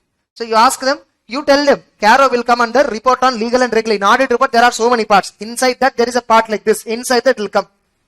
Getting it? How many of you did articles? Oh, many. Have you went to any company audits? Have you saw audit reports? Or you prepared audit reports? Have you ever observed all this? What they do in audit report, last year audit report, copy paste. Years they will change. What they do in audit report, no? Last year audit report, they'll copy and paste it. Years they will change, company name they will change. The below people who will sign, their name will be changed. That's it. And audit report, they will look at last. They don't even think about this. They don't even think about it. You need to understand audit reporting. Only if you understand audit reporting well, you can do statutory audit much better. First you must know why are you doing audit, no? What people do in reality, they'll go to audit, no? What they'll do, first? Yeah. So what they'll do is, they'll first go to client office. Directly take books, documents, start verifying. They don't even understand what to verify. Because this is what I did. Getting it? Nobody was there to explain me how to do audit. First of all, my partner also don't know. You only know half. Getting it? That's how it is. They tell me in CPT or in foundation when you are studying, you might have thought something. Hey, this chapter for exam I'll leave, but after exams I'll study this for knowledge sake. Have you felt like that or not? Some of you, yes or no? How many of you felt this? At least I should read such an interesting topic. I must read after exams. And none of you touched it back. Correct? Same way, CA final students also. It's okay, we'll leave now. After exams, we will read and become a good chartered accountant. And that's how these people came who are practicing right now. Getting it? You go and ask any of the partner, whoever is, you take any big firms, you ask them what exactly all this, they can't tell you. Because they never studied. Do they have exams like you? So obviously they don't study. And why are you attending this class? Because next month you are having exam. If at all you don't have a class, hey, knowledge kudukuranga sir, pola manga. Varivingla? Illa. Are you getting it? Because you are having exam, you are coming and attending. So whose responsibility it is to impart that kind of knowledge? Mine. But the problem is, the person sitting here, many of them are not having knowledge. Because they also studied in the same way. Yes or no? Whatever I study, I only give you that. So we need to relearn everything. Getting it? We need to relearn everything. You may ask me now, then how come you learned all this? Because I have to teach, no. And I can't learn the way I learned earlier. So I have to make it. So why audit is theory? Why audit is boring? I just started looking at the subject. For me, basically I have this problem. If I read anything, if I don't understand, I'll Google it and then identify and search it and then find out. That thought process helped me to learn the subject much more deeper way. So that's the only reason why I have good command on audit. See, I'm able to show UK reports, US reports, Europe reports. Across world, I have seen some 7 or 8 frameworks related reports, reporting requirements. So that is the reason. That's how the understanding, that helps. If at all I didn't do that kind of analysis, obviously it will never come. That skill set will never come. There are many who are much experienced than me in the field, in audit. Getting it? The only reason within past 1 month I got 4.5 lakh views is only reason is in the past 1 year. The only reason is the content quality. So if the content is very strong, if you understanding means this. Even now I am trying to, still I'm having some 5% clarity missing on few topics. Still I'm discussing, still I'm discovering. Getting it? So that is a kind of learning. Of course in exam that is not required, but I must give you the idea about how to learn. That's my responsibility. Correct? Just read 10 times and go and write exam. That is not what I should teach you. Getting it? Auditing is like this only dry subject. Enna dry? Ipo varakum na sollitiya dry engadu. Monday dry na auditing dry da irukum. Correct? The brain dry irundadna and subject dry da irukum. Ungalukku kediyadu solla ungalukku. Like whoever is teaching basically. Next. That after we uploaded the previous marathon, like whatever first time, after we saw how the market responded, like how everyone was responded, okay, then I understood, okay, so there is a lot of dry market dry people in the market, due to which people are still following the old methods, and if at all we give something new, something really understandable, this is how they appreciate. We worked on all 8 subjects of CA Inter like this. We worked on all CA Inter 8 subjects like this, and we created some model, all that. That's how it went very successful, our institute, whatever. We do spend 0 on marketing. We have no admin office. We have nothing.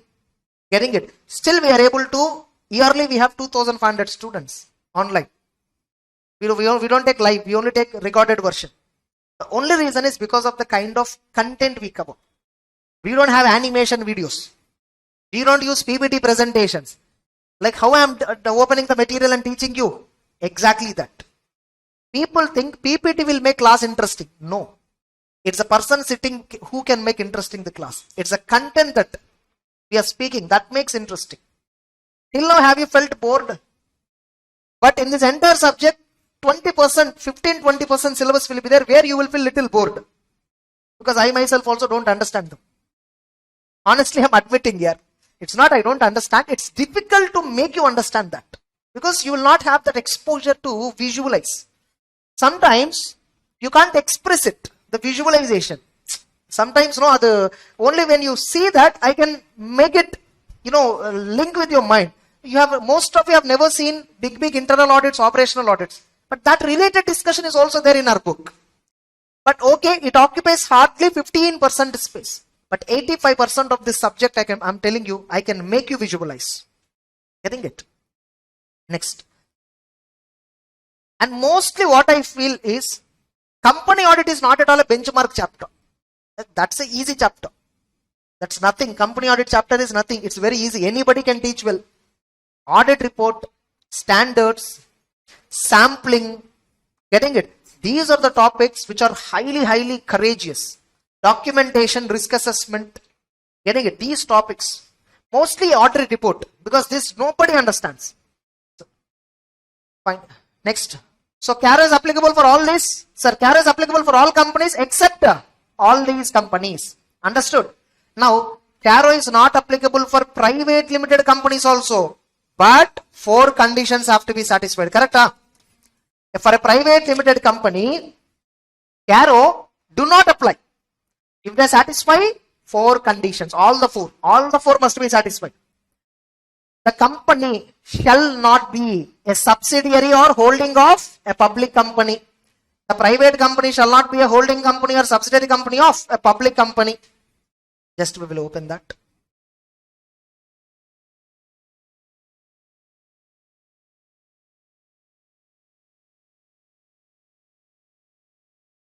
You see, the company shall not being a subsidiary or holding company of a public company. The total paid up capital and reserves and surplus shall not exceed 1 crore on balance sheet date. And borrowings from banks and FIs shall not exceed 1 crore at any point of time during the year.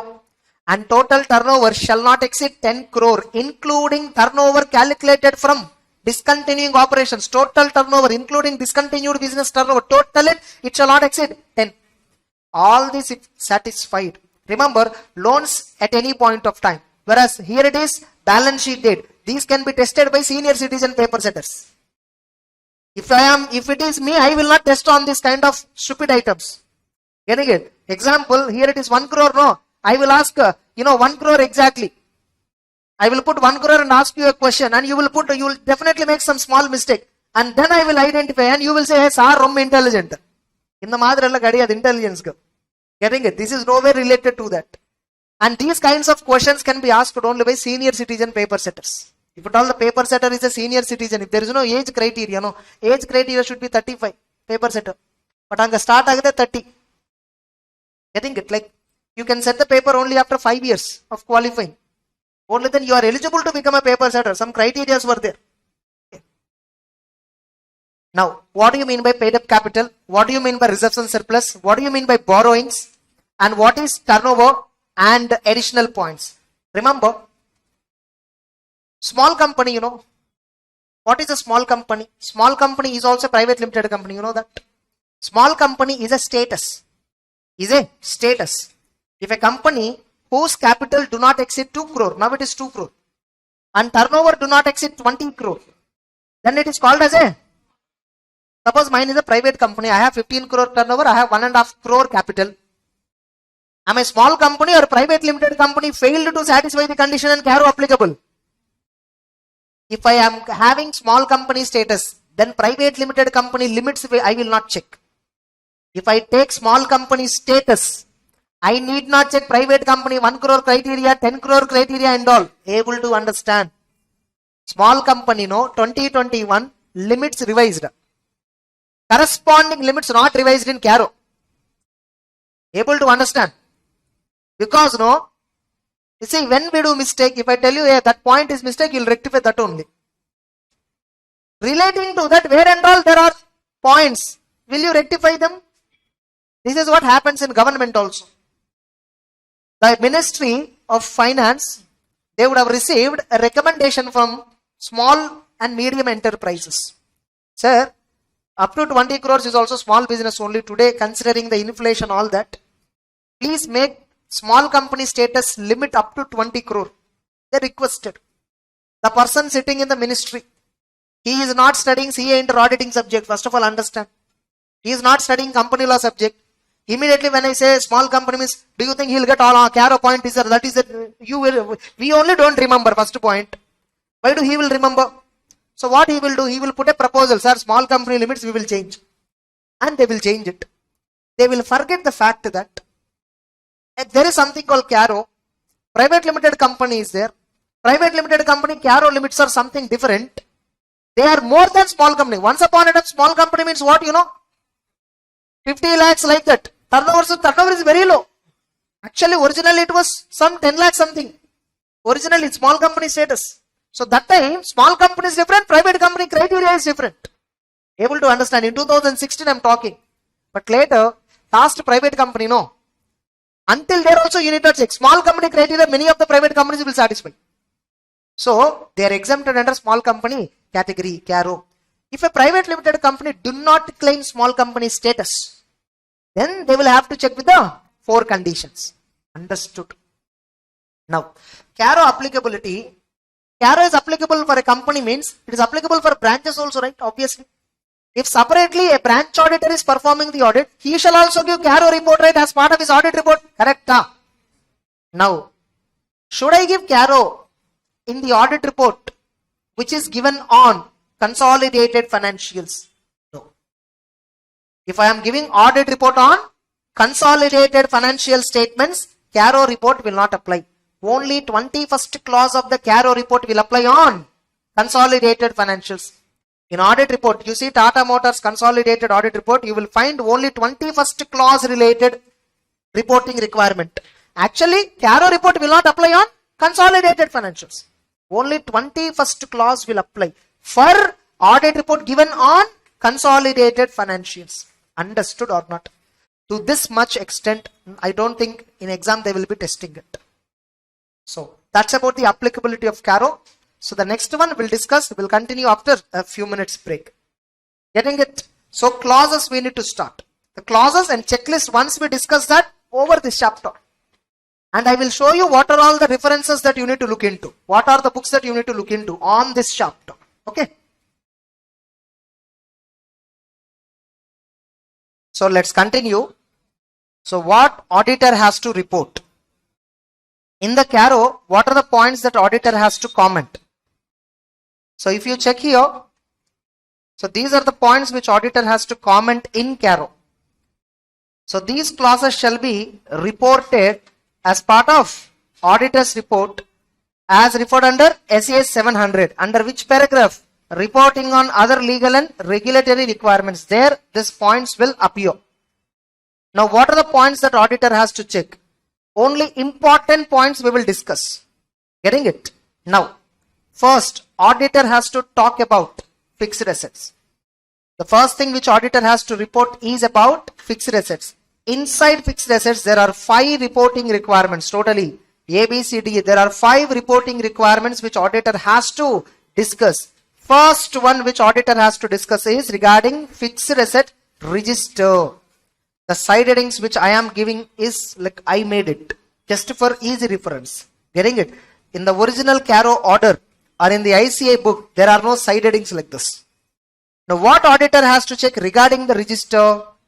Whether the company is maintaining proper records showing full particulars like quantity details, location, situation of fixed assets, including intangible and PPE both. So what is this called as fixed asset register? See, every organization, they will have so many tables, so many chairs, so many air conditioner systems, yes or no, printers, and they have conference rooms, conference tables. Imagine a big IT company. They'll have security cameras. Yes or no, they'll have various security systems. They'll have server rooms. They'll have electrical fittings, generators. Yes or no, fire extinguishers. Imagine a company, how many assets they have. Should they have a control on that or not? How do the company will have a control on the assets? They will record it. What they'll do? They will record first. Whenever they buy an asset, whenever they buy something, they first record it in a register. Purchased so and so asset on so and so date. Date of purchase, from whom, supplier, date of installation, amount paid, GST, depreciable amount, depreciation, written down value. Like this they will maintain a register. Installation place, building number 5, floor number 4, right side. They need to put installation details also. This is an internal control. Now tell me, maintaining this kind of record, is it alone sufficient? Company has to check physically whether the asset is there or not. Yes or no? So physical verification also auditor has to check. Able to understand? So first please auditor, check, is this company which you are doing audit? Okay, I understand. You gave opinion on the balance sheet P&L showing everything is true and fair, fine. Is this company properly taking care of the assets? Is the question of the shareholders. The company has invested money in so many assets. Now my worry is this company properly taking care of these assets? First tell me, do they have a control on the assets register? And are they physically verified by management at reasonable interval? Is these fixed assets verified by management at reasonable interval? What is reasonable interval?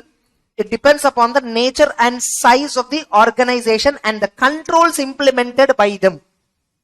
Nature and size of the organization, controls implemented by them. You imagine Reliance Digital, Chroma, any store like this, electronic appliances, Bajaj Electronics or whatever, Pi Electronics, any electronic shop you imagine. Just imagine Sharvana stores. Can you bring anything from inside the store to outside without billing? How highly the controls are? Yes or no? Okay, forget about stores. Can you bring any fixed asset of the Sharvana store from inside to outside, any chair? Can you bring outside? The controls are so rigid. Yes or no? The controls are so rigid. Security guards were there, CCTV cameras were there, employees are monitoring. Yes or no? The controls are very high. Now, the fixed assets of these kinds of companies, big companies, where they're having completely campus surrounding by electrical fencing, security setup, CCTV surveillance. When this kind of structure is there in the campus, it is highly difficult for anybody to bring outside any asset of the company. Correct? The controls are so strong. So tell me, in such a kind of company, do we need to regularly verify physically?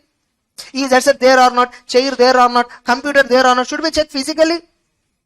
Impossible. Whenever employee is entering inside, he is screened. Whenever he is going outside also, screening is done.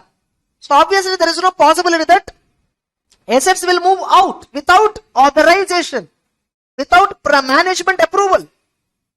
Now in these kinds of companies, assets can be verified physically once in 3 years, once in 5 years.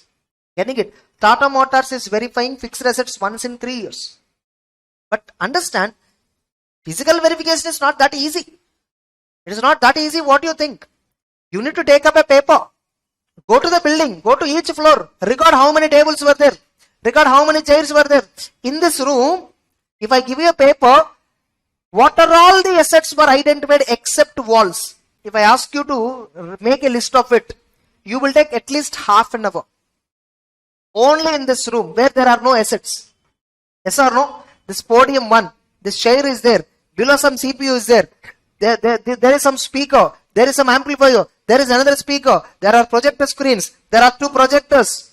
Yes or no? And there are chairs, there are 3 air conditioners, there is some controlling unit, power controlling unit.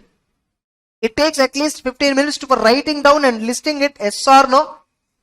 Imagine a company spread in 130 acres, having big buildings, having so many chairs, working approximately 20,000 employees. This classroom having 100-150 capacity itself is having these many assets. Imagine a company where work atmosphere is created, workstations, tables, phones, dedicated phones. You know, think about laboratories, inside that all the equipment. How many assets were there? Physical verification is not easy. Getting the point? So, in Tata Motors, every day whenever you go, in one of the campus in Tata Motor, in one of the campus in Tata Consultancy Services, every day physical verification will happen. Every day, somewhere it will happen. But by the time once I verify one fixed asset, again I will come back to that asset and verify when? After 3 years. In the manner, within 3 years, remaining assets are being verified. Are you getting it? So auditor has to check whether these fixed assets are physically verified by management at reasonable interval. Suppose if they are identifying discrepancies, material discrepancies. Discrepancy means shortage or excess. Are they properly dealt in the books of accounts? That is what the auditor has to check. Now I will ask management, what is the physical verification you did? Internal auditors gave a report.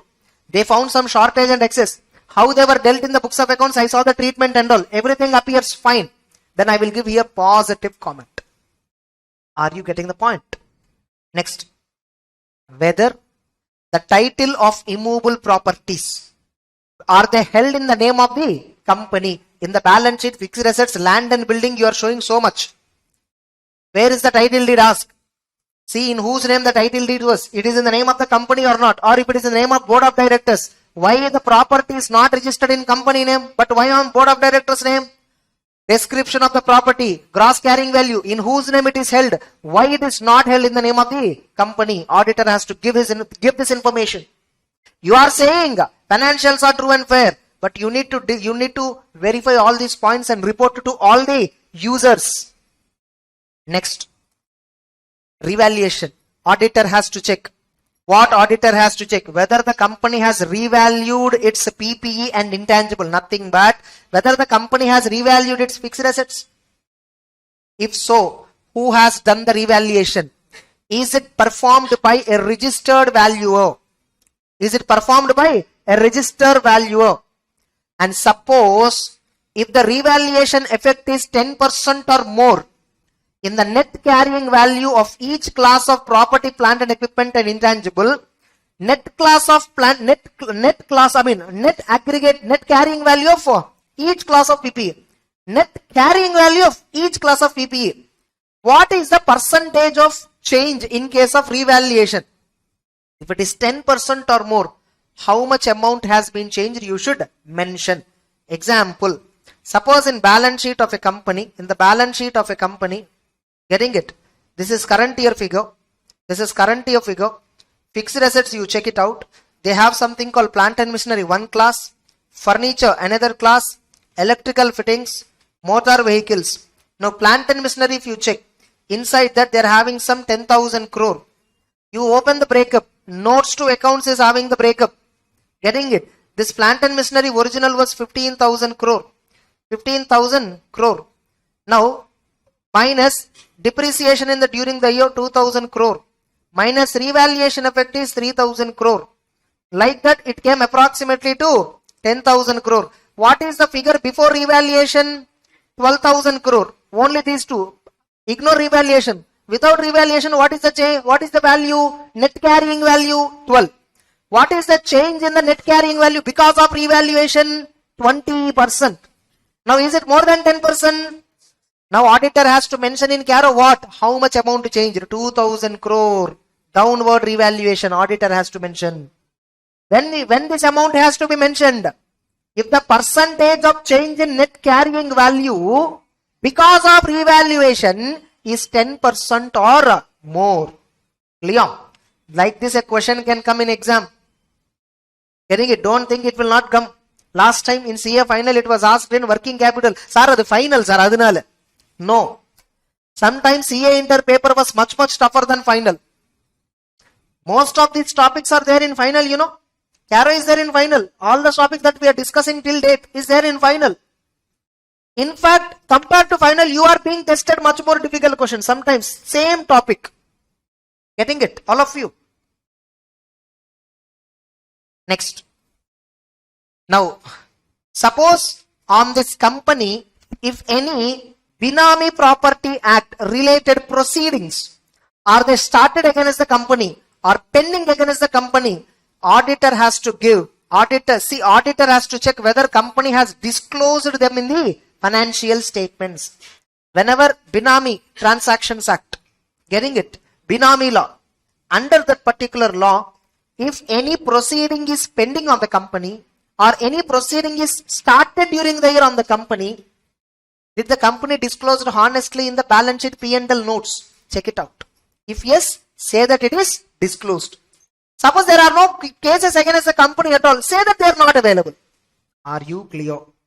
Now you see how auditor has to report in CARO. So auditor has to report on legal and regulatory requirements. Yes or no? You see what auditor has reported. What auditor has reported below. Annexure 1. What auditors of Tata are saying? The company maintained proper records showing particulars, quantitative details, situation. The company maintained proper records for intangibles. The physical verification of these PP are verified in a phased manner over a period of 3 years. And according to the having regard to the size of the company, the verification is reasonable. No material discrepancies were noticed. Means auditors are giving everything positive comment. Now here, the title deeds of immovable properties are disclosed in the name of the company. They were in the name of the company. The company has not revalued. Accordingly, that clause is not applicable. Now the company has no proceedings under Binami Property Transactions Act. Everywhere auditor gave which comment? Positive. Understood or not? Next, inventory. 2 points auditor has to check.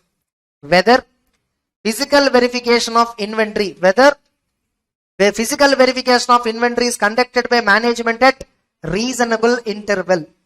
If any discrepancy is there for each class of inventory more than 10%, 10% or more difference in physical verification noticed, how they have been dealt in the books.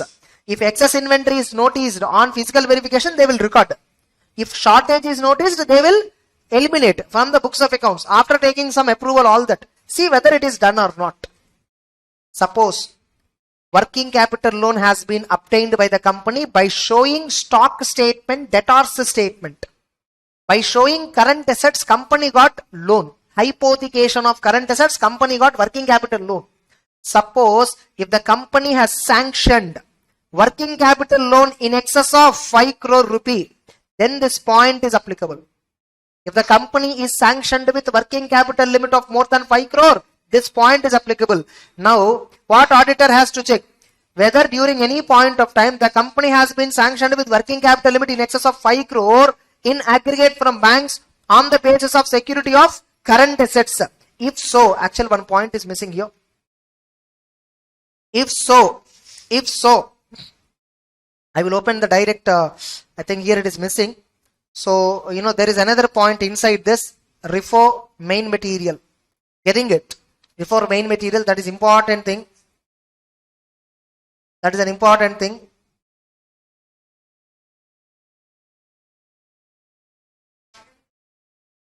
What's the page?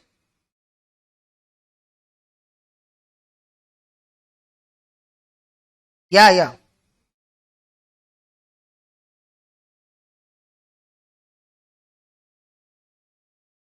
Just I'll reopen this file.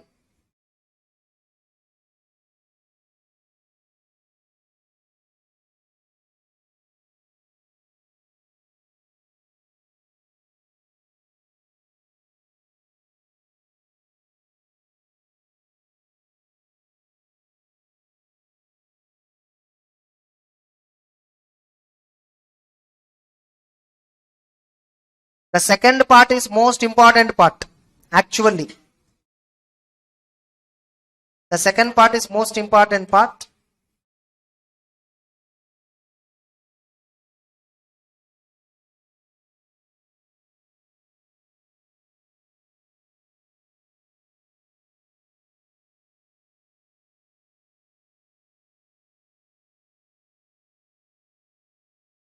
You see here, whether company has availed any working capital loan in excess of 5 crores.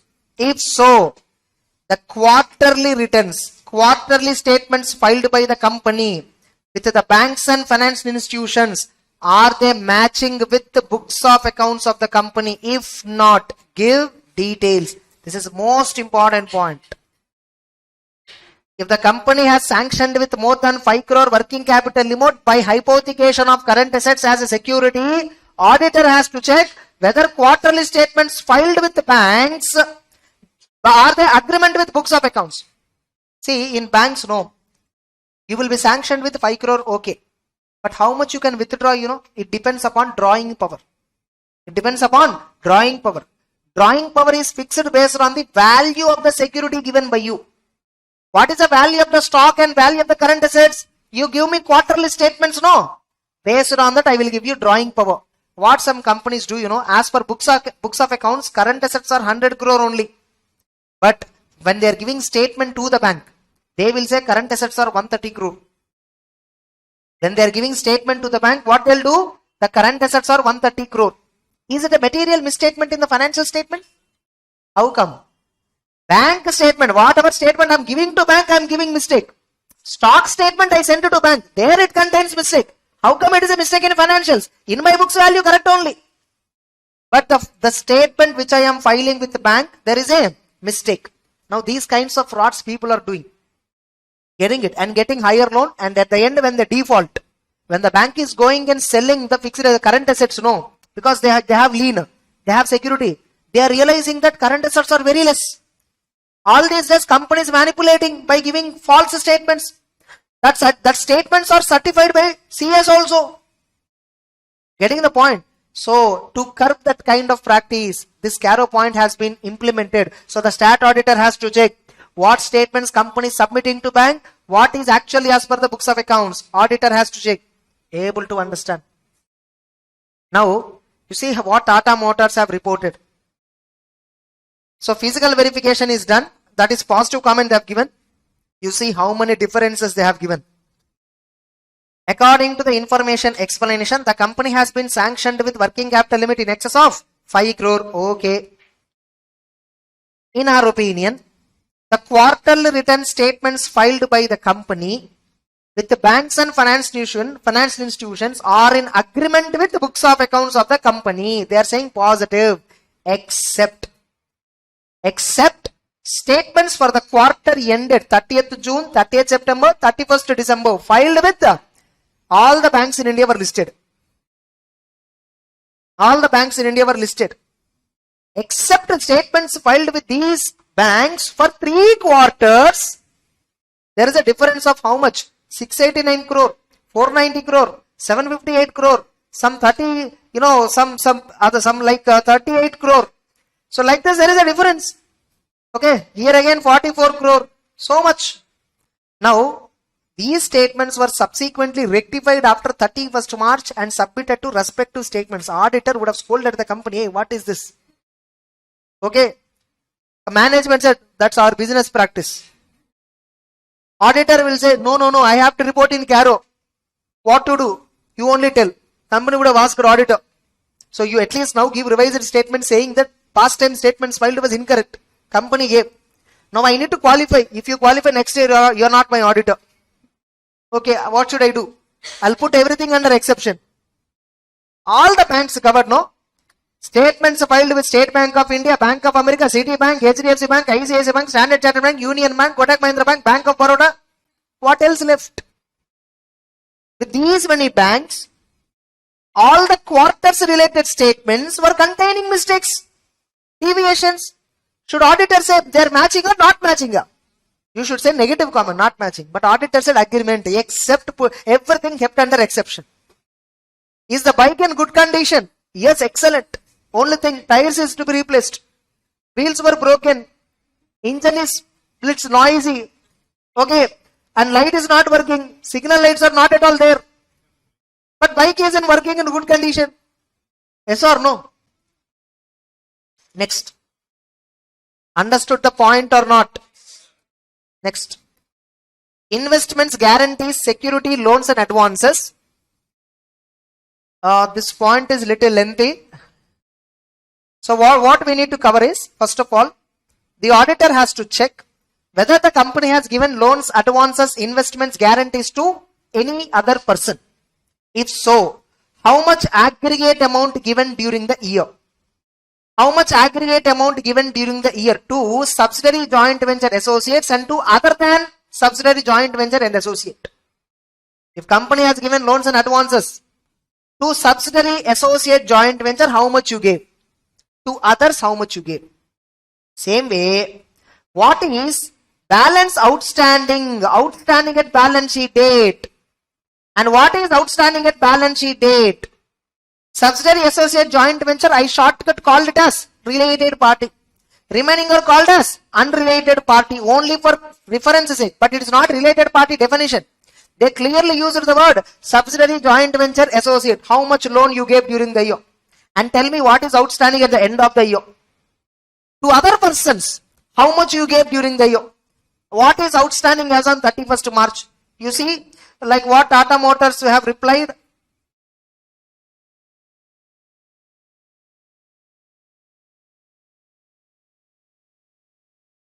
You see what Tata Motors have replied? They have given aggregate amount during the year 110 crores given to subsidiaries, associates, joint ventures, and to others how much it is given? 18 crore. What is outstanding as on balance sheet date? Subsidiary, associate, joint venture, total outstanding 620 crore. And for with respect to others, total outstanding 32 crore. And to suppliers, how much is total outstanding? 61 crore. So this is the loans, and this is advance in the nature of loan. What is advance in the nature of loan? What is advance in the nature of loan? Sometimes we give advance to supplier. Generally, advance given to supplier will be adjusted against subsequent purchase. But when amount is given to supplier, how come it is treated as nature of loan? It is something, a kind of deposit. So it's an advance given to supplier, but it has a nature of loan. Able to understand? It's something kind of security deposit. Who knows? But you gave to supplier, no? It is not treated as deposit. It is treated as loan. Now, next.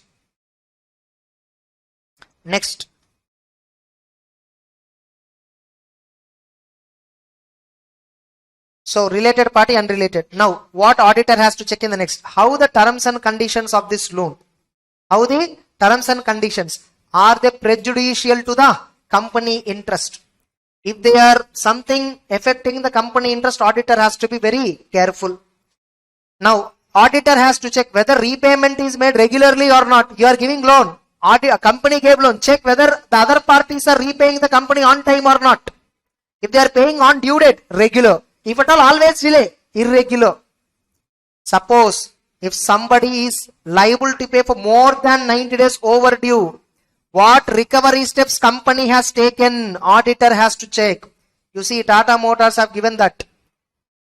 According to the information explanation given, in our opinion, repayment of principal were regular, except in case of two subsidiaries which are there outside India, 600 crore, interest 140 crore was due for payment in earlier years, means overdue for more than 90 days. They were not collected because they are not recoverable, as the subsidiaries are in losses and amounts have been provided for, means what? Provision is created in books of accounts. Now, the company has converted the loans given to subsidiaries into investments. Loan given, no, it is turned into equity capital. And have you understood? You might have done this in internal reconstruction. Creditors will be given shares. Something like that. Next. Now, they are asking one more. The company gives loans, right? Now, they are liable for due, right? Suppose the other party is not repaying regularly. We will call them and ask, why are you not repaying regularly? He said, I am having severe financial difficulty. What we will do? We will reschedule the loan. Okay, fine, I understand your situation. Take 6 months time. After 6 months, you pay me. That's called reschedulement or extension. Getting it? I extended credit period and loan schedule of repayment have been changed completely. Or I have given some fresh loan. Do one thing, take this loan, repay that, and let's start a new agreement on this. I'll give a fresh loan to repay original loan.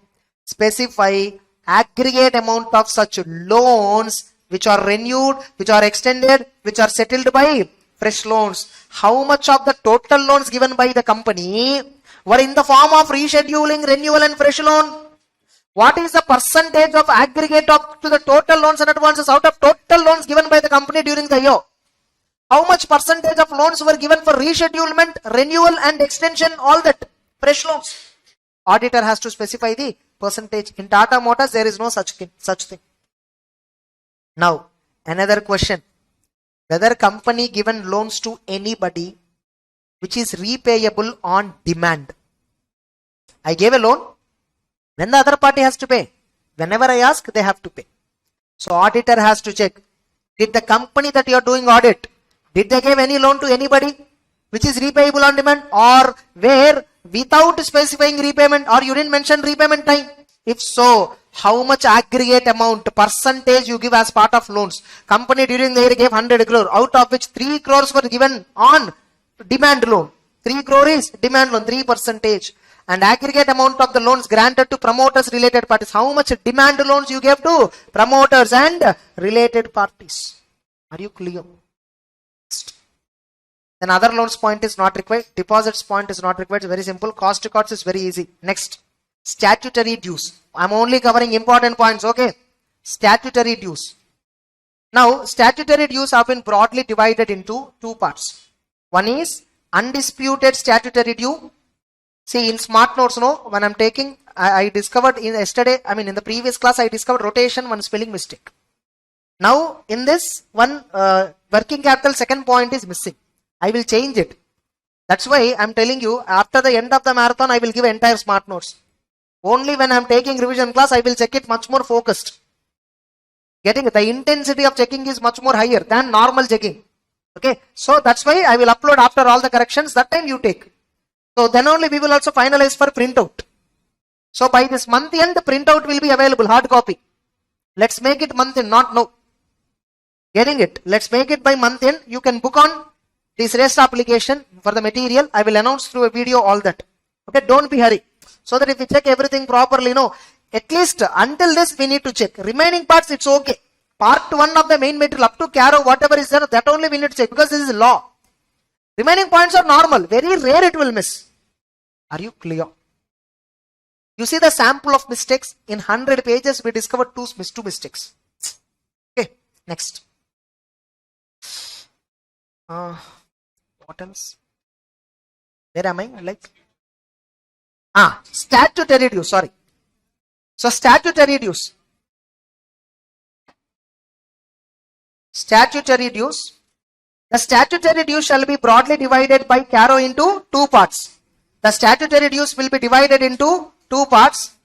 Undisputed statutory dues, disputed statutory dues, disputed statutory dues, undisputed dues, disputed dues.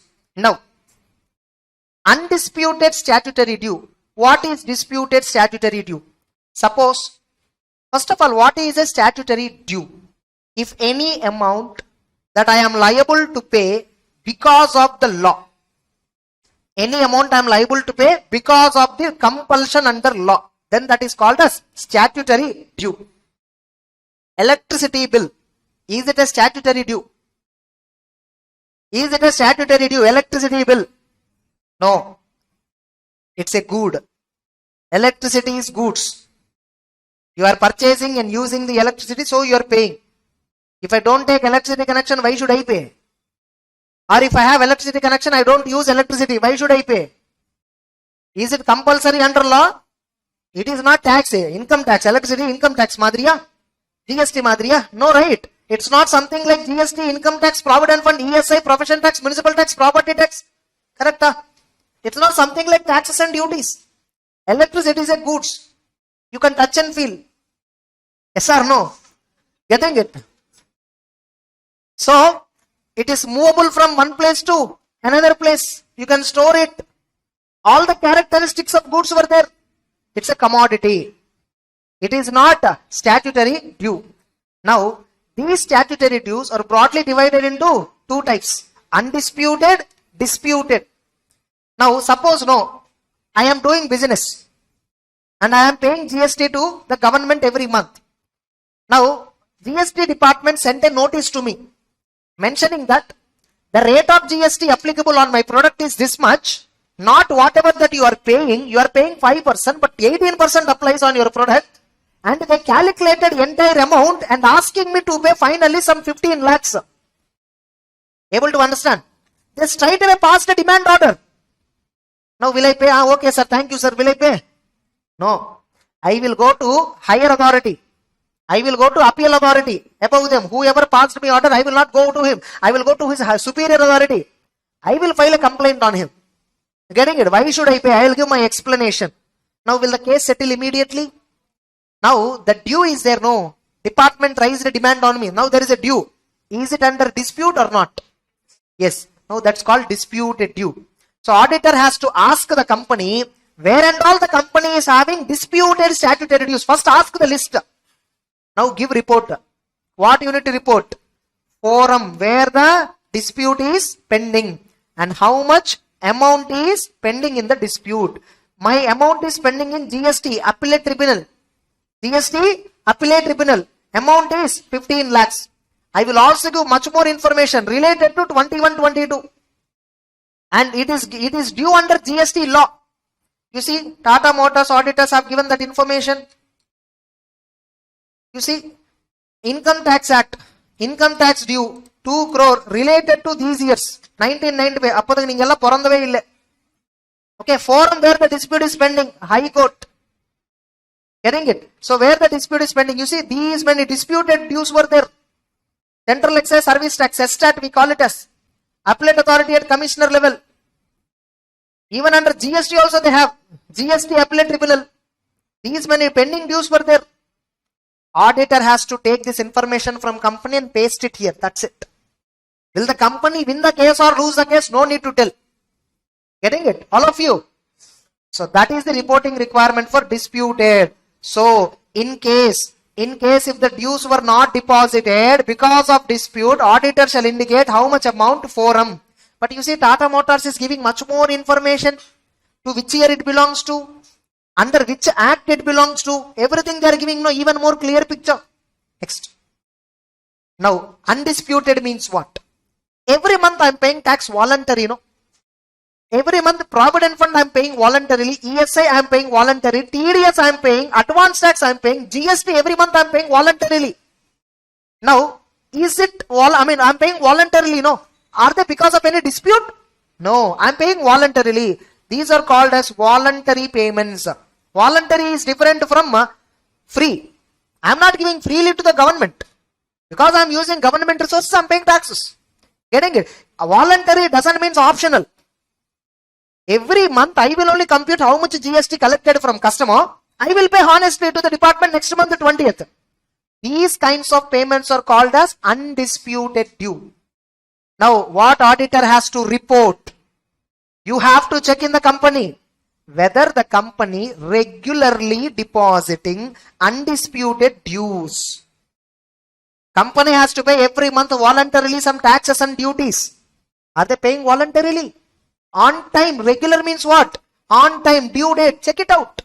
If not, extent of arrears outstanding for more than 6 months, which are still existing on the last day of the financial year. As on 31st March, the tax was still outstanding. That was outstanding by before how many months? More than 6 months it is outstanding.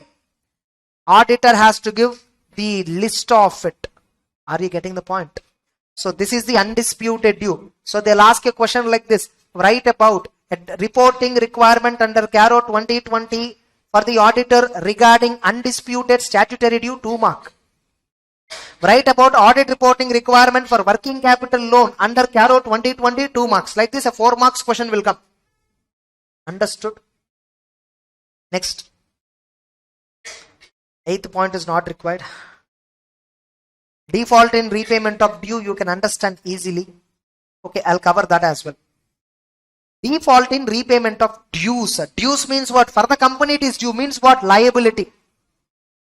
Company has taken loans from FIs, bank, debenture holder, governments. The company has taken loans. Now what auditor has to check? Is there any default? Is there any default? What is default? EMI I have to pay on 10th. I did not pay. 11th, 12th, 13th, 14th. No. I defaulted. Sir, I paid late. Still default is there? No. Late payment is a default? No. So auditor has to check whether there is any default. If so, suppose if there is a default, for how many days there is a default, how much amount is defaulted, mention the following format.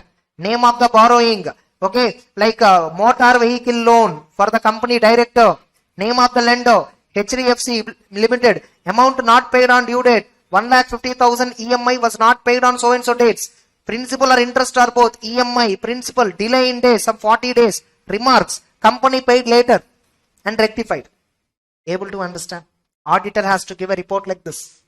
Next, is the company which you are auditing, is that company was declared as a willful defaulter by any bank? Check it out. Ask a CIBIL report of the company. They'll generate and give you. See the CIBIL report. Is this company declared as a willful defaulter? Who is a willful defaulter? You're having money, but you're not paying. He is called as willful defaulter. Vijay Mallya, Nirav Modi, all these people were treated as what? Willful defaulter. Suppose bank gave you loan, you invested, you started business, big restaurant chain you opened across India. Almost 15,000 crore invested across India. You opened a big restaurant. Lockdown came. Continuously 5 months. Complete entire assets was destroyed. Getting it? Completely gone. Now tell me, are you a willful defaulter? Here I didn't pay banks. I defaulted. I became insolvent. I didn't pay. But this caused by because of the misfortune. It's not that I intentionally defaulted. So in this case, you are not treated as defaulted. If a person don't pay loan to bank, he is willful defaulter. No. Ungalaketa cash irundittu, still you didn't repay. Then you are treated as what? Willful defaulter. Same way, next auditor has to check. Did company got any loan? Yes. For what purpose they got? Some purpose. Working capital loan. Building loan they got. For what purpose they used it? It is used for payment of director remuneration. Getting it? They got a loan for construction of building but used it for director salary payment. Auditor has to report. If not, amount of loan diverted shall be reported. Diversion of amount. Did the company got any short-term loan? Yes, working capital loan. But used it for construction of building. Again, danger. It will affect company default solvency. Same way, did the company take any loan? Yes. This loan is used for what purpose? For subsidiary company needs. For meeting subsidiary company needs. Okay, you have taken loan for meeting subsidiary company needs. Yes. If so, details you have to give. Have you taken any loan? Yes. What security you gave? I have shares in my subsidiary company, no? That shares I kept as security to the bank. And I took a loan. And I defaulted. What will happen? Bank will take ownership in the subsidiary company. Yes or no? I have ownership in the company. That ownership I kept as encumbrance and I took a loan and I defaulted. Who will become owner? Bank will become owner. Whether the company has raised any loan on pledge of securities held in subsidiary, associate, joint venture. If so, details you have to give. And report, is there any default in repayment of such loan? If you default in repayment of loan taken on security of shares held in joint venture, associate and subsidiaries, and if you default in that, you will lose that ownership. You will lose that subsidiary relationship. Are you clear? That's it. Then end use of IPO. This is same like old Caro. You can understand, no change. Next, reporting of fraud. Whether any fraud by the company, whether any fraud on the company has been noticed or reported. Check it out. Now, whether any frauds by the company, on the company, by officer or employee, earlier it is there, now it is removed. On the company, even an outsider do a fraud. Company identified the fraud. Please report it. Company committed a fraud. There is a history. Please report it. And all these frauds are identified by whom? Management. The company itself identified. Auditor did not identify. Whether any frauds by the company or on the company has been noticed or reported. If company management noticed and reported, take a list of it and report it. See, Tata Motors have reported.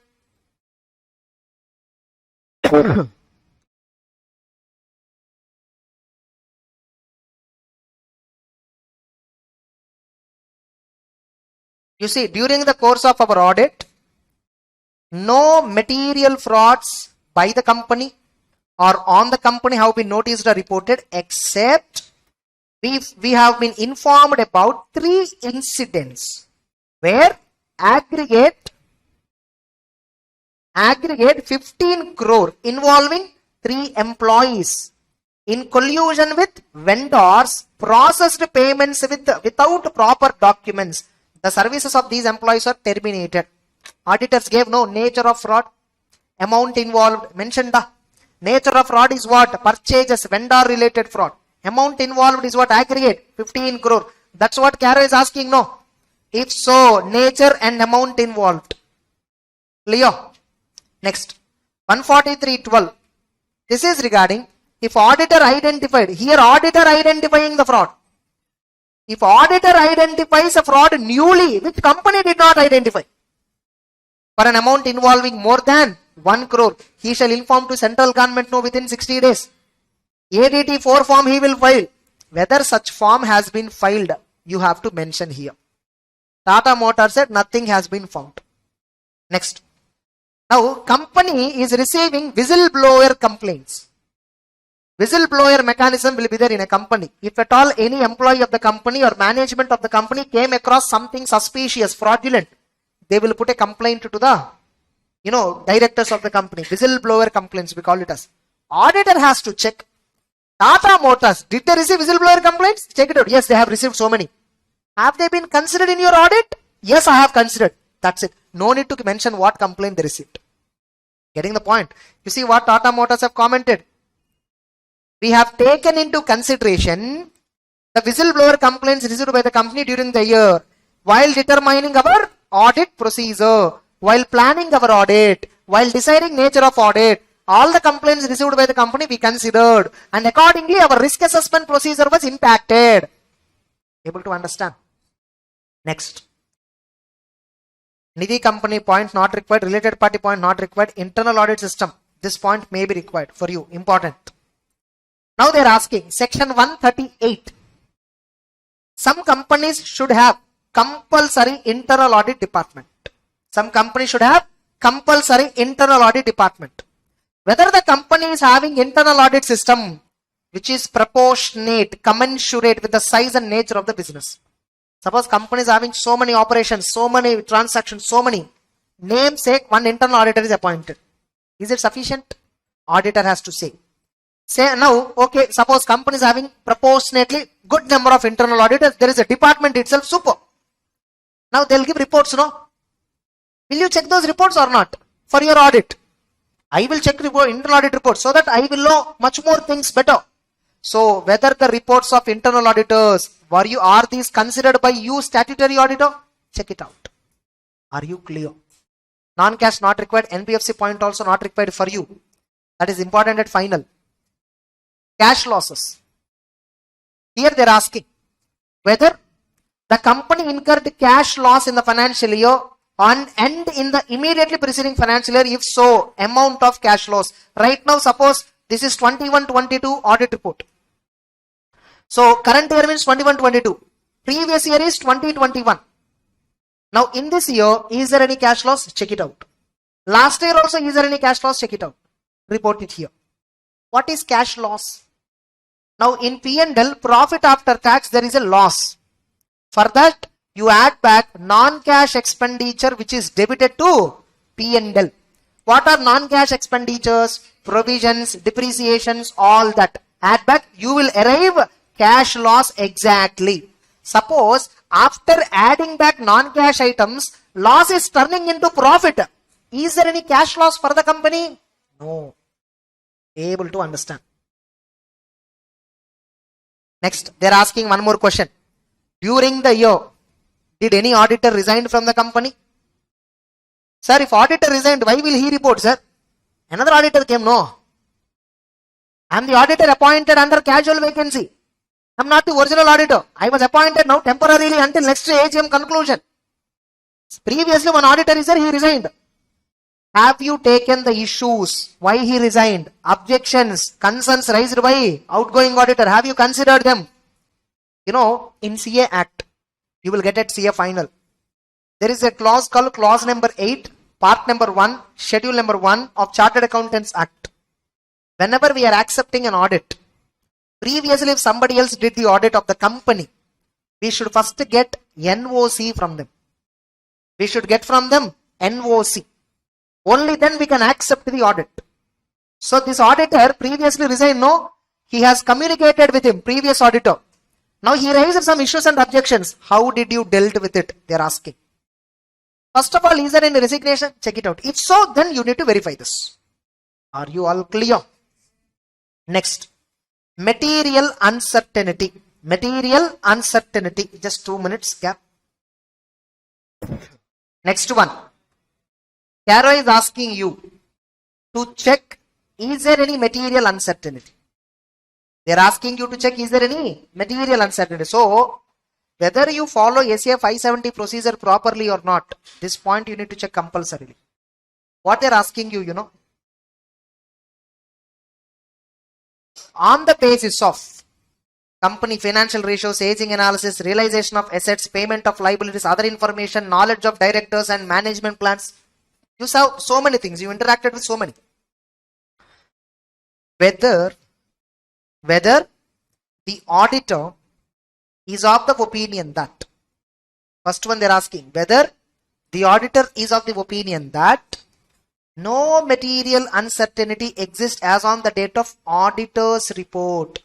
As on the date of auditor's report. On the date when you are giving audit report, you should check this point. That the company is capable of meeting its liabilities existing at the date of balance sheet. I am signing balance sheet, no? On a particular date I am signing, no? Balance sheet date is 31st March, but I will be signing it on some other date. That date is called as audit report date. On the date on which you are signing the audit report or the balance sheet. As on 31st March balance sheet date, there are some liabilities, right? And you are signing the audit report and balance sheet after 2 months. You have seen 2 months post balance sheet. In the balance sheet, there are so many liabilities. Do you still feel the company will repay all the liabilities on time? Check it out. So auditor has to do cash flow analysis, funds flow analysis here. Auditor has to see, is there a possibility of default by the company to any creditor, debtor, any creditor, supplier, or any other loans or advances taken from bank? Yes or no? It is not only talking about past defaults, it is also talking about next defaults, yes or no, which will fall due within 1 year from balance sheet date. As on 31st March, there are so and so loans and advances liabilities. All these due dates were there within next 1 year. Do the company has ability to repay them within next 1 year? Now people are awake. Now the authorities are awake. Now they are asking auditors, hey, okay, past data, everything is true and fair, fine. You first tell me, company has liabilities, no. Next to 12 months, they are falling due, right? Will the company repay? Is there any material uncertainty? You are saying no material uncertainty. Specifically, give here your comment. Tomorrow if company default, first I will come and ask you why company defaulted, how it is defaulted. Suppose in between company did some manipulation and then defaulted, okay. Otherwise you didn't verify properly earlier. If you did not verify this point properly earlier, you did not apply audit procedure earlier, you are liable for Schedule 2 offense under Ethics, CA Act. Your certificate will be cancelled. 5 lakhs up to penalty will be levied. Able to understand? Next, CSR, Corporate Social Responsibility Fund. Now this is regarding, see in CSR, no, every year you have to spend some 2% of average net profit. Companies, no, especially big companies like Reliance, Tata, you take 2% of net profit will come somewhere to 500, 600, 700 crore. One of the approved project for CSR is rural development. Rural development means what? Laying of roads, water tanks, pipeline connections, drainage, sewerage, all that. Yes or no? Can this happen within single year? So these projects will be taken up by the company, which will range over 1.5 to 3 years. Max 3 years generally. Now the CSR point is saying what? You should spend 2% of the profits within the same year. How come when I am taking rural development project? So CSR rules permitted. If at all there is a project you are undertaking, suppose you are spending CSR money on a project mode and the project duration goes more than 1 year. Whatever money you unspent, right? Within 31st March, you have some money, which is not yet spent, right? That money, keep it in a separate bank account. Within what time you should keep it in a separate bank account? It shall be transferred to special account. See whether that money has been transferred or not. Auditor, they're asking. Are you getting the point? And still there is some other amount which I thought originally to spend on normal projects within this year. 31st March, I want to spend on normal projects, not more longer projects. I want to spend on all, like midday meals program, education programs like that. I want to spend. I spent as much as possible. Still some 10 crore left unspent. Is it related to ongoing project? No. Now what should I do this? This I should transfer within 6 months to the fund given under Schedule 7. Prime Minister National Relief Fund, CARES Fund. Like that, there are so many funds. So if it is something other than ongoing project, see, the funds have been transferred within 6 months from the end of the financial year as per Schedule 7. Check it out. That's it. Understood or not? If you understand CSR provision, then only you understand this. In CSR, if you understand unspent means what, spent means what, ongoing means what, other than ongoing, I gave you an example, yes or no. If you understand like this, you understand. All of you clear. That's it. Next. Whether there have been any qualification adverse remark by the respective auditors in CARO reports of companies included in consolidated. If yes, indicate details of companies, paragraphs, where and all qualified or adverse remarks were given. I'll show you Tata Motors consolidated financial statements report. Tata Motors consolidated financial statements report.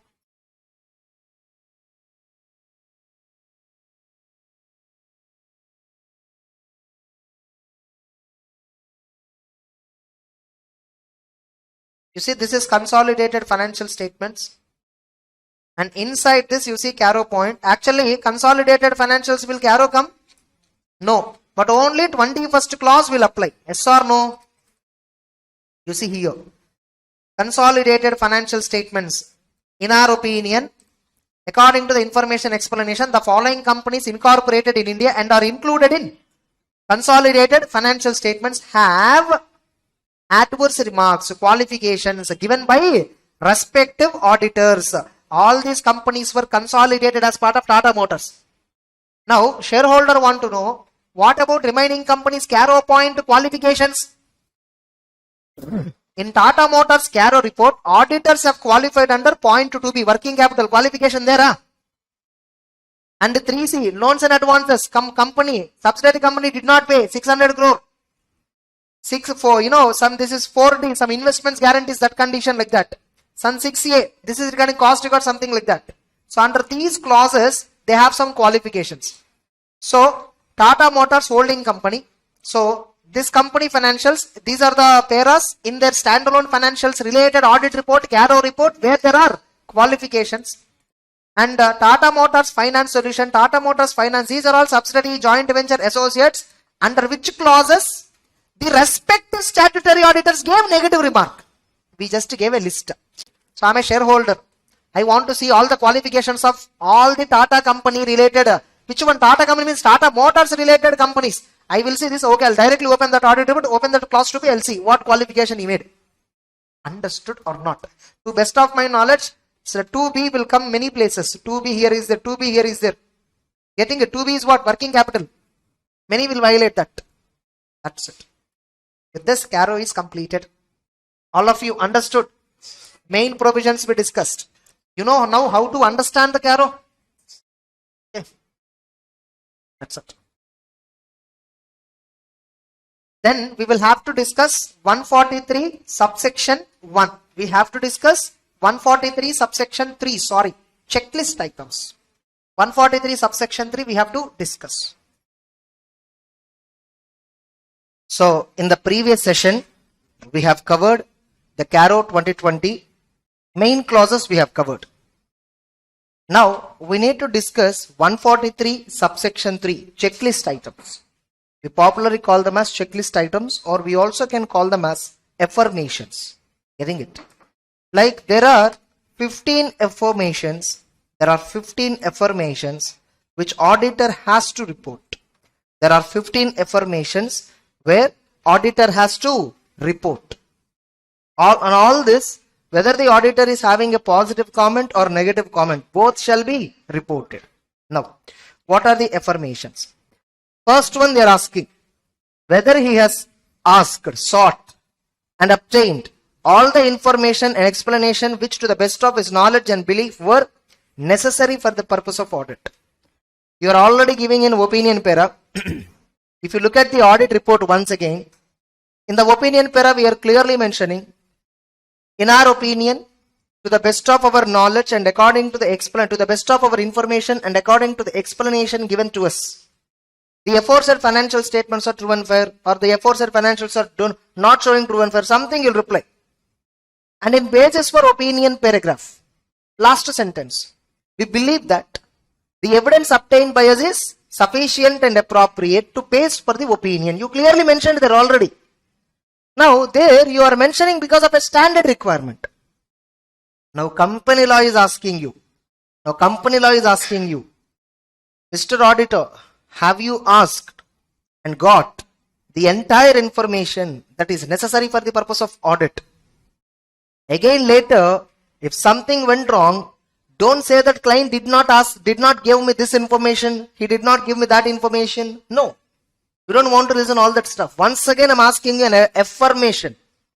Here you are affirming. These are all called as affirmations. Able to understand? Next.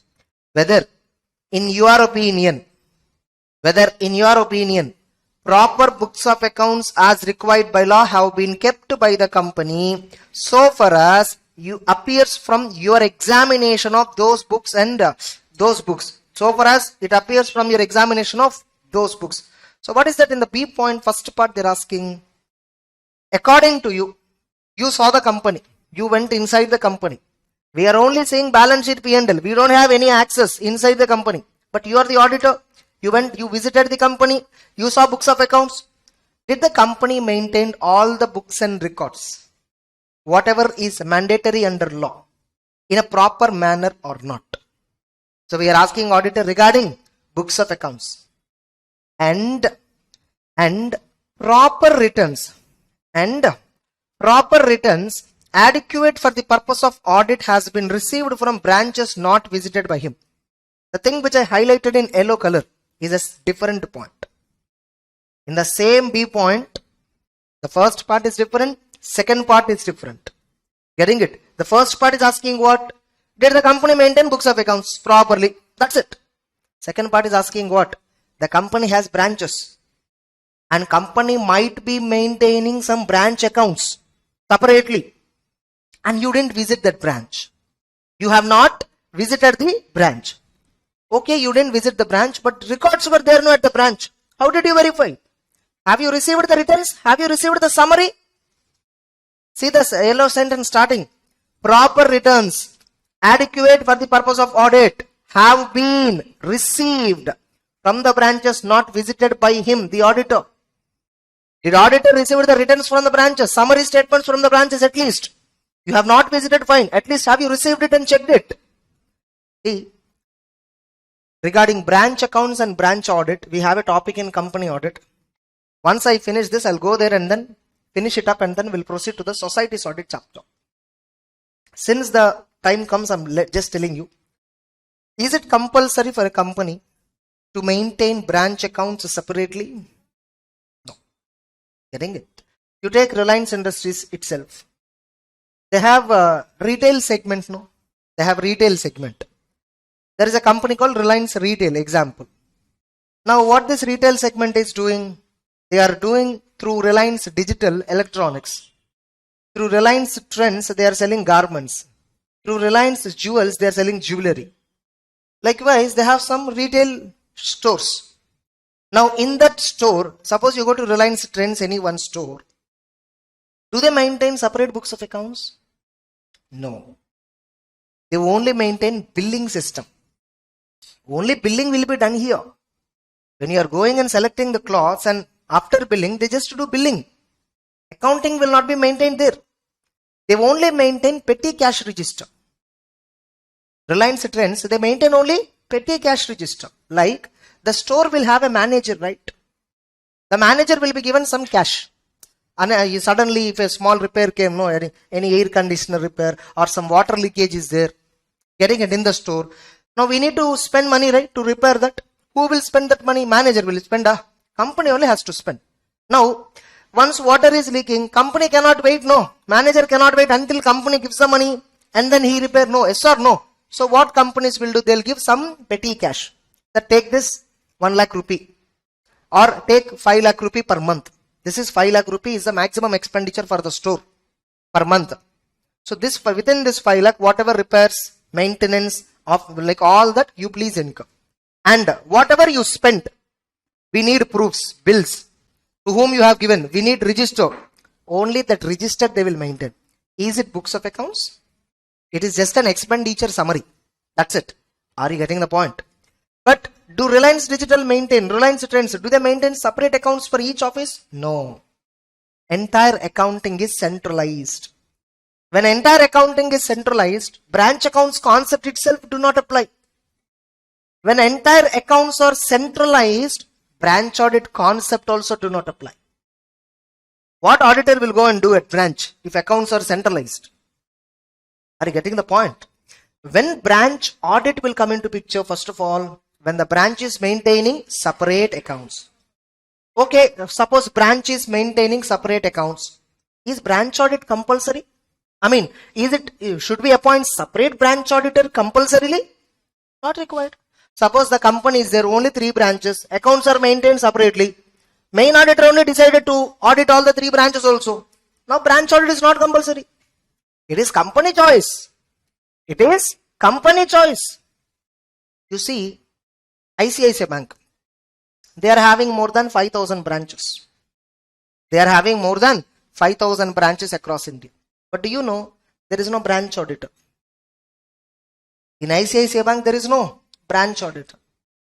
Whereas State Bank of India is having so many branches, only for 8,000 branches they are doing audit. But they have appointed branch auditor. State Bank of India is maintaining accounts separately in branches. The accounts means not just electronic, not just in the computer accounts. Accounts means what? What do you mean by accounts? Background supporting documents. That is what main important thing. Electronically, everything centralized. You can access anywhere. But the background supporting documents will be there. No. Customer took a loan. Loan related documentation, where it will be there? Branch. But for one customer, one big file will be there while giving a loan. Getting the point? Now all the files were centralized. How can they maintain all the 5,000 branches related? Each branch is having in a year 400 customers. 5,000 branches into 400. 20 lakh files will come. 20 lakh files where they will maintain centralizedly. So what they do? They'll keep at the branch itself. But private banks, major documentation is completely through online. Major background data. So centralized operations. So they don't have branch auditors.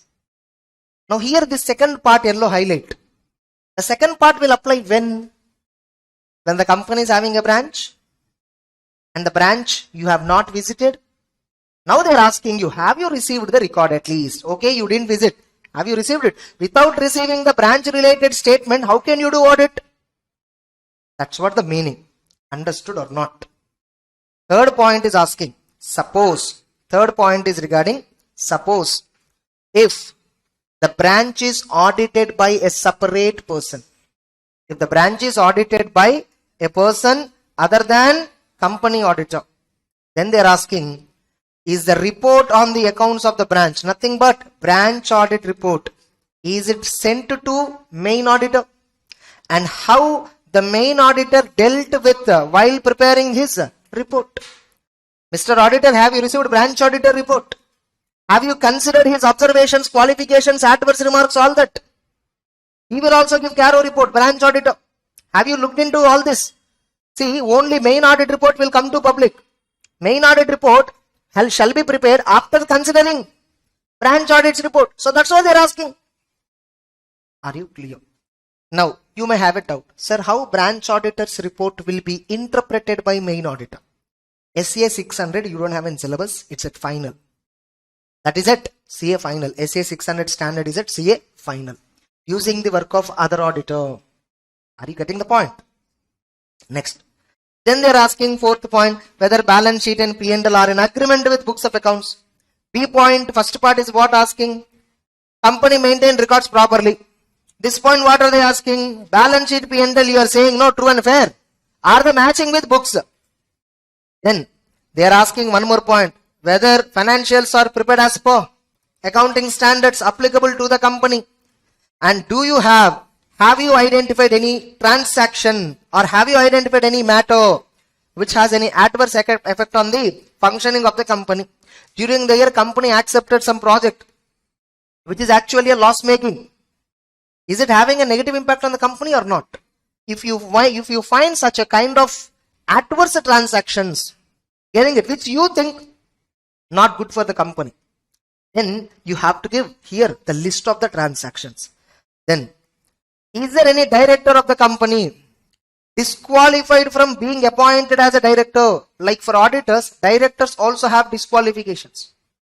Here they are asking you, is there any director who is disqualified?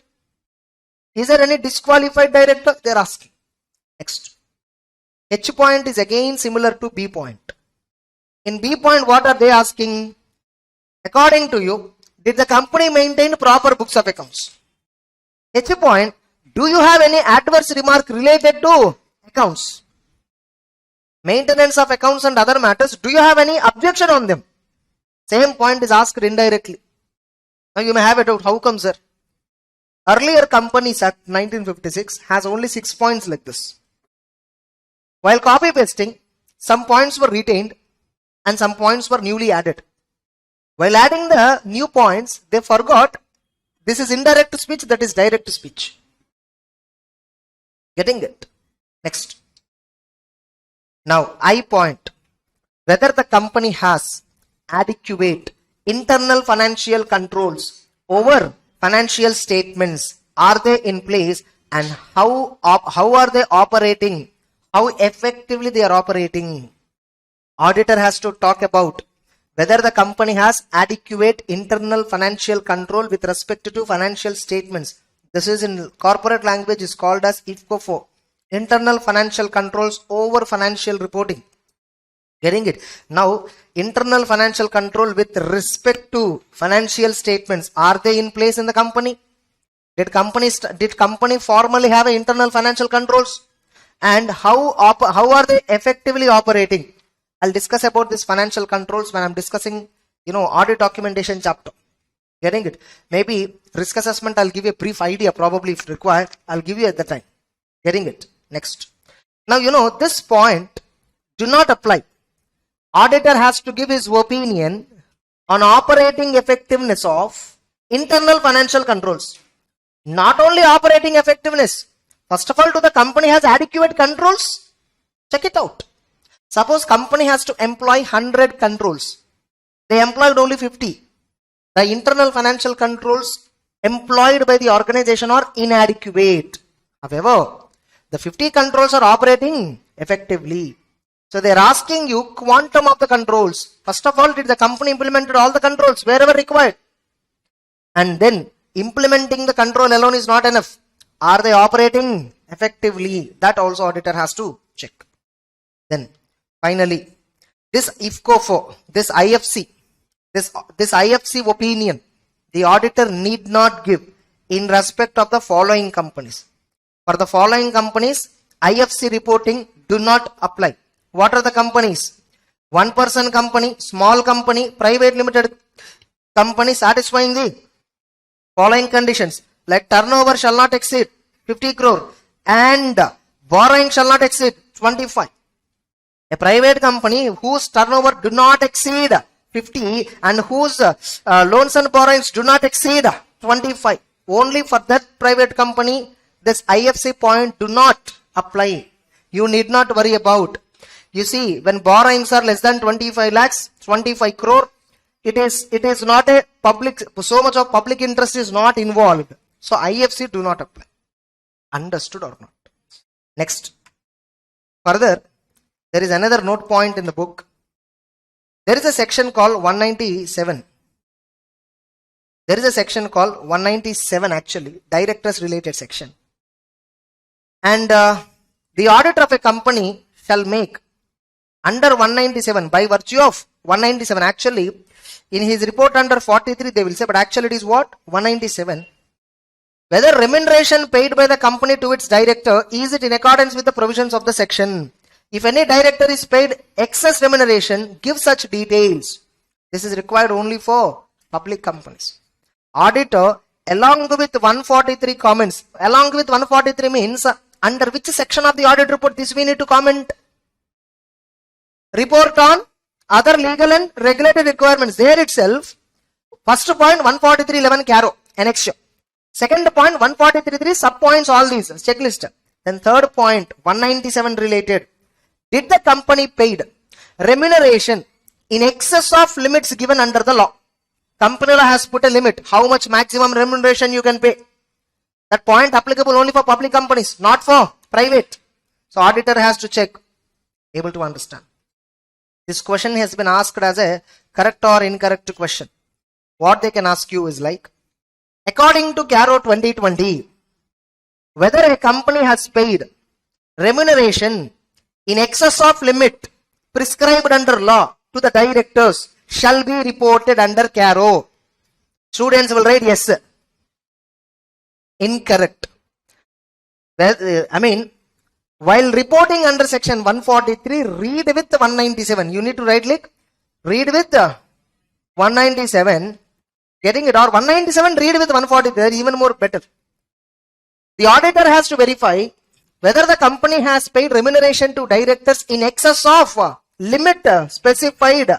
If so, auditor has to give the details. Are you clear? This requirement is applicable for public companies. You need to write like this, the answer. Understood or not? Next. Then along with these points, such other matters, okay, whatever is required. In that, this fourth point is relevant. This fourth point is having amendment. This is newly added point. 4, 5, 6. All these three are newly added points. So what is this sixth point says? So what is the sixth point says is, fifth point. 4, 5, 6 on I'll cover ma. Okay. Fourth point has subpoints 3, which is very complicated. Now, fifth point, if you check, whether dividend declared or paid during the year, is it in compliance with 123 of the Companies Act? Whether dividend declared or paid by the company, is it in accordance with 123?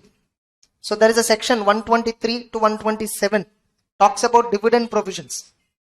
If you want to get an idea on dividend provisions, you can watch my company law marathon, which we recently uploaded in my channel. You can see in that company law marathon, dividend provisions alone were there. You can see the timestamps. I only dealt with the dividend provision explanation. Now, a company which declared dividend shall pay within 30 days. If at all it couldn't pay within 30 days, within next 7 days, they need to transfer to unpaid dividend account. And from there, it has to pay to the shareholder within 7 years. Now, first, once dividend is declared, within 5 days, company has to transfer that amount to a separate bank account first. Okay, from where they will have to pay the dividend to all the shareholders. Getting it? Now, when the company is having insufficient profits, they have to comply with regard to maintenance of reserves. They have to comply some conditions relating to maintenance of reserves, maximum rate of dividend, all the provisions. That is what you need to check. Whatever dividend declared by the company, are they satisfying 123 or not? 123 refers many other sections. If 123 is referred, naturally 127, 126, 5, 4 is also referred. Understood or not? Now, here, what are they saying is, with effect from financial year 1st April 2022 onwards, auditor has to check whether the company has used accounting software which has a PHO of recording audit trial facility. Recording audit trial facility, and see that it is operated throughout the year for all the transactions recorded in the software, and the audit trail feature has not been tampered, and audit trail has been preserved by the company as per statutory requirement for record retention. What is the requirement for record retention? 8 years, Companies Act. What is the record retention period? 8 years under the Companies Act. So they're asking. Earlier, only big companies used to maintain audit trial facility. So first, what is audit trial? It is nothing but once I enter a transaction, if I later modify the transaction, we will not see that it is modified. Simple logic. In calculator, you are typing some, so I gave you some 100 numbers. And I asked you to total them. You saw the total and showed me on the calculator. I want to see how you totaled from the beginning. Checks are there, no? 100 check limits. Yes or no? 100 check is there. Suppose if your calculator do not have the check feature, can I see which number you added first, which number you added next? Can I see that? That feature is called as audit trial. What is that feature? Audit trial. You are showing me the end result. Before you get this end result, what exactly happened in the process? I have to see that. Getting it? That process is also I want. You are showing me this is the final ledger. You are showing me this is the final amount. You are showing me this is the final balance sheet, trial balance. You are showing me this is a purchase entry, finally. But before you pass this entry, what entry you passed? Later you modified amount. Later you modified narration. Later you modified something else. Later you might have rectified the entry. I want to see what are all you did exactly. In the calculator, can you see the checks? Yes or no? Can you modify the check? Can you modify the check? You can't. Only thing how you can modify, only you can clear the entire data. Are you getting it? So the company should have such a kind of check facility. Trial, we call it as check facility or log facility, and that is called audit trial. Getting it? That should be retained for how many years? 8 years. In calculator, the moment you press AC, it will clear. But in company, it should not clear. It should be there for how many years? 8 years. For every transaction which they are passing, what exactly happened? Getting it? Everything shall be recorded. So what is a audit trial? It's a step-by-step sequential record which provides evidence for history of transactions to its source. In Calci also, the total amount, check is providing what? Source. What you inputted. What are all the amounts you entered? So that the final result came. Yes or no? Auditor can trace every step of date of a particular transaction right from ledger to its source with the help of audit trial. I can, with the help of this facility, this software feature, I can trace what happened at first. Later how company has modified. Even full stop you changed. Even if you remove the full stop, it will be recorded as version 2. You see in Facebook or Instagram or somewhere, you posted one. You made a post. Later you edited. Edit history is visible. You know that edit history? I can see edit history. What is your original post? What is your revised post? That is nothing but audit trial. So in the accounting also it should be there. So this will give more security for the auditor. Otherwise what will happen? Some companies, they pass entries originally. Until audit is conducted, they'll make like that. Later they'll modify as per their own needs. Understood or not? Especially this audit trial feature is most important now, having looked at working capital criteria in Caro. What are the records showing stock amount and how much stock statement showed? If audit trial is there, I can see. Maybe even company is giving stock statement, no? In Caro, auditor will report if there is a difference in books and stock value. Between stock value and the books value, if there is a difference, no auditor shall report in Caro. What companies can do, now onwards? As on stock statement date, company will manipulate books. This is our stock. No, stock is matching with the statement with the bank. Later again, they will modify the books. How do we know that it is modified? If the trial is there, I know version 1 is this much, version 2 is this much, version 3 is this much. Understood? That's audit trial. Next. This is regarding fourth point, 1, 2, 3. What is this point exactly? First look at this. incidents, like this example. On this very recently, some fraud happened. ABG Shipping Yard. There is a shipping company called ABG Shipping Yard. Shifting of funds, diversion of funds. These frauds are called as diversion of funds, nothing but. Now, in order to have a look on diversion of funds, these provisions were added for the auditor to check. First, auditor has to do some audit procedure. First, auditor has to do some audit procedure to identify loans given, investments made, guarantees given. Most importantly, loans and advances and investments. Loans, advances and investments made by the company which I am doing audit. Auditor has to identify, did the company which I am doing audit, did that company made loans, investments, advances? We call that company as funding party. We call our company as what? Funding party. This company gave some loan or advances or made investment. Getting it? To an intermediary. Some mediator. This intermediary may be a foreign entity or maybe others. This intermediary may be a foreign entity. They are not using the word foreign company. Now, with this intermediary, they will have a memorandum of understanding. They will have a memorandum of understanding. Memorandum of understanding means what? Conditions. What is MOU?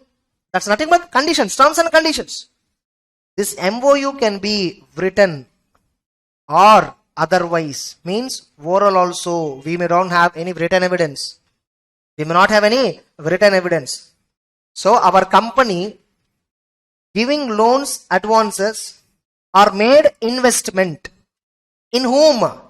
In intermediary. Made investment in intermediary with an understanding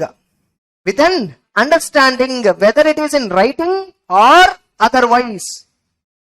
Provided, by the way, intermediary can be a foreign entity, including a foreign entity. Getting the point?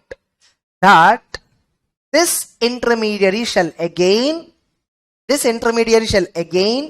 lend or advance or invest or even guarantee.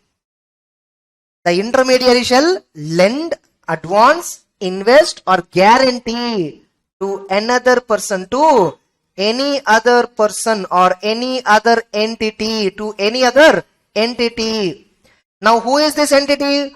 Who will decide this entity? Funding party will decide. So, identified by funding party.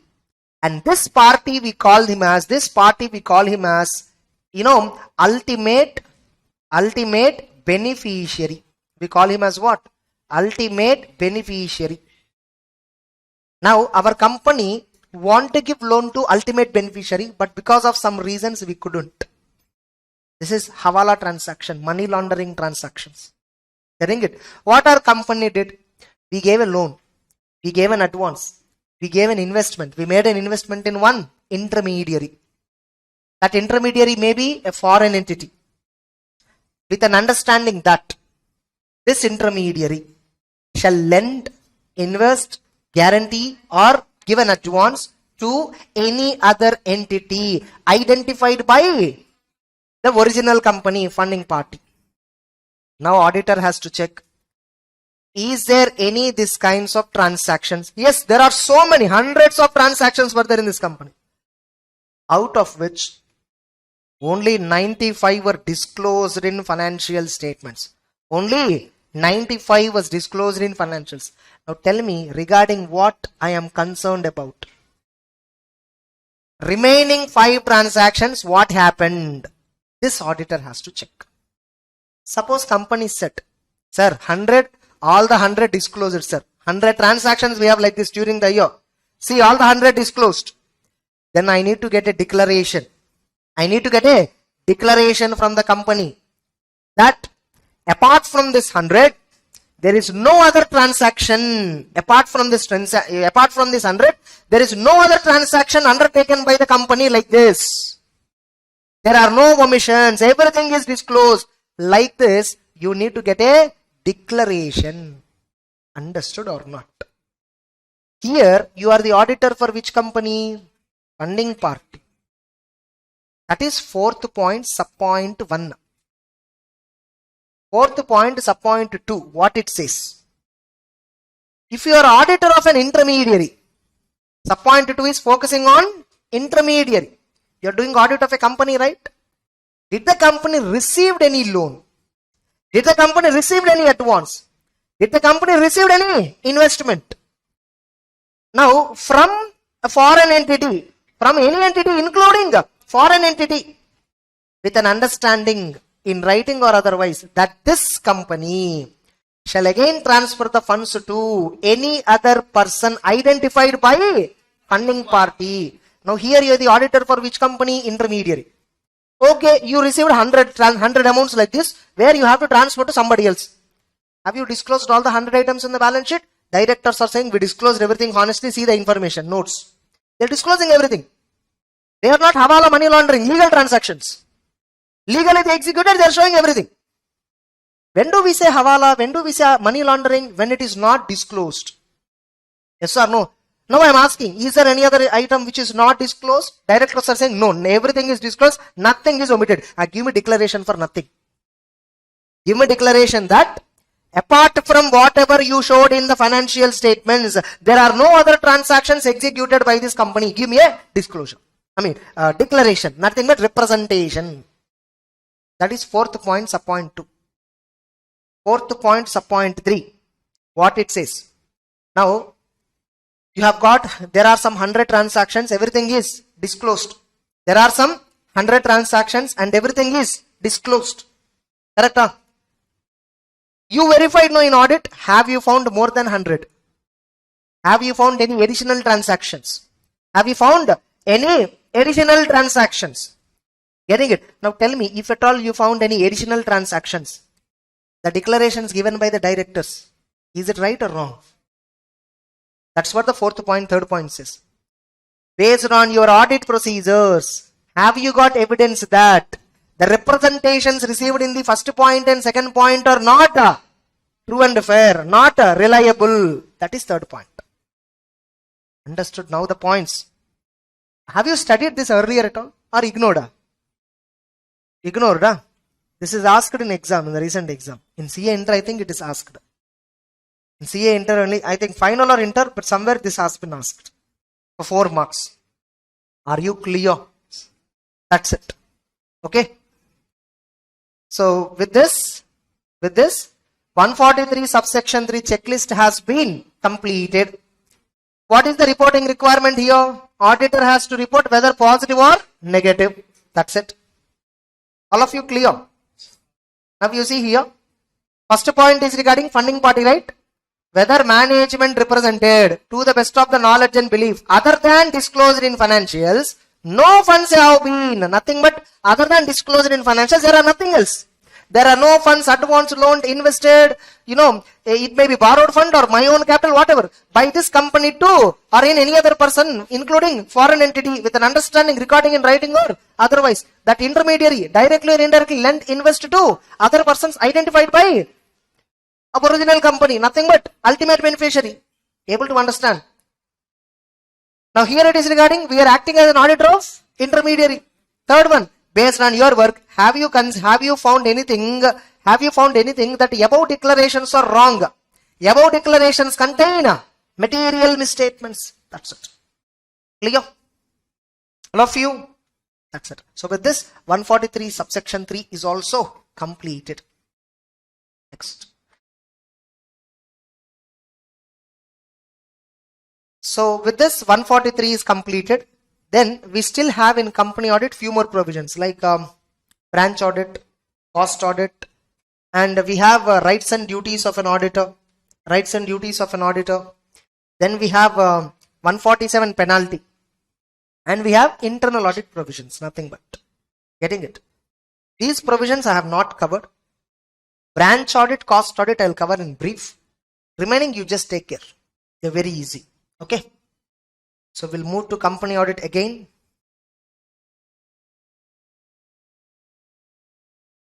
You see, Whatever book that you are following, I don't know. See the quantum of syllabus. See the quantum of syllabus. So much is there.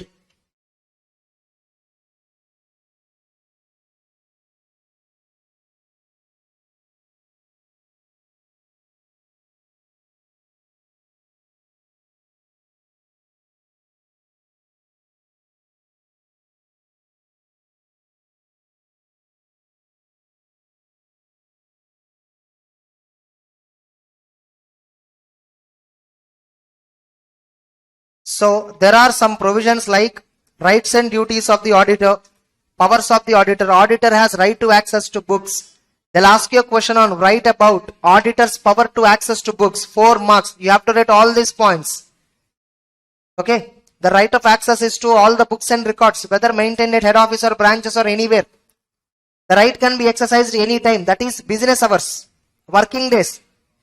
And with respect to subsidiary associate company also, you can access if at all you are doing audit of consolidated financials. And remember, books and records includes minutes of board meetings, other records includes all this. And books of accounts definition includes cost records. Even though cost auditor is separately appointed, you still have access to cost records. Moreover, you have to give your opinion on cost records maintenance in CARO.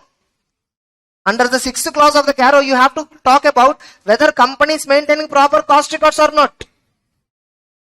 Next, you have right to get information and explanation when you did not understand something in the books. You have right to ask anybody information explanation. They have to explain. And you have right to receive notices of every general meeting.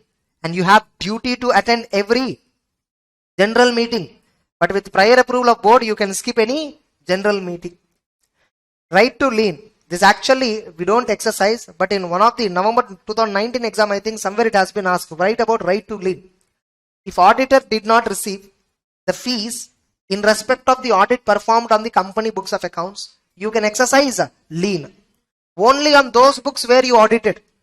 Can you exercise lien on the director's personal records? You can't. Lien must be exercised only on those items where you have worked on, but amount is not received. Getting it? But at the end of the para, what it says is simply, due to condition under 128, it is impracticable for the auditor to exercise lien. And moreover, in reality also, it is not at all useful. Where you will keep all the records? In auditor offices and all will be very smaller. Where you will keep line records? Getting the point? Now, by the way, can auditor exercise lien on working papers of him? Working papers means I am doing work, that is my data. My working is my data. See, now suppose I am writing so much. No, here. Can I exercise lien on this? This is what I worked. Yes or no? On my property, how will I exercise lien? Able to understand? Lien can be exercised on others' property legally. Correct? Then auditor has duty to give an audit report. What is that audit report we have learned? Yes or no? What points that he should cover in audit report is mentioned here. And if auditor gives any qualification remarks, he shall compulsorily mention the reason. 143.4. That's why in basis for qualified opinion, basis for adverse opinion, basis for disclaimer of opinion. Getting it? In all the cases, we are specifically talking about why we took such course of action. Yes or no? And you have duty to sign the audit report. Who should sign? Only the partner of the firm should sign, who is a chartered accountant. And you have duty to comply with auditing standard. And you have duty to attend general meeting. The power is not for board meeting, only for general, AGM, EGM, whatever. The auditor has right to attend general meeting only when the accounts are discussed. Correct or incorrect? Incorrect. It doesn't matter whether accounts are being discussed, audit related stuff is being discussed, doesn't matter. It's a general meeting, shareholders meeting, that's it, I have right. What they are discussing, what is the agenda, irrelevant. Understood. Next. 143 subsection 12. If auditor has reason to believe that an offense of fraud for 1 crore or above is committed in the company by officers or employees. Here, if the third party committed the fraud, is not applicable. On the company, somebody has done fraud. Who is that somebody? Employees of the company, officer of the company. But you see CARO. reporting of frauds, whether the company has, whether the auditor has, whether any frauds on the company or any frauds by the company were noticed or reported during the year. Which frauds? Frauds identified by the company. That fraud may be committed by third party on the company, or company on the third party, or employer officer on the company, or employee officer on the third party. Doesn't matter. But here, fraud committed in the company by officer or employee. Are you getting it? On the company, fraud has been committed by officers. Some officers of the company, used their power and exploited money. You discovered that. Who discovered? You discovered. And the amount involved is more than 1 crore. You have to report to central government. First, within 2 days, inform to board of directors. Ask their explanation within 45 days. And after you got the explanation, forward a report to central government within next 15 days. Sir, I failed to get any reply, sir, from directors. Okay, directly report to central government. Mention a point that I told to directors, but directors did not responded. All these points you inform in when? ADT 4. Able to understand. So this point is not required. Next, if the fraud is less than 1 crore, the auditor shall report. Okay, shall report the matter to audit committee or board of directors in other cases. Means, if audit committee is there, first report to audit committee. Otherwise, board of directors. Within 2 days of knowledge. On this one MCQ I saw, which is very funny. If auditor identified a fraud for less than 1 crore, the fraud shall be reported to option A, audit committee, option B, board of directors, option C, A or B, option D, A and B. If I have to say one option is right, remaining should be wrong. Yes or no? The option is there, A and B. I'll report to both. What happens? What will happen if I report to both? Do anybody punishes me? Is there a violation? I report to everybody. What happens? I'll report to audit committee and board. Nothing wrong, right? But since the word or is used, answer is A or B. After looking at this answer, first of all, after looking at this question, I understood he is a super senior citizen who has to sleep on the bed. But coming and setting up the paper by asking this kind of stupid questions. Is there any significance here, or is there any? Suppose no. You went to a hotel. Sir, idli venuma, dosa venuma nu ketta. Idhula renditlo onnu da choose panna mudiyuma? You can choose both, right? There he is asking, you want idli or dosa? Or means, hey, only I should choose. Because he used the word or. Can you interpret like that? There are some words or and you should not interpret them. There is no meaning. They are just like, for filling the sentence it will come. There is no significance for the word. Here there is no significance for the word or. Is it about talking about conditions or complaints? No. Understood or not? Now, you need to inform to board nature of fraud, amount involved, parties involved. Directors have to give in their board report what is the nature of fraud, amount, parties, what actions the company has taken. Next. Now this requirement is applicable for cost auditor as well as secretarial auditor. What if there is a non-compliance on this? In case of listed company, penalty up to 5 lakhs. In case of other company, penalty up to 1 lakh. This penalty provision is important. Getting it? 140 subsection 3, resignation time. We discussed one penalty, variable penalty, that one and this one. This is important. Next, audit of branch accounts. I told you when branch accounts will be applicable, first of all. When branch audit concept will come into picture. Okay, my company has branch account separately and I want to appoint a separate branch auditor. Whom I can appoint? First of all, my branch audit, who can do? If possible, my auditor will do, main auditor. He is not interested. I will appoint another CA having COP.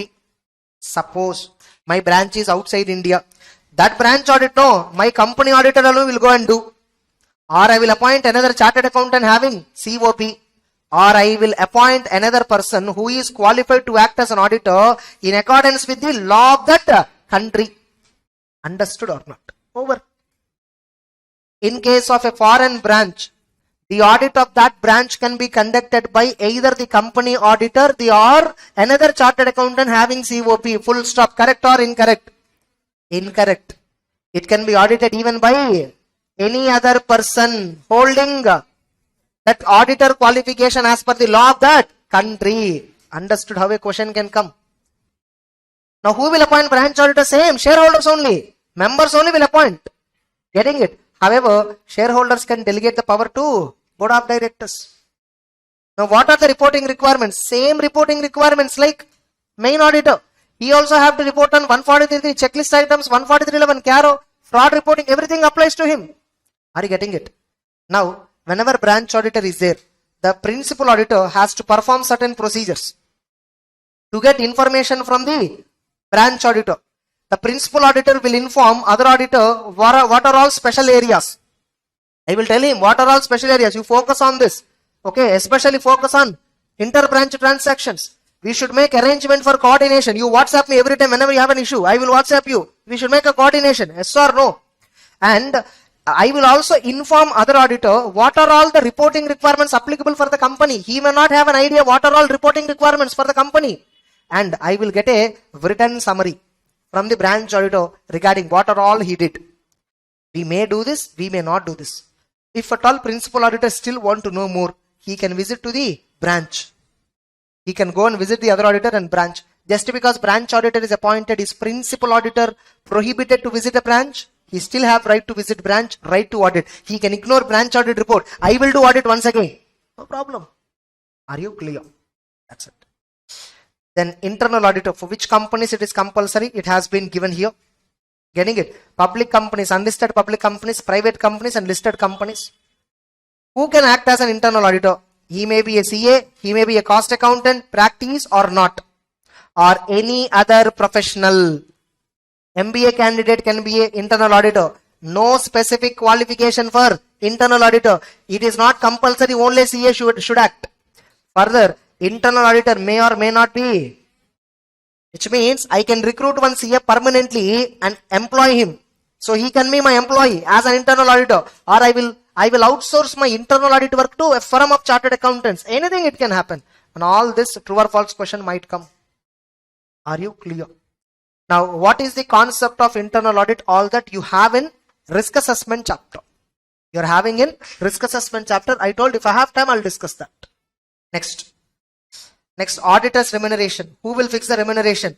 The audit remuneration shall be fixed in general meeting by members, or members will fix manner how it shall be fixed. Suppose member said, no sir, we will not fix. Board of directors, you please fix. Then board of directors will fix. But ultimately, who should give this power? Members. Getting it? And remuneration includes what and all? Expenses incurred by auditor in connection with audit and any facility. If auditor is incurring any expenditure, traveling, transport, stay, hoteling, and that amount is reimbursed by company, that expenditure is also treated as part of auditor's remuneration. So, remuneration includes facility given to him. Whatever facility given to him. In income tax, you might have seen non-monetary perquisites. So, whatever perquisites we are giving to auditor, that is also be treated as a remuneration given to auditor. Next, maintenance of cost records. This is regarding cost records and cost audit. What are they saying here? For which companies cost records first of all apply? Trading companies, purely a company which is engaged purely in trading, cost record do not apply. Only for companies engaged in manufacturing or providing services. You are creating something. Now, moreover, which has overall turnover from all the products and services 35 crore or more during the immediately preceding financial year. In the last year, if the company is having 35 crore or more turnover from all the products, aggregate turnover, then only cost records will apply. Then only the company shall maintain cost records. However, if a company is classified as micro enterprise or small enterprise, not medium, only micro and small, which are covered under MSME Act, they are exempted from this cost records. Now, what about cost audit applicability? The companies which are engaged in production or providing services, these companies were divided into two categories. Regulated sector, non-regulated sector. Companies that fall under regulated sectors, companies that fall under non-regulated sector. Okay, so there is a list of companies given which fall under regulated, which fall under non-regulated. So that list we have to see in real life and then accordingly decide. Now, cost audit applicability for companies which fall under regulated sector. What is the applicability criteria? If the total turnover in the last financial year is 50 crore or more and aggregate turnover or from the products and services covered in the sector is 25 crore or more. Example, Reliance Industries you take. It is dealing with garments. It is dealing with petroleum. Garment is non-regulated sector, whereas petroleum is covered by Petroleum and Gas Board, regulated sector. Getting it? Now suppose Reliance is totally having turnover 60 crore, let us assume. 60 crore is the total turnover of the company. But from the product covered in regulated sector, how much from that minimum should be there? 25 crore minimum. Minimum this 25 must be there. Total must be more than 50. Then only we will call it as regulated sector. Cost audit is applicable. Suppose if this limit do not satisfy. Then check the non-regulated criteria. Overall turnover how much? 100 crore or more? Yes. Plus. Now they are covered in non-regulated sector, no? Companies. The businesses were there, no? Which are covered under non-regulated sector. From that business, how much is the turnover? More than or equal to 35 crore. Overall more than 100 crore. This is more than or equal to 35 crore. From non-regulated. Both the conditions satisfied. Then cost audit is compulsory. Simple. Understood the logic or not? All of you. Now, sir, I satisfied either regulated sector criteria or a non-regulated sector criteria. Logically speaking, cost audit apply to me. But I was given exemption. This is important for correct or incorrect question or 3 marks question. I am actually satisfying the limits. My turnover, I am a regulated sector company. Overall turnover 100 crore. Regulated sector turnover 50 crore. More than 50, more than 25. Cost audit is applicable. But I got exemption. I will not appoint cost auditor because my major revenue, minimum 75% of the revenue I am getting in foreign exchange, I am exempted. Or I am operating in special economic zone, I am exempted. Or I am actually an electricity generation company.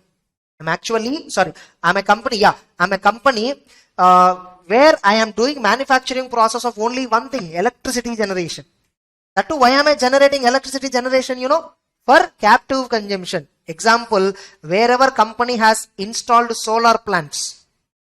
Every company that has installed solar panels above their offices, all of them are manufacturing electricity, indirectly. Now, do they come under regulated, non-regulated, all the discussion? Suppose mine is an IT company, information technology company. I have installed complete, glass building. That glass is completely solar glasses. It's completely solar. Every year approximately I will generate, my company turnover is more than 100 crore. My company turnover is more than 100 crore. 500 crore I have, 1000 crore I have.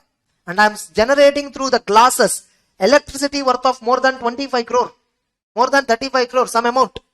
Now, can you call me manufacturer and then put me cost audit, all that? No. I am generating this for my personal consumption, not for commercial sale. Are you getting it? So, for these companies also it is exempted. Now, who can be appointed as a cost auditor? Only a cost accountant who is in practice, provided that person is not appointed as a company auditor for conducting audit of financials. Suppose my firm is there. I have 6 chartered accountant partners, 4 cost accountant partners. We are majority CS, no? For one company, we are stat auditors. Same company shall not appoint us as a cost auditor. Qualifications, disqualification, rights, everything is similar to stat auditor. Who will appoint cost auditor? Board of directors. If audit committee is there, board will appoint after taking recommendations of audit committee. Time limit for appointment within 180 days from the commencement of financial year. Once you appointed, inform to central government within 30 days. What is the tenure of the cost auditor? End of the year within 180 days. From the end of the year, closure of the year, 180 days, or till he submits cost audit report, whichever is earlier. whichever is earlier you can interpret. Are you clear? Sir, we appointed cost auditor, sir, casual vacancy raised. Same reasons like company auditor. Casual vacancy. Board of directors will fill within 30 days and will inform to the central government in CRA 2. Removal. The cost auditor may be removed before expiry of term through board resolution after giving opportunity of being heard. Now, cost auditor will submit cost auditor report to board of directors. Board of directors shall submit that report to central government. And government, no, they may call for additional information if at all necessary. Cost auditor also have duty to report on fraud. Easy. Clear? Next. This point, special notice point, all that we have covered. Penalty for non-compliance under section 147. Under section 147 of the Companies Act. So what is the penalty in the hands of the company? Minimum fine, not less than 25, but which may extend to 5 lakhs. If at all company contravened with all these 139 to 146. Example, company has to take recommendation. Board of directors have to take recommendation of audit committee, but they didn't take. They didn't take at all. Suppose if they take recommendation, later argued and completely done, okay. So board of directors did not consider audit committee itself. Getting the point? It's a violation. How much penalty? Minimum 25, maximum 5 lakhs in the hands of the company. Whoever officer, because of him this contravention happened, he is liable for minimum 10,000 penalty, which may extend to 1 lakh, or he may even liable for 1 year imprisonment, or both. Suppose if auditor contravened with 139, getting it? You have to give declarations, free consent and all. You didn't do that proper declarations. Okay, you are not liable for appointment under rotation. Still you accepted appointment. You are providing one prohibited services. You are not signing. Your staff member is signing the audit report. Violation. Getting 143. Your rights and duties you are not fulfilling. Then if it is unintentional, 25,000 minimum, but which may extend to 5 lakhs or 4 times the remuneration, whichever is less. Suppose you intentionally did. You contravened with intentionally in order to defraud shareholder, defraud creditors, defraud tax authorities. Minimum fine 50,000, maximum 25 lakhs or 8 times the remuneration, whichever is less. Maximum remuneration is 25 lakhs.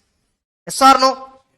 Now, if at all you proved under subsection 2, where auditor has any convicted under subsection 2, he shall be liable to pay, refund the remuneration, pay damages for the statutory bodies, authorities, creditors for the loss arising out of misleading information. You have to pay damages to third parties as well. Now you see here, if it is intentional, imprisonment up to 1 year might come, and the word is end. Compulsory imprisonment. Compulsory, if you intentionally contravened, compulsory imprisonment. Now imprisonment, is it for only the partner who involved or every partner of the firm? Criminal liability, only concerned partner. Criminal liability means what? Imprisonment. Civil liability means what? Payment of fine. With respect to civil liability, the civil liability in audit of a company, getting it, the civil liability will be generally partner or partners jointly and severally. General provision. Civil and criminal liability is joint and several. General. Specifically they clarified, if it is in case of an audit firm, criminal liability shall only be exercised with the concerned partner who acted in fraudulent manner. Are you getting the point? That's it. This is 147 provision. Are you all clear? With this company audit reporting is also completely discussed. Easy? That's it. So the next one is regarding audit of cooperative societies. See, the cooperative societies are multiple types. There are multiple cooperative societies. The law governing the cooperative societies is, there are 2 laws. There are 2 laws and regulations. There is a third law, Cooperative Societies Act 1912, which is actually called as Central Act. In this chapter. There is another law, Multi-State Cooperative Societies Act 2002. If a society is operating from more than one state, 2 or more than 2 states, then Multi-State Cooperative Societies Act is applicable. Now this is also actually called as Central Act, because this is also an act governed by central government. So you can also call this as Central Act. But in the Corporate Societies Act, in this Corporate Societies chapter, Central Act generally means what? Original Cooperative Societies Act 1912. Apart from this, we have state cooperative society laws in various state governments. If a society is established in one state, if that state government has a society law, then naturally that society is governed by the state society law. Tamil Nadu Cooperative Societies Act is there. AP Cooperative Societies Act is there. Maharashtra Cooperative Societies Act is there. So West Bengal Societies Law. So almost in many states, state level laws were there. So they will govern all the societies that were established in that particular state. Suppose if the society is operating in more than one state, respective state law you may have to comply, plus multi-state society law will also have to be complied. Now, if a society is operating in more than one state, which law will prevail? It is clarified in multi-state societies law. So they have given some guidelines on that, not there in our syllabus. Getting it? Now, what is the level of expectation from the student on this chapter? Low level of clarity. You need not have absolute clarity, because we are not discussing entire society law. We are only discussing society law related to audit provisions.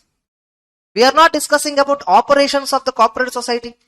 We are not discussing about managing of the corporate society, bylaws of the society. We are not discussing about all that. We are only discussing what elements? Audit elements in the society. Only audit related element, if you understand, that's enough. Are you clear? So the level of knowledge expected from you on societies is only restricted to audit. That's it. Now you see. So what is a corporate society? First of all, it's an independent autonomous association. It's independent, united voluntarily to meet common economic, social, cultural needs and aspirationals through a jointly owned enterprise. Getting it? Now, the law that is applicable is Central Corporate Societies Act 1912. So corporate society is nothing but a business entity where we pulling together all means of production cooperatively, elimination of middlemen and exploitation from outside forces. People form as a union and then work, and they register under society's law. Getting it? For every member's mutual benefit, for everyone's benefit, the society will be formed. Now they'll ask you a question on this. Corporate society definition they'll give. So it's nothing but a mutual organization where resources are pooled together, like that they'll give you. And audit of societies is very important. Apart from audit, what other services the chartered accountants can render to societies? What other services a chartered accountant can render to cooperative societies? 4 marks question was asked earlier on this. So what services you can give him? You can do writing accounts. You can install softwares, accounting softwares and systems. You can do internal audit. You can do management accounting services. You can do taxation.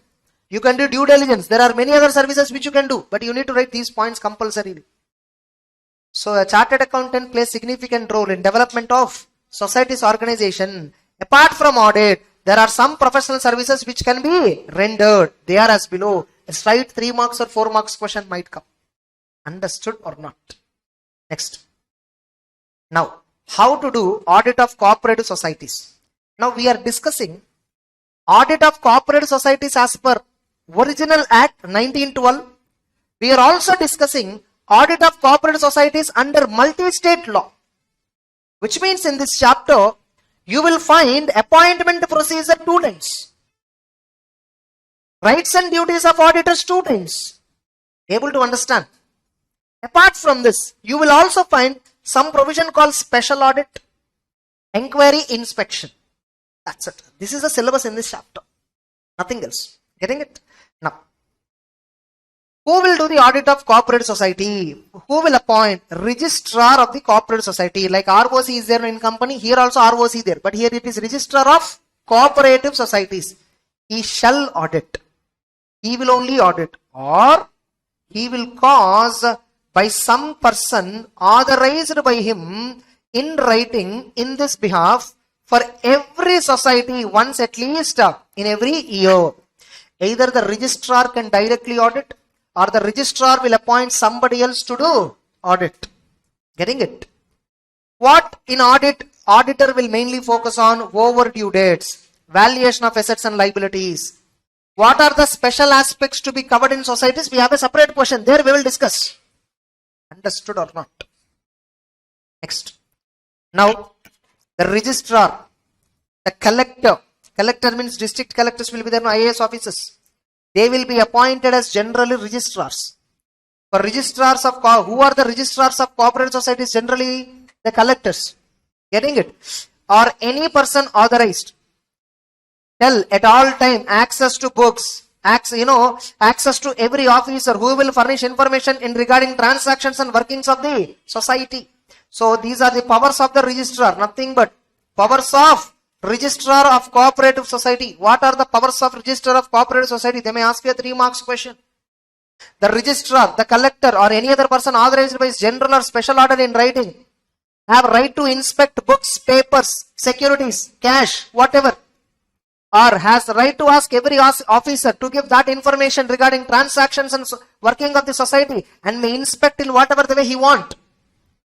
So registrar means what? Whoever is appointed to perform the duties of registrar of cooperative society. In many states, collectors were appointed. District level, regulatory mechanism is there. District level regulation is there.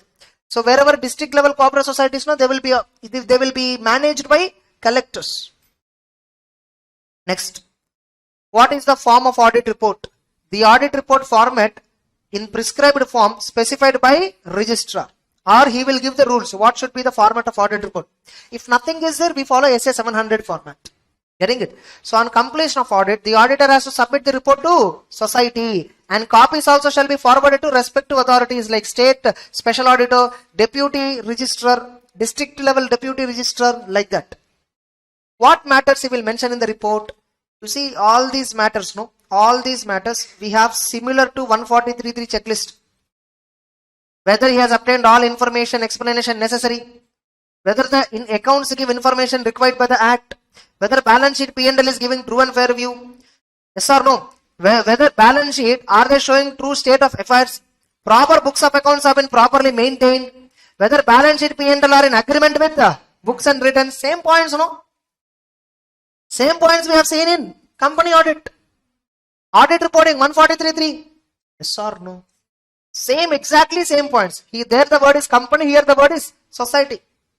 And if at all any point you are talking negatively, you need to give reasons, So the auditor has to give observations if any answer is negative. Now this is important. In addition to audit report and contents inside that, you have to give 4 schedules. You have to give mainly 4 schedules. You have to give 4 schedules to the audit report. What schedule number 1? If you find any transaction which is contrary to the provisions of the act, rules and bylaws of the society.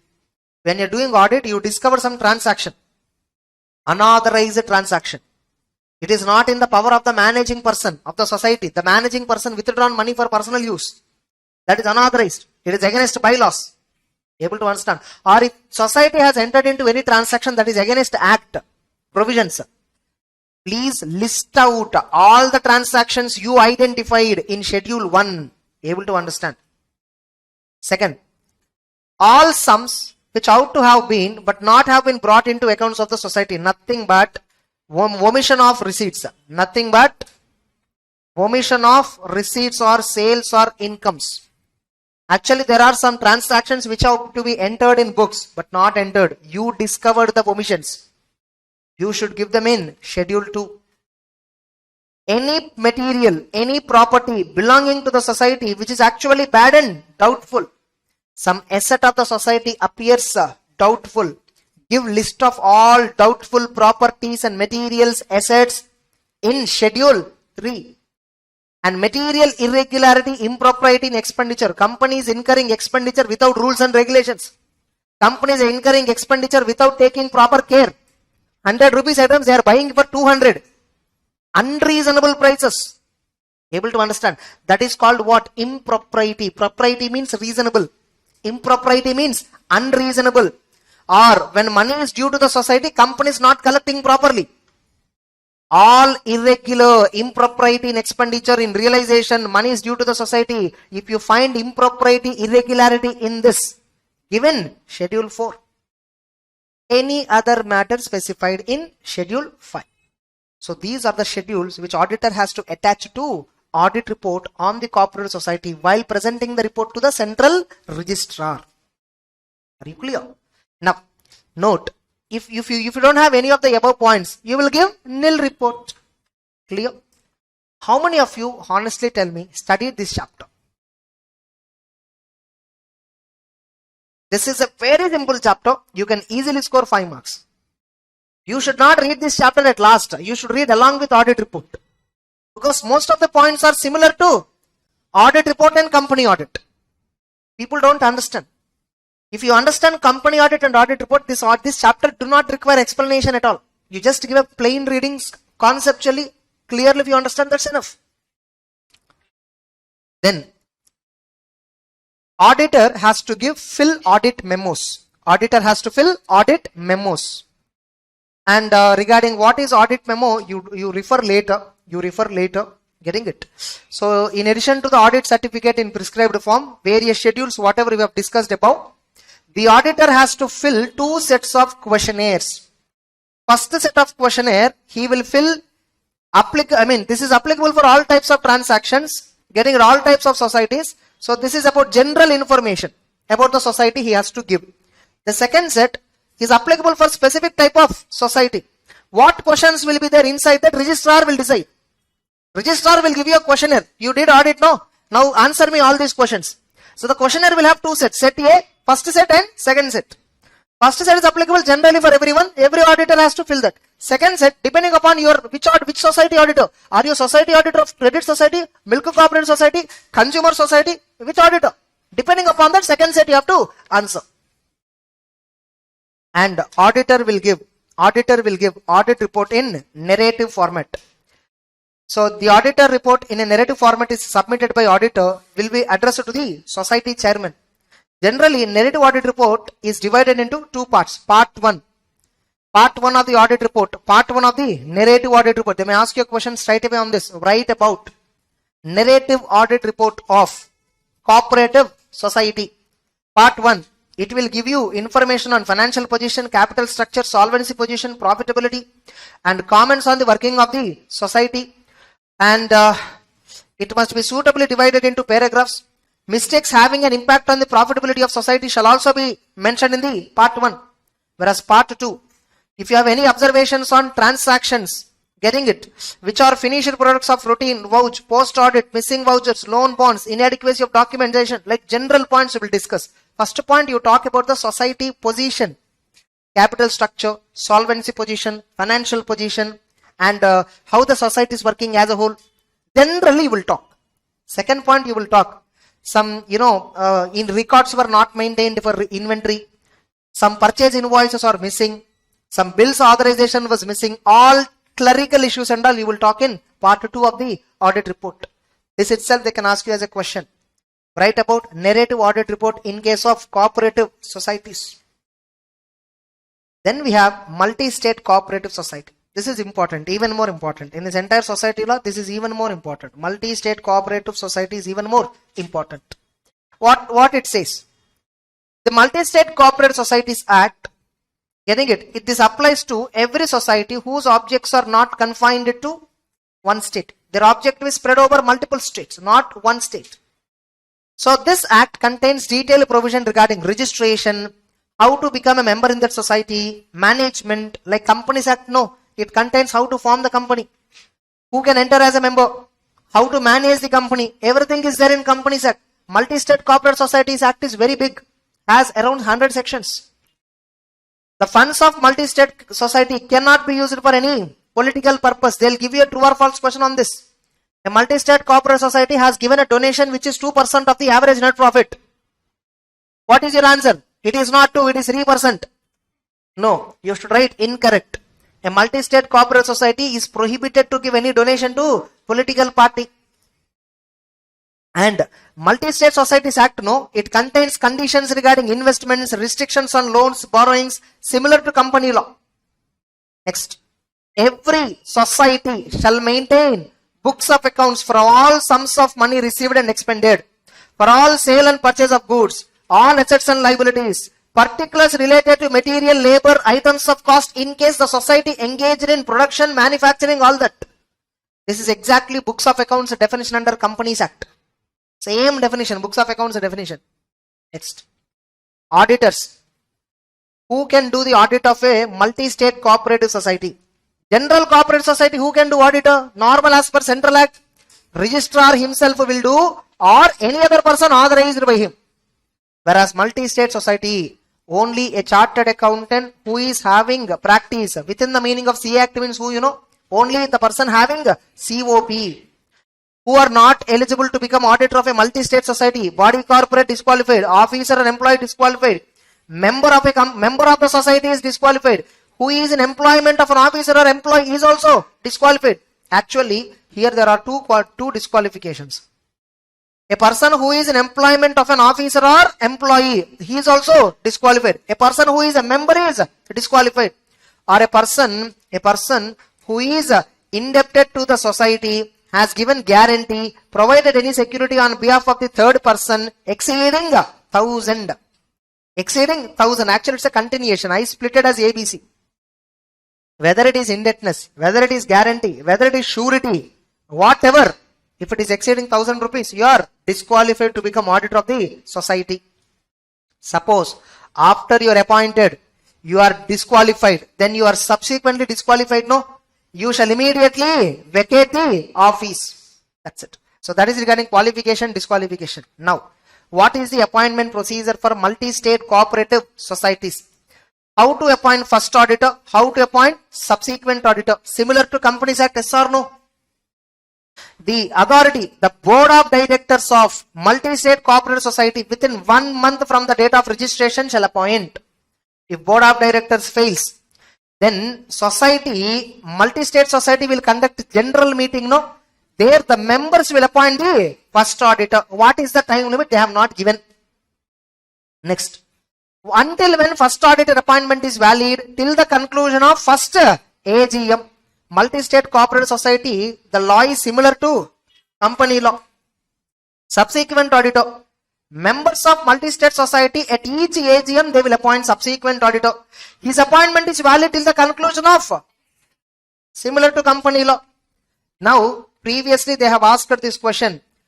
What is the procedure for appointment of auditors for multi-state cooperative society? The first auditor by board of directors within 1 month. If they fail to do so, then the members will appoint at the general meeting. His appointment is valid up to conclusion of first AGM. Subsequent auditor shall be appointed only by members at AGM. His appointment is valid up to conclusion of next AGM. Casual vacancy shall be filled by board of directors. That point is not given, but who will fill that? Board of directors. Understood or not? What are the powers of auditors of cooperative society? Right to inspect to books, documents. Right to get information, explanation from officers and employees. Same rights, no company law. This itself can be given as 2 marks question. Understood or not? What are the duties? He has duty to make inquiry. We have inquiries, no, under Companies Act, 6 inquiries we have. So he has duty to inquire. Suppose if the society gave loans and advances by taking security, secured loans they gave. Now what you have to check? Are they properly secured? And what are the terms of the loan? Are they given? Are they prejudicial to the society? Are they unfavorable to the society? Auditor has to check out. Now whether transactions which are merely book entries, not prejudicial to the society. Book entries means depreciation provision, book adjustments. If any entries were passed only in the books of accounts, there is no proof for the invoice, nothing like that. No invoice, no proof, nothing. Are they reasonable transactions or not? You have to check out. Whether board of directors of the society incurred any personal expenditure, but charged to society profit and loss account, society revenue account. Auditor has to comment. Society, they have issued shares for cash. During the year, society issued shares for cash. Shares allotted for cash consideration. Now you need to check, is the cash actually received? If not, if no cash is received, position stated in the accounts is correct, regular and not misleading. Suppose if cash is not received, amount called up, but the other party have not paid up, shareholder did not pay, call scenarios, company showed properly or not, you have to check out. That's it. Now auditor shall give duty to give audit report. This is similar to duty to give report under Companies Act 143 subsection 2. Getting it? The auditor shall make a report to the members on the accounts given examined by him on every balance sheet and P&L. He should comment about true and fair view of state of affairs, profit or loss. Understood? Duty to state some matters. This is like checklist again. First 143 subsection 3. At the beginning of this session, we discussed 4 items. First 4 points. First point, have you got information explanation? According to you, proper books of accounts maintained. Have you received the summary from branches not visited by you? Have you received the branch audit report? Whether balance sheet P&L are tallying with the books of accounts, same 4 points copy pasted. But there it is company, here it is society. Suppose if any of the answer to the above is negative, auditor should mention reason. Understood or not? Now, next. This special audit has been asked as a question. They asked about applicability of special audit. Some 3 marks or 4 marks question they asked in past examination, in the previous exams. Now, this multi-state corporate society is normally every year subjected to audit. Every year, some auditor will be appointed who is a chartered accountant. In addition to this, government may order special audit. The government may order for special audit. So what is the criteria? The government may order for special audit. When a government can pass an order for special audit in a society, first condition is in that if the government is holding minimum 51% paid up capital, getting it? Either the central government or state government or both together. If the ownership of the government is minimum 51% in the society, then only they can think about special audit. Understood or not? Now, okay, government is having ownership, nothing but that society is now which society? Government owned multi-state cooperative society. It's a public sector multi-state cooperative society. Then government when will order special audit? If these 3 circumstances prevail. What?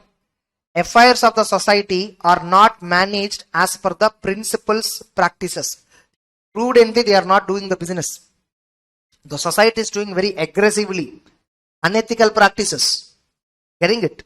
Or society is managed in a manner which is causing serious injury, serious damage to the interest of the trade. They are taking anti-competitive practices. They are against anti-competitive law. Or the financial position of the society is, the financial position is endangering its solvency. The society's solvency is very badly affected. Government want to know why, what happened exactly. Then the government can order special audit. First of all, if it is not owned by government will not worry. But since the society is owned by government, if these circumstances prevail, then the government will order for special audit. They'll ask you a correct or incorrect question. The government can order for special audit in case of any cooperative society where the society affairs are managed in such a way that is bringing injury or damage to the interest of the trade industry. Incorrect. A society, government can order for a special audit only if the paid up capital of not less than 51% is held by central government or state government or both, and society is being managed in such a way it is bringing injury or damage to the society. Are you clear? Now what is the procedure for conducting special audit? First, special auditor must be appointed. Special auditor can be some other chartered accountant, or why to appoint another CA? Already society has a CA who is independent person. I will ask him. Take these parameters, check the society once again as per these parameters. I will give him the clue how to do the special audit. I will give him the work.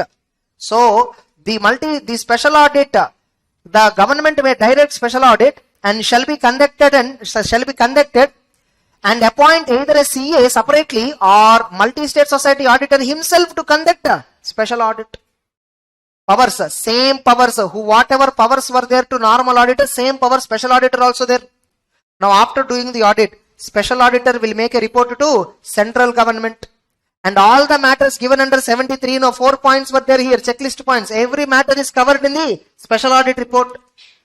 Now finally, after taking the report, government will take an action. Suppose government there is no action is taken within 4 months. Government within 4 months, if nothing is taken, which means society is completely fine, working fine. Government will just send the report to society for getting comments of the society. Okay, and the multi-state society will circulate the reports to members in the next general meeting. Now, special audit expenditure who will bear? Government to decide and society will pay. Suppose if the society do not pay, it is recovered as land revenue arrear by the collector. How land revenue arrears are recovered by collectors? If you are not paying revenue properly, property tax, they will seize your home. So like that, collector has power to recover the revenue related to auditor's remuneration. Understood or not? Now, there is some inquiry inspection that is not required now. Now, special features of society. Like what are the special points while doing audit of society we must consider? The most important element in society is overdue debts. What is a overdue debt? Especially this is important for credit societies. Credit societies means what? They will give loans to their members. Now, overdue means what? Member we have given loan, but it is more than crossed due date. Now, auditor has to check overdue debts for a period more than 6 months to 5 years. Overdue debt for more than 5 years, see that they are classified properly and the same shall be reported by auditor. And see, compare with previous year. Previous year, how much is the overdue debt and current year, what is the overdue debt to the ratio of working capital. Last year, overdue debt totally how much divided by working capital how much. This year, overdue debt how much divided by working capital how much. Look at the ratio analysis. Is there any improvement or or any deflation, like non-performance? Next, see the recovery chances. Accordingly, we need to make a provision for doubtful debts. So auditor has to check these 4 points related to overdue debts. They'll ask you a question, 3 marks question. Write about audit of overdue debts in case of cooperative society or multi-state cooperative society. Anyway, they can ask 3 marks. Understood or not? Now, what is overdue interest? You might have seen in bank, once an asset becomes NPA, interest on that NPA which is accruing shall not be recognized on accrual basis, but shall be recognized only on cash basis. Yes or no? Now, NPA interest here it is called as what? Overdue interest. Suppose a debt become overdue. On that interest will be accruing, so society following accrual system. Don't recognize that interest because principal itself is not coming. Okay, so overdue interest is an interest accrued or arising in the accounts where the principal is. What is accounting treatment? It should be excluded from interest income. Means don't treat it as income. That overdue interest shall be credited to overdue reserve account. We will credit that interest to what? Reserve. Whatever interest that we need to receive, we will credit to reserve and will be transferred to P&L whenever realized. In banks, whenever interest is overdue, on NPA interest, we will not recognize in P&L, but we will recognize it in memorandum account. And once it is received, it will then be transferred to P&L. Next, classification of bad debts. Certification of bad debts. In some societies, getting it? Auditor has to certify Auditor has to approve. Only then society can treat it as bad debt. Now, if there is no auditor requirement, if there is no such kind of auditor condition, then managing committee will write off as bad debt. Auditor has to check who has authorized the bad debt. Then valuation of assets, all these are very normal. They are common for everybody. Then auditor has to give a special report to registrar. They may ask you a 3 marks or 4 marks question. Write about special report to registrar by auditor of a corporate society. If auditor identified irregularities like personal profiteering by members of managing committee, society directors know they are getting some profits out of the activities of the society. Personally, they are minting money from the society resources, or frauds you identified, or mismanagement of the society, you need to make a special report to registrar.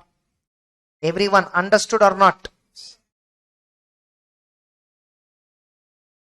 And in credit societies, no, auditor has to check members' passbook regarding the loan given to members. It is something like external confirmation. Especially members' passbook and all you must do in case of rural societies. Because in rural area, members are not educated. They will take loan and lifetime they will be paying interest. They don't understand. Able to understand. That's it. Now after auditor do the audit, no, after auditor completes the audit, auditor has to give a classification to the society. Rating. This is something like rating. How the rating? Society overall, maintenance of accounts records, overall rating from auditor point of view. The judgment is based on criteria given by registrar. If society is not satisfied, no, about the audit class, it can make an appeal to registrar. Then registrar may review audit classification. So auditor should be very careful while making decision about audit class of the society. That's it. So now for a normal society, who can act as an auditor? The society, the registrar himself can act, or any other person. Any other person means whom? He is the person holding government diploma in cooperative accounts, or he is a person who served as an auditor in cooperative department of government. They can act as an auditor, or they may appoint chartered accountant happily. Understood or not? The appointment of auditor is made by whom? Registrar. And the auditor so appointed shall submit the report to whom? Registrar. Audit fees is paid by the society as per the fee prescribed by registrar. Now, books of accounts, all that. Getting it? Same. Books of accounts record society. Society, what books and all they need to maintain? They need to maintain all the books of accounts that fall under the definition. Can society maintain additional books? Can the society maintain additional books for their convenience? Yes, no. What problem? Society is at liberty to maintain additional records. Ultimately, transactions and results must be presented clearly. Able to understand. Now, in case of large societies, different books and registers shall be maintained. Daily summary totals, loan dispersal register, loan repayment register. Likewise, they will maintain many records. Understood or not?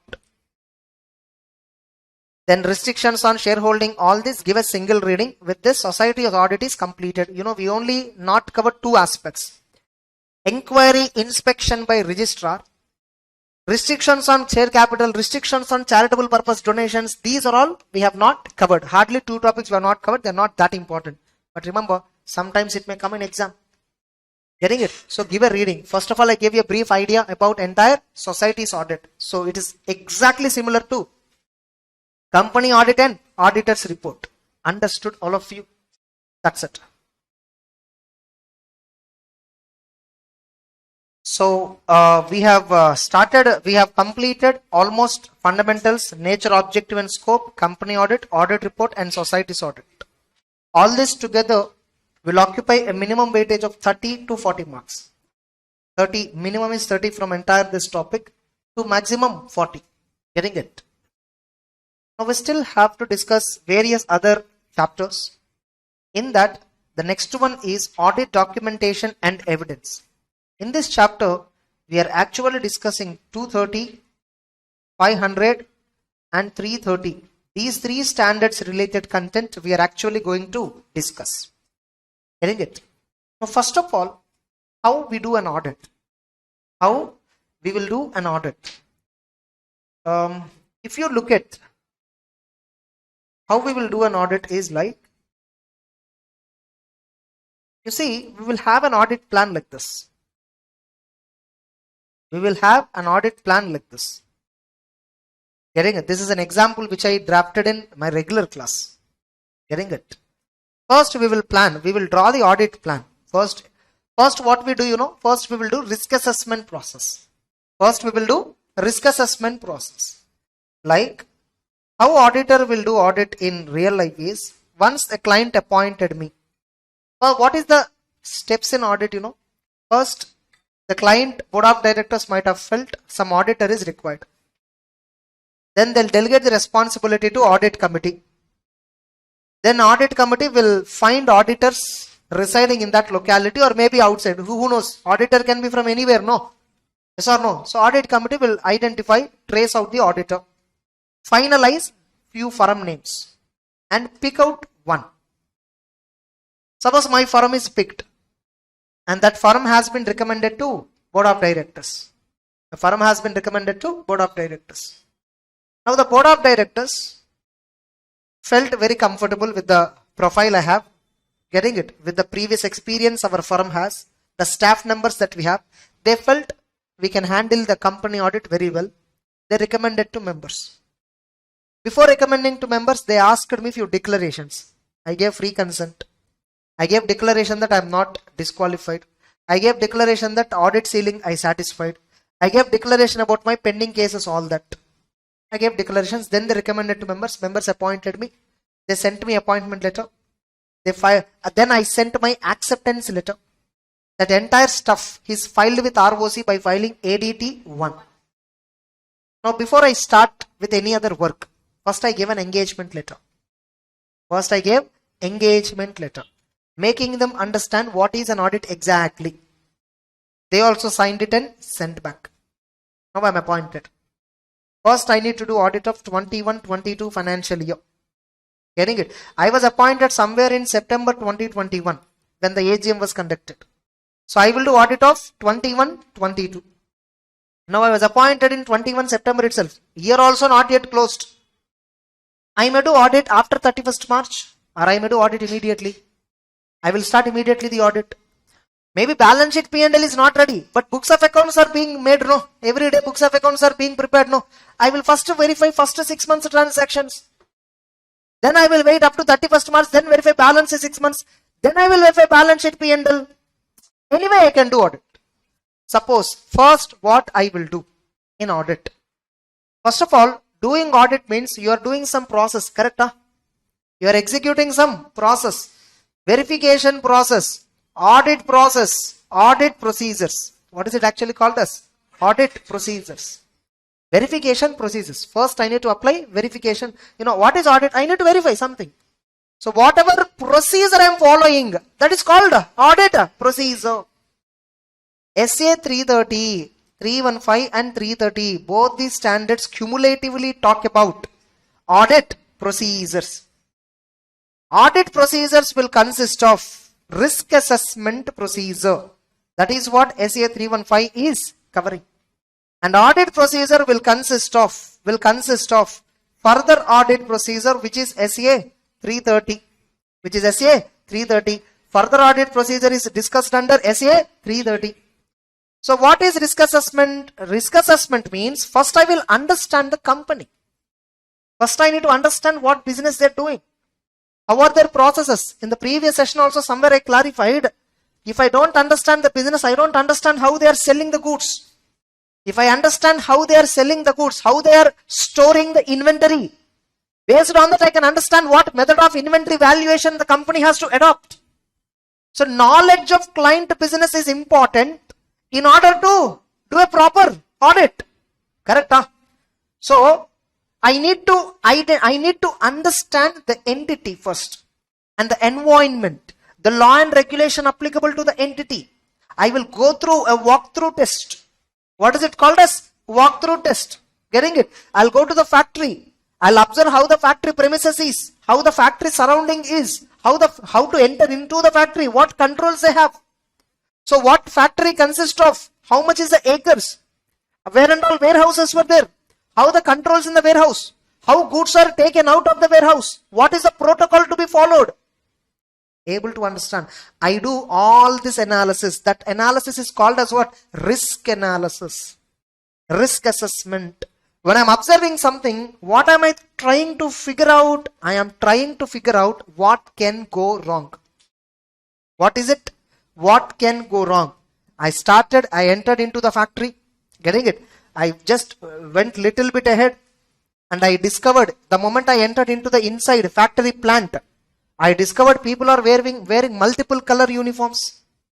People are wearing multiple color uniforms.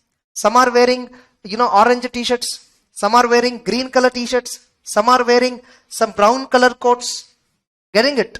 Some workers are not wearing like any uniform kind of thing. Getting it? They are wearing in casual dresses. The moment I saw this, I felt a doubt. I got a doubt. Like, what is this coding? Uniform coding. What is this code? But somebody, there is no uniform code at all. I got a doubt. See, I have not yet started audit. I have not yet verified books of accounts. Nothing. No, nothing. First, I want to understand what the company is doing. What product they are dealing with. So I immediately called the production manager. The factory head is there, no? I asked him, so what is this color coding? He told me, sir, whoever is wearing this orange coat, whoever is wearing, they are our permanent employees. We recruited them. They are our employees, permanent. Whenever they retire, they'll leave the company, or when they want to resign, they'll resign. Otherwise, we don't. As long as they are working good, we will keep them, permanent employees.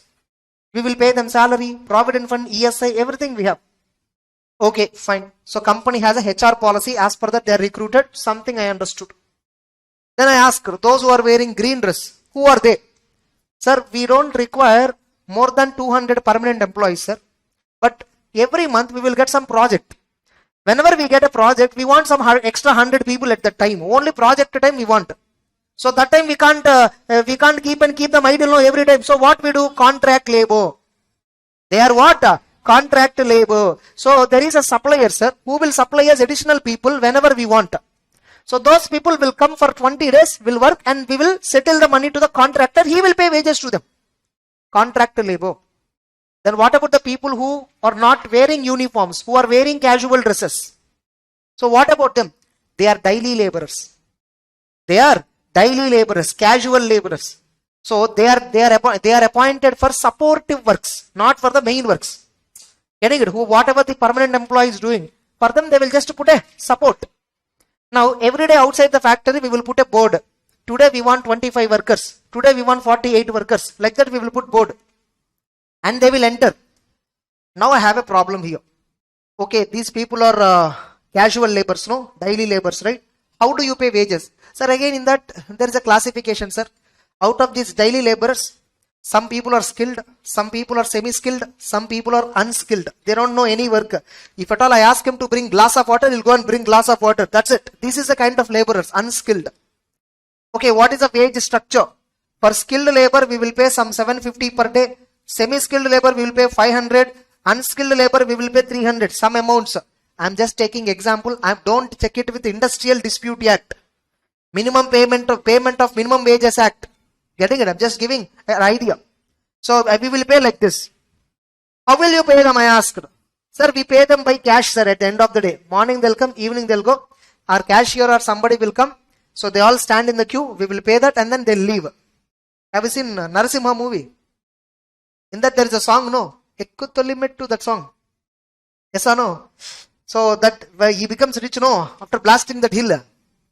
Getting it? There you will see that cash payment when all the laborers visualize, they are nothing but whom? Daily laborers. In Telugu I know that song. Okay, in Tamil I don't know. Getting it? Padayappa movie. Sorry. In Tamil it is Padayappa movie, right? Padayappa. Okay. So they'll pay this money daily. So I got this doubt. Okay, understood the wage structure also. Now my problem here is, the moment he told me, I found a risk here. Suppose on a particular day, 100 daily laborers came. 100 daily laborers entered. 100 daily laborers entered. Out of these 100 daily laborers, management said 40 skilled labor. On the day when I visited, no? On the day how many were there? I asked. 100, sir. 40 skilled, 30 semi-skilled, and remaining 30 were unskilled. This is the composition they told. Now for them, 40 people we will pay 750, 500, 350. Okay, today I am seeing live, they are showing me how it is exactly okay. But in past, I was not there, no. Every day I will not go to the company, no. Every day I will not go to the factory, no. In past, they may do this kind of fraud. What? Suppose skilled people only 40 came, unskilled 30 came. But they may write skilled 60, unskilled 10. They may write like this, yes or no. And they can manipulate the wages, no. Because moreover it is paid in cash. The production manager, factory head, cashier, if they collude, can they do easily fraud like this or not every day? So this is a fraud risk factor. This is an opportunity, a fraud risk factor. Able to understand. Now I identified the moment, the first day when I went to the factory, I identified this risk. What should I do? If this is very big transaction during the year, if this occupies totally during the year huge amount, then this is a significant risk. Then it is a significant risk. I need to address this in my audit. I need to specifically focus this in my audit. I may decide this as key audit matter if possible. Are you getting the point? I will see what is the control behind it. I will see how management is ensuring only right number of skilled laborers were paid at the skilled rate. Right number of semi-skilled were paid at the semi-skilled rate. There is no manipulation in the records by the management. How management is taking controls here? I will check. I will check controls surrounding this transaction.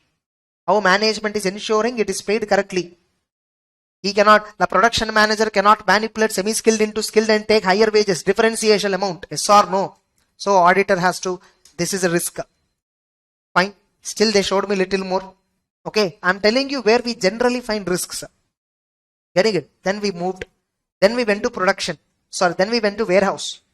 The warehouse was so big, 5 acres approx, or 2-3 acres warehouse, very big warehouse. Getting it? Inside the warehouse, they employed automatic roboting system for movement of goods from one place to another place within the warehouse.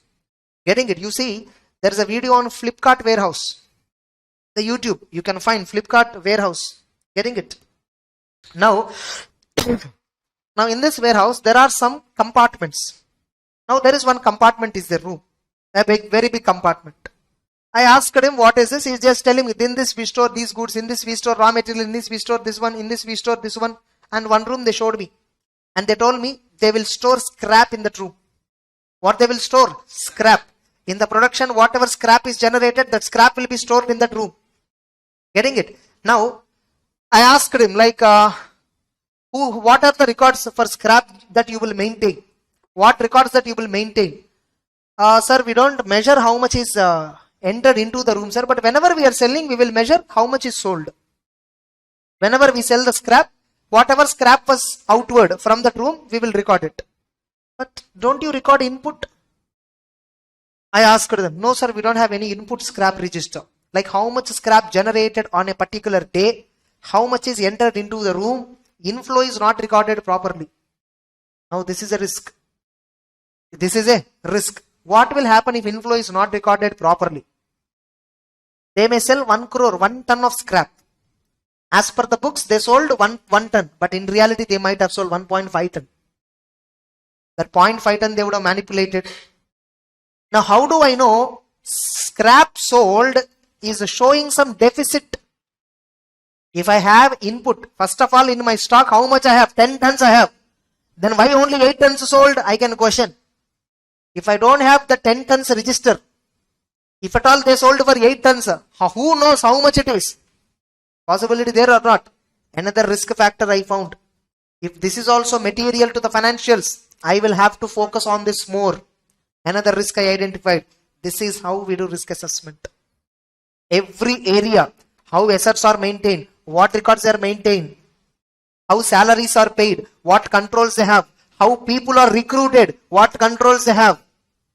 Able to understand. How goods are purchased, what controls they have. All this analysis I do, the risk analysis, risk assessment, what can go wrong, what can go wrong. This is called risk assessment process. Now you see, what is SA 315 heading? Identifying and assessing risk of MMS. Now, when I see this casual laborer, I identified a risk. I assessed that it is important, significant risk. Now, fraudulent financial fraud, some frauds will happen, misappropriation of cash will happen. No. Is it resulting in a misstatement in the financial statements or not? So, I am identifying the risk and assessing the risk of MMS. How did I identify and assess this? Through understanding the entity and the environment, how they are working, including internal controls. Yes or no? This is risk assessment procedure definition. Understood how it is done, all of you? Now, once I do this risk assessment, what should I do now? I understood entire factory, entire company. Now I came back my office. Okay, now I need to plan my audit. I'll call my all the team members. Getting it? I will develop an audit plan. I will develop an audit plan like this. Getting it? I will develop an audit plan like this. Getting it? Like, this is the audit program, audit plan. What is the audit that we are taking actually? Statutory audit. Some company. Getting it? Some starting date of the audit is some May. And audit is expected to close by 30th, but actual closing date was 5th July. So the team. So I am the engagement partner. There is an audit manager, one senior, two senior articles I took, two junior article, one junior article I took, and two paid assistants. Paid assistants can be CA or non-CA. Anybody. Getting it? Next. First, who will do risk assessment? I will do, and my CA, who is an employee, we both will go and do risk assessment. 7 days it took for us to understand about the company. What company is doing, what exactly their processes. 7 days it took. So understanding the business and processes. Then first we come back and prepare this entire plan. We will prepare this entire plan. There are purchases, sales, payments, receipts, others. C will do this work, D will do this work, E will do this work. This is the days allocated and how much they need to check. Extent of sampling. What should be the sample size? Have you heard of nature, timing, extent? Nature means what? I do opening balance, verification, cross verification. Getting it? Timing means what? 1 day. Extent means what? Coverage, 100%. Are you getting the point? So, when I'm verifying, purchases, I asked about, when I'm verifying sales, scrap is the point which require major consideration. Auditor's instructions. I instructed Mr. D, focus mainly on scrap. What controls were there around the scrap? Then inventory, scrap registers were not maintained. Focus on that. Yes or no? Others, employee expenses, daily laborers, no controls. Check it out. So these are the assets. Then statutory areas, I will allocate the work. Then overall reviews, I will allocate work to these people. They'll do 5 days. Then overall, I will do a review of the entire audit. The engagement partner is liable to review the entire audit. All of whoever performed. So what I will do, review every team member's work. Because if something goes wrong, ultimately people will ask me, not my article. Finally, I will hold audit summary meeting with the client, where I will discuss audit summary memorandum. You have a question, what is audit summary memorandum? Yes or no? So I will discuss a summary with the client, with client meeting. All our team members will be there. CEO, CFO, accountant, general manager, all of them will come. A big meeting. It may be 1 day or 2 days, who knows? Are you getting the point? Then finally, we will prepare audit report. Now at first we will give engagement letter. We will have to give letter of weakness also. Now when I'm doing audit, I found so many places where risks are there. No, I will tell the management, see, in these areas you don't have control properly. Risk is a risk, whatever risk I identified, where control is not there, where I feel control is deficient, I will give letter of weakness. Understood or not? Then finally, audit report, everything is over. Then I'll go back my office. Now I have gathered so much of workings, I must have gathered soft copies, so many. Company gave me purchase register, sales register, all Excel sheets. I applied sampling in the Excel only. And we saw physical copies, so many. Some copies we have taken Xerox copies. And we kept in physical hard copy files. Some data is in soft copy. Entire files, they were in zigzag manner. What my people have to do? They need to assemble. You have a question. Assembly of audit file. Yes or no? Now after we came back to our office, in fact we will not assemble after coming, we will assemble in the client premises itself. I will tell all my articles, hey, don't just come and keep the paper inside the file, keep it in a structure. Getting the point? First bottom opening balance should come, then purchases working should come, then sales workings should come, then above that order, you maintain order. When you're writing notes, no, you're directly opening notes and writing. You're opening to the what is the last page where you written, the next page onwards you're writing. Correct? So you open in a structured way when you're writing notes. Same way, when you're keeping files in the papers, no, you keep in a particular order. Are you getting the point? And that is called assembly of the audit file. You have a question, write about assembly of audit file. Now after audit file is assembled, what everyone? Every of my members will sign. Every of my members will sign here. Getting it? We will take this printout, keep it in the working paper file, and we will save this entire workings. This paper, entire this working, I will retain it for 7 years. After completion of the audit, from the date of auditor's report or group audit report, I will retain this working paper still completion of 7 years. Understood? This is the basic introduction to this chapter. Okay, so now based on risk assessment, I have to do further audit procedure. Now, what is further audit procedure? I need to test controls. I need to test controls. I need to test substantive procedures. This is compliance procedure. In compliance procedure, only one procedure, that is testing the internal controls. Substantive procedure, we have two. Testing of details, substantive analytical procedure. Are you getting the point? All of you? Yes, now, next. Now you might have heard, no, books of accounts and all. You might have heard books of accounts, how client will maintain books of accounts, how auditors will maintain documentation, all that. Getting it? Suppose you open auditor's office, no, auditor office. Like if you're working in any audit office, you will understand that once you start articles. So like in office, no, we will have some server. Like everyone, whoever work, no, that will be stored on the server, main computer. You're all using computers, no, they are client servers. They are clients actually. They are actually client. Like my computer is connected with one main server. Whatever I'm working, it will be stored on the server. If you open server in computer, it will give you two files. Example, I'm only giving example. Clients, others. Getting it? I'm showing you documentation, how in real life looks like in files. This is looking like files in systems, files, folders. Clients folder is there. Inside that we have complete company clients. We have some individuals who are for whom we are filing IT returns. We are having partnership from clients also. I am thinking about which client? Company client. Okay. Now company client is open. Now inside company client we have statutory audit. The companies where we did statutory audit, then others. Getting it? Suppose if at all I accepted a client only for preparing his books of accounts, then it is not audit client, he is non-audit client. Now statutory audit, inside that we have so many clients: A limited, B limited, C limited, D limited, E limited, likewise. Now I opened C limited. When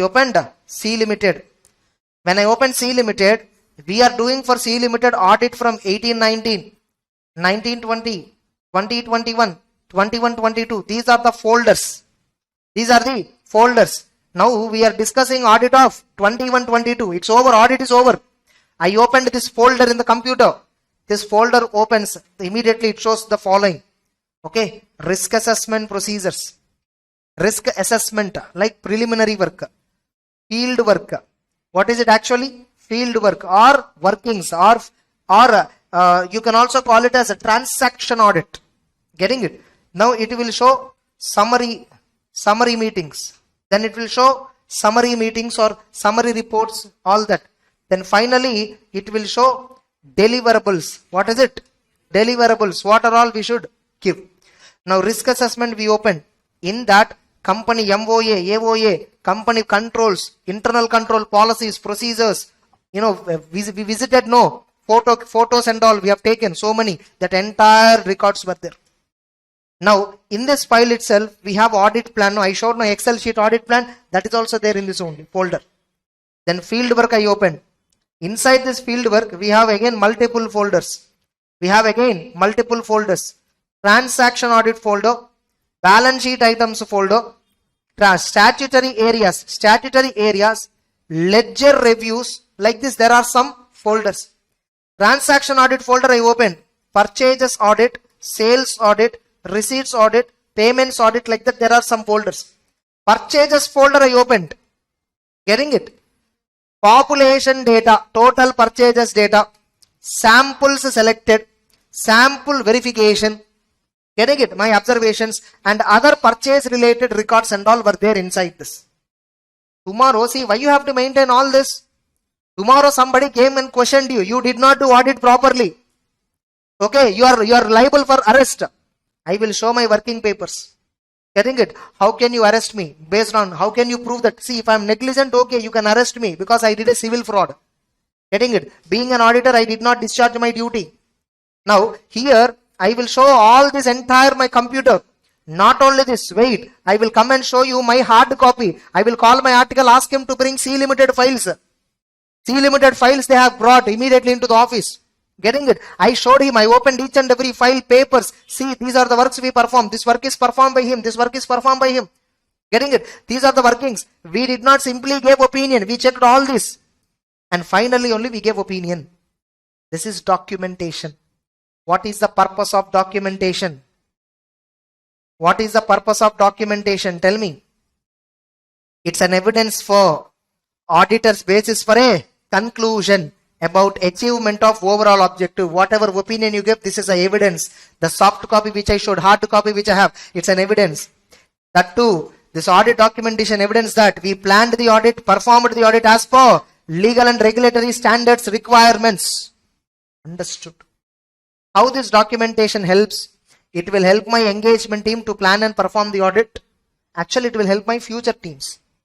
Getting it? So current year when I do audit, my current year documentation will help in the next year. Next year articles may not be same. Some other will come. So they'll come and ask me, sir, how to do audit of this company? I will tell him, go and see the last year working papers. You will understand. Next. It will help members of the team to direct and supervise the work. So as a partner, I will not go every day to the client premises. 30 days we did audit. I will go only 4 or 5 days only.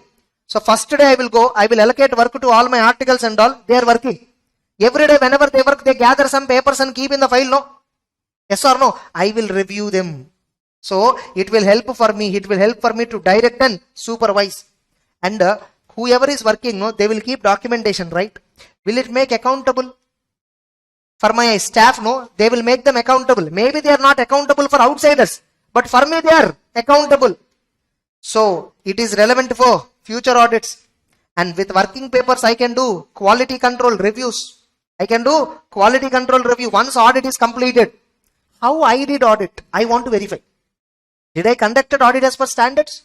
I will see quality control review. I will apply quality control review. And the working papers, whatever I am maintaining, documentation, whatever I am maintaining, it will help me for external inspection. Like what? Tomorrow NFRA is coming and want to review. So some fraud happened in a big company. I am the auditor. They want to see how I performed audit. Did I colluded with them? They want to see. Or did I acted negligently? They want to see. My working papers will help, will protect me if at all I did proper audit. If at all you didn't do proper audit, your working papers also will not be enough for you. So whenever you are doing something, whatever you are verifying, whatever you are checking, document it. Save it. Able to understand? Are you getting the point? Next. So now tell me, what is documentation? It's nothing but recording. It's a record of audit procedures performed, evidence obtained, conclusions the auditor reached. Whatever procedure I performed, it is showed in my working paper, soft copy, hard copy, computer files, all that. And these are called as working papers, also called as work papers. Now this working paper is whose property? My property. Understood? Next. What is the objective? It is a sufficient and appropriate record for the opinion. It's an evidence that audit was planned and performed as per the standards. So nature of documentation, objective of documentation, both you can write a similar answer. Next. Now, how should I prepare my documentation? What should be the manner? How should I prepare my documentation? You should prepare documentation in such a way, an experienced auditor, but he is not part of your audit team. He didn't work on your audit, but he is having experience in audit. By looking at your working papers, he should understand Have you planned? Have you performed? Have you reached to conclusion? Have you taken opinion? Everything an outsider should understand. So the auditor shall prepare documentation that is sufficient to enable an experienced auditor. Actually here the word is experienced auditor. Actual word is what? Experienced auditor. Here it is not simple auditor. Here it is experienced auditor. Having no connection with the audit. But he should understand nature, timing, extent, results of the procedures, significant matters arising, and significant conclusions you have taken, opinion you have given, everything he should understand. In such a way you should maintain documentation. Which means if the documentation is understandable for you, that is not enough. It should be understandable for any person who has knowledge of audit. Now, who is an experienced auditor? Who is an experienced auditor? He is an auditor who has no, he is a person, maybe insider of the audit firm or outsider, but he has knowledge of accounting standards, knowledge of auditing standards, knowledge of law and regulation. He also know about the company and knowledge of the business. Who can understand all this? We call him as what? Experienced auditor. This is called independent third party test. What is this also called as? Independent third party test. That's it. So what auditor shall document? You have to document whatever the test that you performed. Getting it? What are the matters you tested? Purchases you tested, sales you tested, payments you verified. Document it. Who performed this work? Document it. Who verified this work? Document it. We are documenting an audit plan. Yes or no? And what are the significant matters? What are the important matters discussed with the people with whom you discussed in the top management of the company? Document it. Suppose you identified information inconsistent with the final conclusion. Please document how you addressed. If at all you got some evidence where it is not matching with something else. Suppose very simple, scrap and all you verified. Getting it? Later you got some other evidence that scrap generated by the organization is this much, not this much. Getting it? If at all you identified such kind of multiple evidences mentioning multiple details, different details, then have you resolved it? Which is correct? Are you getting the point? Suppose books of accounts debtors balance shows 10 lakhs. You asked for third party confirmation. He replied 8 lakhs. Which is correct? Have you resolved it? You need to document. Understood or not? Now, in what form I will document? Should I document in electronic form or should I document in physical form? Depends. It depends upon the, nature of procedure I performed. If I go and physically verify, I will not have documentation at all. If I do a video recording of the entire physical verification, I can document it. Getting it? So, the form of the documentation, what content you should document, how much you should document, depends upon size and complexity. If it is very big organization, documentation content will be high. If it is more complex, generally more documentation I will get. Nature of procedures performed, risk, if at all there are more risk, more audit work I will do, more documentation. Significance of information I got, if I feel some information I got is very important, I will retain it. Some points, suppose purchases I will do, right? 100 samples I am verifying. 100 samples I am verifying means every purchase, related goods received note, related order copy, all that I will verify. But do I document everything? Do I save everything? I will just verify and leave it. I will tick and then leave it. I will put tick and then leave it. Suppose I saw one voucher, one purchase invoice, huge transaction. Generally organization purchases 10 lakhs, 15 lakhs, 12 lakhs like that. But this is 1.5 crore, exceptional item. 1.5 crore value is an exceptional item in this company. Because this company generally purchases for 10 lakhs, 12 lakhs, 10 lakhs, 12 lakhs, around that. Only one transaction was entered into with 1.5 crore. At a time they purchased in bulk. I asked management what? There is a bulk discount announced by supplier. So we purchased and retained the raw material. It's an exceptional transaction. So exceptions identified. So if you identify more unusual things, we will document more of them. Able to understand. And the need, this point is not required. Audit methodology and tools you used. Vouching. How you verified Excel sheet. Getting what tools that you are using. Inquiry, inspection. There's so many stuff. Getting it? These are the factors that you affect documentation. Next. Tell me, you have to prepare documentation in a timely manner, right? Is it better to prepare documentation after 30 days or every day whenever the work is completed it is better? Exactly. The auditor shall prepare documentation on a timely basis. Preparing sufficient documentation on a timely basis helps to enhance the quality of audit. It facilitates effective review, evaluation of audit evidence. Documentation prepared after work is performed is less accurate than documentation prepared at the time when the work is performed. Clear? This chapter, no, many don't understand this. Many don't understand this chapter. They just read like something they're reading. They feel like something they're reading. But you see, for every point, we are able to see with a real situation. Correct? Now, so audit file means what? Whatever you're documenting, no, in a computer or in physical file, that file is called as what? Audit file. This file may be a folder in a computer, in a storage media. It may be in electronic form or it may be physical form that contains records that comprise documentation for a specific engagement. What do you mean by that? I should maintain separate audit file for each client. I should maintain separate audit file for every year audit separately. Understood or not? Now, auditor should assemble the file, no? You are documenting timely. Now, you should assemble also, right, neatly. You should assemble it. You should give reference numbers. Later, when you see this paper, you should understand.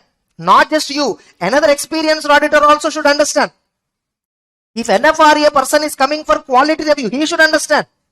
So, the auditor shall assemble the documentation in an audit file and complete the administrative process. Audit, as an assembly of audit file is an administrative process. Is it an audit procedure? I completed audit. I am just audit the papers and all a zigzag manner. They are just adjusting this. Is it an audit procedure? It's an administrative process. So this has to be completed on timely basis. The SQC, there is an SQC requirement. The SQC standard says, firm shall establish policies and procedures for timely completion of documentation.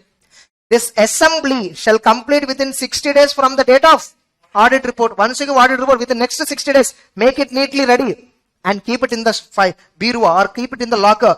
Retain it for how many years? 7 years. How many years you have to retain it for? No shorter than 7 years from date of audit report or date of group audit report. What is group audit report? Suppose I am a branch auditor. My audit report is 10th June. Principal audit report is 20th July. Not from this date. 20th July onwards, 7 years. Whichever is later. Able to understand? Next. What is audit documentation? Audit documentation, they'll give you this question in exam. Audit assembly of audit documentation involves a new audit procedure or additional audit procedure. False.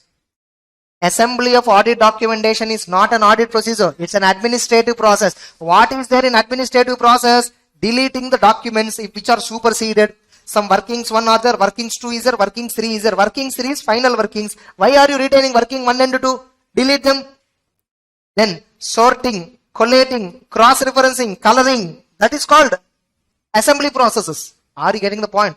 So, the completion of assembly of final audit file after the date of audit report. Like final audit file you are assembling, right? It's an administrative process. It does not involve new procedures or new conclusions. Now to the documentation, whatever I have collected, can I make changes? Yes, you can make changes, which are administrative nature. Like what? Some one page, some 4 or 5 Xerox copies were there. Delete them. Keep it only one. Superseded, duplicate documents and all, deleting it. Rearranging it. They were not in order. Rearranging it, sorting, we call it as. So this and all you can do. Once you finalize, after the assembly has been completed, you should not delete any paper. You should not throw any documentation before the end of retention period. So firm should have policy for retention of documentation, how they should retain, where they should keep it, so that they can keep it for 7 years. So minimum how many years? 7 years. Ownership. Whose property? Audit documentation. Auditor's own property. Nobody can demand. Can principal auditor ask for documentation of branch auditor? No. Because branch auditor's documentation is his own property. Understood or not? If at all branch auditor is willing to give, you take it. Otherwise you can't demand. Understood or not? Next. Now, not only this, auditor should also document significant matters. The auditor should document significant matters. What is a significant matter? Wherever there is a significant risk is involved, that is significant, or wherever you feel financial statements are materially misstated, that might be a significant matter, or where there is some difficulty in applying audit procedure. You want to verify whether company paid GST properly or not, and company has not maintained any GST reconciliation sheets. You have done the entire reconciliation. So much time you kept. That's a significant matter. That's a significant. Whatever you feel it is important issue, you have to document. Findings that could result in modification. You found something where you felt modified opinion should be given. That is also a significant matter. Significant matter includes what and all. You need to document all these. They'll ask you in exam straight away, 4 marks question, write about documentation of significant matters. Understood or not?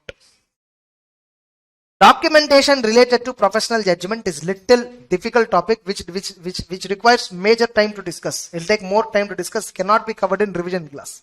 Okay. Then audit summary memorandum. What is it?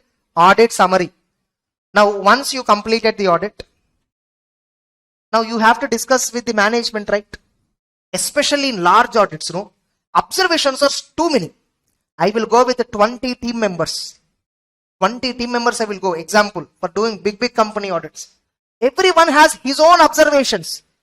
Like suppose one team member did audit of purchases of, goods A, audit of purchase of good number C.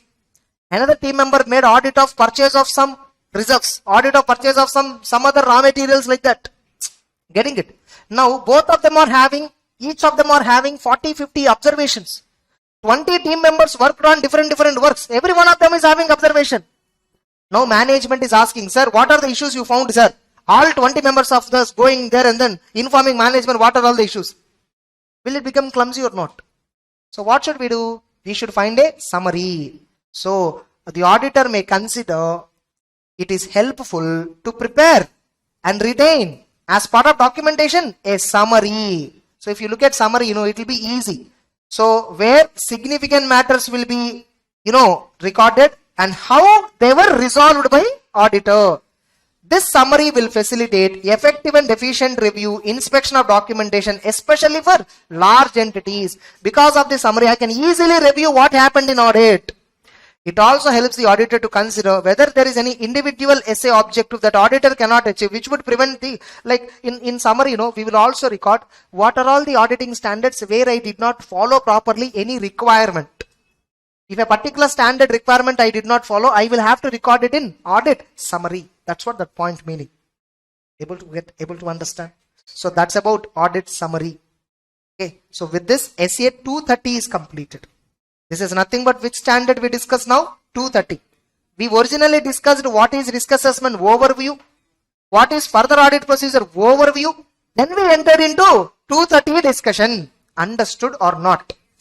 Then we will go and discuss maybe in the next session I will be discussing this 330 audit procedure. Then I will come to evidence. We'll see.